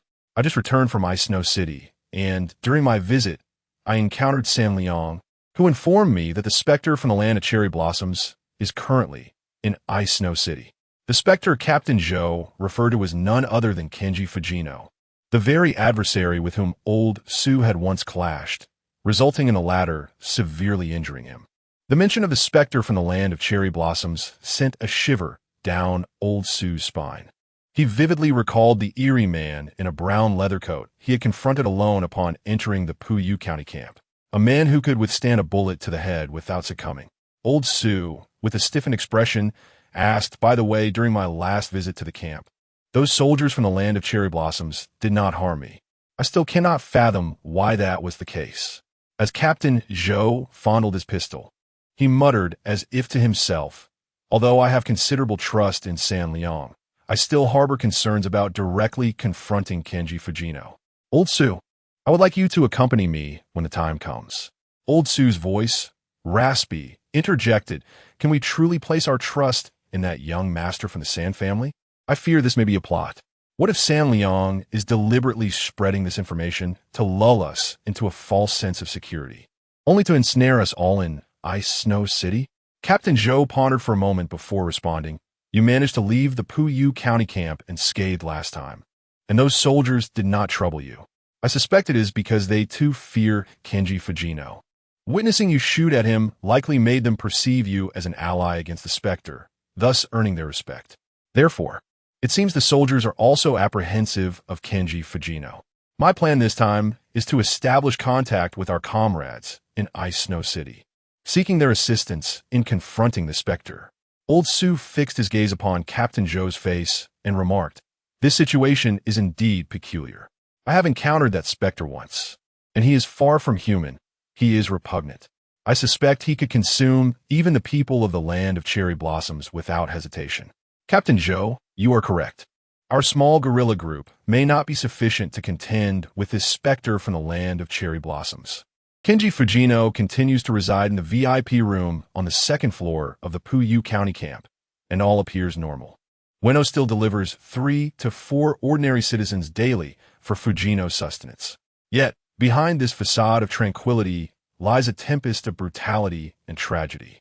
When San Liang and Yamada met Kenji Fujino for the third time to discuss the application of bacterial coatings, San Liang, filled with trepidation, proposed, "Mr. Fujino, based on the research data concerning the bacteria, my plan is to first coat the bullets with bacteria and then apply a layer of molten tin to the bullets. The nature of the bacteria you secrete is entirely resistant to high temperatures. The liquid tin's temperature is merely over 200 degrees, which will not affect the bacteria's viability. Moreover, during the bullet's flight, the temperature may briefly rise to around 500 degrees, a heat sufficient to melt the tin coating on the bullet surface. In this context, the protective coating would ensure that our soldiers from the land of cherry blossoms are not accidentally harmed by flesh-eating bacteria bullets during routine transportation. Only after the bullet is fired would the tin coating melt, exposing the lethal bacteria, thereby significantly enhancing the lethality and stability against the enemy's body. However, this assertion is largely the fanciful fabrication of Tsuyoshi, whose credibility is questionable. Tsuyoshi is aware of a fundamental fact. The duration of the high temperatures generated by air friction during a bullet's flight is, in fact, quite brief, rendering the melting of the tin coating dubious. Nevertheless, Tsuyoshi dares not oppose Kenji Tano. The deadline imposed by Tano has arrived, and now Tsuyoshi must present a seemingly viable plan. Even if it is merely nonsensical rhetoric that lacks grounding in reality, he must temporarily appease the situation, taking each step as it comes. Otherwise, he fears that he may meet a sudden and untimely demise. Chapter 61. Manufacturing Kenji, Fujino nodded with a smile, indicating that he had understood. However, Su Liang was still uncertain about his safety and was about to explain how to determine the amount of tin used when Fujino interjected. "Mr. Su, I am quite pleased with your research on bacteria." Upon hearing this, Su Liang's mind suddenly froze. In that fleeting moment, his consciousness seemed to drift into a distant, unknown realm. The scene before him abruptly shifted from the luxurious private room occupied by Kenji Fujino to a group of unfamiliar skyscrapers. In this vision, 2 young women stood beside him, clad in tattered clothing and bearing anxious expressions. One of the women, with long hair, bore an uncanny resemblance to Su Liang's wife, Li Wanxuan. Turning around, he found himself on a train, with scenery flashing by outside the window. However, this train differed from any he had previously encountered. The seating arrangement within the carriage appeared entirely unique. Beside him was a large group of life-sized puppets, advancing towards him down the aisle with grotesque, twisted movements. The last scene he beheld from a first-person perspective was an endless expanse of white snow, seemingly situated in a frigid province. Before him reappeared Kenji Fujino, though now his body was grotesquely disfigured, missing limbs, and his clothing was in tatters as he knelt before Su Liang.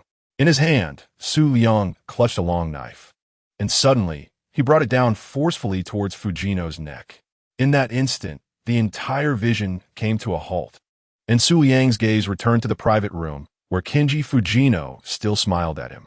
He felt a wave of disorientation wash over him.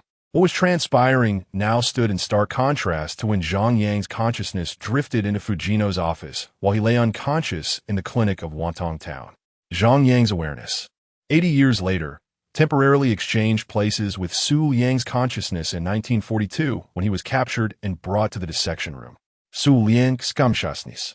At this pivotal moment in 1942, while recounting the application methods of bacteria to Fujino, had momentarily traversed 80 years into the future, witnessing a climactic confrontation with Kenji Fujino. This marked a crucial juncture. From this point forward, the events occurring in different timelines for Su Liang and Zhang Yang began to intertwine and resonate with one another.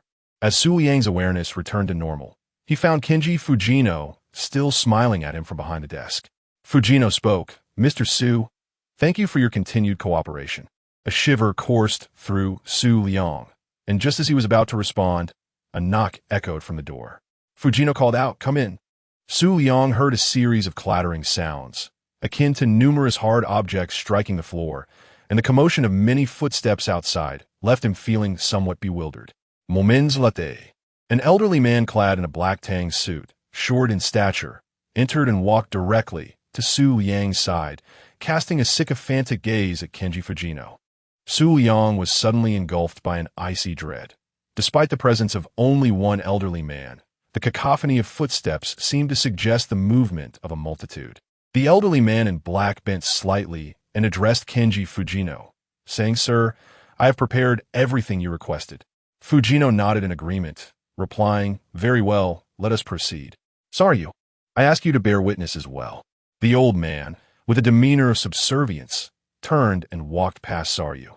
In that fleeting moment, Saryu noticed a peculiar circular mark on the elder's forehead, and he felt a sudden sense of disorientation, as if he had encountered this scene before. Indeed, at that moment, Saryu's experience diverged from that of Zhang Yang, who would later witness the past from the future. Ultimately, the root cause of this phenomenon lay in Zhang Yang's unconscious mind, which had distorted and reshaped Saryu's memories, presenting an incomplete version of reality. Saryu was perplexed, utterly unaware of where Fujino intended to go. Nor could he fathom the origins of the man in black, who seemed to share an old acquaintance with Fujino. The old man glanced up at Saryu, offering a smile that was more superficial than sincere, yet his words remained courteous. "Mr. Saryu, let us witness together." As for what they were to witness, Saryu was in the dark. Lacking the courage to voice any objections, he trailed behind the old man, following Fujino as they made their way outside. At that moment, Saryu harbored a glimmer of hope, wishing that either Yamada or Winnow would appear nearby. If that were to happen, he could seek their assistance and perhaps find an excuse to be called over. The thought of following Fujino into the unknown filled him with dread. What if Fujino intended to harm him? Saryu brought up the rear as the trio headed north toward the Yuriyama military camp. He recalled that this direction led toward the mountains, a place where he often played alone as a child. As they walked, Saryu's mind raced with questions about their destination. But he dared not speak or inquire further of Fujino. His heart raced faster as he fixated on Fujino's wide-brimmed hat. Not a single Sakura soldier appeared along the way, as if the entire Yuriyama military camp had been deserted. A chilling thought crept into Saryu's mind. Could it be that Fujino had secretly slaughtered everyone in the camp? Accompanied by this disquieting and ominous fantasy, the three men reached an expanse of barren land, 1 or 2 kilometers from the camp. It was at this point that Saryu noticed a throng of people densely packed near the wasteland, all clad in earth-toned military uniforms. A sudden realization struck him. These must be the very Sakura soldiers who were supposed to be in the camp. Fujino remained silent, while the old man glided effortlessly behind him. Moments ago, in the VIP room, the old man had produced a cacophony of noise that would typically require the presence of many, yet now, as he walked upon the snow, he made not a sound. Before long, the trio arrived at the gathering, where Fujino and the old man stood silently to the side. Saryu then spotted Winnow and Yamada, who had also arrived at the scene, and he rushed toward them without a backward glance. Fujino disregarded Kururio, while the expressions of Yamada and Winnow were equally grave, leaving them in silence. When Kururio finally discerned the scene before the Sakura soldiers, his heart tightened in an instant. The soldiers were all poised with their rifles, and merely a few meters ahead of them knelt a multitude of individuals. These people, clad in tattered garments and disheveled, remained prostrate on the ground. Kururio even recognized several of their faces. They were all prisoners held in the Uryu County barracks. Among them were former members of the Uryu County guerrilla forces, with whom Kururio had clandestinely exchanged intelligence. His first reaction was a surge of dread. Had they all been captured? Would Captain Zhou Zhili of Ice and Snow City be in danger? Had they divulged all the intelligence? As his mind raced with these thoughts, Fujino Kenji spoke up beside him. Esteemed talents of Sakura Nation, allow me to personally demonstrate the power of idealism and thought. Chapter 62. Revelation. As the bewildered crowd failed to grasp the unfolding events, Kenji Tano raised his right index finger. Just when everyone presumed he was about to unleash another bacterial assault, his right hand began to swell and elongate before their very eyes, transforming into a grotesque appendage covered in twisted, fleshy tumors. This limb, comparable in thickness to a human arm, stretched several meters in length. The irregularly shaped human limbs attached to it rendered Tano's right hand reminiscent of a bizarre, fleshy centipede. At the very tip of this grotesque creature was the head of a young girl, her eyes closed in eternal slumber, as if the centipede bore the visage of a girl. Disregarding the stunned expressions surrounding him, Tano fixated on the trembling figures of Ueno and Shiota, continuing, I shall reveal my shame. What you see before you is my daughter, who perished at the hands of our nation, Sakura. Upon hearing this, Tsuyoshi felt a sudden jolt of dread. He vividly recalled the chilling tale Tano had recounted to him and Shiota, a fisherman compelled into military service, whose wife and daughter were cruelly tormented to death by a depraved officer. Was the face upon this twisted centipede truly that of his daughter? Silence enveloped the crowd. Even the armed soldiers rendered speechless by the shocking spectacle. They had witnessed Tano unleash bacteria, reducing a criminal's body to a putrid, oozing mass. Yet that horror paled in comparison to the scene before them now. Tano's grotesque limb seemed to possess a life of its own, slowly crawling towards one of the kneeling prisoners. Initially sluggish, its pace quickened to lightning speed within mere seconds, ensnaring the unfortunate criminal with unyielding force. Desperately writhing in a futile struggle, the prisoner resisted his grim fate. At that moment, the eyes of the centipede's head, the young girl's visage, began to open. With mere meters separating them and Tsuyoshi still wearing his glasses, he could see clearly. Those eyes were hauntingly unforgettable. Beneath the eyelids lay gaping mouths filled with pristine, white teeth. The girl's face appeared to possess 3 mouths, which suddenly lunged at the ensnared prisoner, gnashing and tearing at him with relentless ferocity. The air was filled with the ghastly sounds of gnawing and the piercing screams of the victim. Even Ueno and Shiota, seasoned by the brutality of battle, found themselves trembling uncontrollably, mouths agape in horror. Tsuyoshi felt a wave of disorientation wash over him, and in that moment he realized that the malevolent Kenji Tano, along with all those from Sakura who had inflicted suffering upon China, including Ueno and Shiota, were deserving of the gravest punishment. Even he, who fancied himself a hidden hero, was nothing more than a wretched beast, a sinner bringing torment to China. The screams persisted for several agonizing minutes, during which not a single soul dared to speak or move, all rendered immobile by the sheer shock of the scene. This was the vengeful spirit of Kenji Tano, a deliberate act intended to instill terror. The unfortunate prisoner's upper body was swiftly devoured. His struggles long ceased. Even the convulsions had stopped. The girl with 3 mouths, extending from Kenji Fujino, appeared satiated, gradually loosening her grip on the mutilated gorilla and returning before him. As her head halted less than half a meter away from Fujino, she began to lock eyes with him. A sudden thought struck Sayuri. Was this girl's soul yearning for her father's praise? However, what transpired next utterly bewildered him. Without warning, Kenji Fujino extended his left hand and forcefully yanked the 3-mouthed girl toward him. Then, with a gaping maw revealing a set of pristine white teeth, he lunged at her face. With a crunch, the girl emitted a scream more harrowing than that of the earlier prisoner. In mere seconds, Fujino's swift and powerful movements had reduced the girl's entire head to nothing. If this girl, with mouths sprouting from her eyes, was a demon, then what could be said of Kenji Fujino, who crushed and swallowed the head of the three-mouthed girl, resembling his own daughter? The once vengeful Kenji Fujino, who sought retribution against the Sakura nation for his wife and child, had been utterly obliterated. What now resided within this brown-clad officer was a conglomerate of vengeful spirits, the collective anguish of all who had perished in war throughout history.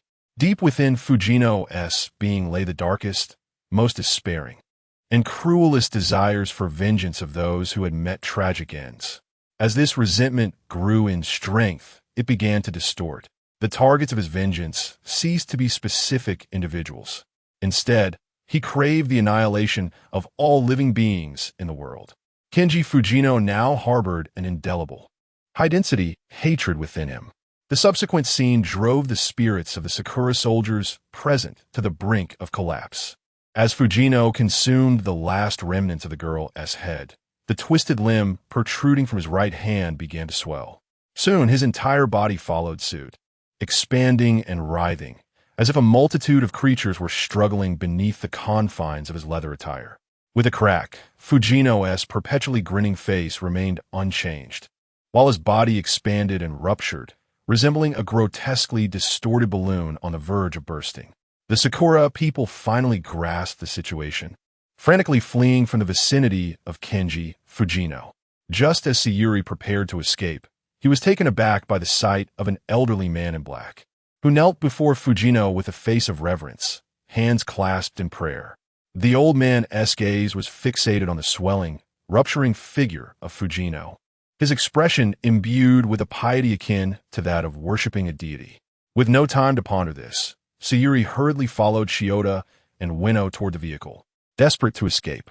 As soon as Samli took his seat in the passenger side, he exclaimed loudly, "What brings you here? What is Kenji Fujino planning?" Yamato was in the process of starting the car when Ueno from the back seat interjected, "It was only this morning that he suddenly mentioned it to me. He said he intends to use all the prisoners to create bacteria. Although those prisoners hold significant value, I dare not defy his orders." At this point, Samli redirected his attention to Kenji Fujino, who was merely a few meters away outside the window. His brown leather coat and hat were absent, making him appear almost naked at first glance. However, Samli possessed keen eyesight and discerned that Fujino's body was grotesquely adorned with an abundance of flesh-colored human faces. Even his own visage was devoid of normal features, replaced instead by a multitude of eyes, noses, and mouths haphazardly assembled. Chapter 63. The cavern. In addition to his original limbs, Kenji Fujino's body had sprouted several additional appendages. However, these new limbs were arranged in a haphazard manner upon his form. Casario did not take the time to scrutinize them closely. A mere glance revealed at least 5 or 6 legs. His torso was grotesquely adorned with a myriad of human organs, some of which appeared to belong to women, crammed into his abdomen. At that moment, Kenji Fujino resembled a monstrous crab, adorned in human skin, grotesquely amalgamated from various individuals' limbs and organs. Casario thought to himself, "Is this truly the final manifestation of the grievances that Fujino once spoke of devouring?"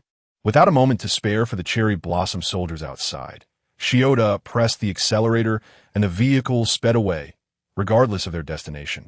As long as it was far from Kenji Fujino, Casario, forcing himself to remain composed, proposed, "Regardless of the circumstances, we must return to the Yuryu County base.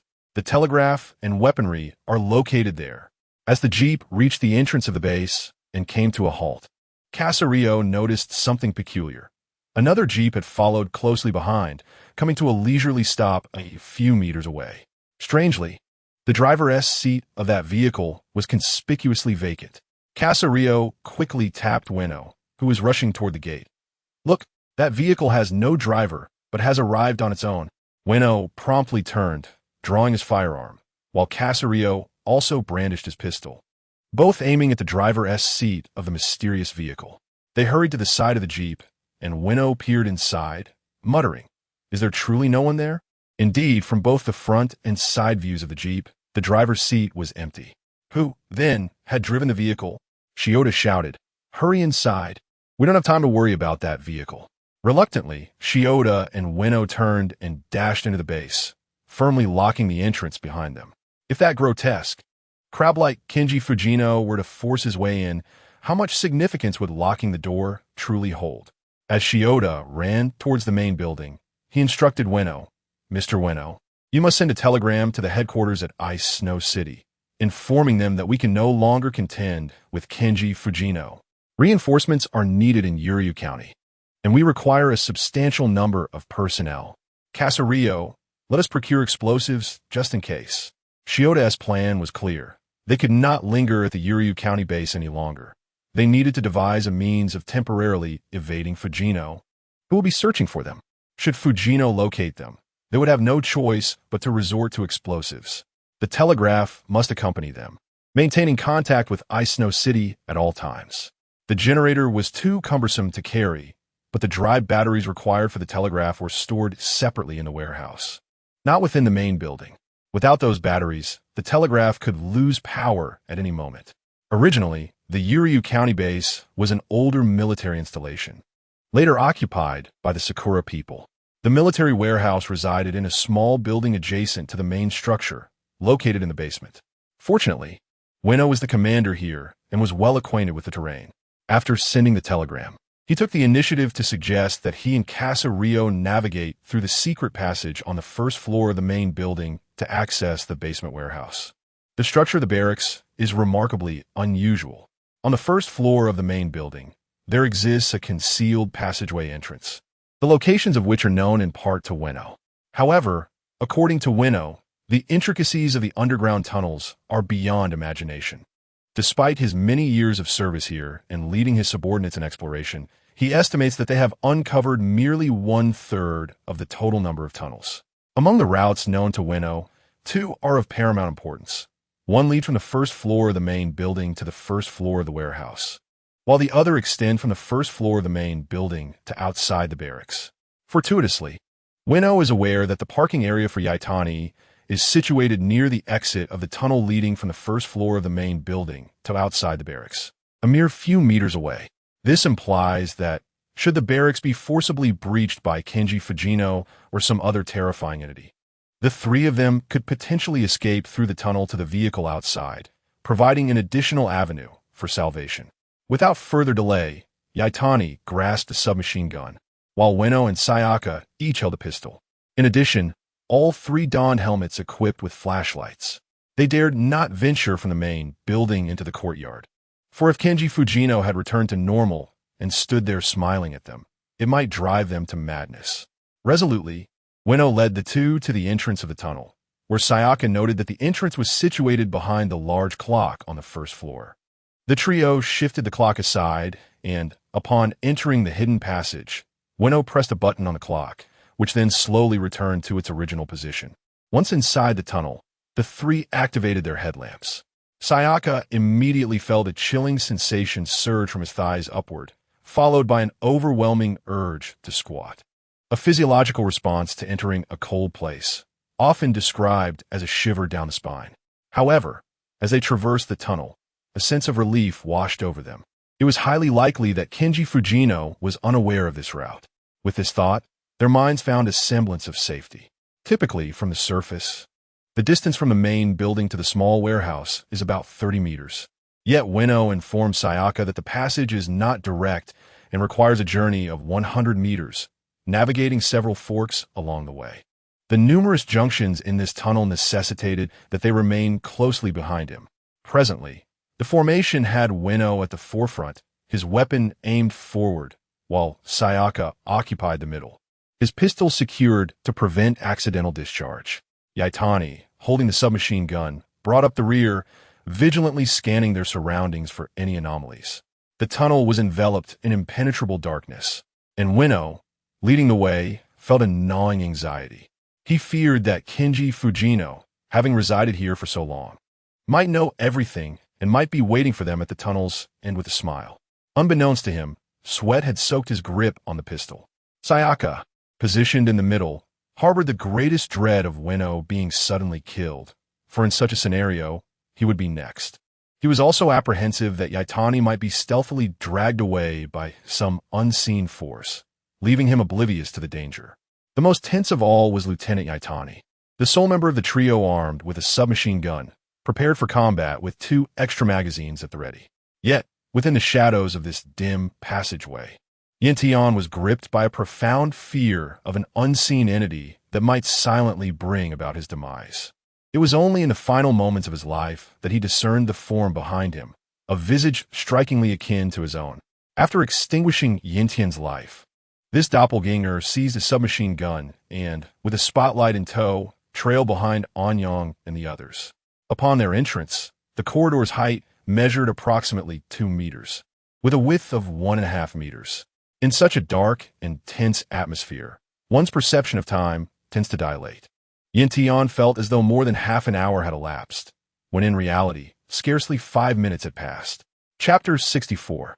The eerie tunnel. As they walked, Zhang Yang, unable to contain his impatience, turned to glance behind him. There stood Yin Tian, his dark and resolute face slightly contorted with tension. In a hushed tone, Zhang Yang inquired of Weno ahead, "Why have we been walking for so long without encountering a fork?" Without turning his head, Weno replied quietly, "I recall that it lies just ahead. See, the marks on the wall were made by my men." Zhang Yang and Yin Tian followed Weno's gesture to the right, where a strikingly red inscription indicated a warehouse 20 meters ahead. They continued on, their patience tested, until a few minutes later, they reached a 3-way junction. Weno did not hesitate, opting for the left passage, clearly well acquainted with the terrain. Zhang Yang noted that the tunnel was growing lower. What had once been a comfortable distance above his head was now nearly brushing against it. Just as he followed Weno around a corner, a rustling sound echoed in the air. Weno immediately turned back, prompting Zhang Yang to do the same. However, having already entered the fork, Weno could not see the situation on Yin Tian's side. Zhang Yang, on the other hand, distinctly spotted a dark puppet, barely half a person's height, racing towards them with an unnatural gait. A chill ran down his spine, and he hastily drew his gun, but Yin Tian, trailing behind, reacted even more swiftly. As the puppet approached within 5 meters, the roaring gunfire of a submachine gun shattered the tense silence, reverberating painfully in the confined space. Zhang Yang clutched his pistol, his hands throbbing as he pressed them against his ears, a reaction mirrored by Weno. Yin Tian, seemingly gripped by fear, squeezed the trigger, unleashing a barrage of bullets. The puppet was struck multiple times. Zhang Yang expected it to shatter into pieces. To their horror, though, while the puppet lost an arm and a couple of legs, and its head was splintered, it did not cease its pursuit. Illuminated by the beams of their helmets, the remaining torso and one arm of the puppet continued to advance. Its speed unnervingly brisk. Clearly caught off guard, Yin Tian hesitated, and in that fleeting moment, the puppet leaped forward, a sharp dagger inexplicably extending from its remaining arm. Though the dagger was scarcely longer than a pair of chopsticks, it proved lethal in the puppet's grasp. Just as Yin Tian attempted to realign his aim, it was too late. Simultaneously, Zhang Yang raised his gun and fired. The bullet struck the puppet's torso, splitting it apart, severing the armed limb in the process. The puppet fell to the ground. Yet astonishingly, it continued to writhe forward. At that moment, the trio heard rustling sounds approaching from the direction they had come, accompanied by an ominous clattering noise. Zhang Yang instantly realized the danger and shouted, "A horde of puppets is coming. We must flee now." As soon as the words left his lips, the beam of the flashlight revealed a multitude of puppets emerging from the depths of the secret passage behind them. They varied in size, the largest barely reaching 1 meter in height, while the smallest were no bigger than a human hand, and their numbers were easily in the dozens. A shiver ran down Sonya's spine. Yin Tian and Weno felt their hair stand on end. The sheer number of puppets was daunting. The 3 of them, in a state of panic, hurriedly sprinted forward. At this moment, Weno, who was at the front, shouted, "The puppets are still a distance away. Sonya, use fire while you can." While running, Yin Tian fired shots backward, but the overwhelming number of puppets meant that the bullets merely slowed their charge slightly. Sonya retrieved a bottle of Molotov cocktail from his waist, a concoction that Weno had heard about from other military units, who had used this makeshift weapon with success against tanks and trenches. Deciding to prepare some for emergencies, he had stored them in their camp. This simple incendiary device burned fiercely. Sanya handed the cocktail to Yin Tian, along with a lighter. With his seasoned combat experience, Yin Tian ignited the cocktail within seconds and hurled it backward. Moments later, the puppets that entered the fiery inferno were engulfed in flames. Yet, the burning did not slow their advance. Instead, they charged forward with the flames licking at their bodies. Their speed seemingly increased, resembling a swarm of little demons unleashed from the depths of hell.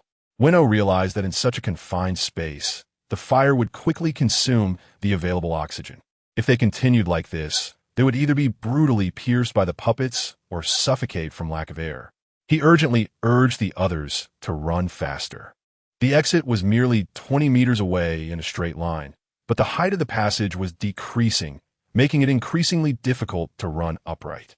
The most unfortunate was Yin Tian, whose ammunition was running low, and he had sustained cuts from the swiftly advancing puppets, blood streaming down his body. Retreating, he used the butt of his gun to strike the puppets that came too close.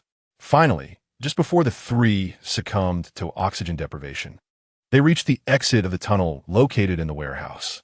Winnow was the first to leap out, followed closely by Sanya. Yantian, inadiristait, bore scorch marks from the flames and cuts from the puppets, many of which had burned and torn his skin. He was nearly dragged out by Sanya and Winnow. As soon as Yin Tian emerged, Winnow hastily slammed the heavy iron door of the secret passage shut and locked it, effectively trapping the puppets inside. Sanya exhaled deeply, knowing that, under normal circumstances, a Molotov cocktail could sustain its fire for at least half an hour. Although the passage was narrow, it was labyrinthine, providing ample space, and the oxygen supply was not insignificant. The flames could potentially reduce most of the puppets to charcoal. Now, the immediate priority was to tend to Yin Tian's injuries. As this was a military warehouse, there were certainly first aid supplies available. As a senior researcher in biological studies, Sanya was well-versed in treating burns and wounds. After dedicating half an hour to tending to Yin Tian's external injuries, he carefully bandaged him with gauze. Fortunately, the wounds are not deep, and the area of the burns is relatively small. At this moment, the residents of Salt Field still exhibit a spirited demeanor. After tending to his injuries, Salt Field sits on the ground, letting out a long sigh. Suddenly, he turns to Winnow and says, "Winnow-kun, I could never have believed such things before, whether it be Fujino Kenji or this group of wooden figures. Is it truly the case that the land of cherry blossoms is destined to face retribution?" Winnow, who has just finished gathering dry batteries, is visibly taken aback upon hearing this. "What do you mean by that? What connection do these demons and monsters have with the land of cherry blossoms?" Chapter 65. The Sniper and the Eccentric Elder as Yatani surveyed his wounded thigh. He recounted a tale shared by Fujino Kenji with both himself and Casario, a story that was deeply personal to Fujino. The reason Fujino Kenji found himself in this world stemmed from an encounter with a commander of perverse inclinations. The letter penned by director Nagata was familiar to us all, revealing that the tragedy of Fujino Kenji was a direct consequence of the malevolent acts committed by the director's grandfather long ago. How many such occurrences have transpired throughout history? Particularly, how many tragedies have we, the nation of cherry blossoms, inflicted upon the people of Huaxia? This matter transcends the mere outcome of war. It embodies the sheer predation of the malevolent upon the vulnerable, a cruelty so profound that it surpasses even the basest of beasts. I have taken the lives of countless unarmed Huaxia individuals and subjected many to violence. Do these actions correlate with the triumph of war? In truth, they were merely to satiate my own desires. The psyche of Colonel Nagata's grandfather was likely not dissimilar. Casario remained silent, observing the exchange, nearly having forgotten that his betrayal of the Cherry Blossom Nation was already known to Director Nagata and Major Winnow. Yet, with Yatani's mention of the director's letter, it seemed to inadvertently remind Rio of his precarious position. Winnow appeared momentarily taken aback, then spoke, "As citizens of the Cherry Blossom Nation, and as a major, we must refrain from such rhetoric. The act of one person preying upon another of equal vulnerability is akin to the predation upon weaker beasts. should our nation encounter a force stronger than ourselves, and if we are unable to prevail, we too shall fall victim to such predation. To avert such a fate, we must strengthen ourselves. Our sole duty is to ensure the Cherry Blossom Nation does not falter.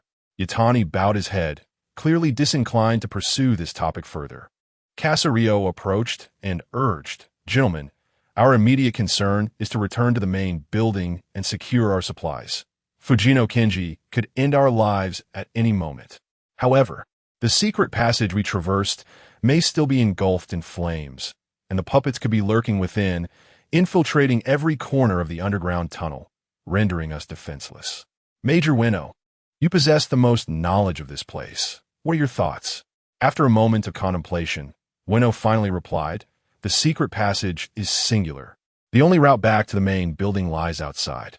Yet, if the puppets have infiltrated the passage, the dangers outside are even more dire.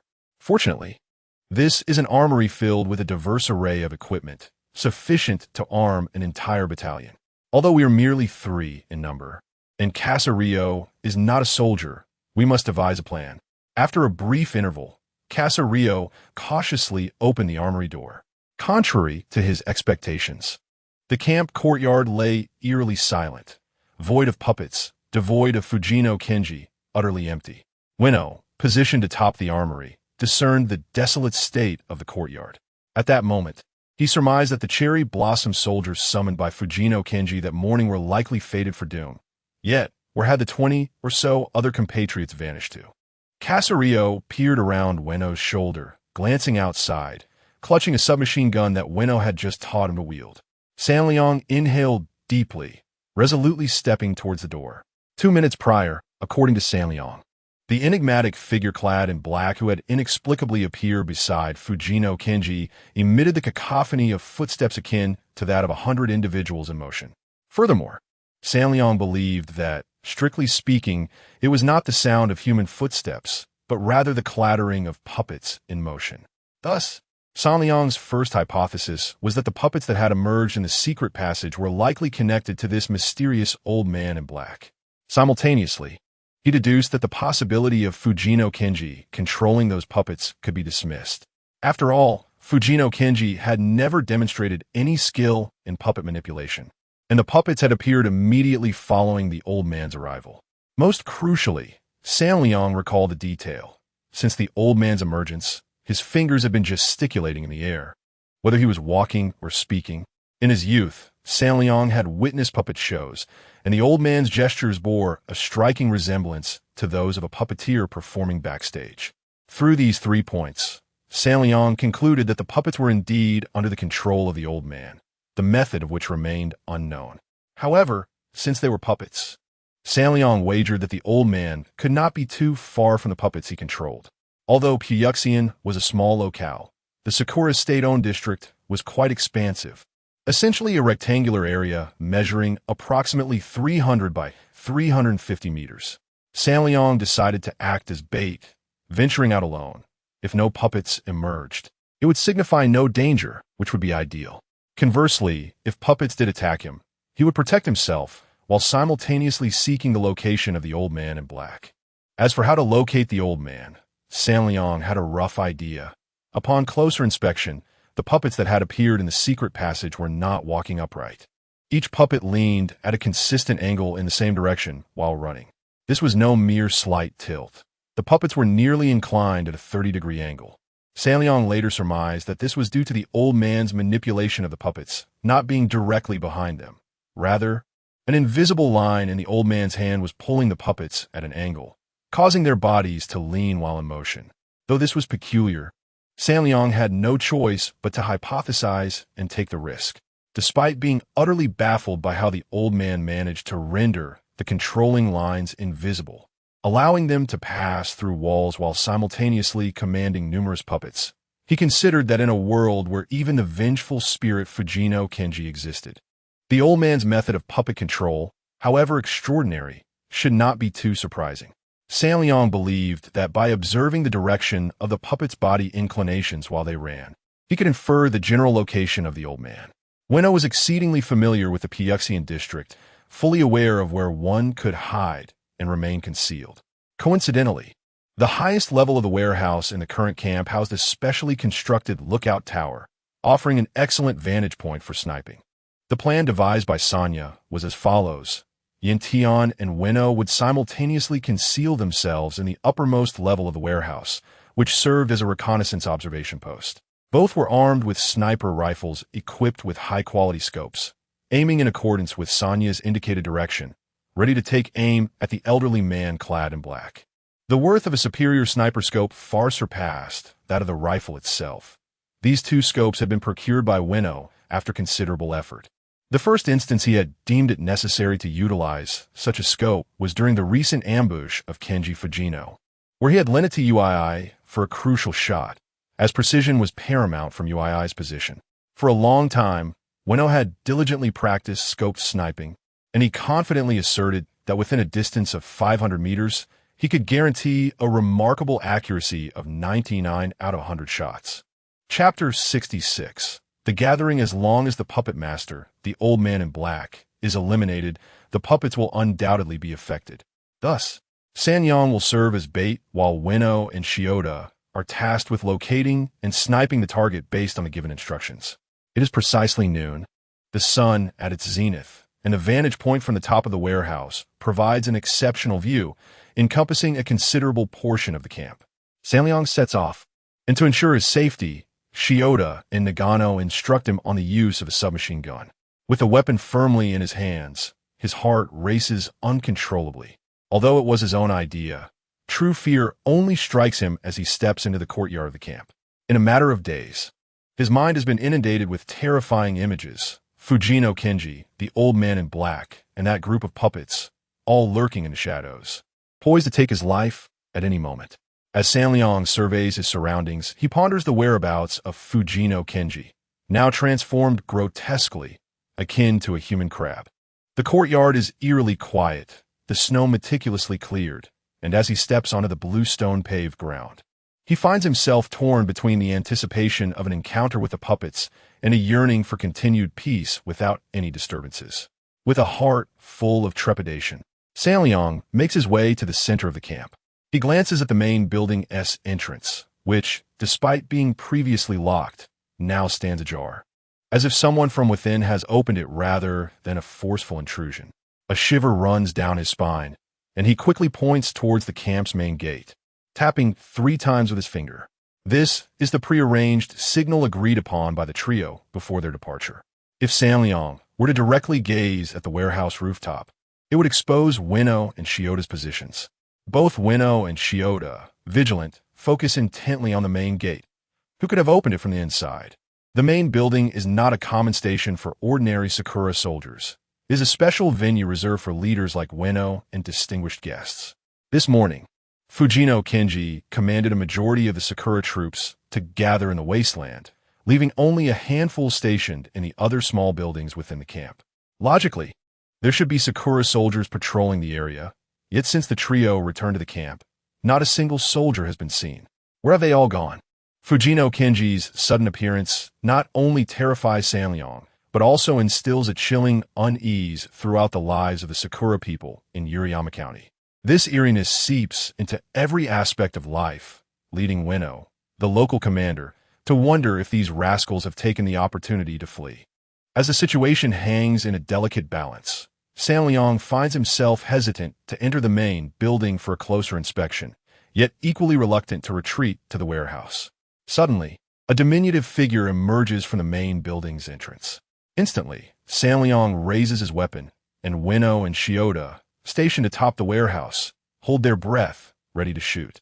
Emerging from the doorway is the small-statured old man, garbed in black, hunched over, and wielding a wooden stick resembling a cane. With a smile on his face, he leisurely approaches Zhang Yang and speaks. "Mr. Zhang Yang, Commander Fujino invites you to witness this together. Why did you come out so early?" Unsure whether he was paralyzed by fear or lost in thought, Zhang Yang failed to pull the trigger at the critical moment. Nevertheless, before the old man could finish speaking, a swift sound sliced through the air. It appeared as if something had leapt at the entrance, causing the elder to stagger. In near unison, Weno and Shiota fired their weapons, with Weno's bullet striking true to the head, while Shioda's shot pierced the old man's abdomen. As the elder stumbled, Zhang Yang regained his senses and immediately squeezed the trigger. The bullets erupted forth like a thunderous storm, battering the frail figure of the old man, causing his body to convulse violently. The magazine emptied, yet astonishingly, the elder remained upright, leaning on his cane, his head bowed, standing steadfastly in place. Fear gripped Zhang Yang's heart, nearly choking him with dread. He hastily retrieved his second Molotov cocktail from his waist, igniting it with a flick of his lighter before hurling it at the old man. From a distance of several meters, perhaps due to his trembling nerves, the cocktail landed a few feet in front of the elder. Flames quickly spread, though the old man was merely singed on one foot. Soon after, the bullets from Shioda and Ueno found their mark again, despite the flames obstructing visibility. The elder's position remained unchanged, and both shots struck him once more, accompanied by nearly inaudible thuds of bullets penetrating flesh. The elder gradually succumbed to the ground. Fire had already ignited half of his body. Zhang Yang, now emboldened and having forgotten his earlier panic, reloaded his weapon and rushed to the fallen elder's side. Logically, the old man should have been beyond saving, yet Zhang Yang dared not take any chances. He unleashed 30 rounds upon the prostrate figure, the force of a submachine gun causing the body to twitch incessantly. Fixated on the elder's form, Zhang Yang noticed an unsettling truth. Not a single drop of blood had spilled onto the ground.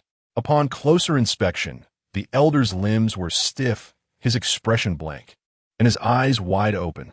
Tentatively, Zhang Yang stepped on the elder's arm, feeling only the solidity of something hard beneath his foot. This was no mere human. The old man was a puppet. Fearing the possibility of the elder suddenly rising to strike, Zhang Yang seized the old man's arm and, with a combination of dragging and kicking, tossed him into the flames. Unconcerned with the burning figure of the motionless puppet, Zhang Yang signaled the two individuals on the top floor of the warehouse to descend quickly, urging them to gather the telegraph machine and weapons from the main building before fleeing the camp.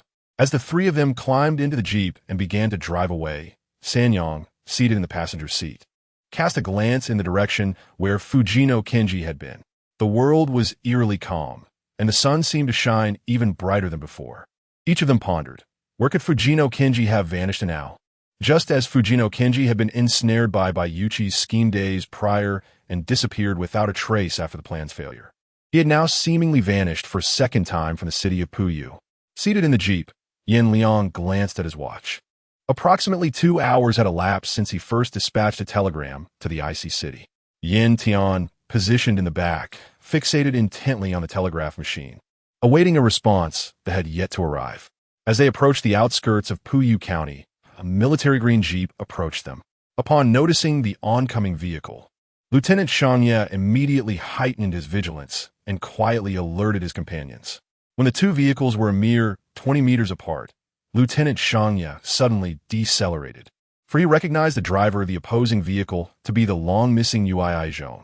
Chapter 67, A Ray of Hope. Yui, having discerned Ueno's presence, slowed his vehicle, bringing both cars to a halt at a short distance from one another. Upon stopping, Yui turned to converse with someone inside his car before alighting and hastening towards the jeep where Ueno and his companions were situated. Shioda, still somewhat on edge, inquired, "Who is this individual?" "Do not worry," Ueno reassured him. "He is one of my trusted subordinates. I dispatched him to the icy city several days ago in search of assistance, and I had presumed him lost." As Yui approached the front of the jeep, he nodded at Ueno before casting a probing glance at Tsuyoshi, studying him intently. Tsuyoshi, intrigued by the round-faced soldier, inquired in Japanese, "Do you know me?" Yui responded, "You are Tsuyoshi, are you not?" The soldier's recognition of his name startled Tsuyoshi. Before he could voice his surprise, Yui continued, "Zhou Zhili is in my vehicle. I shall summon him immediately." Ueno was certainly familiar with the name Zhou Zhili, being his long-standing adversary. For years, the conflicts between Huaxia and the Sakura Nation had seen Zhou Zhili in direct opposition to Ueno in Puyu County. Overall, Zhou Zhili had the upper hand.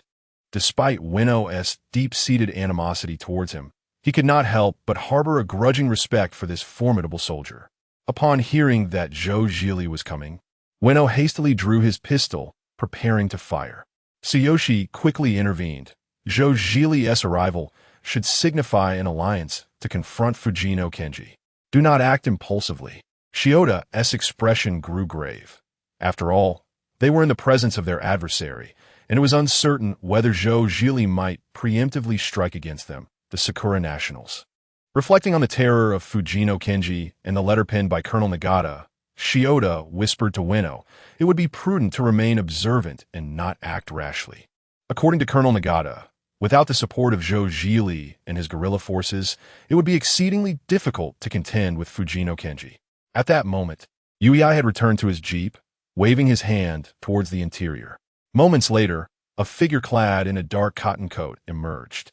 Without needing to see the individual's face, Tsuyoshi recognized his friend, Zhou Zhili, by his stature. Accompanying Zhou Zhili was an older gentleman, approximately 50 years of age, donning a white leather cap and carrying a firearm. This man was Su Haiyuan, whom Tsuyoshi instantly identified. His arm had largely healed, enabling him to wield a gun once more. In his youth, old Su had worked at their home, but after his wife was captured by the Sakura nationals, he had single-handedly infiltrated their camp, eliminating 3 soldiers before fleeing with his spouse. Since then, old Su had devoted himself entirely to the resistance against the Sakura. As Zhou Zhili and old Su disembarked, they followed Yui towards Tsuyoshi and the others. At that moment, the vehicle they had arrived in suddenly ascended to a height of approximately 10 meters, followed by a tremendous explosion. Captain Zhou and old Su, startled, dropped to the ground to evade the shockwave of the blast. San Liang was taken aback, and then he heard a voice from outside the car window asking, "Mr. San, why do you flee?" The voice was eerily familiar. Without turning around, San Liang recognized it as that of the charred, black-clad elder puppet. Yintian and Ueno's attention was entirely fixated on the direction of the exploding jeep. Old Su was the first to rise from the ground, pulling Captain Zhou towards San Liang and the others. Amidst the flames, Ueno noticed something stirring in the spot where the exploded jeep had fallen. Gradually, a colossal right hand emerged from the earth, its length surpassing that of the jeep itself. What an enormous and pallid hand it was, its surface teeming with trembling, writhing appendages of various sizes. San Liang instantly recognized that Kenji Fujino had re-emerged.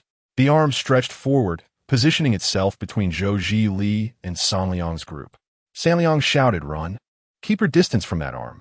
Just then, the already exploded jeep detonated a second time, the immense flames obscuring the location of Zhou Zhili and old Su. The erratic actions of Kenji Fujino were unpredictable. Ueno made a snap decision. They had to leave immediately, and as for Yu and Captain Zhou, they could only return to rescue them later. The jeep swiftly turned around, racing down a small path. San Liang remained in a state of shock, while the fates of Captain Zhou and the 3 behind him hung in the balance. However, given the urgency of the situation, Ueno and the others could only seek refuge elsewhere. As the jeep continued its journey, both San Liang and Ueno were deeply concerned for the uncertain fates of Captain Zhou and Yu. It appeared that Kenji Fujino had fully unveiled his chaotic nature. In San Liang's eyes, Fujino had become utterly uncontrollable. This malevolent spirit, emerging from half a century ago, a specter that feasted upon the deepest grievances of the human heart and devoured the flesh and blood of the living, had finally revealed his madness in its entirety. Frankly speaking, the 3 individuals in the vehicle had no effective strategy at that moment. After all, the monster Kenji Fujino could not be vanquished by bullets, nor did he fear grenades. Even with assistance from the celestial beings, he remained undefeated. San Liang felt a surge of despair. He turned to the driving Ueno, seeking help, and was surprised to find Ueno's gaze ablaze with unwavering determination, as if fueled by some profound conviction. Ueno had yet to unveil his plan, although it was merely a hypothesis he had formulated moments ago, given the current circumstances. His only hope for survival lay in attempting this method before reinforcements from the icy city arrived. The jeep came to a halt at a small intersection not far from the county border. After stopping, Ueno instructed Yintian to retrieve a square object wrapped in oil paper from his backpack. Upon opening it, Yintian discovered it contained several rifle magazines. along with ammunition for pistols and submachine guns. Yesterday, after Kenji Tano commanded the production of bullets, Ueno truly had workers commence their task in the dead of night. According to the information provided by Sakanori, he believed that manufacturing these bullets enveloped with Tano's bacteria might prove to be of significant utility. Although the output was limited, by this morning, fewer than 100 rounds had been produced. Ueno harbored high hopes for these bullets, pondering the possibility that they possessed the capacity to eradicate Kenji Tano. Despite Sakanori's precise and thorough research indicating that this carnivorous bacterium could not harm Tano himself, being a creature born from a vengeful spirit, he was entirely immune to such projectiles. This immunity was contingent upon the bacteria only coming into contact with Tano's exterior. Ueno contemplated whether these bullets, if fired into Tano's body, could potentially corrode him from within. The secretion mechanism and formation of these bullets remained an enigma. Yet Ueno found himself at a loss for what else he could do at this moment. In the vehicle, Ueno replaced the magazines of the firearms held by the three with special bullets infused with Tano's carnivorous bacteria, convinced that this approach might yield effective results. Chapter 68. Return to normalcy? Indeed, shortly after the bullets had been replaced, the grotesque form of Kenji, Fujino, emerged in the distance along the road. Rather than a mere human, it resembled a grotesque conglomeration of numerous human limbs and organs, stitched together into a grotesque mass. This mass was flanked by two enormous arms, similarly constructed from countless human arms and legs. Its pace of movement was notably swift, as the limbs flailed chaotically, propelling the mass forward. At this rate, it would reach Ueno and the others in just a few minutes. Ueno raised a rifle, carefully taking aim, and when he felt confident, he pulled the trigger. With a sharp crack, although the mass was struck, it exhibited no reaction, continuing its relentless advance.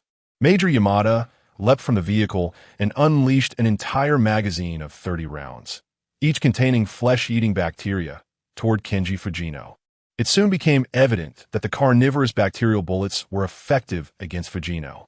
Upon penetrating the mass, it suddenly erupted with dozens of large pits, from which thick black and yellow liquids began to ooze. The mass's forward momentum noticeably slowed. Sakurai, armed with a pistol, fired a few rounds as well, uncertain of their impact. Then, within the trio's gaze, small writhing appendages began to emerge from the corroded pits, seemingly attempting to fill the voids. Observing this, Ueno hurriedly returned to the driver's seat, steering the vehicle onward toward the outskirts of the county.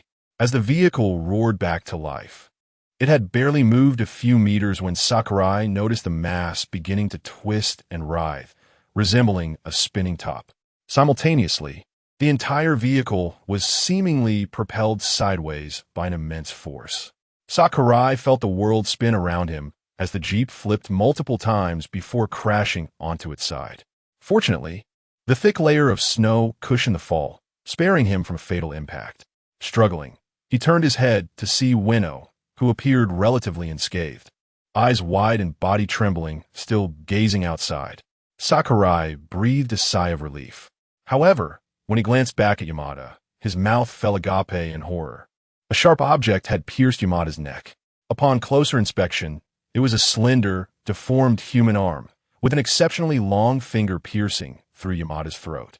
His eyes were wide open, mouth agape in a final gasp, blood beginning to flow profusely from the wound. Ueno shouted urgently, "Get out of the car! Fujino has killed Yamada." Sakurai scrambled out of the Jeep, followed closely by Ueno. Just as they both exited, a tremendous force struck the side of the vehicle, causing it to tilt dangerously. The Jeep had been toppled by several grotesque arms hurled like javelins by Kenji Fujino. Tragically, Major Yamada's neck had been pierced by one of those deformed appendages. The lone consolation was that the Jeep lay immobilized, making it less susceptible to being tossed aside. Hiding behind the car, Sayuri and Major Ueno felt an overwhelming sense of despair. Their companion, Shioda, had just perished, and the vehicle was rendered inoperable. Not far away, Kenji Fujino had transformed into an indescribable, grotesque entity, fixating his gaze upon them. What were they to do? Ueno glanced at the magazine.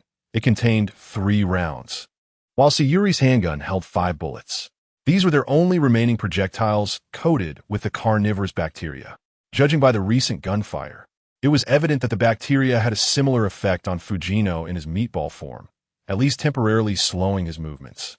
Ueno cautiously peered around the edge of the car and suddenly tapped Sayuri, signaling him to look toward the direction of the meatball. Sayuri, extending his head to see, was taken aback. The grotesque mass had vanished, and now stood before them a naked man, slowly approaching. It was none other than Kenji Fujino.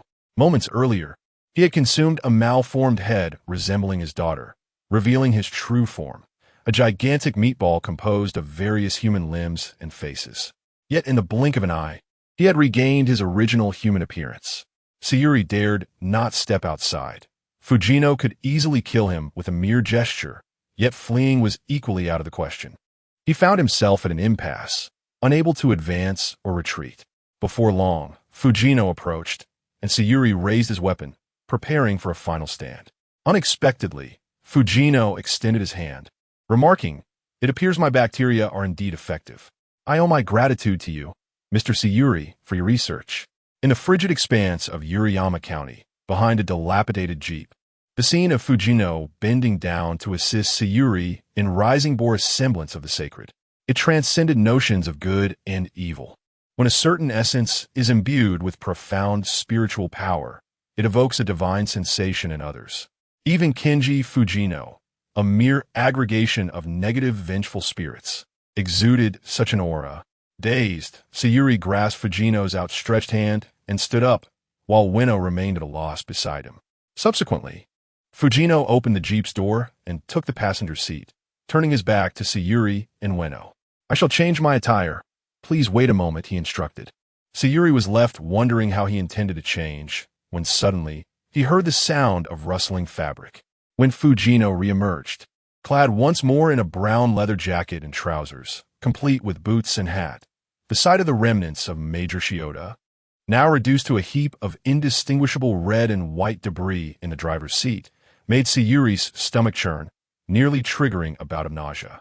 As Fujino stood outside, brushing off the dust from his clothes, he waved to Sayuri and Ueno, declaring, "Let us return and resume our work on the bacteria." Ueno suddenly inquired, "What the soldiers?"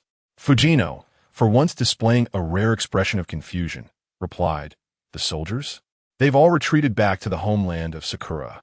If they had not withdrawn, would I have had the opportunity to avenge Captain Nagata under the cover of night?" Zhang Yang comprehended the gravity of the statement, recognizing that Kenji Tano was referring to events from decades past. With a heart laden with complexity, he inquired, "How can we fabricate bacterial bullets without soldiers?" Kenji Tano's expression remained one of bewilderment as he replied, "A mere 3 of us will suffice. By the way, once the bacterial bullets are completed, I need you to assist me. I implore you to eradicate Kenji Tano completely. His body is laden with vengeful souls, and you must eliminate him, or else we are all doomed." Ueno pondered rapidly. Is Kenji Tano entrusting us with the task of vanquishing himself? Who, then, is this Kenji Tano before us? Zhang Yang remained silent, offering no response. After uttering these words, Kenji Tano proceeded to walk forward, as if nothing had transpired. The two followed him, appearing unfazed, as they traversed the vast expanse of snow under the winter sun, making their way toward the Uradama County military camp. Yet at that moment, Ueno calculated within his mind, the distance to Uradama County is no less than several kilometers, nearly traversing from one end of the county town to the other. How long would it take to walk this distance? Chapter 69. Captain Joe's opinion, most importantly, the telegraph machine that was taken from the camp could not be returned, as it had been utterly destroyed in the explosion of the vehicle. This meant that Liang and his companion were temporarily cut off from communication with the icy city, leaving them unaware of when reinforcements might arrive. The two men, seemingly oblivious to fatigue, walked from the zenith of the sun until it began its descent, a span of approximately 4 to 5 hours, and indeed managed to return to the Puyu County camp. As they approached the camp's entrance, the leader, Kenji Tano, began to speak to himself. "This truly is a splendid place, with a fine mess hall that leaves me well fed." Ueno and Liang remained silent, for they felt no weariness. Instead, a profound sense of despair enveloped them. Was there truly no hope left? Tano ceased his musings and entered the second-floor VIP room, locking the door behind him. Ueno and Liang shared the same thoughts. Yamada had just perished, Tano had slain all the other Sakura soldiers, and the fates of Yuyai Nakahara, Zhou Jilin, and Old Su remained unknown. What could they do now, other than await a telegram? Even if the telegraph machine had been abandoned in the jeep, the other machines within the Puyu County camp could still function normally. Yet, throughout the night, no telegrams arrived. The distress signal sent in the morning had vanished without a trace. Having witnessed Tano's terrifying nature on several occasions, they found themselves devoid of fear. At worst, they would die, and besides, if Tano wished to kill them, they had no chance of escape. Thus, since their return to the camp, they sat beside the telegraph, disregarding Tano entirely, allowing him to do as he pleased. As midnight approached, the telegraph machine suddenly sprang to life. A message was printed at 6 o'clock tomorrow morning. You are to proceed to a certain location on a certain street in Puyu County to rendezvous with Zhou Jilin. Other matters have already been arranged by our side in the icy city. Ueno and Liang, in fact, had set out at 4 in the morning. Taking a moment to glance at the second floor before departing, there was still no commotion from the VIP room where Tano resided, leaving them completely unaware of his activities. Ueno cast one last look at the camp building, a place where he had labored for a considerable time. As previously mentioned, due to its location on the border and its lack of strategic significance, the area had not witnessed any significant battles. Nevertheless, as a member of the Sakura, Ueno had committed numerous misdeeds here to satisfy his own tedium. While Yamada was alive, he had once spoken to Ueno about the concept of retribution. In that moment, those words resonated with unusual clarity in Ueno's mind, particularly Yamada's remark about whether the Sakura nation would truly face retribution. It struck Ueno like a lightning bolt, reverberating in his heart. He struggled to suppress such thoughts. If he continued to harbor self-doubt, he would surely be the next to perish. Though his mind remained steadfast in its planning, the execution of that plan required a sufficient number of hands, and now only he and Liang remained, rendering it evidently unfeasible. Meanwhile, the unattended steel smelting furnace within the Puyu County arsenal continued to heat steadily. The vast vat of seething dark red molten steel continued to tilt within the arms factory, as if awaiting the arrival of something significant. At 5:30 in the morning, San Liang and Ueno arrived at the location indicated in the telegram, where Captain Zhou miraculously emerged from the rendezvous point, unscathed. Beside him, Old Su remarked to San Liang, "That Sakura fiend didn't even spare a glance at us. He went straight after you too. We managed to find a vehicle at an old stronghold in Puyu County and made our way to Ice and Snow City." Ueno's lips quivered slightly, realizing that Major Nagata from Ice and Snow City had indeed forged a consensus with these guerrillas. The two individuals before him, Captain Zhou and Old Su, were once his sworn enemies, now compelled to unite against Fujino. Where could that old stronghold be? How had he failed to locate it all this time? Ueno chose to dismiss these thoughts. San Liang solemnly handed over all pertinent information regarding Kenji Fujino from his satchel, including analyses of bacteria and feasibility reports on weaponization. To Zhou Jili, Ueno suddenly inquired, "Zhou Jili, what do you intend to do with these materials? Are you preparing to develop biological weapons as well?" Zhou Jili did not even spare him a glance, retorting, "Do you think we, the Huaxia people, are the same as your Sakura folk?" Ueno glared fiercely at Zhou Jili, falling silent. In truth, the research materials concerning Kenji Fujino held immense value for him, particularly the potential insights into the development of biological weapons for the extreme cold province. Subsequently, San Liang elaborated on the current situation regarding Kenji Fujino to Captain Zhou. Upon concluding, Zhou Jili glanced at Ueno and declared, "What your major implies is that I should rally all my comrades and confront Kenji Fujino once more. The Sakura forces from Ice and Snow City will undoubtedly come to support him. It stands to reason, considering that your entire Puyu barracks must have been decimated by Fujino. Ice and Snow City cannot afford to let Fujino continue wreaking havoc on your Sakura soldiers, which is why I am now inclined to believe you." At that moment, two figures emerged from the small door behind Zhou Jili. One was Ueno's trusted subordinate, Yu Izhong, whom San Liang recognized. The other was a completely unfamiliar face, appearing to be merely 17 or 18 years old. Weno hurried over to grasp Yu Hong's hand, exclaiming, "You're unharmed?" Turning to the nearby red and white soldier, he remarked in astonishment, "Weren't you supposed to have been dead for several days?" This individual, surnamed Nakazawa, was a new recruit who had enlisted just a few years ago. Days prior, he had participated in the operation to capture Kenji Fujino, and Weno distinctly recalled witnessing Fujino pierce his head in that encounter. To Weno's shock, Nakazawa spoke in a delicate, youthful voice. "Weno, it has been several days. Do you recognize who I am?" To Weno's utter disbelief, Nakazawa emitted the voice of the long-missing Bayuchi. Weno felt a wave of incredulity wash over him. Since Bayuchi's disappearance, he had never seen her again. How had she come to inhabit Nakazawa's body? Ui remarked, "The tale is rather lengthy. On that day, you commanded me to seek assistance, but I encountered an ambush by puppets midway. Bayuchi administered a potion that preserved my life.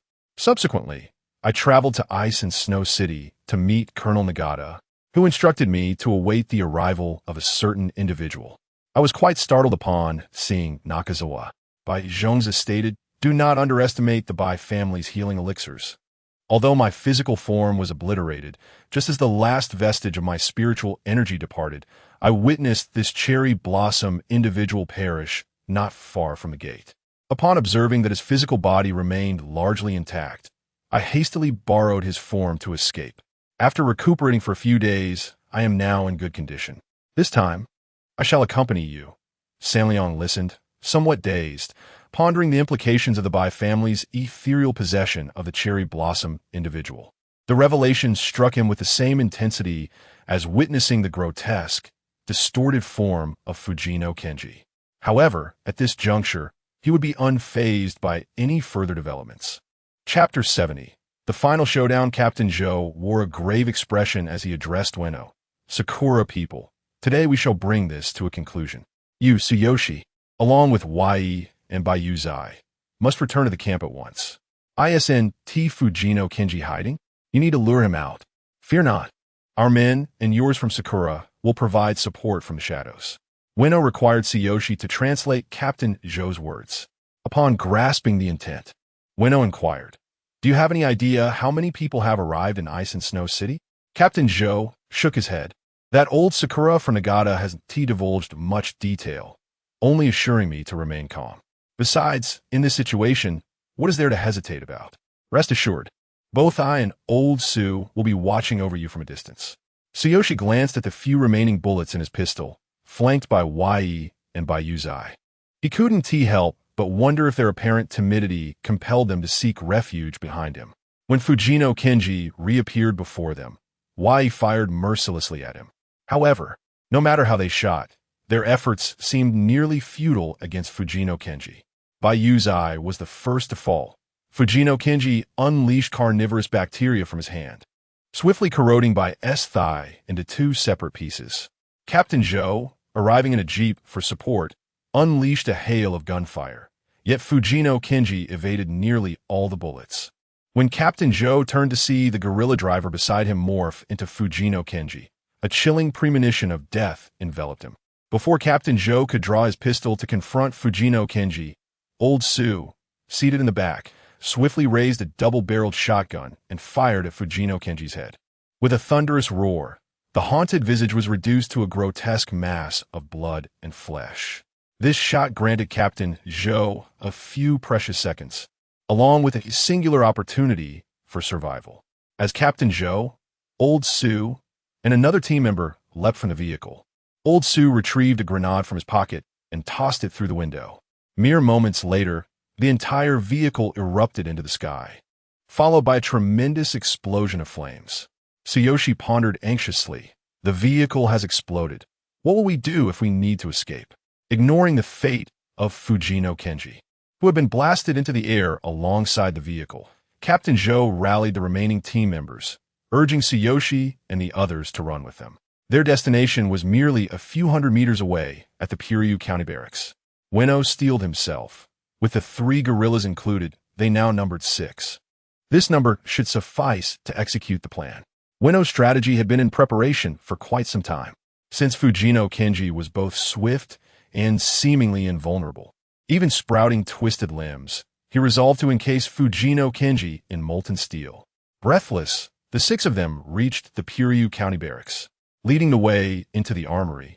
Ueno succinctly outlined his plan, to either lure Fujino Kenji or force him into the path of bullets, driving him beneath the tilted vat of molten steel, whereupon the equipment would unleash the steel upon him.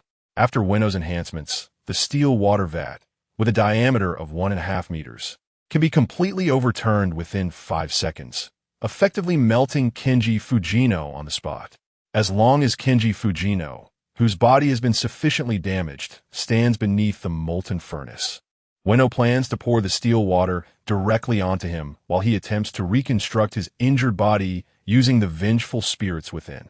Following this, Ueno will shatter the iron floor beneath Fujino, causing him to plummet into the abyss below. Furthermore, the iron floor under the steel water has been meticulously designed in advance by Ueno.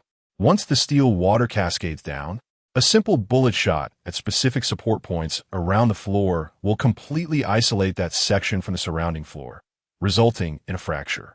Beneath the iron staircase lies Ueno's ultimate weapon, a colossal furnace that he has painstakingly set up. This massive furnace, with a diameter exceeding 3 meters and a depth surpassing 2 meters, is filled with molten orange steel, capable of accommodating both Kenji Fujino and the fallen iron floor. This is Ueno's final strategy, devised in response to the abundant iron ore near Yuriyama County. A few days prior, he ordered the Sakura soldiers to melt down all the iron accumulated over the years in Yuriyama County to combat Kenji Fujino.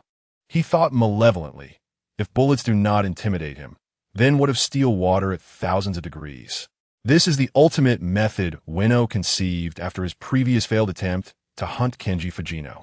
No matter how monstrous, surely no being could withstand such molten steel. This is the final plan of Major Ueno from the Sakura Nation in Yuriyama County. At first glance, this plan may seem absurd, but would Kenji Fujino be foolish enough to position himself directly beneath the molten steel? However, there are no alternatives left. The 6 individuals behind the securely locked iron door prepared their equipment, ready to execute the plan.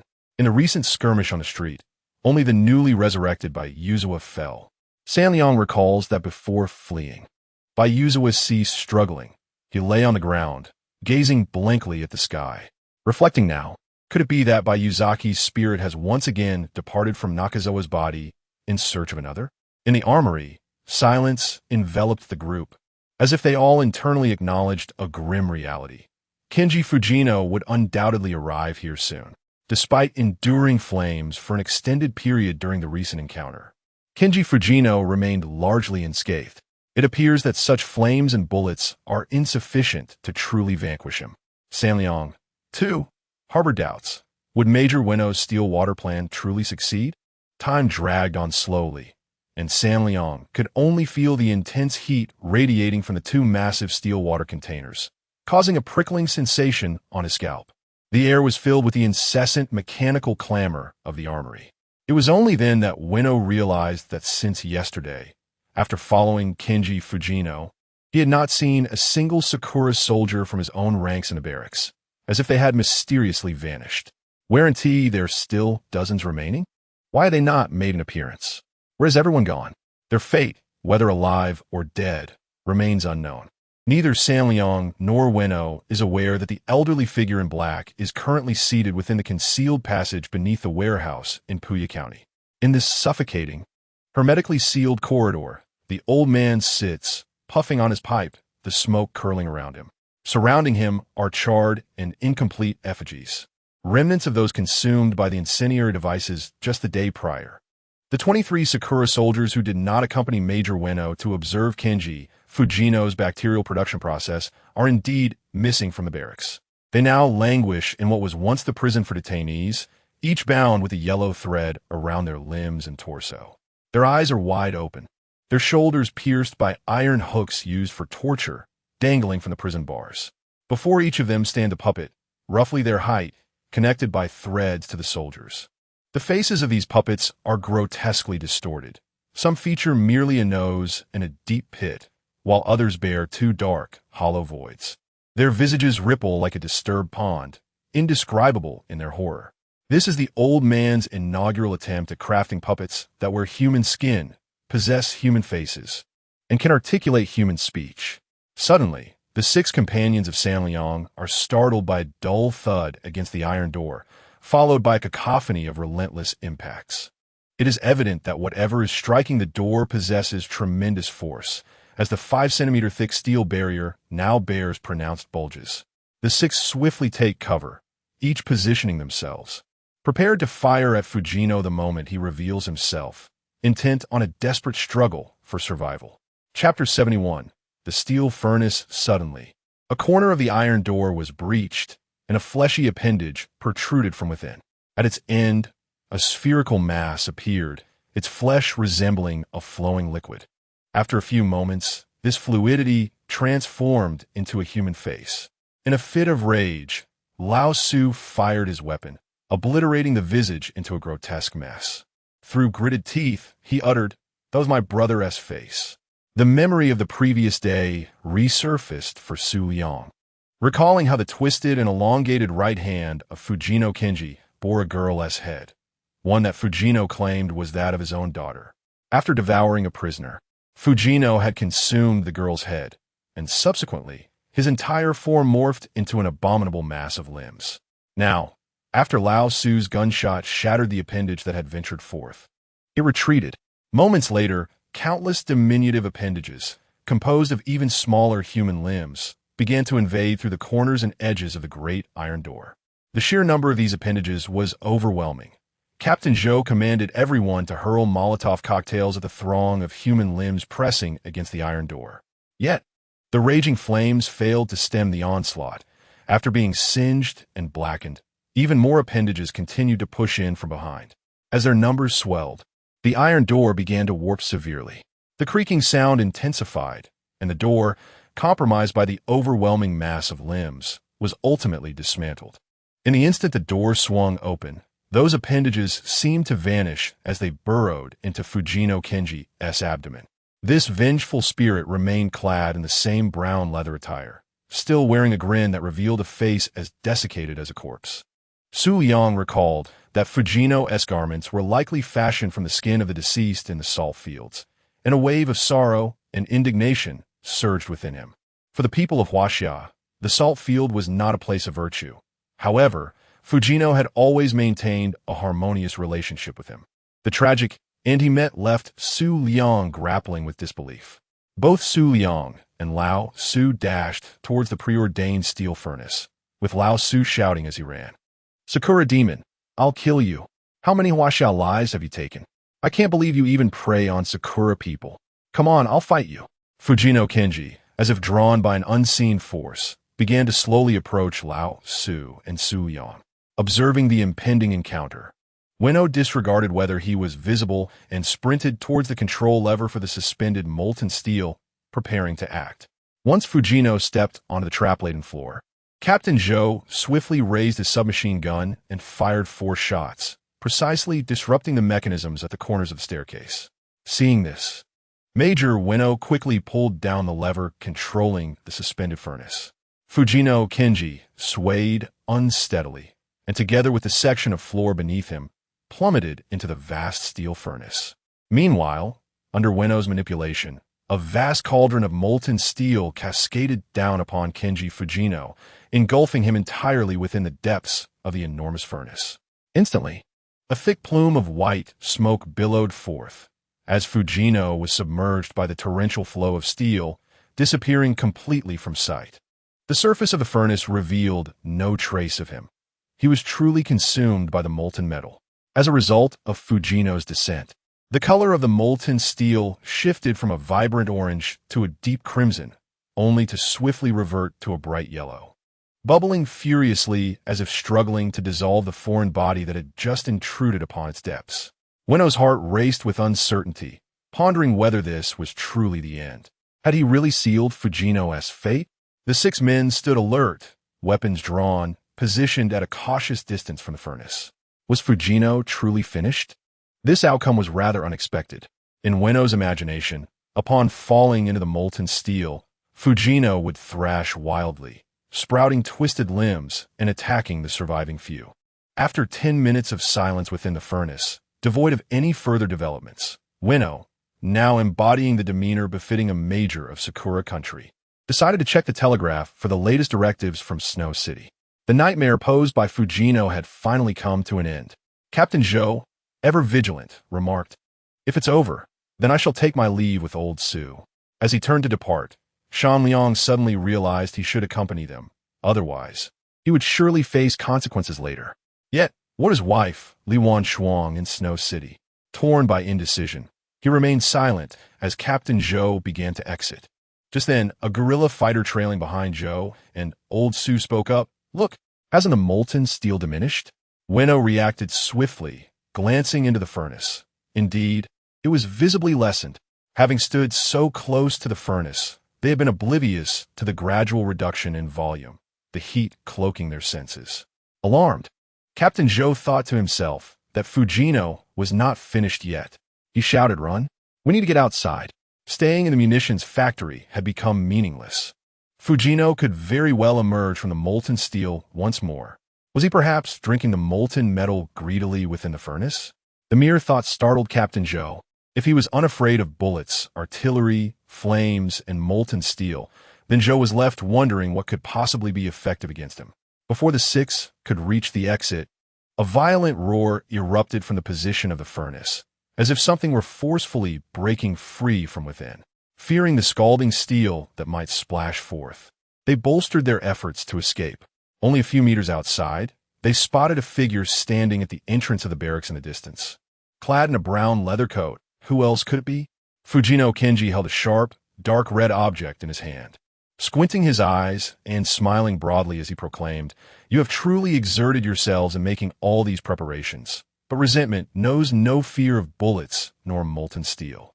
Major Ueno was on the brink of despair, feeling utterly helpless. He crouched on the ground, surrendering to fate, thinking, "This is the end." Suddenly, Sanya stepped forward, shouting, "You once told me to eliminate Fujino Kenji. What must I do to achieve that?" Captain Zhou was taken aback, questioning whether such reckless abandon in the face of death was truly necessary. Had Sanya lost his mind?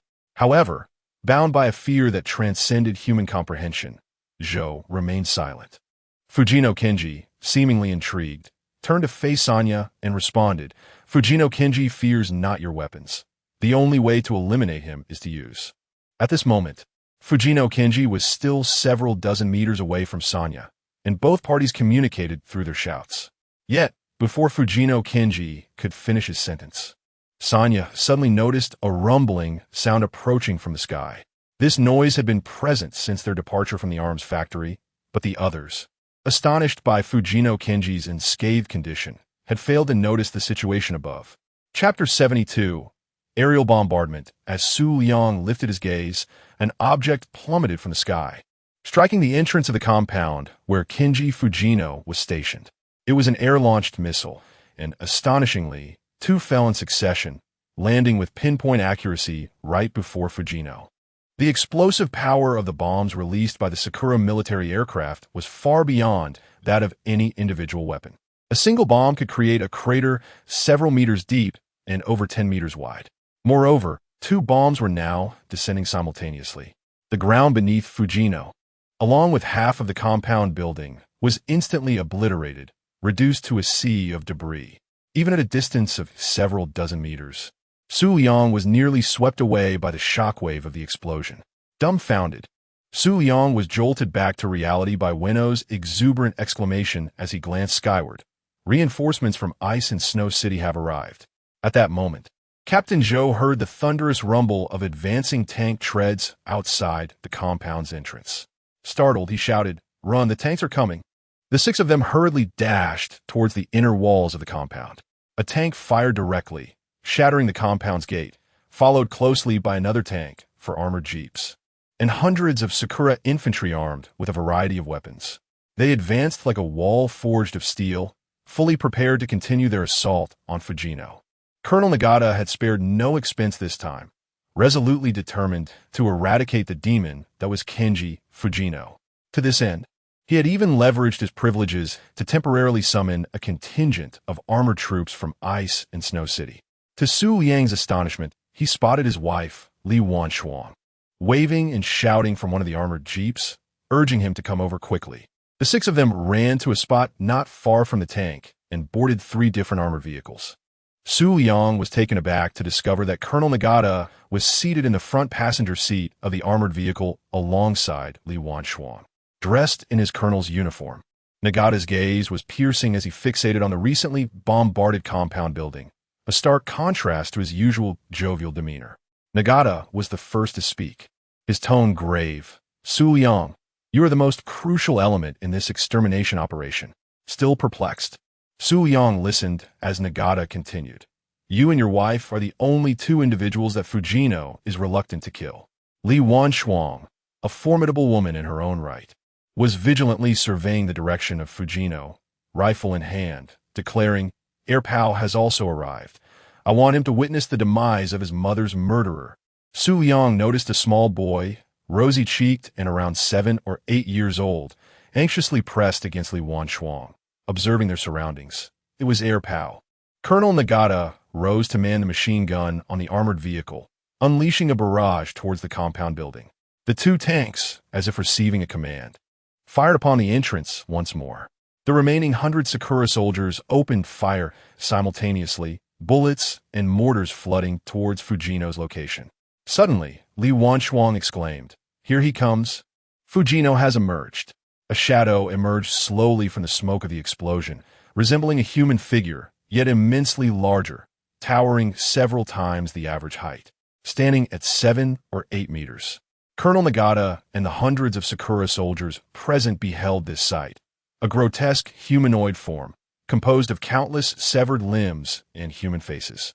At this moment, this entity had been shattered by powerful artillery, rendering it difficult to discern where its head might be. The giant form of Kenji Fujino was covered in a multitude of faces, with an exaggerated number of human limbs protruding haphazardly from its body. These limbs included dozens of arms, numerous thighs, over 100 palms, and thousands of fingers. An unfathomable multitude of human appendages crowded its form, each one writhing slowly. With a grave tone, Colonel Nagata commanded, This is Kenji Fujino, the one who killed my grandfather, brought ruin upon my family, and slaughtered dozens of Sakura soldiers. Open fire with full force. In its grotesque state, Fujino extended its hand forward, its already distorted arm stretching to an extraordinary length, reaching toward the armored vehicle where Colonel Nagata was situated. With a thunderous roar, the tank fired again, severing the elongated, twisted limb in 2, which fell to the ground, smoking. The area where Fujino bore multiple faces was also struck directly by the tank's shell, shattering several of the faces. It is often said that fear stems from insufficient firepower, yet against such an abomination, the full might of the Sakura Armor Division failed to deliver a swift demise. Saryu noticed an elderly woman seated behind the armored forces, appearing to be around 80 years of age. Her face was a tapestry of wrinkles, her body frail, clad in a white garment, sitting before a small table. With her eyes tightly shut and hands clasped, she had been silently reciting something since earlier. There was no time to inquire about her presence. The immediate concern was to keep a close watch on Fujino. The forces from Ice and Snow City had prepared ample firepower for this encounter, combining tanks with heavy machine guns, mortars, grenades, and rifles to launch an assault. For a full 10 minutes, they bombarded Fujino with a barrage of over 100,000 rounds. This was exponentially more formidable than any previous engagement with Fujino.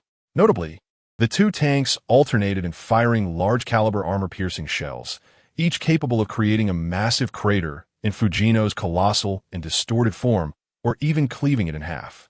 However, regardless of how many times it was brought down or how fragmented its vengeful body became, it could quickly regenerate new limbs. In the blink of an eye, the newly sprouted appendages would fill the shattered gaps. After several minutes of this relentless onslaught, Fujino transformed from a humanoid creature into a nearly complete mass of human limbs. This grotesque mass, now resembling a flesh ball, continued its advance under heavy fire, albeit at a slow pace. Yet within those 10 minutes, It had moved forward several dozen meters. Now merely 50 meters away from the armored vehicle where Colonel Nagata and Saryu were stationed. Cold sweat trickled down Nagata's brow. Could even tank artillery not contend with this vengeful spirit? Saran began to feel fear as well. Li Wanchuan, who had been relentlessly shooting at Fujino Kenji, clearly displayed signs of panic.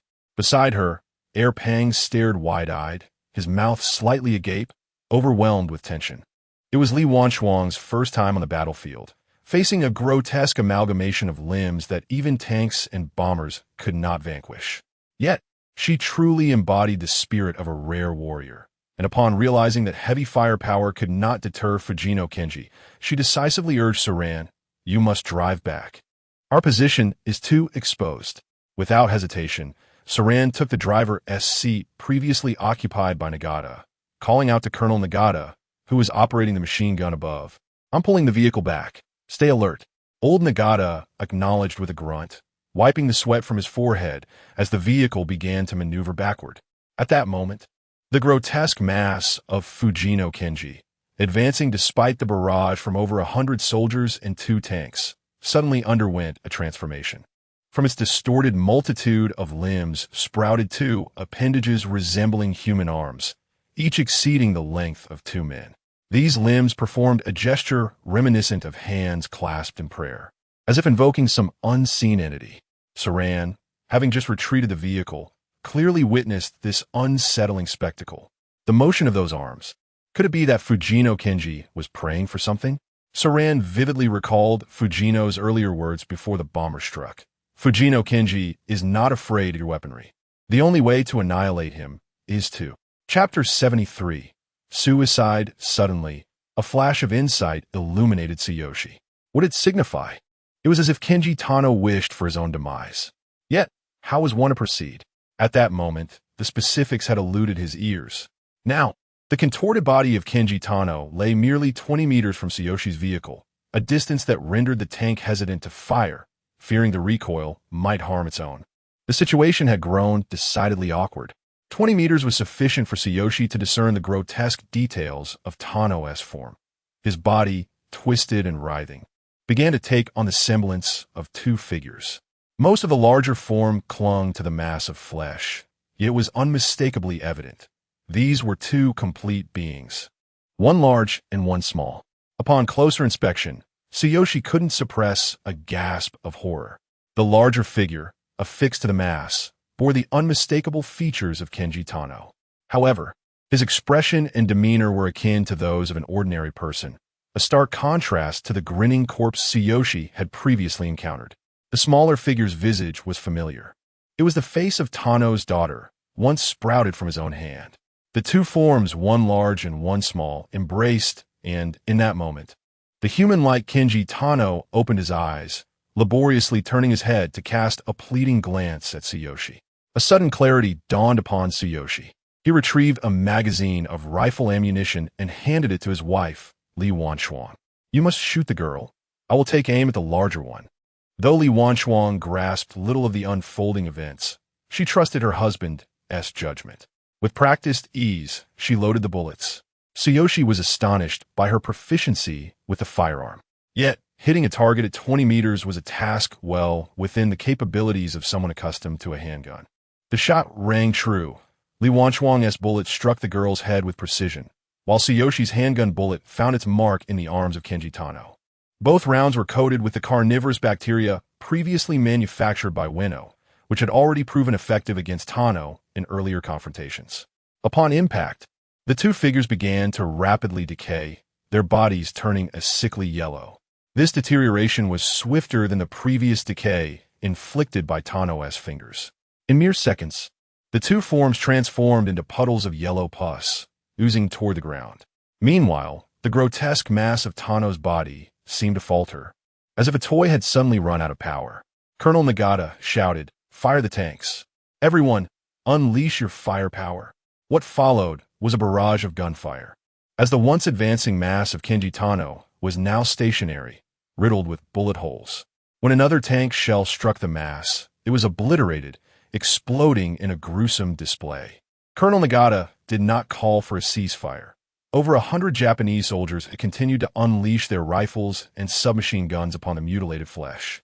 Simultaneously, Li Wanchuang and Tsuyoshi beheld a figure emerging from the shattered mass. Including Sanyao, Nagata, and Winnow, many have encountered this individual numerous times. This person dons a brown military cap, a brown leather jacket, and brown knee-high boots. However, he appears altered from his previous form. Fujino Kenji once again manifests in human shape, yet his countenance is devoid of the previous grin. What were once protruding eyeballs have now transformed into a festering, yellow scar, clearly indicating he is blind. Sanyao is intrigued. Both Fujino Kenji and his daughter, the primary consciousness of the vengeful spirits, have been vanquished. So why does this humanoid version of Fujino still exist? Sanyao distinctly recalls that even after Fujino Kenji's death, he continued to devour vengeful spirits in the underworld. However, the gaze from the newly formed Fujino, along with his recent utterances, suggests one undeniable truth. He desires his own annihilation. What, then, is the current predicament? Puzzled, Sanyao steadies his resolve, loads his bullets, and takes aim at the blind Fujino alongside his wife, Li Wanchuang.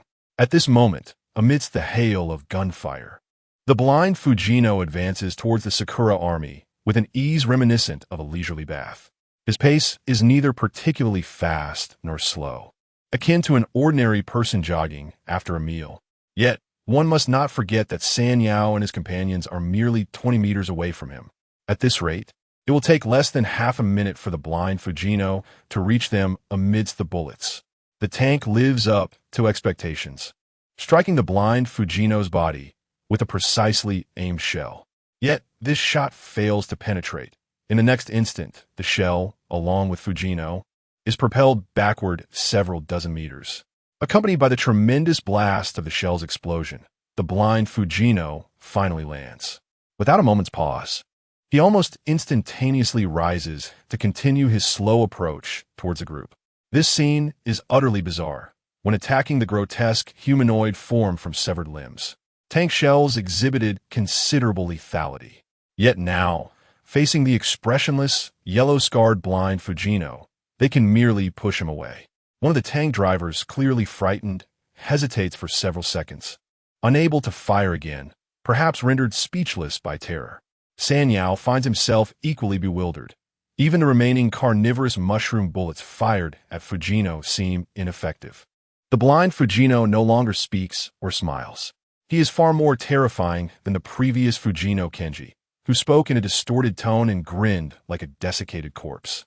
At this moment, even tank shells prove incapable of inflicting harm upon him, as Sanyao and Li Wanchuang realize that their last few carnivorous mushroom bullets, upon striking the blind Fujino, behave like ordinary bullets without any corrosive effect on flesh. Even the valiant Li Wanchuang cannot help but display a look of fear. In a panic, she glances at Sanyao, who is equally stunned. If tank shells cannot breach his skin, why should they continue to struggle? The blind Fujino draws ever closer, and it is then that Sanyao notices an enigmatic old woman. He had seen her earlier, an inexplicable figure dressed in white, who has been seated at a small wooden table, eyes closed, continuously murmuring something. Colonel Nagatani's complexion was ashen as he gazed upon the sightless Tano, merely a few meters away from the Sakura military unit. He found himself utterly bereft of options, be it bullets or tank shells, flames or explosions. Every assault aimed at the blind Tano seemed to vanish into an insatiable abyss, yielding no lethal effect whatsoever. With trembling hands, old Nagatani drew his pistol from his waist, aiming it at his own head. "Grandfather, parents, I am shamed to face your spirits in the afterlife." With a resounding gunshot, half of Colonel Nagatani's head was obliterated, and he collapsed to the ground. The firearm he employed for his tragic act was a rare vintage revolver, its elongated barrel glistening ominously. In the depths of despair, rather than continuing a futile fight with the pistol, Nagatani swiftly chose to end his own life, wishing to evade a protracted demise at the hands of the blind Tano. Chapter 74. The Power of Metaphysics. As he approached the end of his life, the seasoned veteran Chang Tian, who had served in the military for over 40 years and witnessed countless battles, was plagued by a profound sense of regret for the vengeance he could not fulfill for his parents and loved ones. Yet, the predominant sentiment clouding his final thoughts was a paralyzing fear of his helplessness against the formidable figure of Fujino Kenji before him. The revolver, along with Chang Tian's lifeless body, fell to the ground. In a state of frenzy, Oyi shouted, "Fire! Fire! Keep shooting!" At that moment, despair engulfed the majority of the cherry blossom soldiers. They had witnessed the transformation of an invincible monster into something increasingly terrifying, realizing that their rifles, machine guns, and even the artillery shells launched from tanks were utterly ineffective against it. Among them, some fervent soldiers of the Cherry Blossom Army affixed bayonets to their rifles, seemingly preparing for a final charge against Fujino Kenji. The death of Colonel Chang Tian marked the beginning of chaos among the Cherry Blossom troops, as their once dense barrage of fire began to wane. Blind Fujino was rapidly closing in on the jeep where Su Liang was situated, now only about 10 meters away. While the others had ceased firing and scattered in panic, Su Liang still felt a palpable and ominous tremor emanating from the ground. At that moment, Pang began to wail, as even a child could sense the impending doom. This tremor was rhythmic, and Su Liang calmly discerned that the frequency of the vibrations coincided with the pace of Fujino's running. As the distance diminished, the sensation of the earth shaking became increasingly pronounced. It was so close that Su Liang could observe that each step Fujino Kenji took left a deep imprint of several centimeters in the cobblestone ground. Rather than succumbing to fear, Su Liang was struck by an inexplicable thought. Was Fujino Kenji exceptionally heavy? What weight would cause the ground to tremble with each stride? This moment invoked a memory of the previous day when the enigmatic elderly figure in black first appeared before him. At that time, although only one old man was walking, Su Liang felt as though he was surrounded by the footsteps of hundreds. In truth, the two scenarios were not congruent. The cacophony of footsteps emanating from the elderly figure was purely a manifestation on a spiritual plane. In other words, if that elderly man were to be weighed, he would measure as an ordinary individual. The multitude of footsteps was merely a figment of Su Liang's perception, not a reflection of reality. However, if one were to weigh the blind Fujino now, the result would undoubtedly exceed all expectations. The countless vengeful spirits within Fujino's corporeal form had coalesced into a tangible entity, densely packed within his body, rendering its density almost inconceivable. This ultra-high-density body, formed by the aggregation of vengeful souls, constituted a physical reality. At this moment, the weight of blind Fujino surpassed that of an ordinary person by more than 100-fold. Simultaneously, the myriad vengeful spirits replenishing Fujino's physical form did so at a rate far exceeding the time required for external forces to shatter it. Within Fujino's body, there were no normal human organs. Should one attempt to dissect him, they would find his insides densely filled with high-density particles resembling fish roe. Each particle represented a soul of a human being consumed by overwhelming resentment. Within the body of Kenji Tano, there now resided countless high-density particles. The latent power embedded within the human soul far surpasses the imagination of the ordinary mind, whether it be the benevolent energies of the soul or the dark, tragic forces of vengeful spirits. Their effects extend far beyond mere physical corrosion of the human form. Millennia of accumulated hatred from millions cannot be obliterated by any simple physical assault. The human soul remains impervious to bullets, and the corporeal manifestation of human resentment is equally indomitable. In the current state of the earth, there exists no means to eradicate the blinded Tano through physical means. He no longer harbors any intentions or desires for creating bacterial weapons to slay more living beings. He is transformed into a calamity for humanity as a whole. Prior to his blindness, Kenji Tano, despite his disordered speech, exhibited a physical density akin to that of an ordinary person. Thus, when confronted with the overwhelming firepower of modern weaponry, his body would be torn apart and scorched by flames. Although at that time, Tano could rapidly regenerate his form by devouring human flesh and blood, and by harnessing the vengeful spirits within him, which would lead to grotesque physical augmentations. he was nonetheless susceptible to injury from weaponry. However, after the destruction of both his own body and that of his daughter, the newly reborn blinded Tano represented a complete loss of control over the vengeful spirits, rendering him virtually indestructible. This malevolent entity, Kenji Tano, who had withstood hundreds of thousands of bullets and could advance and scathe against tank shells, now maintained a jogging posture as he steadily approached the vehicle of Sayaka. Although some of the cherry blossom soldiers continued to fire upon him, their bullets failed to hinder Tano's pace even slightly. Moments ago, the elderly woman in white, who had kept her eyes tightly shut, suddenly opened them wide upon hearing Major Nagata shoot himself in the head. Contrary to Sayaka's expectations of murky eyes, they were remarkably clear and vibrant, as if they housed a wisdom transcending human comprehension. However, the sanctity of the moment was shattered by the elderly woman's piercing scream. "Sayaka, hurry and grab that old fool Nagata's pistol. Shoot Kenji Tano with it." Like a drowning person seizing a lifeline, Sayaka swiftly rose, leaping to the side of Major Nagata's corpse to retrieve the pistol from the ground. The revolver, stained with blood from Nagata's suicide, was swiftly picked up by Sayaka, who aimed for the head of the blinded Tano and pulled the trigger. Alas, her trembling hand, exacerbated by nerves and unfamiliarity with the weapon, resulted in the bullet merely grazing Tano's right arm from a mere few meters away. What should have been an ineffective revolver, akin to the rifles held by other soldiers, instead detonated like a unique explosive, severing Tano's right arm. Instantly invigorated, Sayaka, regardless of the circumstances, fired 3 more shots, having discovered that Major Nagata's pistol could indeed injure Kenji Tano. The umbrella's keen intuition led him to reserve the final bullet in his firearm. The half of blind-eyed Tingye's head was blown away, leaving deep craters scattered across his torso. Despite suffering severe bodily damage, Tingye's steps had nearly come to a halt. Yet he persisted in his struggle to drag his mangled limbs forward. At that moment, the elderly woman in white, who had mysteriously taken a seat beside Li Wanchuang, raised her voice to issue a command. "Young lady, quickly take this. Apply it to the bullet." Li Wanchuang understood that anything could transpire at this juncture. Without a moment's hesitation, she accepted the round object from the old woman's hand. As she grasped it, she perceived it to feel akin to a damp bar of soap, slick and greasy.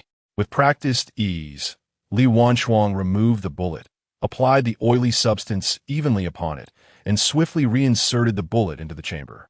Chapter 75. Shattered landscape. From the tender age of 14, Li Wanchuang's father frequently took her to practice shooting, nurturing her proficiency with various firearms. A phrase that left a profound impression on her was, "In chaotic times, heroes emerge. Yet my daughter shall not be a mere flickering light. You shall not be outdone by those men. At the very least, you will be a heroine." Li Wanchuang possessed an exceptional talent for shooting, her hand-eye coordination surpassing that of the average soldier. While studying abroad in the land of cherry blossoms, she, along with her boyfriend Sanya and numerous friends, ventured into the mountains for a hunting excursion. At that time, Sanya was neither skilled in shooting nor interested in hunting. However, when Li Wanchuang, with just 10 bullets, effortlessly felled 9 rabbits from several dozen meters away, Sanya was left astounded. Li Yan, standing by in awe, found yet another reason to be infatuated with Li Wanchuang. Her remarkable prowess was extraordinary, and her well-honed physique was undoubtedly exquisite and exhilarating. Inside the jeep, Li Wanchuang's first bullet struck the unshattered side of the head of the blind-eyed Tano. Swiftly reloading, her second bullet hit one of his calves, sending Tano crashing to the ground. Subsequently, from the wound emerged a swarm of small black entities, swiftly enveloping Tano's body. The elderly woman in white appeared elated, murmuring, "Thanks to the blessings of my ancestors from the Bai family, this decay ointment truly works." The decay ointment was the very substance Li Wanchuang had applied to her bullets. Crafted through methods of extreme cruelty, a temporary creation by the old saintess, risking her moral standing. This ointment had no effect on normal humans. At most, it would leave a sticky and unpleasant sensation. However, when directed at a being as abhorrent as Tano, who deserved divine retribution, it proved to be a potent corrosive force. Unlike carnivorous fungi that devour human flesh, Decay ointment is typically employed against unruly animal spirits or zombies infused with the essence of heaven and earth. The knowledge of decay ointment's existence is scarce, and the method of its concoction is a closely guarded secret of the Bifamily Sanctus. Just as a horse blanket can shield one from heavenly thunder, the decay ointment exerts an absolute corrosive effect on supernatural entities that defy the righteous path of the world.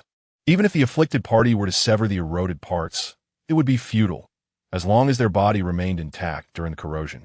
The ointment would inevitably dissolve them into nothingness. Yet, the adversary at hand was no mere wild spirit to be trifled with.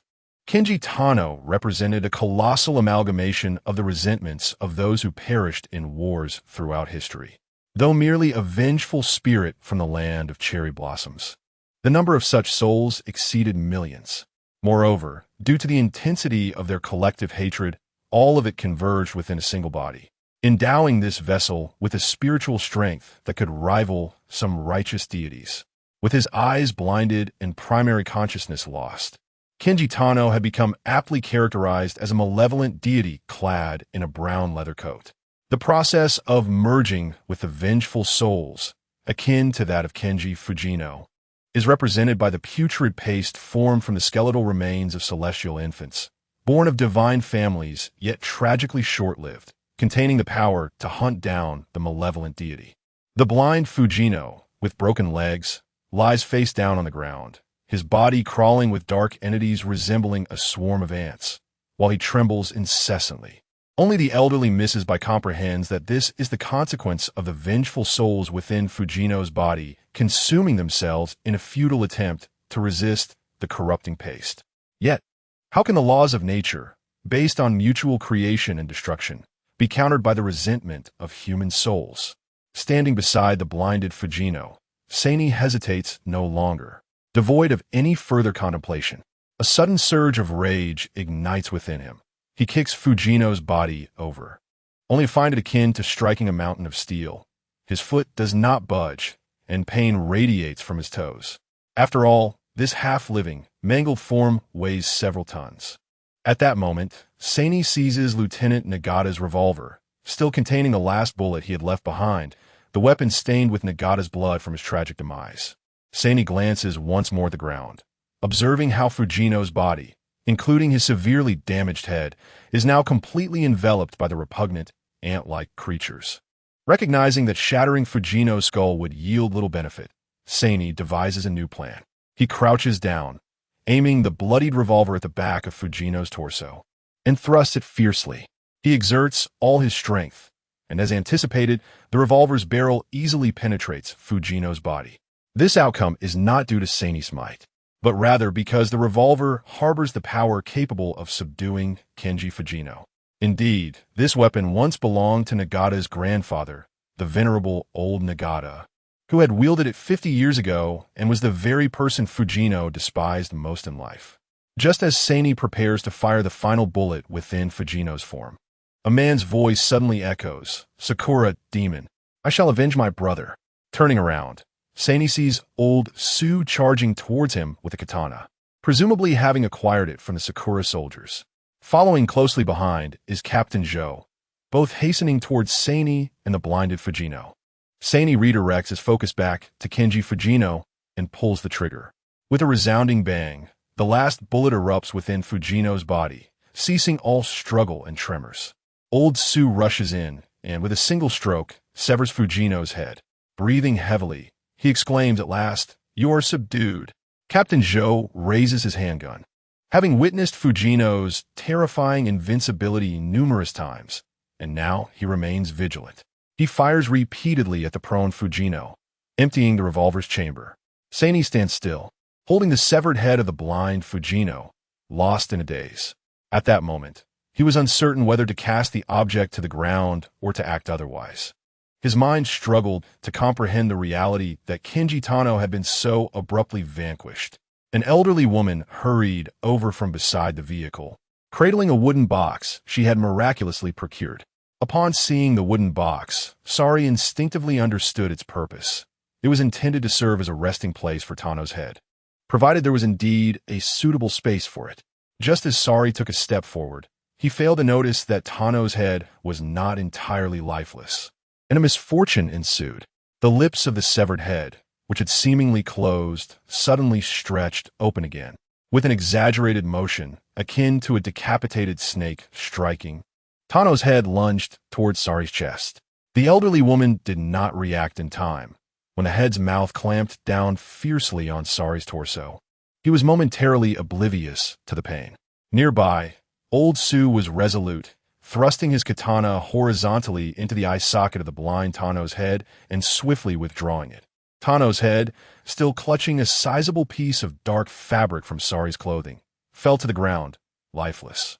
The elderly woman hurriedly picked up the head, placed it into the wooden box, secured the lid, and held it close to her chest before rushing back to Sari. Without uttering a word, she pushed aside Sari's hand that shielded his chest and began to examine the wound with great care. Chapter 76. Where did Li Yin go? Although the wound was deep, nearly the size of a half palm, with a chunk of flesh bitten off, astonishingly, not a single drop of blood flowed from it. San Liang stood frozen in place, utterly devoid of pain. To be precise, the wound bore no sensation whatsoever. The elderly lady's expression was grave as she first produced a black pill, crushed it in her hand, and then applied the black powder to the wound on San Liang's chest. Subsequently, she rummaged from her pocket and retrieved a large purple pill, which she promptly placed into San Liang's mouth. Obediently, he swallowed it down. The elderly lady sighed and cautioned, "Do not rejoice too soon. You have but 10 years of life remaining." San Liang abruptly remarked, "If you hadn't emerged from the depths of the mountain cave to assist us, we would all have perished." This statement seemed somewhat perplexing, prompting the elderly lady to continue. 10 years is the lifespan of Fujino Kenji's daughter during her lifetime. He has drained all the resentment from her lingering spirit to inflict that bite upon you. San Liang inquired, "When will he return?" The elderly lady pursed her lips in silence, taking a few seconds before answering. "As long as there exists hatred in this world, he shall not disappear. For now, all we can do is lull him to sleep. Those who slumber forget their resentments." At this moment, Li Wanchuang had rushed to San Liang's side, staring at the gaping wound on her husband's chest, momentarily speechless. San Liang tugged at his tattered black trench coat to cover the injury. Li Wanchuang turned toward the direction of the elderly lady, poised to speak, when suddenly her eyes widened in alarm. Where has the elderly lady gone? San Liang grasped the revolver belonging to Captain Nagata in his left hand, while his right hand held Li Wanchuang's as they walked toward the Cherry Blossom People's Jeep. As they walked, he remarked, "The elderly lady must have returned to the cave." Following closely behind them were Captain Zhou and Old Su. Once seated in the vehicle, San Liang, lost in thought, turned to Li Wanchuang and said, "Do you know? I have heard a legend. No matter how ferocious the malevolent spirit that emerges after death, it will forever fear the one who killed it, as well as the weapon that caused its demise." As he spoke, San Liang retrieved the revolver, examining it incessantly, as though he were transported into the scene of the tale Fujino Kenji had once shared with him. At that time, Fujino Kenji, having just avenged his wife and daughter, had suddenly been shot in the back. Surely, the bullet that ended his life had been fired from this very gun.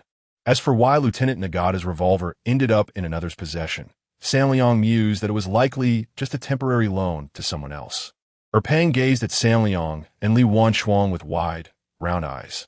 The child undoubtedly understood that these two individuals, San Liang and Li Wanchuang, were the benefactors avenging his mother. In a tender voice, he expressed, "I thank you." San Liang turned his head, gently ruffling Erpang's hair. After a moment of contemplation, as he gazed at the thick clouds on the horizon, he spoke, "From now on, your name shall be He Yunxing, with cloud representing the clouds and Shang symbolizing success." Erpang nodded vigorously in agreement. A few minutes later, Major Ueno, accompanied by several Sakura soldiers, searched diligently at the site where Kenji Fujino had fallen, intent on recovering his remains. Yet, they could only uncover a palm-sized piece of flesh encased in brown leather. Strangely, the rest of Kenji Fujino's dismembered body had vanished without a trace. Ueno attempted to lift the remaining piece of flesh, but remained stubbornly immovable. The aftermath operations in the Yuriyama County encampment proved to be the most arduous as over 100 Sakura soldiers spent an entire week deciphering the secret passage beneath the warehouse. Curiously, the charred puppets that Shizuka had witnessed in the tunnels were no longer present. Subsequently, the bombed and dilapidated main building was entirely dismantled, replaced by numerous large green tents, which housed the Sakura army that had participated in the fateful confrontation with Kenji Fujino. Major Ueno led a significant number of Sakura troops into the VIP room where Kenji Fujino had resided for many days, conducting a meticulous search. It was reported to be remarkably clean, with only faint traces of dried blood visible on the floor, devoid of any other anomalies. Allegedly, numerous unexpected incidents occurred during the exploration of the underground prison in Yuriyama County. However, at that time, Shizuka and Li Wanchuang were no longer present at the scene.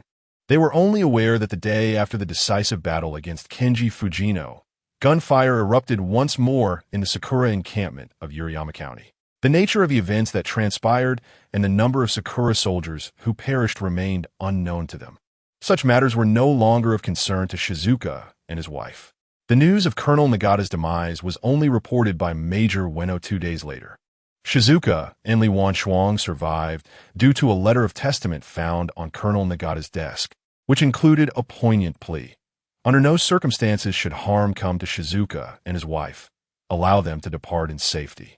Captain Zhou transported Shizuka, Li Wanchuang, and Erpeo to a rural village far from Yuriyama County, providing them with a modest dwelling. In the following days, Shizuka remained in a daze. Each night, he was plagued by vivid dreams, sometimes envisioning himself as a child, learning to walk under his mother's guidance.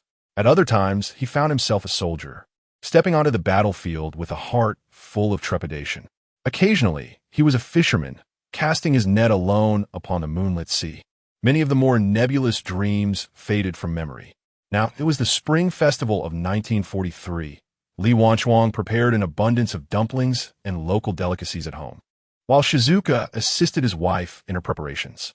Over a month had passed since their arrival in this place, called Shuangzhan Village, and both Shizuka and Li Wanchuang endeavored to consciously forget everything related to Kenji Fujino. It was as if all that had transpired in Ice and Snow City in Yuriyama County had never existed. Presently, Li Wanchuang and Shizuka lived as though they were two ordinary villagers. Captain Zhou concealed the truth from the neighbors, merely stating that Shizuka and his wife were distant relatives who had fled to this village to escape calamity. Shizuka severed all communication with his family, as if this were a part of his inner penance, not wishing to endure their rebuke and accusations. Both he and Li Wanchuang were regarded as high-risk individuals under the watchful eye of the Sakura army. In order to protect her family from the turmoil, Li Wanchuang resorted to fabricating stories, claiming that her daughter had relocated to a mountain village to unwind and was thriving, urging them not to worry. Despite her family's influence, they remained oblivious to the intricate circumstances surrounding Sanliang and Li Wanchuang. However, in these chaotic times, as long as her daughter's safety was assured and she was with her husband, Li Wanchuang's family felt a sense of relief. The simple-hearted villagers welcomed Sanliang's family with open arms, and Li Wanchuang often nestled in her husband's embrace at night, expressing her contentment with their current life, reminiscent of the tranquil days when they first met. Pang, or rather, at this moment, he should be called He Yunqing. Little Yunqing lived as if he were their own child, basking in happiness. Both Sanliang and Li Wanchuang were profoundly fond of this obedient and adorable boy, who in his heart regarded them as his parents. Moreover, they had allowed him to witness the scene of avenging his mother. Sanliang often pondered, if only this tranquility could last forever. The bustling New Year celebrations soon came to an end. Although it was a time of chaos, the village still radiated the festive spirit of the new year. On the first day of the new year, a knock echoed at Sanliang's door. Li Wanchuang and Sanliang exchanged glances and discreetly drew their pistols. When Sanliang opened the door, it was none other than Captain Zhou. Overwhelmed with excitement, Sanliang grasped Captain Zhou's hand, exclaiming, "Happy New Year! Thanks to you, our family has a place to call home." Chapter 77. Relocation. Zhou Zhili chuckled as he patted Sanliang on the back and said to Li Wanchuang, "Sister-in-law, I hope you are well." Li Wanchuang descended from the heated Kong, replying, "Brother Zhou, there is no need for such formality. Let us share a meal of dumplings."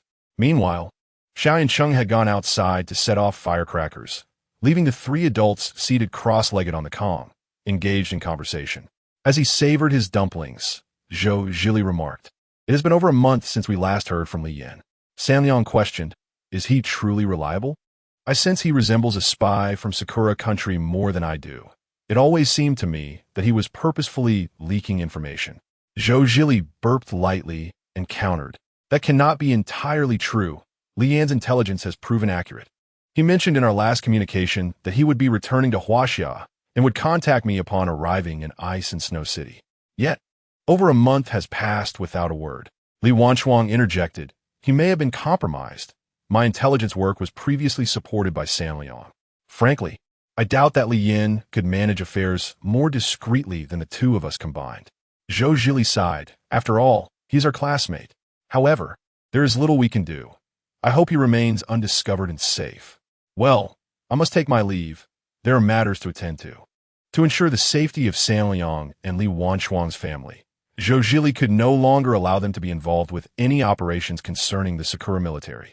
Their lives, along with Xiaoyan Cheng's, should proceed in tranquility. Following the death of Fujino Kenji, although Colonel Nagata's testament explicitly forbade any harm to the Sanliang couple, should further complications arise that attract the attention of the Sakura people, no one could guarantee the couple's survival. Unbeknownst to the three conversing, Li Yan's disappearance had sown the seeds of a terrifying foreshadowing. The village's setting was even more remote than Puyu County, and remarkably, the lives of Sanliang and his family unfolded as peacefully as they had envisioned. Li Wanchuang, well-versed in poetry and literature, imparted diverse cultural knowledge to Xiaoyan Cheng daily. A year passed, and Xiaoyan Cheng's writing had improved considerably. However, Sanliang's grasp of biology was too profound to share with the child just yet. The family of three enjoyed a surprisingly blissful existence, with Zhou Zhili frequently visiting to check on them. Yet, the couple refrained from disclosing their tumultuous past, particularly matters concerning Fujino Kenji to Xiaoyan Cheng, as he was still too young. Sanliang intended to wait until he matured to reveal the truth. Though the world was far from peaceful, it appeared as if the troubles of the outside world did not touch their lives in Shuangzhan village. After more than 2 years, Sakura country surrendered, and the soldiers in the Puyu County camp swiftly retreated, allowing the region to once again come under Huaxia's governance. Sanliang ventured to the scene to observe from a distance. During this time, he had not contacted his family, as he could not face his father's rhetoric without losing his composure. He initially believed that with the Sakura soldiers' withdrawal, they could finally cease hiding. Yet, as Li Wanchuang had foreseen, the chaotic situation was far from resolved. In the ensuing years, Captain Zhou became exceedingly busy, seldom visiting the Sanliang household. Xiao Yincheng has blossomed into a handsome youth of 12 or 13, while Sanliang's hair has increasingly turned to gray. One day, after receiving a letter, Li Wanchuang anxiously dragged Sanliang outside. It was unusual for his wife to display such distress. What could have happened? With palpable urgency, she exclaimed, "You must pack quickly. We must take Xiao Yincheng and leave. We can no longer live on this land." In that moment, Sanliang instinctively grasped the gravity of the situation. Once the family had gathered their belongings, a carriage sent by Li Wanchuang's family awaited them at the doorstep. Sanliang glanced back at the village and the homestead he had called home for 7 years, his heart heavy with nostalgia. Without a word, he boarded the carriage. After a lengthy journey involving both automobile and ferry, they finally arrived at their destination after several arduous days. Li Wanchuang's family members arrived in succession. But Sanliang felt a pang of sorrow. He understood that any hope of contacting his relatives in Puyu County was now a distant dream. On the island, the family settled into a modest yet comfortable dwelling, leading a life that was neither affluent nor destitute. On the eve of Yun Cheng's 17th birthday, his father, with his head of white hair, and his eternally youthful mother, solemnly summoned him. They recounted their life experiences, revealing the origins of their youth, their studies in the land of cherry blossoms, and their eventual return to China. Sanliang and Li Wanchuang shared their past as spies infiltrating the cherry blossom military. providing intelligence to Commander Zhou's guerrilla forces. San Liang earnestly conveyed to He Yuncheng, "Your mother and I cannot care for you as we did in your childhood. Regardless of the world's circumstances, you must steadfastly embrace your identity as a Chinese person. I have indeed aided the cherry blossom people in the persecution of my fellow countrymen. Although I secretly supported our own people, overall, I contributed to their oppression and harmed China. I do not seek to excuse myself. However, your situation differs from mine, as does your father as from mine. Therefore, whatever you do in the future, you must never aid foreign oppressors against your own kin." He Yuncheng nodded gravely in acknowledgement. The following day, San Liang and Li Wanshuang celebrated He Yuncheng's coming-of-age ceremony at home. On that day, He Yuncheng observed the genuine joy radiating from his parents' faces, a heartfelt celebration of his maturation and their blessings for his future. That night, San Liang peacefully passed away in Li Wanshuang's embrace. As she gently held his hand, recounting their shared love story from their youth, tears cascaded down her cheeks. He Yuncheng had grown significantly taller than Li Wanshuang. At the funeral, Zhou Zhili looked upon his old brother with profound sorrow. He Yuncheng knelt before San Liang's gravestone, bowing deeply 3 times, overwhelmed with grief as he cried, "Father, you are the greatest benefactor of my life." At that time, Li Wanshuang had just entered her 40s, and her husband, San Liang, had not yet reached the age of 50 at the time of his untimely demise. Li Wanshuang was aware of the true reason behind San Liang's premature departure. He had confided in her a decade ago at the military camp in Puyu County. Over the years, she had explored various methods to prolong life. Yet the resentment accompanying the final assault from Fujino Kenji was not something that ordinary medicine or metaphysical practices could remedy. Even so, at this juncture, Li Wanshuang's family was still relatively affluent. Following her husband's passing, she devoted herself to sending their son, He Yuncheng, to a more developed region for his studies. After several months of meticulous arrangements, she finally saw him embark on a steamer bound for his new journey. Chapter 78. A hope for the future. On the day He Yuncheng boarded the cruise ship, Li Wanshuang waved him goodbye with a gentle smile. A myriad of emotions surged within He Yuncheng's heart. Had it not been for San Liang rescuing him from the frigid depths of despair over a decade ago, he would have perished in the icy streets of Puyu County, leaving behind nothing but a lifeless child's body. San Liang and Li Wanshuang had raised him as if he were their own son for many years, and, in his heart, He Yuncheng had long regarded San Liang and his wife as his true parents. They had treated him with a kindness exceeding that of biological parents. Now, with San Liang having passed away, He Yuncheng felt an overwhelming sense of longing and sorrow as he embarked on his studies abroad, leaving his mother alone on the small island. Each month, He Yuncheng and his mother, Li Wanshuang, exchanged letters. He Yuncheng was naturally inclined to the profession of law enforcement. After studying for 3 years in the White Star Nation, he had acquired a wealth of skills. Upon returning home, his mother rushed to him and enveloped him in a tight embrace. Overcome with emotion, He Yuncheng knelt on the ground, tears streaming down his face as he held his mother close. On the small island, He Yuncheng secured a position at the local police station, proudly serving as a competent officer. Years later, he married and had children, while Li Wanshuang, now with more wrinkles etched upon her face, presided over his wedding with maternal grace. One day, at the age of 35, He Yuncheng encountered an unusual incident. While resting at home with his wife and son, he suddenly sensed an extraordinary gaze fixated upon him from a distance. Slowly opening his eyes, He Yuncheng, illuminated by the moonlight, caught sight of a shadow flitting past the bedroom window. Despite the figure's swift movements and utter silence, He Yuncheng's keen instincts detected the presence of someone moving dangerously close to his window. Heightened vigilance stirred within him. He glanced at his peacefully sleeping wife before quietly rising from the bed. Due to the nature of his profession and the lessons instilled in him by Li Wanshuang and San Liang to remain ever watchful, He Yuncheng retrieved his service weapon from the drawer of the nightstand. With utmost caution, he approached the window, striving to make no sound. He initially considered that the intruder might be an adversary he had crossed paths with during his service or a thief intent on robbing his home. He resolved to open the door unexpectedly, eager to discern the identity of the intruder. Based on the direction of the shadow's movement, he deduced that the individual must now be lurking near his front door. He Yunqing assessed that the person outside was not tall and bore a slender frame, likely a frail man. He feared it might be an enemy seeking revenge in the dead of night. Thus, he remained on high alert, clutching his firearm tightly, acutely aware that the safety of himself and his wife was at stake. As he pressed himself against the wall, intently listening to the sounds outside the door, an inexplicable sense of unease suddenly washed over him. In that moment, the image of his father, who had passed away over a decade ago, appeared vividly in his mind. As he lay on his deathbed, this was indeed perplexing. Although He Yunqing had never forgotten his father's kindness in rescuing him and raising him, he had never before recalled such memories with such sudden clarity. Overcome with agitation, he forcefully kicked open the door.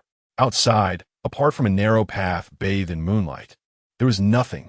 Just as He Yunqing breathed a sigh of relief and prepared to close the door, he felt an icy chill materialize behind him, indicating that someone had appeared unexpectedly at his back.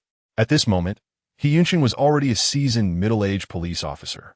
He swiftly turned around, raising his gun in one fluid motion. Indeed, there stood a man behind him, illuminated by the moonlight. He Yunqing discerned that it was a middle-aged man clad in a white coat, presumably a doctor, adorned with a physician's cap he had never seen before. How could a doctor suddenly appear in his home at such an hour? He Yunqing was filled with astonishment and dread. Just as he was about to demand the man's identity in a stern voice, the doctor spoke first. "You've grown up so much. Wanchuang's son is indeed handsome, resembling how your father looked in his youth." The doctor appeared to be of a similar age to He Yunqing, yet referred to him as if he were his father. He Yunqing's initial reaction was to suspect that this man was mentally unwell. He whispered, "Who are you? What are you doing in my home?" The doctor, however, offered no further explanation, turning instead to walk deeper into the house. He Yunqing, with gun in hand, followed closely behind. The doctor entered the bedroom, but upon He Yunqing's arrival, he found nothing amiss. Despite his swift pursuit, the man seemed to have vanished into thin air. The bedroom windows remained closed, and even his wife remained undisturbed in slumber. That night, He Yunqing could only conclude that he had encountered ghosts. Early the next morning, he received a call from the elderly neighbor of his mother, Li Wanchuang. "You must return quickly. Your mother is in trouble." Upon finding his mother, He Yunqing disregarded everything and rushed inside. After confirming that she had passed away, he collapsed to his knees, overwhelmed with grief. Li Wanchuang was slumped against the floor by the bed, her eyes half open, her clothing soaked in dried blood. 17 years after the death of her husband, she had finally followed him into the afterlife. This valiant woman, who had once stood firm against the likes of Fujino Kenji in Puyu County, had spent years aiding her husband in clandestinely gathering intelligence and resisting foreign adversaries. She was also the kind mother who had nurtured He Yunqing into a capable man. Yet she succumbed in their home on this small island at the tender age of 60, her hair already more than half gray.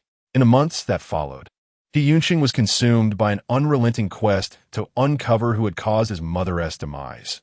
Yet he found himself at a complete standstill. It was as though the perpetrator responsible for his mother's death had never existed in this world. After a period of time, a man approached He Yunqing solemnly and handed him a document, claiming it was a relic prepared by his mother, Li Wanchuang, to be given to him only after her death. With disheveled hair and bloodshot eyes, He Yunqing paused his pursuit of his mother's murderer and began to meticulously examine the document left to him by his mother. The first page bore a line written by Li Wanchuang: "My dear son, Peng, both your father and I are aware of your curiosity regarding many matters. However, after discussion, we believe it is best for you to learn of these things only after our passing." He Yunqing devoted considerable time to thoroughly reading the subsequent contents. The origins of Kenji Fujino, born from human resentment, the circumstances surrounding his mother's tragic demise, and the horrifying accounts related to Kenji Fujino that transpired in the city of Puyu County. Chapter 79. In Search of Tang Banjian, as well as the actions of the Sakura officers Ueno, Shiotani, and Nagata during those years, and ultimately their fates. Furthermore, a matter of utmost significance, Fujino Kenji has not been eradicated. He merely lies dormant, and it is highly probable that he will re-emerge in the world. Thus, as the son of Su Yang and Li Wanchuang, you must prepare in advance.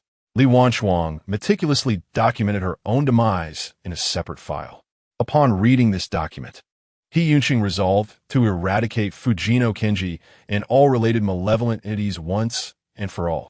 Years ago, on the battlefield of Puiyuqian, the 8-year-old He Yunqing sat beside Li Wanchuang, witnessing the grotesque and distorted figure of Fujino Kenji. At that tender age, he was oblivious to its significance, only recognizing that Su Yang and Li Wanchuang avenged his mother's murder. However, after thoroughly reviewing all records, He Yunqing understood the necessity of preparation. More than 20 years later, after returning to Huaxia and having aged beyond 60, He Yunqing beheld Fujino Kenji once again, only to be met with his own impending death. In his final moments, he entrusted the meticulously organized materials regarding Fujino Kenji and all matters related to Puiyuqian to be delivered to his grandson, He Tianhai, at an opportune future moment.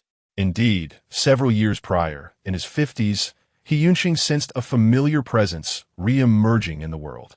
Even in its absence, the sensation remained strikingly familiar.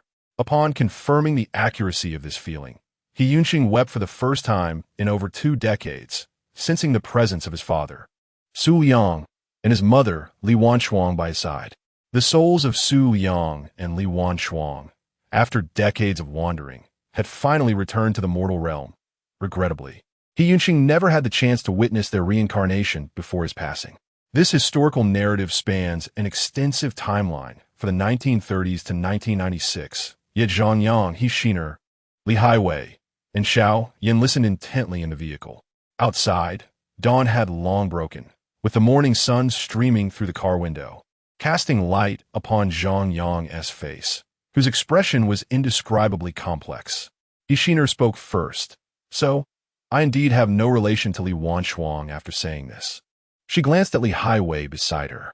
Li Haiwei, seemingly oblivious to the gaze, was lost in thought, staring into Zhang Yang's eyes, her expression unsettling He Shiner. At this moment, the beautiful Li Haiwei's thoughts had wandered back half a century. She pondered, what had Li Wanchuang experienced back then, and where had Li Yin disappeared to? Throughout the recounting, He Tianhai consumed several bottles of water, his throat parched. Upon concluding, he turned to Zhang Yang, as if awaiting his response. Having heard the intricate tale of Su Yang's life, Zhang Yang internally questioned, did Su Yang ultimately receive the retribution he deserved? Even if Su Yang believed he was secretly aiding the people of Huaxia in their struggle against foreign foes. Indeed, he undeniably provided substantial assistance to the Sakura people who occupied Huaxia at the time. This is an indisputable fact. In the twilight of his life, Sanyang himself came to this realization. Thus, he admonished his adopted son, He Yunqing, to always be of benefit to Huaxia and to refrain from aiding foreign foes. Sanyang was undoubtedly a complex individual. How does one evaluate a man who was both a great traitor and, with a flicker of his remaining conscience, sought to protect the people of Huaxia, ultimately sacrificing himself to vanquish the vengeful spirit of Fujino Kenji? Zhang Yang turned to He Tianhai and began his inquiry. So, the recently rumored yellow-clad officer is? He Tianhai replied with unwavering certainty. He is indeed Fujino Kenji. The vengeful spirit that had been sealed after immense efforts by our predecessors has returned once more. Zhang Yang remarked. The circumstances now are vastly different from 80 years ago. What can we do? Let me think. Besides asking my uncle to capture Fujino Kenji, what else is there? He Shiner cast a disdainful glance at him. So you have no intention of intervening? Zhang Yang ignored her, and He Shiner shifted her leg in annoyance, as if trying to distance herself from him. However, Zhang Yang remained unperturbed. It was He Tianhai who spoke first. I understand you are both bewildered and anxious. You just escaped from Li Yan's hospital and must be in a state of panic. Li Haiwei, who had been listening intently, suddenly realized. Li Yan's hospital? I recall you mentioned he was taken by the old man in black, didn't you? He Tianhai's expression grew serious. One of our immediate tasks is to locate that elder. We have confirmed that this old man has survived since over 80 years ago. He goes by the name Tang Banzian. To be precise, this Tang Banzian has repeatedly appeared in various provinces of Huaxia throughout different historical periods, with his last appearance recorded in 1942. His presence is linked to an ancient and sinister practice known as puppet soul suspension. We cannot ascertain whether he is a singular individual or a collective. Currently, Fujino Kenji has indeed resurfaced in the world, but according to our insights, he is distinctly different from before. He is clearly searching for someone. Zhang Yang interjected. He is looking for me, isn't he? Li Highway hesitated, and He Tianhai glanced at both Zhang Yang and Li Highway, nodding in affirmation. It is indeed both of you. After all, in your previous lives, you were San Yang and Li Wanxiang, the very ones who sealed Fujino Kenji away. Although I cannot confirm how Tang Banzian and Fujino Kenji have reconnected, it stands to reason that Fujino Kenji's head was taken back to the cave by the Bai family's holy matriarch. Furthermore, Li Aiwei. The Li Yin you mentioned was captured by Tang Banzian, which is why he has become this half-human, half-puppet entity. Zhang Yang cleared his throat softly. This Tang Banzian appears to play a crucial role, seemingly transcending the bounds of life and death. Xiaoyan and Li Highway visibly recalled the terrifying elder from the other day and the grotesquely twisted puppets, sending a chill down their spines. He Tianhai continued, saying, "What I wish to convey to you this time is that we cannot confront Fujino Kenji directly. You must remember that, according to my grandfather's words, even tank shells cannot kill him." Zhang Yang remarked, "I have come to the conclusion that neither mere firearms nor simple metaphysical spells are sufficient to deal with Fujino Kenji." He Tianhai nodded emphatically, precisely. Without the aid of the Holy Mother of the Bai family, the attacks by Bai Hongjun and Captain Zhou's guerrilla forces back then would have been futile. They could not have killed Fujino Kenji. What we must do now is to return to the city of Puyu County from that year and seek out Tang Banjian. His involvement with Fujino Kenji is far too significant. Chapter 80. The terrifying barbecue Zhang Yang cast a glance at the driver and, in a hushed tone, addressed He Tianhai, who occupied the front passenger seat. This individual must surely be a worker hailing from a rather unspeakable place. Am I right? The driver slightly turned his head to glance at He Tianhai, seemingly signaling him to refrain from pursuing the topic further. It was then that He Shiner interjected. "So, we are indeed heading to Puyu County? That must be several thousand kilometers away, correct?" Xiao Yan, who had remained silent until now, appeared to summon her courage and remarked to He Tianhai, "Am I truly the person least connected to that Fujino Kenji?" He Tianhai turned to her and gently patted her head. "You certainly need not place yourself in peril. We shall return you home shortly." Xiaoyan nodded, and He Shiner observed her slightly fearful expression, feeling a pang of sympathy for the young girl. In He Shiner's mind, there was no need to elaborate on her relationship with her brother, He Tianhai. As the grandchildren of He Yunxing, they were akin to the descendants of San Liang and Li Wanshuang from years past. With the resurgence of Fujino Kenji, the four of them, herself, her brother, Zhang Yang, and Li Highway, were inevitably drawn into another confrontation with him, just as their ancestors did 80 years ago.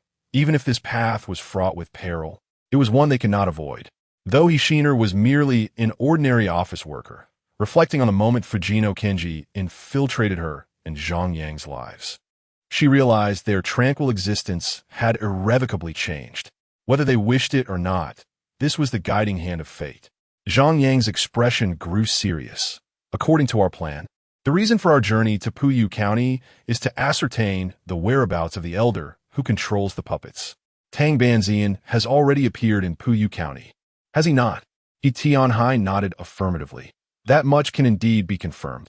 Li Highway, seated beside Zhang Yang, wore a look of alarm, having previously suffered severe injuries from the twisted puppets, with lingering uncertainties about potential disabilities. The night prior, after Li Highway had her arm broken and ribs fractured by the puppets, Tang Banzian had employed some means to aid her recovery.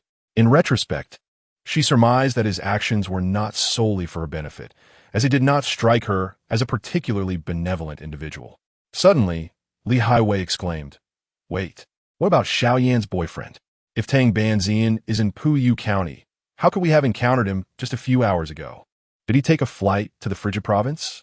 Even so, that would be remarkably swift. Moreover, you mentioned that Tang Banzian has appeared throughout various dynasties. What does that signify? Is he perhaps even more malevolent than Fujino Kenji? Indeed, as the beautiful girl's health began to mend, her questions multiplied. As she posed this barrage of inquiries at a rapid pace, He Tianhai found himself momentarily dumbfounded. Fortunately, after a brief contemplation, he provided a comprehensive response to her concerns. The distorted puppets that harmed you do indeed exist. Of that there is no doubt. Aren't you and Xiaoyan classmates? Surely you have heard of this tale. There is a legend at your university. One year, a large group of girls gathered on the rooftop of the teaching building to enjoy barbecued meat. In your school, the regulations concerning prohibited electrical appliances are stringent. To evade detection, a group of girls opted to bring a charcoal stove to the rooftop for a barbecue. Subsequently, one girl proposed the idea of searching the school for dry wood to ignite a fire, using it to light the charcoal. The other girls, intrigued by the novelty of the endeavor, reasoned that finding combustible materials on the rooftop posed little risk. Seizing an opportunity when others were distracted, they scoured the nooks and crannies of the school for wood.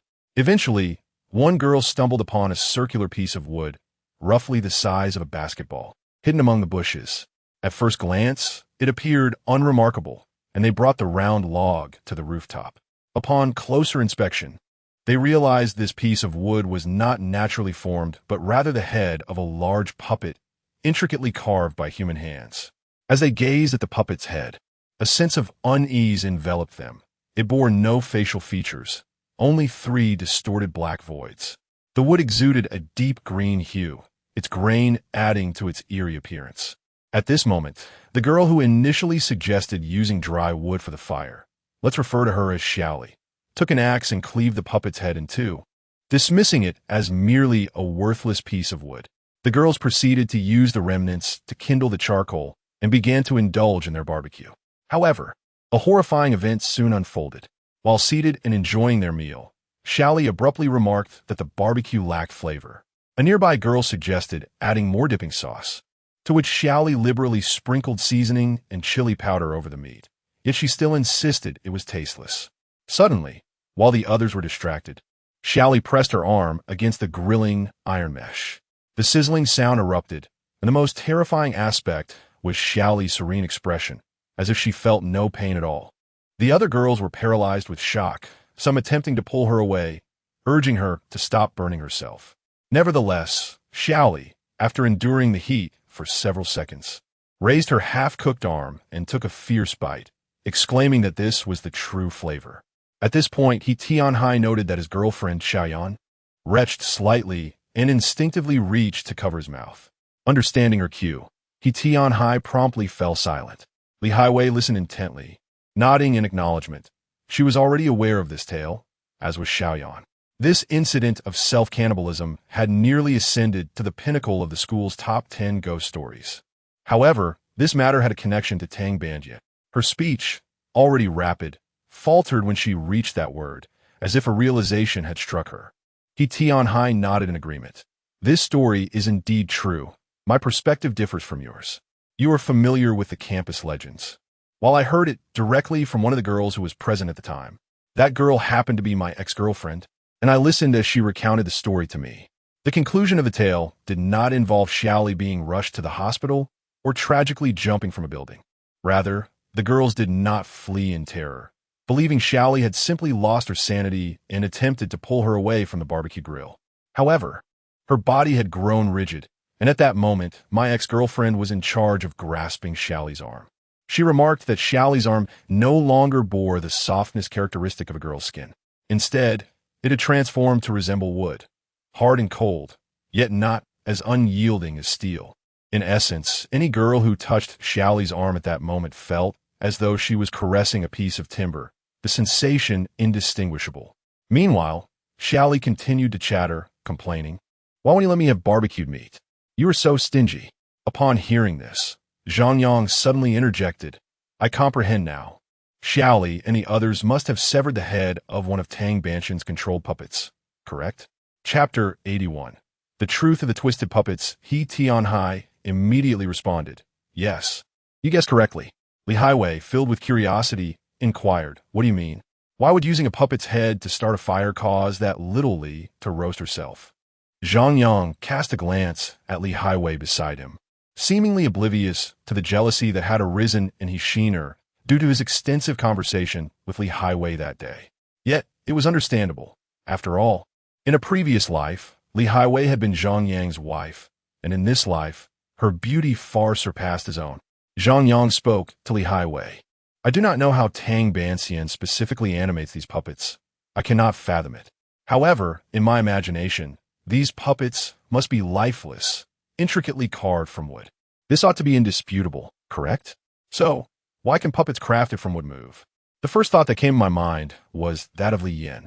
As he spoke, Zhang Yang's gaze shifted to the depths of Li Highway's eyes, and at that moment they locked eyes, ignoring He Sheener's presence. Zhang Yang continued to gaze into Li Highway's large eyes and said, "The Li Yin of that time was undoubtedly a real person, whereas the current Li Yin has transformed into a puppet clad in human skin." Li Highway understood why Zhang Yang was speaking to her this way. In truth, during Zhang Yang's life and death confrontation with Li Yin, the words exchanged had resonated in her mind as if transmitted over great distances. She was also aware that Li Wanchuang had met her demise at the hands of Li Yin, and according to Li Yan's own account, her death had been excruciatingly painful. The mere thought of this made Li Highway feel as though she herself were facing death, a heavy sensation weighing upon her chest. Hearing about the cause of death from a previous life was a feeling that was particularly difficult to articulate for this young woman. Now, brushing a strand of hair from her forehead, Li Highway continued to listen to Zhang Yang as he elaborated. The puppets created by Tang Banxian either bear an uncanny resemblance to humans, albeit with peculiar behaviors, or they are entirely devoid of human form, their bodies contorted and wooden. The puppets that Li Highway and Xiao Yan encountered earlier belong to the latter category.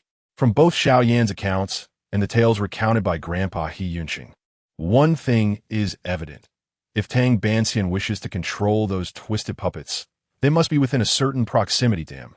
Tang Banxian requires special threads to manipulate the puppets. This hypothesis is supported by the narrative of Shan Liang, as well as the events that transpired when the puppets arrived at the hospital, where Tang Banxian appeared to be busily maneuvering something. However, there exists an exception to this situation. Xiao Yin mentioned that when she and Li Highway first encountered Tang Banxian, the puppets were lying motionless on the ground. And at that moment, Tang Banxian's hands were not in motion, but rather hung naturally by his sides. Upon reaching this point, Zhang Yang glanced at Li Highway and then at Xiao Yin, as if seeking confirmation of his assertions. Li Highway nodded twice. I remember it very clearly, for in the next instant, I was struck. Zhang Yang continued to expound on his conjecture. At that time, the puppet appeared to act independently, seemingly beyond the control of Tang Banxian, as it suddenly resolved to attack Li Highway. Ultimately, it was Tang Banxian who intervened to halt the puppet's actions. Do you recall those details? After the rogue puppet struck Li Highway, Tang Banxian rushed in and employed some method to stop the puppet from advancing, merely a short distance away. This implies that those distorted puppets possess an inherent drive that allows them to act autonomously when not tethered by strings, necessitating that Tang Banxian be sufficiently close to impede their movements. As for the requisite distance, I cannot ascertain. This suggests that the puppets must indeed harbor some form of driving force, capable of enabling their independent actions. He interjected. Zhang Yang nodded. Precisely. We have just concluded listening to the account of Fujino Kenji. Why is he so difficult to defeat, and what accounts for his seemingly indestructible physique? According to Su Liang, it is due to the multitude of vengeful souls residing within Fujino Kenji's being, souls of those who met tragic ends in warfare. Countless war spirits coalesce into a high-density energy that sustains Fujino Kenji's immortal form. Itianhai's lips appeared somewhat parched, and he swallowed hard. The resentment harbored within Fujino Kenji has indeed been largely substantiated by our findings. Zhang Yang nodded. That is precisely my point. I surmise that these puppets may represent Tang Banxian's crude imitation of Fujino Kenji, who is composed of countless vengeful souls. Tang Banzian must have employed some method to seal human resentments within the bodies of those distorted puppets. Although I cannot specify the method at present, when considering this self-motivated, aggressive puppet that harmed Li Highway, I believe the energy source of the distorted puppets is likely akin to that of Fujino Kenji, comprised of human resentment. Otherwise, it would be implausible that mere batteries were inserted into their bodies to create mechanical puppets. Zhang Yang initially intended to share a self-proclaimed humorous quip, but aside from Li Highway's quiet laughter, the others largely ignored him. Everyone was preoccupied with a similar inquiry. Can vengeful spirits truly serve as tangible sources of propulsion? This notion transcends the realm of conventional metaphysics. Xiao Yin pondered. I recall encountering a remarkable individual online who, utilizing the principle of wealth making ghost toil, devised a perpetual motion machine powered by spirits. By continuously burning joss paper beside this contraption, one could summon spirits, allowing the machine, resembling the stone used for tofu grinding, to achieve perpetual motion through their influence. The thought nearly made Xiao Yin burst into laughter. Li Highway remarked, I am the one who experienced it firsthand. That distorted puppet possessed immense strength. It severed both my arm and ribs in one fell swoop, and I am still in considerable pain. If you hadn't mentioned it, I might have forgotten about my fracture. I cannot fathom how many batteries one would need to install in order for a puppet to wield such force. He Tianhai stated, according to our research, the puppet that was struck conformed to the relevant characteristics associated with Tang Banzian. Brother Zhang, I must admit, your earlier assertions were indeed quite astute. Let me state the conclusion first. Tang Banzian has employed a form of dark sorcery to forcibly imprison the spirits of those who have long since departed this world within the confines of puppets. The contorted visages of these puppets are a testament to the desperate struggles of the trapped souls within. The anguished expressions of these spirits are indelibly etched upon the faces of the puppets. However, the puppets, constructed from somber wood, inherently possess an intense aura of negativity, which exerts a peculiar binding effect on the spirits. The head of one such puppet had already suffered damage, allowing the vengeful spirit confined within to escape. Yet this puppet, now devoid of its tormented soul, has unwittingly become a new abode for wandering ghosts. When those young women shattered the new dwelling of the spirits, could they expect to be spared from retribution? Chapter 82. The Flames of Jealousy. Zhang Yang hastily inquired. What did your ex-girlfriend mean when she said Xiaoli's arm was as stiff as wood? He Tianhai sighed softly. That was merely the work of restless spirits tormenting Xiaoli, deliberately constraining her muscles to the point of exhaustion. Li Highway, feeling somewhat anxious, asked, so those puppets are imbued with the power of human vengeful souls? The usually reticent Xiao Yin appeared startled. Highway, are you not afraid? After all, this terrifying incident occurred right in our own school. Zhang Yang murmured to himself, as if responding to Xiao Yin or perhaps speaking to his own thoughts. So, the appearance of Tang Banshin and his grotesque puppets was not a mere coincidence. He Tianhai, could you share everything you know about Tang Banshin? What exactly are we seeking from him? His brother, He Tianhai, replied, to be precise. Our goal is to subdue Tang Banshin and retrieve the belongings of Fujino Kenji's wife and daughter, which he seized from Li Yin in 42. Li Highway interjected. The puppet that Zhang Gu just destroyed was Li Yin from back then. How was he transformed into a puppet? He Tianhai pressed his lips together. That is another chilling tale, one that relates to the death of Li Wanchuan. He cast a cautious glance at Li Highway as he spoke. He Shiner looked at her brother and then at Zhang Yang, the colleague who had led her out of the terrifying hospital. Her gaze shifted incessantly, ultimately resting on Li Highway. In the span of merely half a day, or rather, just one night, her life had undergone a dramatic upheaval. In truth, she had begun to entertain thoughts of retreat. If the mission was merely to confront Fujino Kenji, then it would suffice for Zhang Yang, Li Highway, and her brother, He Tianhai, to go alone. Such cowardly thoughts flickered in Hishiner's mind, but were swiftly dismissed. How could she think this way? Setting aside any notions of past lives, Zhang Yang had selflessly intervened to protect her and her brother just hours earlier. For that reason alone, she felt compelled to stand by him. Moreover, What was the sudden closeness between Li Highway and Zhang Yang? As these thoughts crossed her mind, Hishiner cast a resentful glance at Li Highway. In that instant, something sharp pierced her consciousness, jolting her back to reality. Hishiner had been sitting on Zhang Yang's lap, and fortunately, her slender frame, combined with Zhang Yang's muscular legs from cycling, made her weight hardly noticeable after several hours. Yet, Zhang Yang suddenly gently tapped her. My leg is getting a bit sore. Could you perhaps stand up slightly to let me stretch? Why now? The dark thoughts that had momentarily receded surged back into Hishiner's mind. At that moment, she was oblivious to the abnormality of her thoughts. Hixiner has begun to stubbornly harbor an inexplicable bias against Li Highway. The most significant reason, of course, is that Li Highway is, in fact, Li Wanshuang, and Zhang Yang is akin to Zhang Yang. This couple from a previous life now seems to have rekindled their affections, perhaps unwilling to bear the burden of these emotions. Ever since Zhang Yang covered her brother's hospital expenses and resolutely confronted a terrifying doctor to protect her, Hixiner has developed a fondness for Zhang Yang.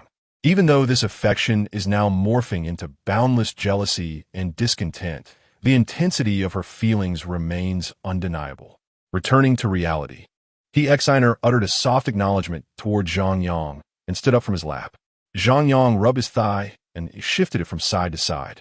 Hixiner, with an impassive expression, gazed at Li Highway, who sat beside Zhang Yang, still bewildered by the situation. Hixiner took the initiative to speak. Beauty. She referred to Li Highway, who cast a curious glance at her and asked, "What's the matter, Exenergia? Why don't you sit on Zhang Yang's lap? I wish to change my sitting position, and you should too." Hixiner's tone was somewhat stiff as she spoke these words. Zhang Yang sensed something amiss and gently patted Hixiner's thigh, saying, "Li Highway's arm and rib are still injured. It would be inconvenient for her to sit on me." At last, Hixiner began to vent her frustrations. "Is that so? It seems you are quite eager to hold her, isn't it? After all, she was your wife in your past life." Li Highway detected the sting in her words. This girl has always been unyielding. "Xinye, it's not quite fair for you to say that. You've been sitting on Zhang Yang's lap for several hours, and I haven't said anything about it." Hixiner's temper flared at her response. "Yes, I was wrong. I should have given Zhang Yang to you the moment we boarded the car, right? I apologize. Is that satisfactory?" Silence enveloped the vehicle, and Zhang Yang quickly intervened. All right, what's wrong with you? Are you too tired? How about I sit on your lap so you can rest for a while?" His intention was to ease the tension, and indeed, his words softened Hixiner's expression somewhat. Yet, Li Highway persisted in her inquiries. "Exenergia, I do not comprehend what jealousy you are harboring. But my past identity does not dictate what I choose to do now. It ultimately depends on my current willingness." Upon finishing, Li Highway turned to gaze out the window, clearly in a sullen mood. Hixiner resumed her position on Zhang Yang's lap, sulking in silence. Tianhai remarked, "All right, sister, stop causing a scene. Let me continue. We believe that the artifact taken by Tang Banzian years ago may hold the key to subduing Fujino Kenji, much like." Li Highway continued to engage in the discussion, her thoughts flowing freely. "That artifact is akin to a tool for exorcising Fujino Kenji." Tianhai nodded in agreement. "Precisely. That is the point. The news of Tang Banzian taking the artifact was conveyed to Sanliang by Yu Jingzhong, that by Hong Bing. Sanliang and Li Wanshuang relayed everything related to Fujino Kenji to my grandfather, He Yunqing. Now, although we are aware that Fujino Kenji has re-emerged, we remain oblivious as to the reasons behind his return. Could it be possible that Tang Banzian plays a role in this? Our current conjectures are certainly in place. However, our comrades in the extreme cold province have meticulously informed us of the whereabouts of Master Tang. Zhang Yang could not help but express his curiosity. "Could you share everything you know about this Master Tang? Our prior knowledge is exceedingly limited. All we are aware of is that in 1942, he seemed to hold great admiration for the esteemed Kenji Tino. Yet, the origins of this elderly gentleman remain a mystery to us." Chapter 83. The Mystery of the Puppet Old Man. Tianhai sighed, expressing, "Our knowledge regarding this old man remains insufficient." Just as he was about to speak further, the driver interjected, "Hold on a moment. I must inquire which of you intends to go to Puyu County?" More precisely, aside from Xiao Yin, who wishes to return home, are you three, Zhang Yang, Exai, and Li Highway, certain you wish to seek out Tangbanjian in Puyu County? Zhang Yang and Li Highway responded almost in unison, absolutely. After a brief moment, the exiner added, yes, I will accompany you. The driver nodded in approval. Very well. We shall first escort Xiao Yin back to her home in Wantong Town. Afterward, we will proceed directly to our base for some rest. Everyone will recuperate there before we set off together to Puyu County. Our base is equipped with a physician capable of treating injuries. Li Highway's wounds will be addressed promptly. I cannot divulge more, but you shall follow us.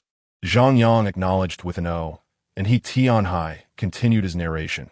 Concerning Tangbanjian, the earliest records date back over 400 years. Perhaps it is mere coincidence. Or perhaps every locale has its own peculiarities. In 1622, specifically on the 5th day of the 3rd month, the local annals of Puyu County documented an incident. He Tianhai then produced a collection of aged documents, extracting a yellowed page. He elaborated. The translation conveys the following. Puyu County had a relatively stable population. On that day, in March 1622, an elderly man appeared alone, accompanied by a multitude of puppets to perform a puppet show. Initially, this seemed unremarkable. However, astonishingly, none of the puppets were tethered by strings. The crowd gasped in wonder as the old man stood aside, while the puppets moved independently, performing their acts and even executing acrobatics. The largest puppets reached only knee height, while the smallest were merely finger-sized.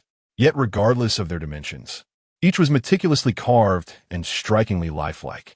The puppets depicted men, women, children, and the elderly. After the performance, these puppets astonishingly expressed gratitude alongside the old man. A truly remarkable sight. Inquiries arose regarding the old man's origins, to which he claimed to be surnamed Tang, hailing from Beha. He recounted his earlier life on the rivers, where he encountered an extraordinary person who imparted to him the art of puppetry. Curiously, within 3 days following the Tang elders' departure from Puyu County, 5 spectators present that day succumbed to sudden illnesses. This incident alarmed the local authorities in Puyu County. However, attempts to apprehend the Tang elder from Beha proved fruitless, leaving the case unresolved and ultimately becoming a cold case. The second record related to Tangbanjian occurred in the first year of Minghua, when a similar elderly man appeared in Puyu County, the very same place I previously mentioned. It seems this old man has a peculiar affinity for Puyu County, re-emerging after 3 centuries since the last Tang elder's appearance.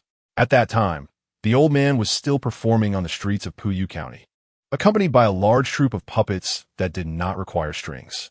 The region, steeped in extreme cold and in dire need of revival, seemed indifferent to his presence. This situation bore a striking resemblance to that of 1622. The elderly man claimed to be surnamed Tang, a native of the North River, who had learned his craft from an extraordinary individual in his youth, now resorting to street performance for a livelihood. The outcome this time was far more severe than in 1622. Within 2 days, the death toll among the spectators had reached 14. Perhaps due to the proximity of this era to our own, there exist numerous detailed records of the incident, even photographs. At this juncture, He Tianhai produced a copied old photograph from his documents, depicting a nearly naked man bound with thick ropes around his arms and legs. Despite his predicament, it was evident that the man's limbs were exceedingly rigid, fully extended. The audience listened intently as He Tianhai continued. In this instance during the Republic of China, all those who perished after witnessing Tangbanjian's puppet show exhibited a common symptom. Prior to their demise, they experienced uncontrollable and abnormal movements.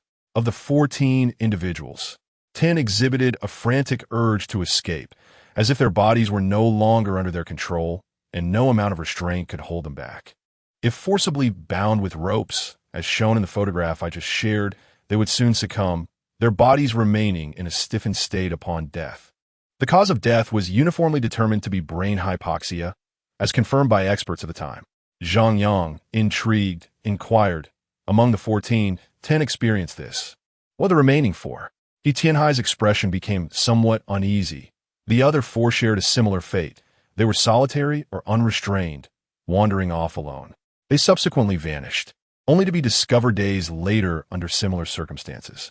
7 days later, their bodies were found in the wilderness, the cause of death appearing as an unexplained cardiac arrest, akin to natural causes. He Tianhai continued. The next incident you are familiar with occurred in the winter of 42, when Tenyu Kenji appeared. It seemed Tang Banzian had long been acquainted with Liang. Our comrades have compiled relatively detailed investigative records regarding the earlier incident in the first year of Minghua. However, for the incident in 42, we possess only the descriptions from Liang and He Yunqing. As for Li Wanshuang, she never encountered Tang Banzian in her lifetime. Li Wei, captivated by the narrative, posed her own question. Why do you refer to him as Tang Banzian then? All we know is his surname.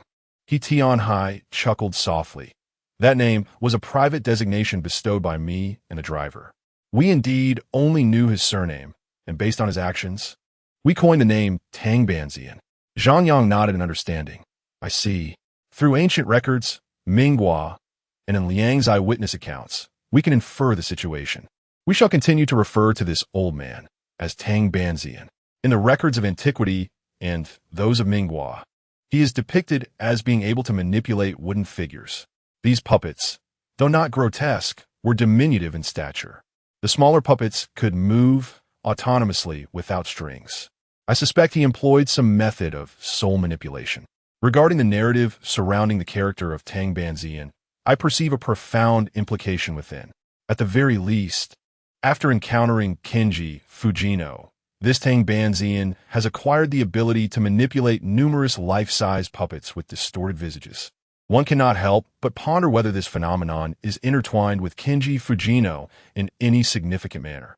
Additionally, considering the existence of Li Yan, a puppet that appears human and is impervious to aging, I find myself contemplating further. At this moment, Li Highway interjected, suggesting, could it be possible that Kenji Fujino has elevated Tang Banzian's mastery over puppet manipulation to an extraordinary level?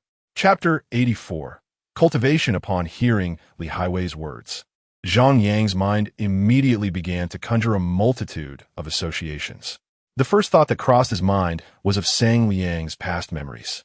From Sang Liang's perspective, the initial encounter with the enigmatic figure clad in black, known as Tang Banzian, unfolded after he had consented to assist Fujino Kenji in the creation of his so-called bacterial bullet. At that juncture, Tang Banzian exhibited a demeanor of utmost deference towards Fujino Kenji, as if he held a profound respect, or perhaps even fear, of the man. Zhang Yang and Sang Liang had once experienced a brief exchange of consciousness, during which Zhang Yang witnessed Sang Liang's first sight of Tang Banzian through Fujino Kenji's eyes. This moment undoubtedly held significance, yet in the current context, the essence of that importance eluded him. After much contemplation, Zhang Yang arrived at a conclusion. Tang Banzian had known Fujino Kenji long before that particular scene unfolded, and Fujino Kenji's disposition towards Tang Banzian seemed remarkably amicable. Drawing from ancient texts, alongside other instances of Tang Banzian's appearances and the rumors circulating within Li Highway's school, Zhang Yang began to grasp the situation. He spoke solemnly to He Tianhai. Listen to my words. Is this the essence of what I am conveying?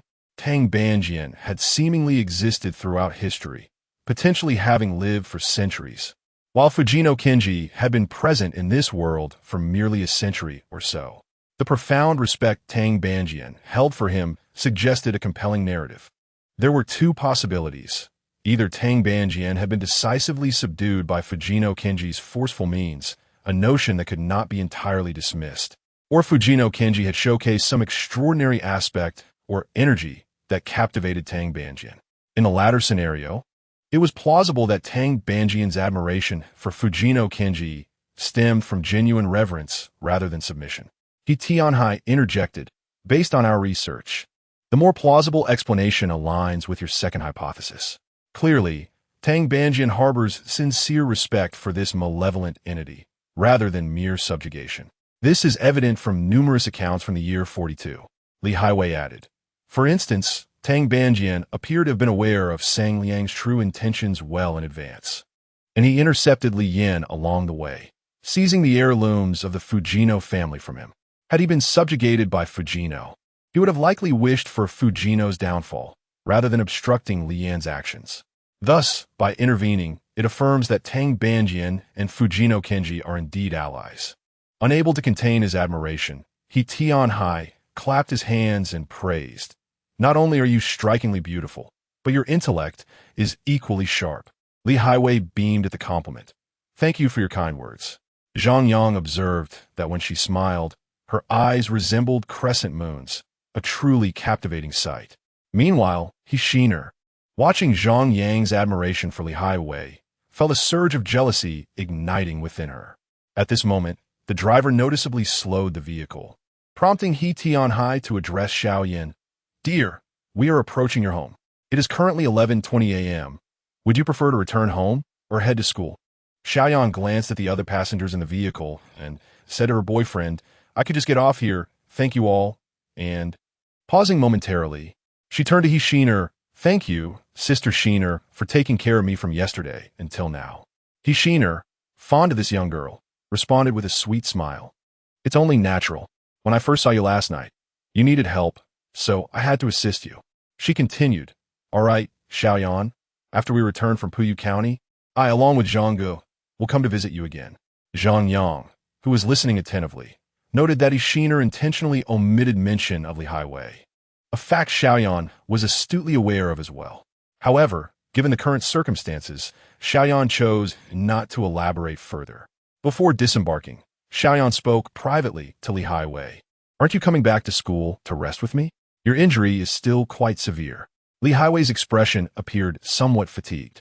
This may be my only opportunity to pursue my previous life's identity as Li Wanshuang. I cannot afford to let it slip away, as such chances are rare for most people. Rest assured, with Zhanggu and your boyfriend by my side, they would never let me come a harm. With a mischievous wink, she conveyed her understanding that Li Highway was also deliberately avoiding mentioning He Shiner. It was clear that their relationship was far from cordial. Sighing inwardly, Xiaoyan waved goodbye to everyone as she exited the vehicle. He Tianhai remarked, Wait for my return. I should be able to come find you at school in just a few days. Xiaoyan nodded earnestly. Once she exited, the rear seat became vacant, allowing Zhang Yang to sit comfortably without needing to conserve space for a female companion. He Shiner suggested to Zhang Yang, You should sit in the middle. It was evident she wished to avoid sitting next to Li Highway. Li Highway shot a mocking glance at He Shiner, accompanied by a scoff. Zhang Yang, eager to dispel the tension arising from the rivalry between the two women, quickly turned to He Tianhai. So, are we heading straight to the base now? He Tianhai reassured him, Don't worry, once we arrive, just follow our arrangements. Besides, we just rescued you all from a Wanan Town hospital, so surely we could be considered good people. Zhang Yang felt relieved, while Li Highway proactively addressed He Tianhai. Well, I would just call you Tianhai. Given my arm and rib injuries, I can't continue a long journey, can I? I know, I am Li Wanshuang, and I must go to Puyu County. But is there any way to assist with my treatment? He Tianhai replied, You'll see when we arrive. We aren't setting off immediately, otherwise we would exhaust ourselves. Among the four of us, you're the one who needs rest the most. Since the night before last, you've been on the run for 36 hours without proper rest, all while severely injured. And you too, Zhanggu and sister, will need to rest as well. The boss instructed me that we will depart at 10:30 the night after tomorrow. This means we have over 2 days to rest completely. Zhang Yang nodded in agreement. Okay. He Tianhai added mysteriously, You'll find out soon enough. It's quite interesting inside. Zhang Yang and He Shiner exchanged glances, both bewildered by the mysteries concealed within each other's intentions. Li Highway, seated beside Zhang Yang, pouted as she gazed out of the window, her mind troubled with numerous thoughts. An adventurous spirit, she pondered the most pressing concern. Would my injury truly take at least half a month to heal? With only 2 days, how could that possibly suffice for my recovery? What if upon our arrival in Puyu County, I am forced to run about and evade capture? Wouldn't the pain from my fracture render me utterly helpless? Chapter 85. Confession. The sedan continued its forward journey, and Zhang Yang noticed that they had departed from the town where Xiaoyan resided, heading towards a desolate road. He Xiner, having been sulking in silence for quite some time, curiously inquired of her brother, How much longer until we arrive? He Tianhai stretched languidly, allowing the driver to respond. We will arrive in 10 minutes. You should prepare to disembark, but try not to fall asleep. Li Highway, feeling drowsy, quickly wiped the drool from the corner of her mouth, as she was indeed utterly fatigued, especially in her current state, having narrowly escaped death and suffering severe injuries. Fatigue was overwhelming. Reason told Li Highway to endure just a little longer, for rest awaited her soon. 10 minutes later, the sedan gradually came to a halt. Zhang Yang observed that they had stopped at a rather large location resembling an old-fashioned train station. A man clad in a black armed uniform approached the driver, who handed something to the man for inspection. The black-clad figure respectfully stepped aside. The sedan continued into the station.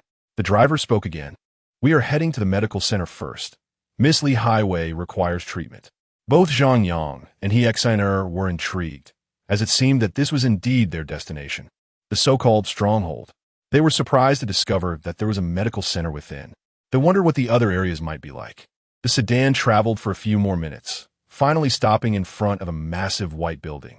The driver exited first, followed closely by He Tianhai. The two made their way towards the interior of the white structure. Before departing, He Tianhai instructed, "You three remain in the car.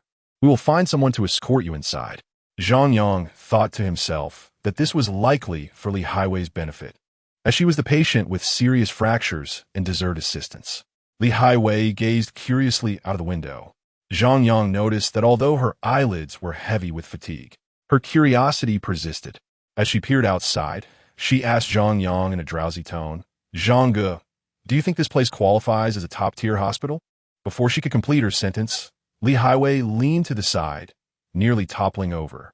Just hours prior, He Xiner had performed a rudimentary disinfection and bandaging of Li Highway's wounds. Though He Xiner had done a commendable job applying anti-inflammatory medication with care, it was not a professional treatment. Although Zhang Yang had carried Li Highway throughout their journey, she still felt excruciating pain from her injuries. During the earlier hours in the sedan, she had focused intently on He Tianhai's narration regarding Kenji Fujino, managing to stave off her fatigue. However, now her body was reaching its limits. In those final moments, Li Highway finally succumbed to unconsciousness, as she began to tilt sideways. Zhang Yang feared that her fall would exacerbate her rib and arm fractures. He swiftly extended his arms to catch her. He Xiner understood that Zhang Yang's intentions were solely to prevent further harm to Li Highway, and that he harbored no ulterior motives. He securely embraced Li Highway and gently shifted her back, allowing her to rest against the car seat. To everyone's surprise, Li Highway truly fell asleep, and Zhang Yang and He Xiner could hear her soft snores. At this moment, He Tianhai and the driver had yet to return, leaving Li Highway in slumber. It was the first time since last night, when Zhang Yang was seized by the terrifying green-clad Dr. Li Yan, that he and He Xiner found themselves alone together to converse.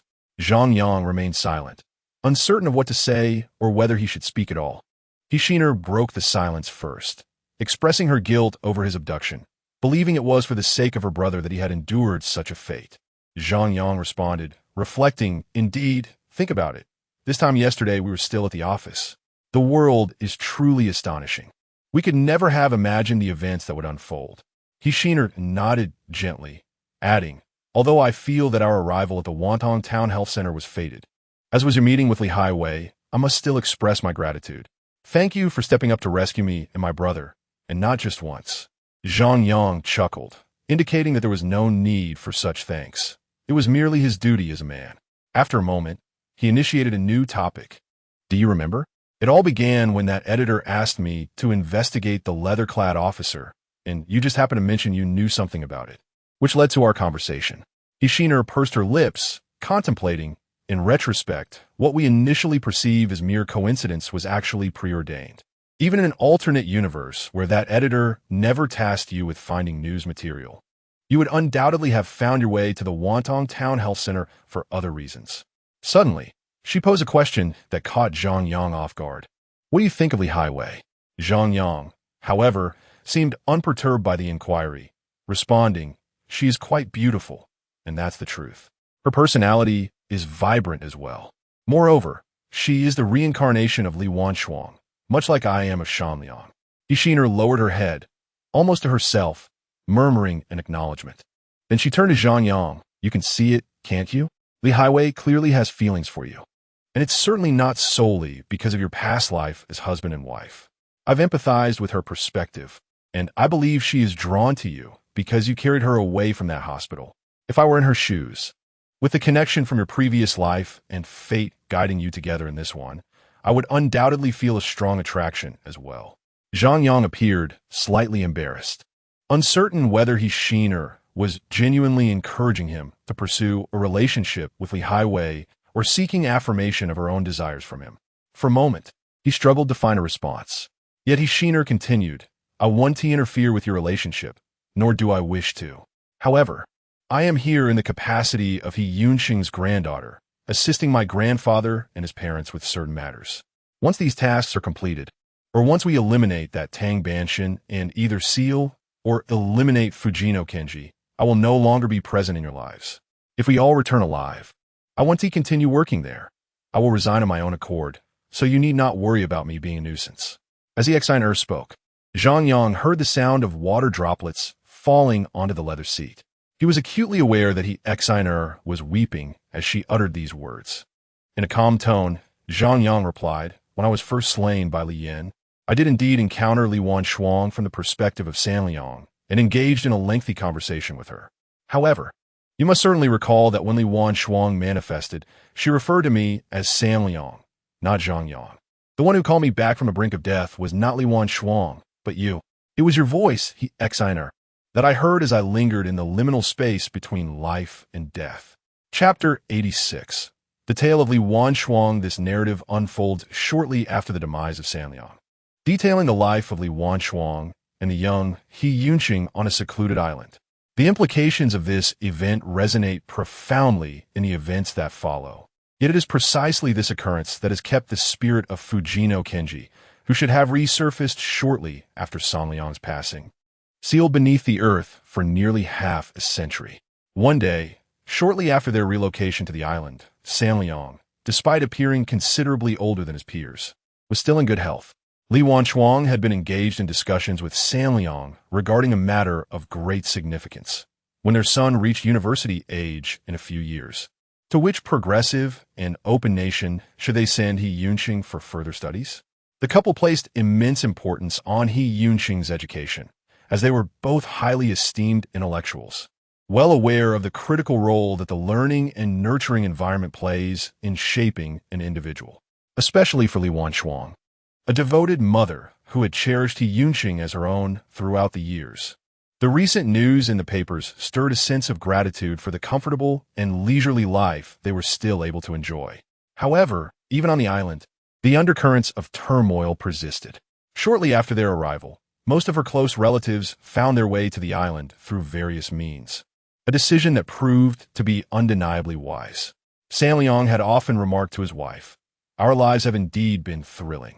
Neither Fujino Kenji nor anyone else has managed to harm you. Hearing her husband express such sentiments evoked a bittersweet feeling in Li Wanshuang. Indeed, her fortune surpassed that of her husband, who had previously been in close proximity to Fujino Kenji. In truth, even during the later calamitous events, they had managed to avoid disaster by leveraging their resources and the information at their disposal. She had once nestled in her husband's embrace, reassuring him, Do not lose heart. I believe we shall find a doctor or someone here to heal your ailment. While her words were spoken lightly, Sanliang's expression darkened. When the Holy Mother of the Bai family claimed I would live for another decade, I was genuinely pleased. Back then, when I was beside Fujino Kenji, I never expected to survive. I thought my demise was imminent. Li Wanshuang felt a shiver as her husband revisited that harrowing chapter of her life, the encounter with Fujino Kenji. She vividly recalled the day she, along with Bai Hongbing, Captain Yu, her husband, and the Holy Mother of the Bai family, unleashed their full firepower against Fujino Kenji. It would not be an exaggeration to say that at that moment, Li Wanshuang felt death was upon her. She distinctly remembered the monstrous and grotesque form of Fujino Kenji through the crosshairs of a rifle, a creature that bore no semblance to humanity, but rather a grotesque amalgamation of human limbs. Contemplating this, Li Wanshuang shuddered. Fortunately, She rarely broached such unpleasant topics with her husband, and thus, they both fell into a contemplative silence. After a moment, Li Shuang suddenly remarked, "Dear, where do you think Li Yin could have gone?" Captain Zhou has not a single clue. San Liang waved his hand, seemingly reluctant to pursue the topic further. In my opinion, it is quite likely that he is living incognito, indulging in a carefree existence. Just then, as if by coincidence, the couple's conversation was interrupted by a familiar voice at the door. "Dad, Mom, guess who has arrived?" It was their adopted son, Yin Cheng, now 14 years of age. He had grown into a handsome young lad, towering over Li Shuang, who stood at 170 centimeters. Watching their son thrive brought genuine joy to Li Shuang and San Liang. Recently, they had been contemplating a delicate matter, whether to choose an appropriate moment before San Liang's passing to reveal to Yin Cheng the truth about his biological parents and everything concerning Teng Yixian. For now, these thoughts remained mere speculation, and there was no urgency. Upon hearing Yin Cheng's voice, the couple rose to greet him. Indeed, they were met with another familiar voice. "I trust you both are well?" The voice belonged to Captain Zhou. It had been several months since the couple had been in contact with him after their arrival on the island. Captain Zhou was still a man of action, burdened with even more responsibilities than in previous years. San Liang approached Captain Zhou and patted him on the shoulder. "Have you finally found some time to join me for a drink?"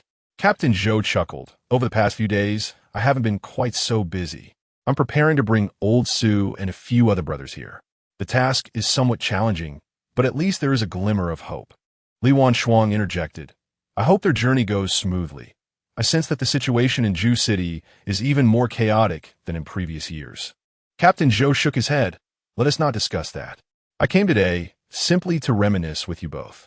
Sensing the cue, Li Shuang gracefully retreated to the kitchen. "I will prepare some dishes for you too. Yin Cheng, come help your mother." Yin Cheng readily agreed and hurried to assist Li Shuang in washing vegetables. Their new home on the island was modest, comparable to the small house Captain Zhou had arranged for them in the Northeast years prior, featuring 2 reasonably sized bedrooms, affording the family a comfortable existence. While rinsing rice, Li Shuang's attention was captured by the conversation between Captain Zhou and San Liang. She perked up her ears to listen, particularly drawn in when Captain Zhou mentioned a name, Li Yin. Captain Zhou initiated the dialogue. "You encountered that old man in black while in Puyu County, did you not? We are currently investigating this individual, aside from Teng Yixian. The identity of this old man is also of great significance." San Liang fell silent for a few moments, seemingly lost in thought. Then Li Shuang heard her husband's voice. "The first time I saw that old man in black was in Teng Yixian's office. I believe I mentioned this to you before, correct?" The voice he emitted was quite peculiar. It was not the peculiar sound of his footsteps that unnerved me. Rather, it was the cacophony of what seemed like hundreds of people walking that echoed in my ears, which was quite terrifying. However, at that moment, my attention was entirely fixated on Kenji Fujino, and I paid little heed to the old man. Later, I encountered the old man's puppet in the tunnel, alongside 2 soldiers from the red and white units. Captain Zhou suddenly inquired, "How can you be certain was that old man's puppet?" This time, Su Liang responded swiftly. "Before you all entered with tanks to confront Kenji Fujino, I saw that old man in black leading a multitude of puppets wandering through the tunnel and courtyard. He seemed to fear the bullets, didn't he? I remember that after the old man was struck down by me and the soldiers, he collapsed to the ground, and I thought he had perished then and there. Moreover, I distinctly recall that the old man himself was a puppet." Captain Zhou sighed. "If only it were that simple." In truth, the old man did not die. One of my comrades later informed me that the man in black appeared alongside Li Yin during our decisive battle with Kenji Fujino in Wilderness. Chapter 87. Details of Puyuxian. Li Shuang harbored a sense of regret regarding Li Yin. It was not that she held any particular affection for him, but rather, through the keen intuition that only a woman possesses, she perceived upon first glance that he was a person both innocent and worthy of cultivation. With proper guidance, Li Yin could evolve into a beneficial individual. Li Shuang was aware of his exploits with women, many women, and recognized his brazen demeanor typical of a spoiled young master. However, the fact that he provided intelligence to Captain Zhou's guerrilla unit while ensnared in the clutches of the umbrella, was indicative of his audacity and discernment of right and wrong. Even if Li Yin entertained unrealistic fantasies about himself, Li Wanchuang did not entirely despise him. To her, he resembled a malleable soul deprived of proper direction. She hoped he would embrace the righteous path, lest his pure heart be squandered.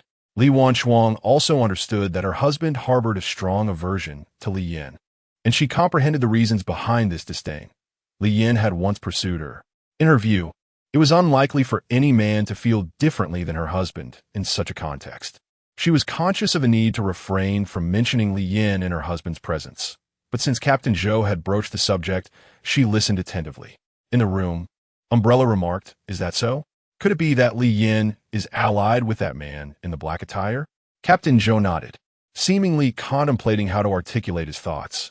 "My brother informed me that Li Yin appeared to be in great distress at the time, and they were unaware of the specifics regarding the black-clad elder. The primary concern was the impending confrontation with Fujino Kenji. My brother happened upon Li Yin and the elder while en route to assist us and did not observe them closely. Later, when we met, the pressing nature of the conflict prevented him from discussing this matter with me. It was only a few days ago, upon his arrival on the island, that I remembered to bring it up with you. We have since gathered some insights about the black-clad elder. While he may not possess the terrifying presence of Fujino Kenji, he is certainly a figure of interest, or perhaps one to be wary of." Both Umbrella and the eavesdropping Li Wanchuang found their curiosity piqued. What could it mean to be a figure of interest? Having a close encounters with the black-clad elder, Umbrella's interest was evidently ignited. "What do you mean? Is there a deep connection between the black-clad elder and Fujino Kenji?" Captain Zhou continued, "Our investigations suggest that the black-clad elder may be akin to a half-immortal. We have traced records indicating his presence for several centuries, during which he was known to perform miraculous puppet shows across various regions in China. He was referred to as Tang Banzian. Upon hearing the name Tang Banzian, Li Wanchuang felt a twinge of skepticism, perceiving him as a mere charlatan, yet she remained attentive. Umbrella queried, "How do you ascertain that he has lived for centuries? Is it not possible that he is not the same individual?" Captain Zhou responded, "Our conclusions are speculative. However, the key lies in what you previously mentioned. This elder is capable of manipulating numerous peculiar puppets and has significant ties to Fujino Kenji. Additionally, there were two individuals accompanying you at that time, one named Ueno and the other Yamada, correct? One of them has passed away, while the other later contacted us and shared further insights regarding the enigmatic elder in black.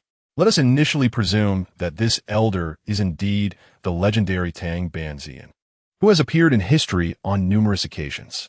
Sanya, aware that the other surviving Japanese officer mentioned by Captain Zhou was none other than the Major Ueno of the White-Red Army, who had previously joined forces with him against Tang Banzian, felt a surge of curiosity regarding Ueno's subsequent fate. Since his climactic confrontation with Fujino Kenji, Ueno had not been in touch with any other officers or personnel from the White-Red research establishments. Thus, he directly inquired of Captain Zhou, "Is Ueno still alive?" Captain Zhou responded, "To my knowledge, he returned to the White-Red faction in mid-1943 and has not set foot in China since." To be candid, this particular White-Red individual is relatively less malevolent compared to others of his kind. Prior to his departure, I had several discussions with him, predominantly concerning Fujino Kenji, matters you're already familiar with, as I have mentioned today. Notably, during one of our conversations, Ueno alluded to certain incidents involving Tang Banzian, which led me to suspect that this Tang Banzian is indeed the same figure referenced throughout history. Sanya appeared intrigued, urging him, "Please tell me how Ueno described it." Captain Zhou cleared his throat and continued. Ueno recounted that he too had encountered this elder in black, and the first time he laid eyes upon him was one morning, merely 3 or 4 days after Fujino Kenji's arrival in Yuryu County. It was around 5 or 6 in the morning, and the frigid air of extreme cold province had barely begun to brighten when a white-red soldier entered Ueno's quarters to report that an elderly man was demanding entry, claiming to speak their language and appearing quite advanced in years. Assuming the old man might be a relative of one of his colleagues, especially given the perplexities surrounding Fujino Kenji, Ueno instructed, "Allow the old man to enter. I wish to meet him." This marked Wenno's inaugural encounter with Tang Banzian. At that moment, Tang Banzian, clad in a thin black Tang suit, bore a striking resemblance to his later appearance. Wenno was astonished, pondering how this frail old man could withstand the harsh winter of extreme cold province without succumbing to the cold. The first words spoken by the elder startled Wenno. As he addressed him in their language, "Greetings, Mr. Wenno. May I request a meeting with the legendary Great Grievance Soul?" Wenno, initially taken aback, wondered what the elder meant by Great Grievance Soul. The elder continued, "My surname is Tang, and I hail from the Northern River region. I have come to seek an audience with the fabled Great Grievance Soul, whom I understand is currently within your encampment. I implore you, allow me but a fleeting glimpse. My desire to behold this Great Grievance Soul is profound. By the way, he is clad in a brown leather coat and wears a matching brown hat. I trust you all have a recollection of him. This individual is rumored to possess peculiar traits, including a propensity for cannibalism." At these words, Major Wenno felt a wave of revulsion wash over him, and he swiftly grasped the gravity of the situation. The elderly man surely referred to the recently arrived Kenji Fujino, who exhibited an audacity that even disregarded the bullets within a handgun. The mere thought of Fujino provoked a profound sense of revulsion within Wenno, as the image of that grotesque, writhing face haunted him, leaving an indelible psychological scar. However, the fact that this elderly gentleman was acquainted with Fujino raised questions about his own identity. Given that this touched upon Wenno's inner turmoil, he instinctively tightened his grip on the handgun, contemplating the grim possibility of silencing the old man with a single shot. Wenno pondered. If one Kenji Fujino was already so terrifying, encountering another inexplicable old man requesting to see him felt like a potential threat. It would be wise to act preemptively and eliminate this mysterious figure to avert any further complications. As Wenno, now a major, prepared to draw his weapon, the old man, Tang, hastily gestured for him to stop. "You need not take me with you. I can return in a few days when the vengeful spirit is hungry. I shall take my leave for now," he stated, surprisingly leisurely making his way towards the exit. Wenno stood there, somewhat dazed, watching the old man depart. What on earth was happening? What was this elderly figure truly after? Just before stepping outside, with his back turned to Wenno, Tang remarked, "However, in a couple of days, you may find yourself wishing for my return. The vengeful spirit likely wishes to see me as well."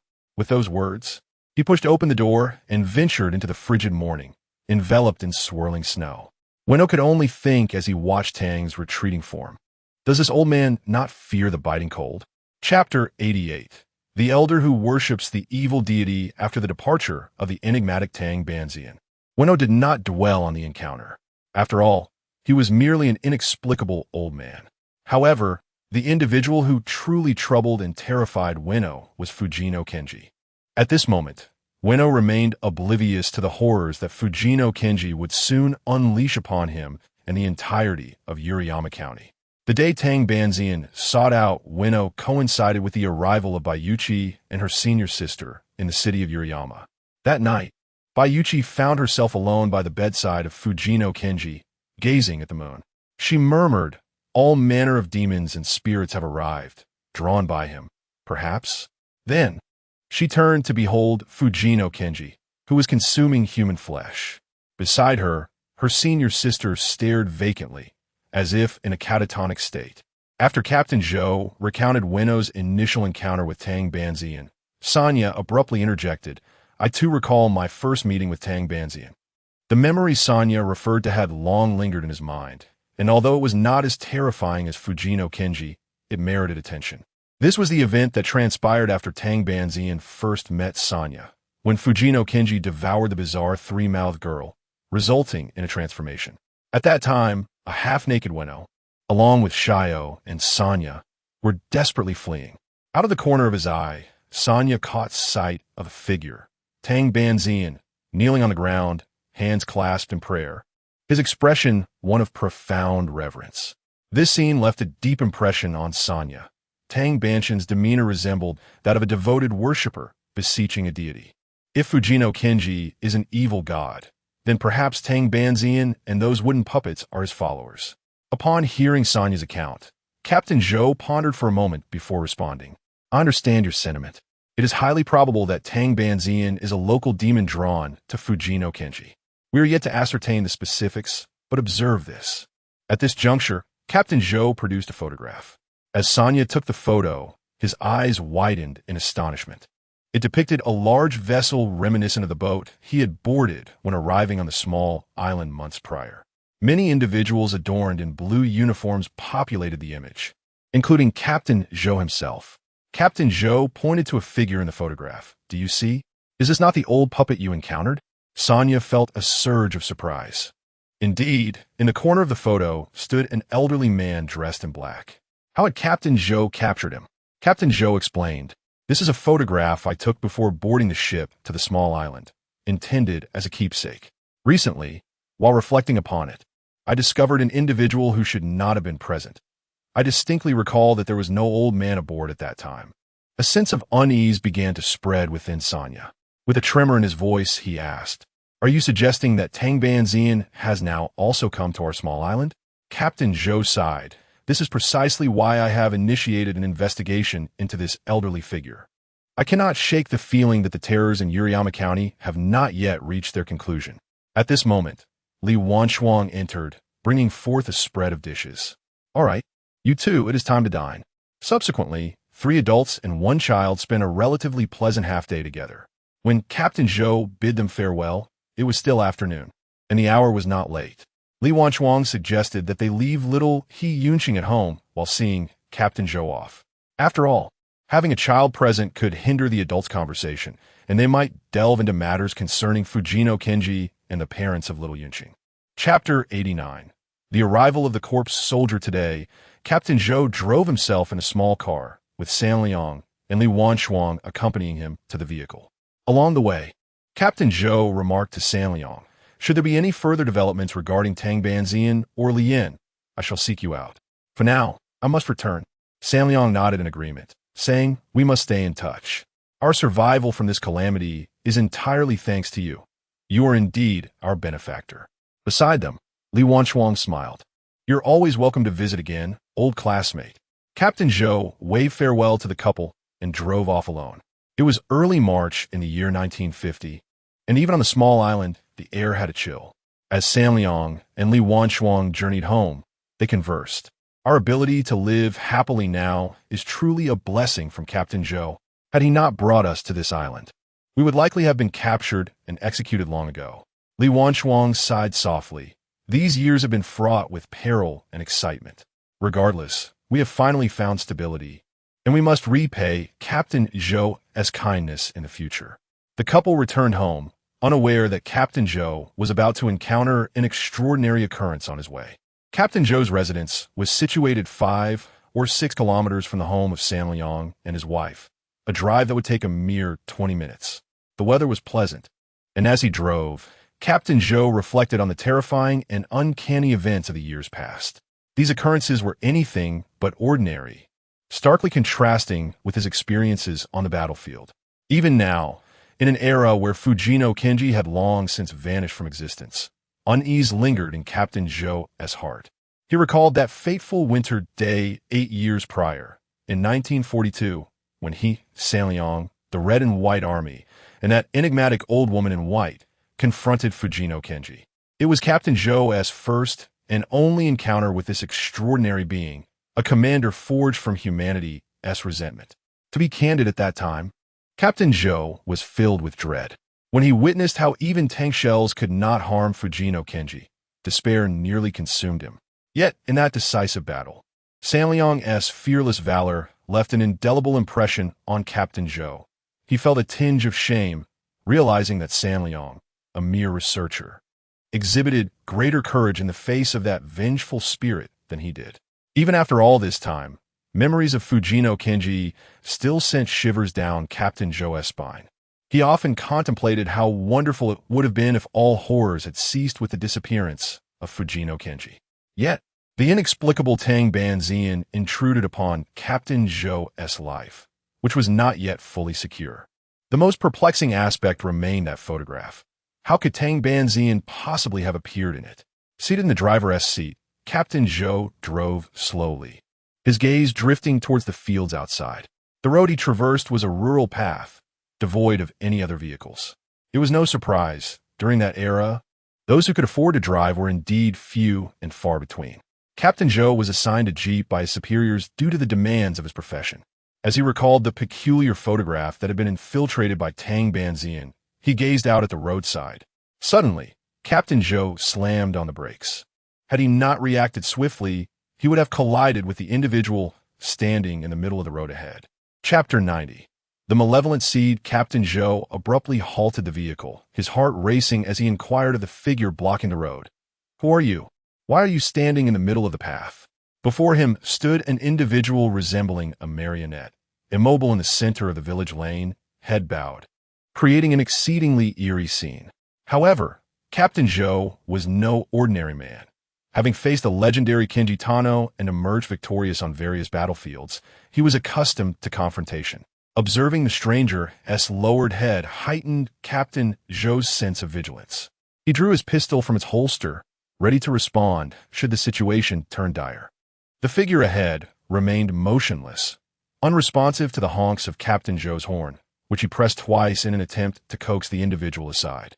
Determined, Captain Zhou resolved to confront the person directly with his firearm, prepared to fire if the individual posed a threat or harbored malicious intent. In these precarious times, his safety was paramount. As Captain Zhou exited the vehicle, the man in black spoke, his voice carrying a disquieting familiarity. It was none other than Li Yan, a figure he had not seen for over a decade, but whose name resonated through the years. In that instant, as the realization struck him, Captain Zhou was momentarily stunned. Two individuals who once shared a close bond would undoubtedly recognize each other's voices. He was convinced that the man before him was indeed Li Yan, whom he had met during his studies in the Baihong Nation. Yet, rationality swiftly restored his composure, prompting an inquiry into the circumstances. How had Li Yan come to be here? What was the reason behind this unexpected encounter? While Captain Zhou pondered these questions, the man in black interjected, "Zhou Zhili, have you just visited Li Wanshuang?" He mentioned only Li Wanshuang, omitting any reference to San Liang, which inexplicably heightened Captain Zhou's wariness. Instinctively, he gripped his firearm tighter as the man lifted his gaze. Captain Zhou recognized that familiar face, the glasses, the somewhat scholarly demeanor. Who else could it be but Li Yan? With a smile, Li Yan greeted him, "Old classmate, it's been a long time. No need to be so tense. I just saw you leaving San Liang's home. How is Li Wanshuang? Is she well?" Captain Zhou's mind raced as he responded directly, "What are you doing here? Shouldn't you still be in Baihong?" Li Yan appeared somewhat taken aback. "Baihong? That was years ago. I returned to Wuxia long ago." Captain Zhou remained on high alert. "Why have you not contacted us since your return? It has been 8 years since we last spoke." Li Yan seemed perplexed, scratching his head. "Has it really been 8 years? I thought I had returned to Wuxia long ago. I wonder why I never reached out to you." At this point, Li Yan appeared to be engulfed in confusion, his anguish causing him to bend down and crouch on the ground, seemingly in great distress. Meanwhile, Captain Zhou, ever vigilant, gripped his pistol tightly, remaining alert not only to the inexplicably appearing Li Yan, but also to the potential enemies that might emerge from other directions. Chapter 91. The human-skin puppet standing opposite Captain Zhou, Li Yan suddenly seemed to recall something, breaking into a sinister grin. This unsettling laughter sent chills down Captain Zhou's spine, and his right hand, clutching his pistol, became drenched in perspiration. Li Yan abruptly declared, "I remember now. I came here with Tang Banzian, and my purpose is certainly not to seek you out." His tone shifted to an eerie pitch, and Captain Zhou was abruptly engulfed by a suffocating sense of dread. In the next moment, Li Yan charged toward Captain Zhou like a madman, his flailing arms contorting to angles beyond human capability. To Captain Zhou's astonishment, the figure rushing toward him no longer resembled Li Yan. It was as if he were confronting a grotesque entity clad in human skin. After a fleeting 2 seconds of hesitation, Captain Zhou instinctively aimed his pistol at Li Yan's thigh. The ensuing gunshot startled several birds perched along the roadside. But to Captain Zhou's astonishment, Li Yan's body showed no significant signs of injury. The bullet's impact merely caused him to stagger momentarily, failing to impede his relentless advance. At that instant, Captain Zhou was undeniably terrified. A soldier accustomed to the ravages of war, he wielded a formidable firearm known as the M1911, renowned for its power capable of severing railroad tracks with a single shot. Such a weapon-stopping power could halt even the most determined charge of a rhinoceros. Yet, here was Li Yan, struck by the M1911, still barreling toward him without faltering. Unbeknownst to Captain Zhou, Li Yan's actions were not his own. He was being manipulated by Tang Banzian, who was controlling the human skin puppet from a distance. Resolutely, Captain Zhou aimed the M1911 at Li Yan's torso. In an instant, the bullet struck Li Yan's abdomen, and this time, it had an effect. His expression shifted dramatically.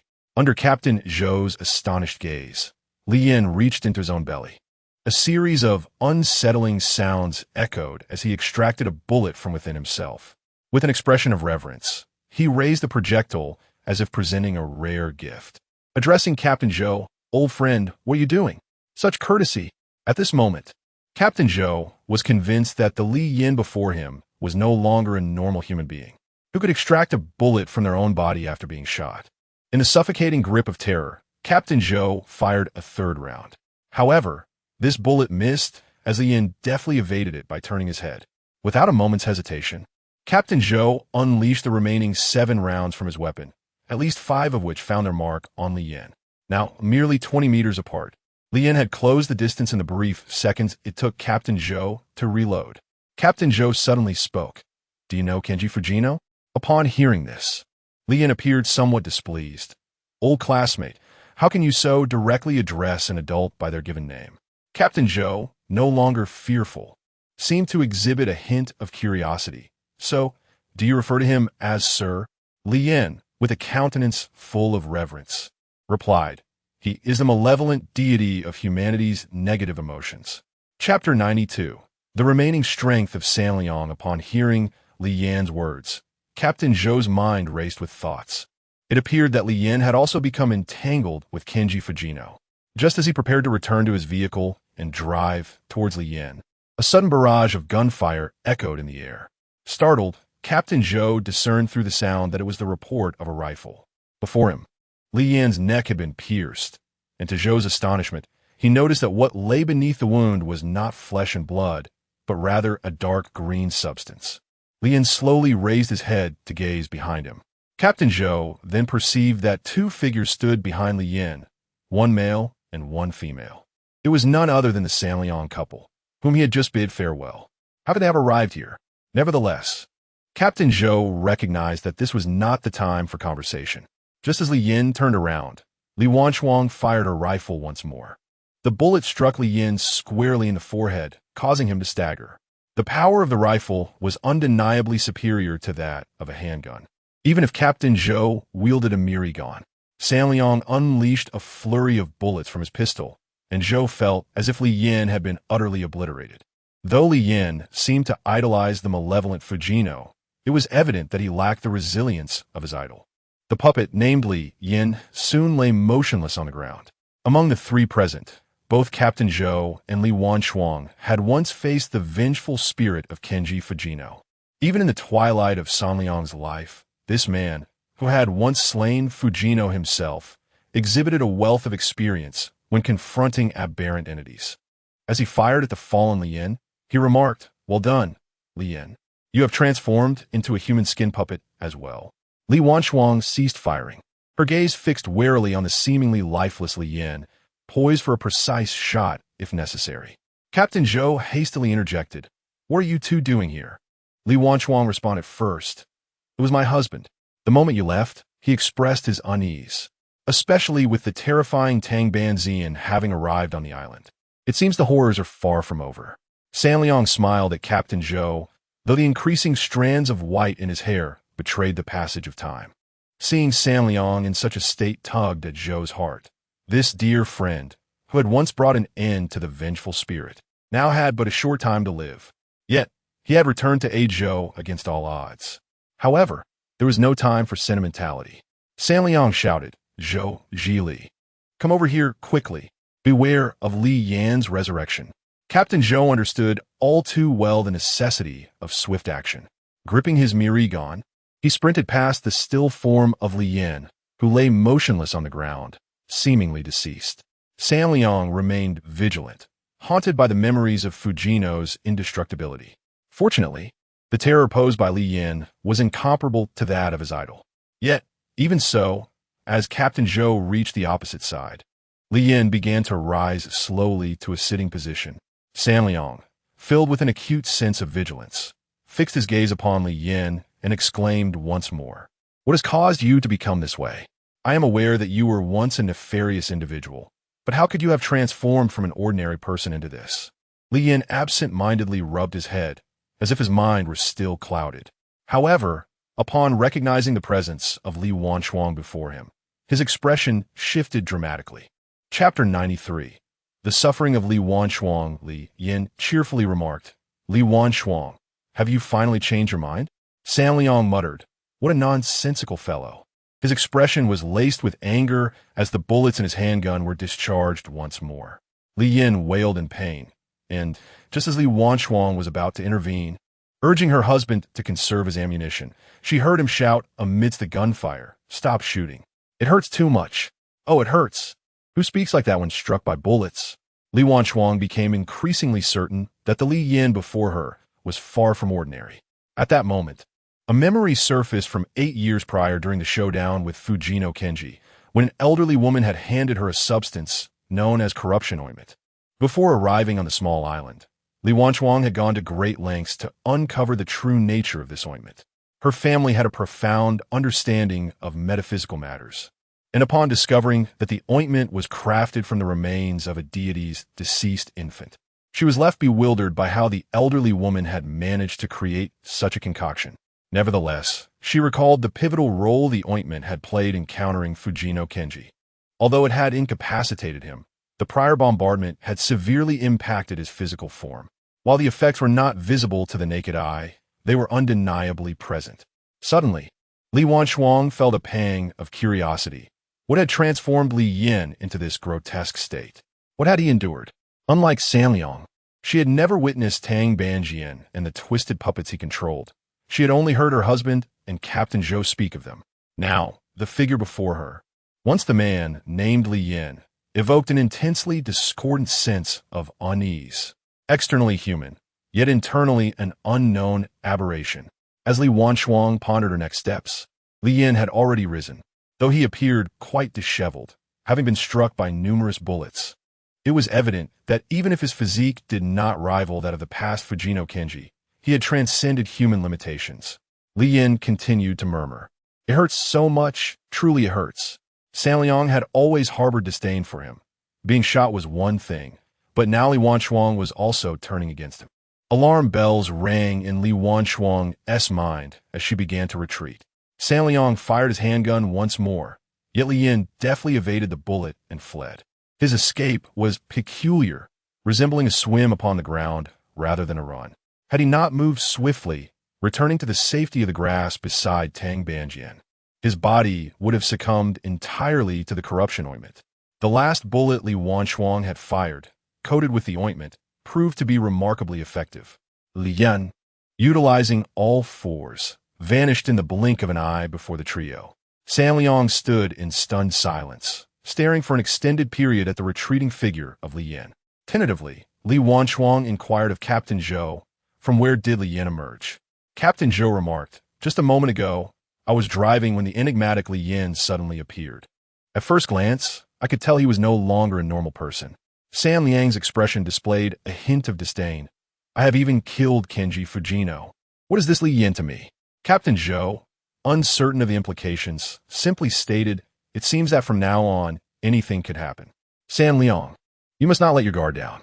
Suddenly, San Liang exhibited signs of agitation. "The old lady by once told me I have only 10 years left to live. Now, it's already the year 50, which means I have but 2 years remaining.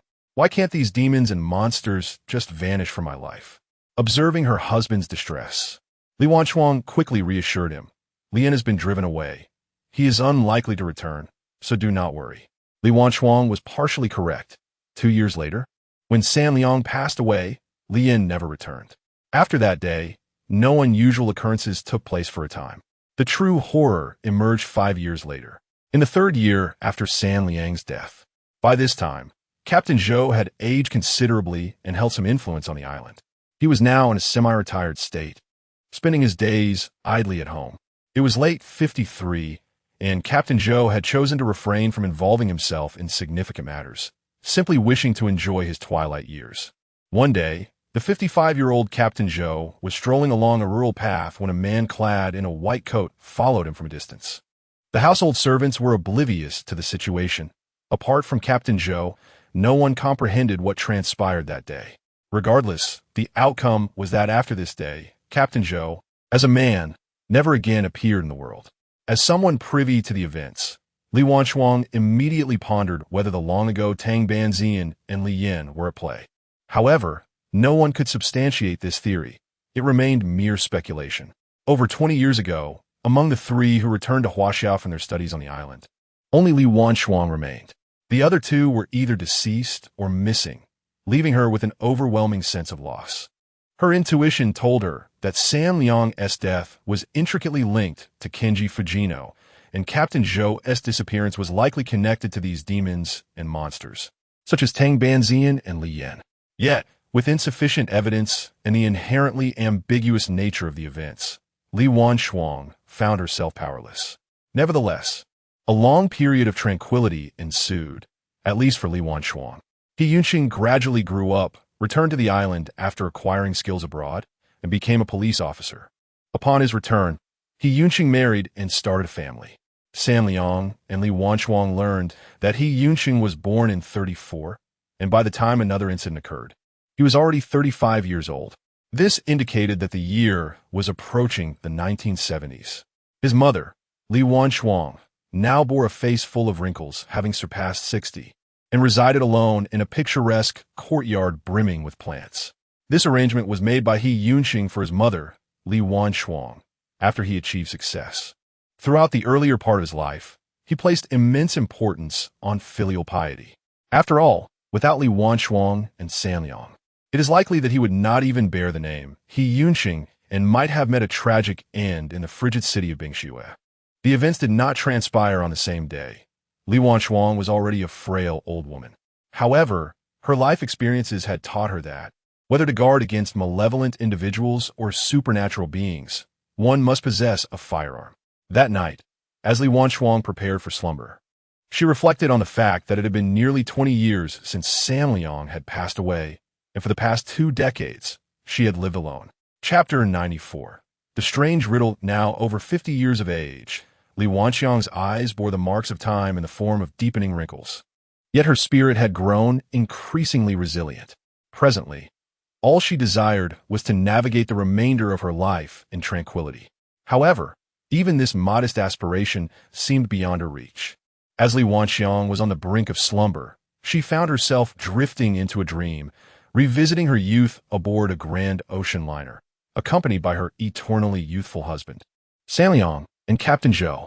Strangely, the captain she encountered in her dream appeared somewhat different from the dashing young man she remembered. What precisely had changed? Li Wanchuang pondered in confusion. In the dream, Captain Zhou gestured ahead, addressing Li Wanchuang and San Liang. "Look over there," following the direction of his finger.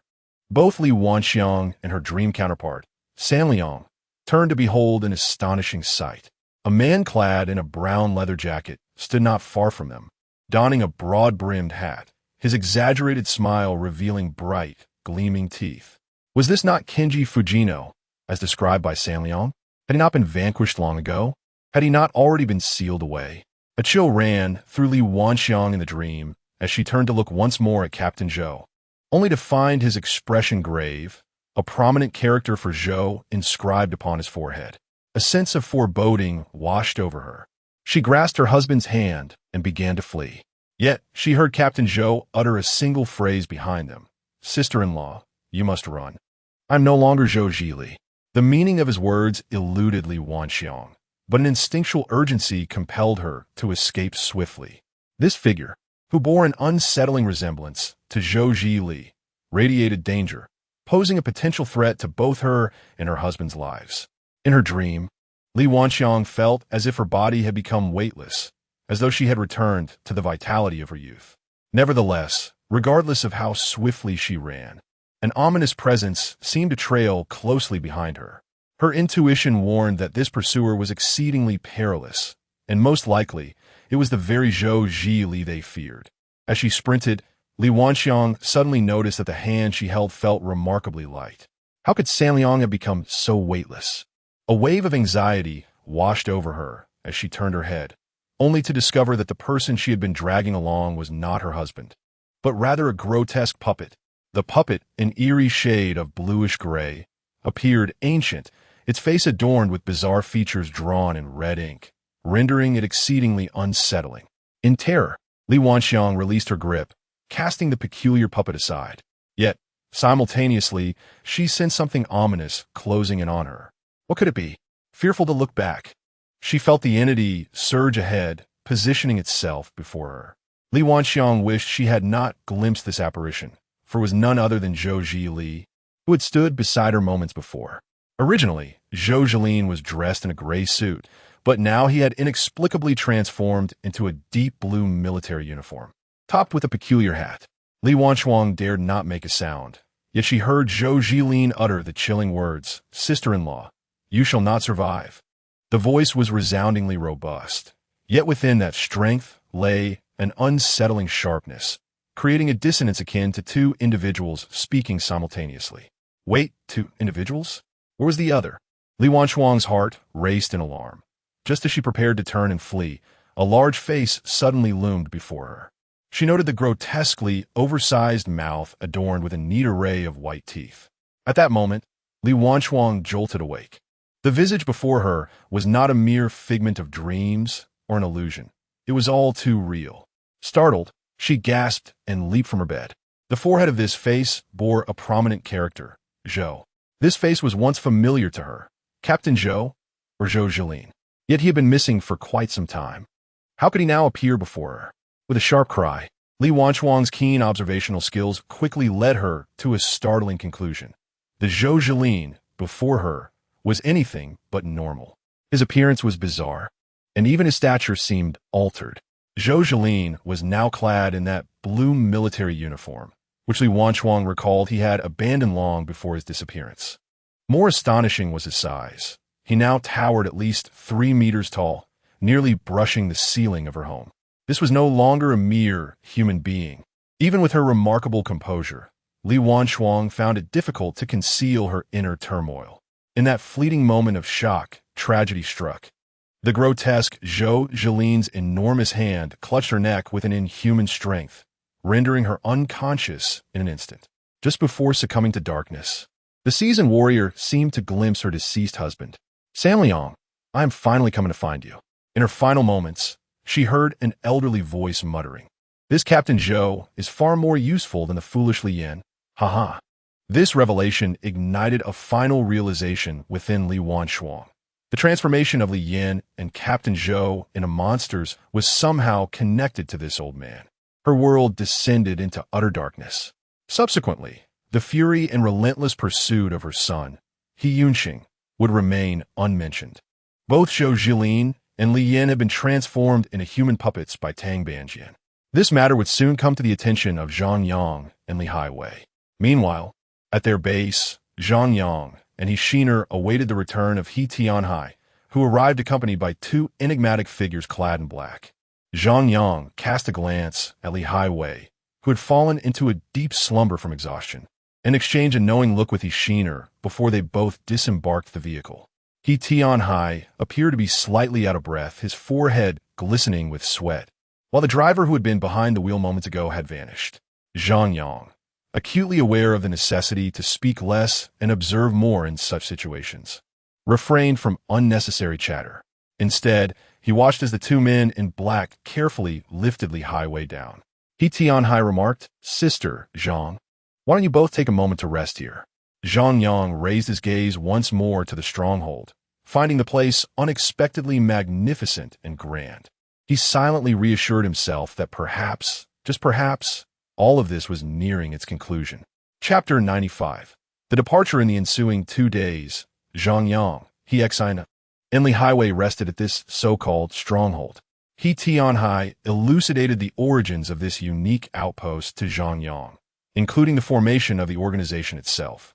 It is, in essence, a clandestine location that remains both unacknowledged and unrefuted, populated by individuals with extraordinary experiences.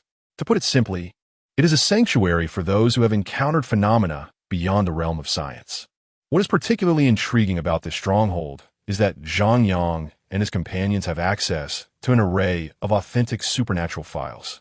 Among these documents, Zhang Yang discovered one titled The Haikao Supernatural Log, authored by someone with the peculiar moniker of Swinging Silverblade. This log contained over 100 genuine accounts, and, astonishingly, the description and characteristics of a brown-coated officer mentioned in one of the later entries bore an uncanny resemblance to Fujino Kenji. As Zhang Yang perused the remaining accounts, a chill ran down his spine. It became evident that there exists a plethora of unimaginable events in the world, and Fujino Kenji's case is merely one among many. During their exploration of the vicinity permitted by the stronghold, Li Highway, Zhang Yang, and EXR stumbled upon an unusual package along the edge of a railway track. Inscribed on the package in Chinese characters were the words, Fujino Kenji's relics. Upon opening it, they found a small girl's garment, distinctly traditional in red and white, yet faded and worn with age. Initially, they believed this item should be surrendered to the leader of their lodging. However, to their surprise, he insisted they keep it, suggesting it might prove invaluable upon their arrival in Puyu County. On the morning of the 3rd day at the stronghold, Zhang Yang, Li Highway, and he Exiner boarded a train bound for Puyu County. Contrary to their expectations, this train was not exclusively occupied by them, nor were they traveling under any special circumstances. Instead, under the escort of personnel from the stronghold, the 4 were taken to a small rural train station named Changshui County Station. The surroundings were dismal, and the train itself was an ancient, ordinary green carriage, crammed with passengers of all ages and backgrounds. The only distinction was that Zhang Yang and his friends boarded without undergoing ticket inspection, skipping the security checks entirely. Throughout this process, Zhang Yang remained vigilant, harboring suspicions that the passengers of Changshui County might all be fabricated, perhaps puppets controlled by Tang Bianxian. His nerves were fraying. Just before boarding, the driver who had transported them from the peculiar Wantong Town Health Clinic appeared among the farewell crowd, waving goodbye to them. As he waved, tears began to stream down his face, revealing an evident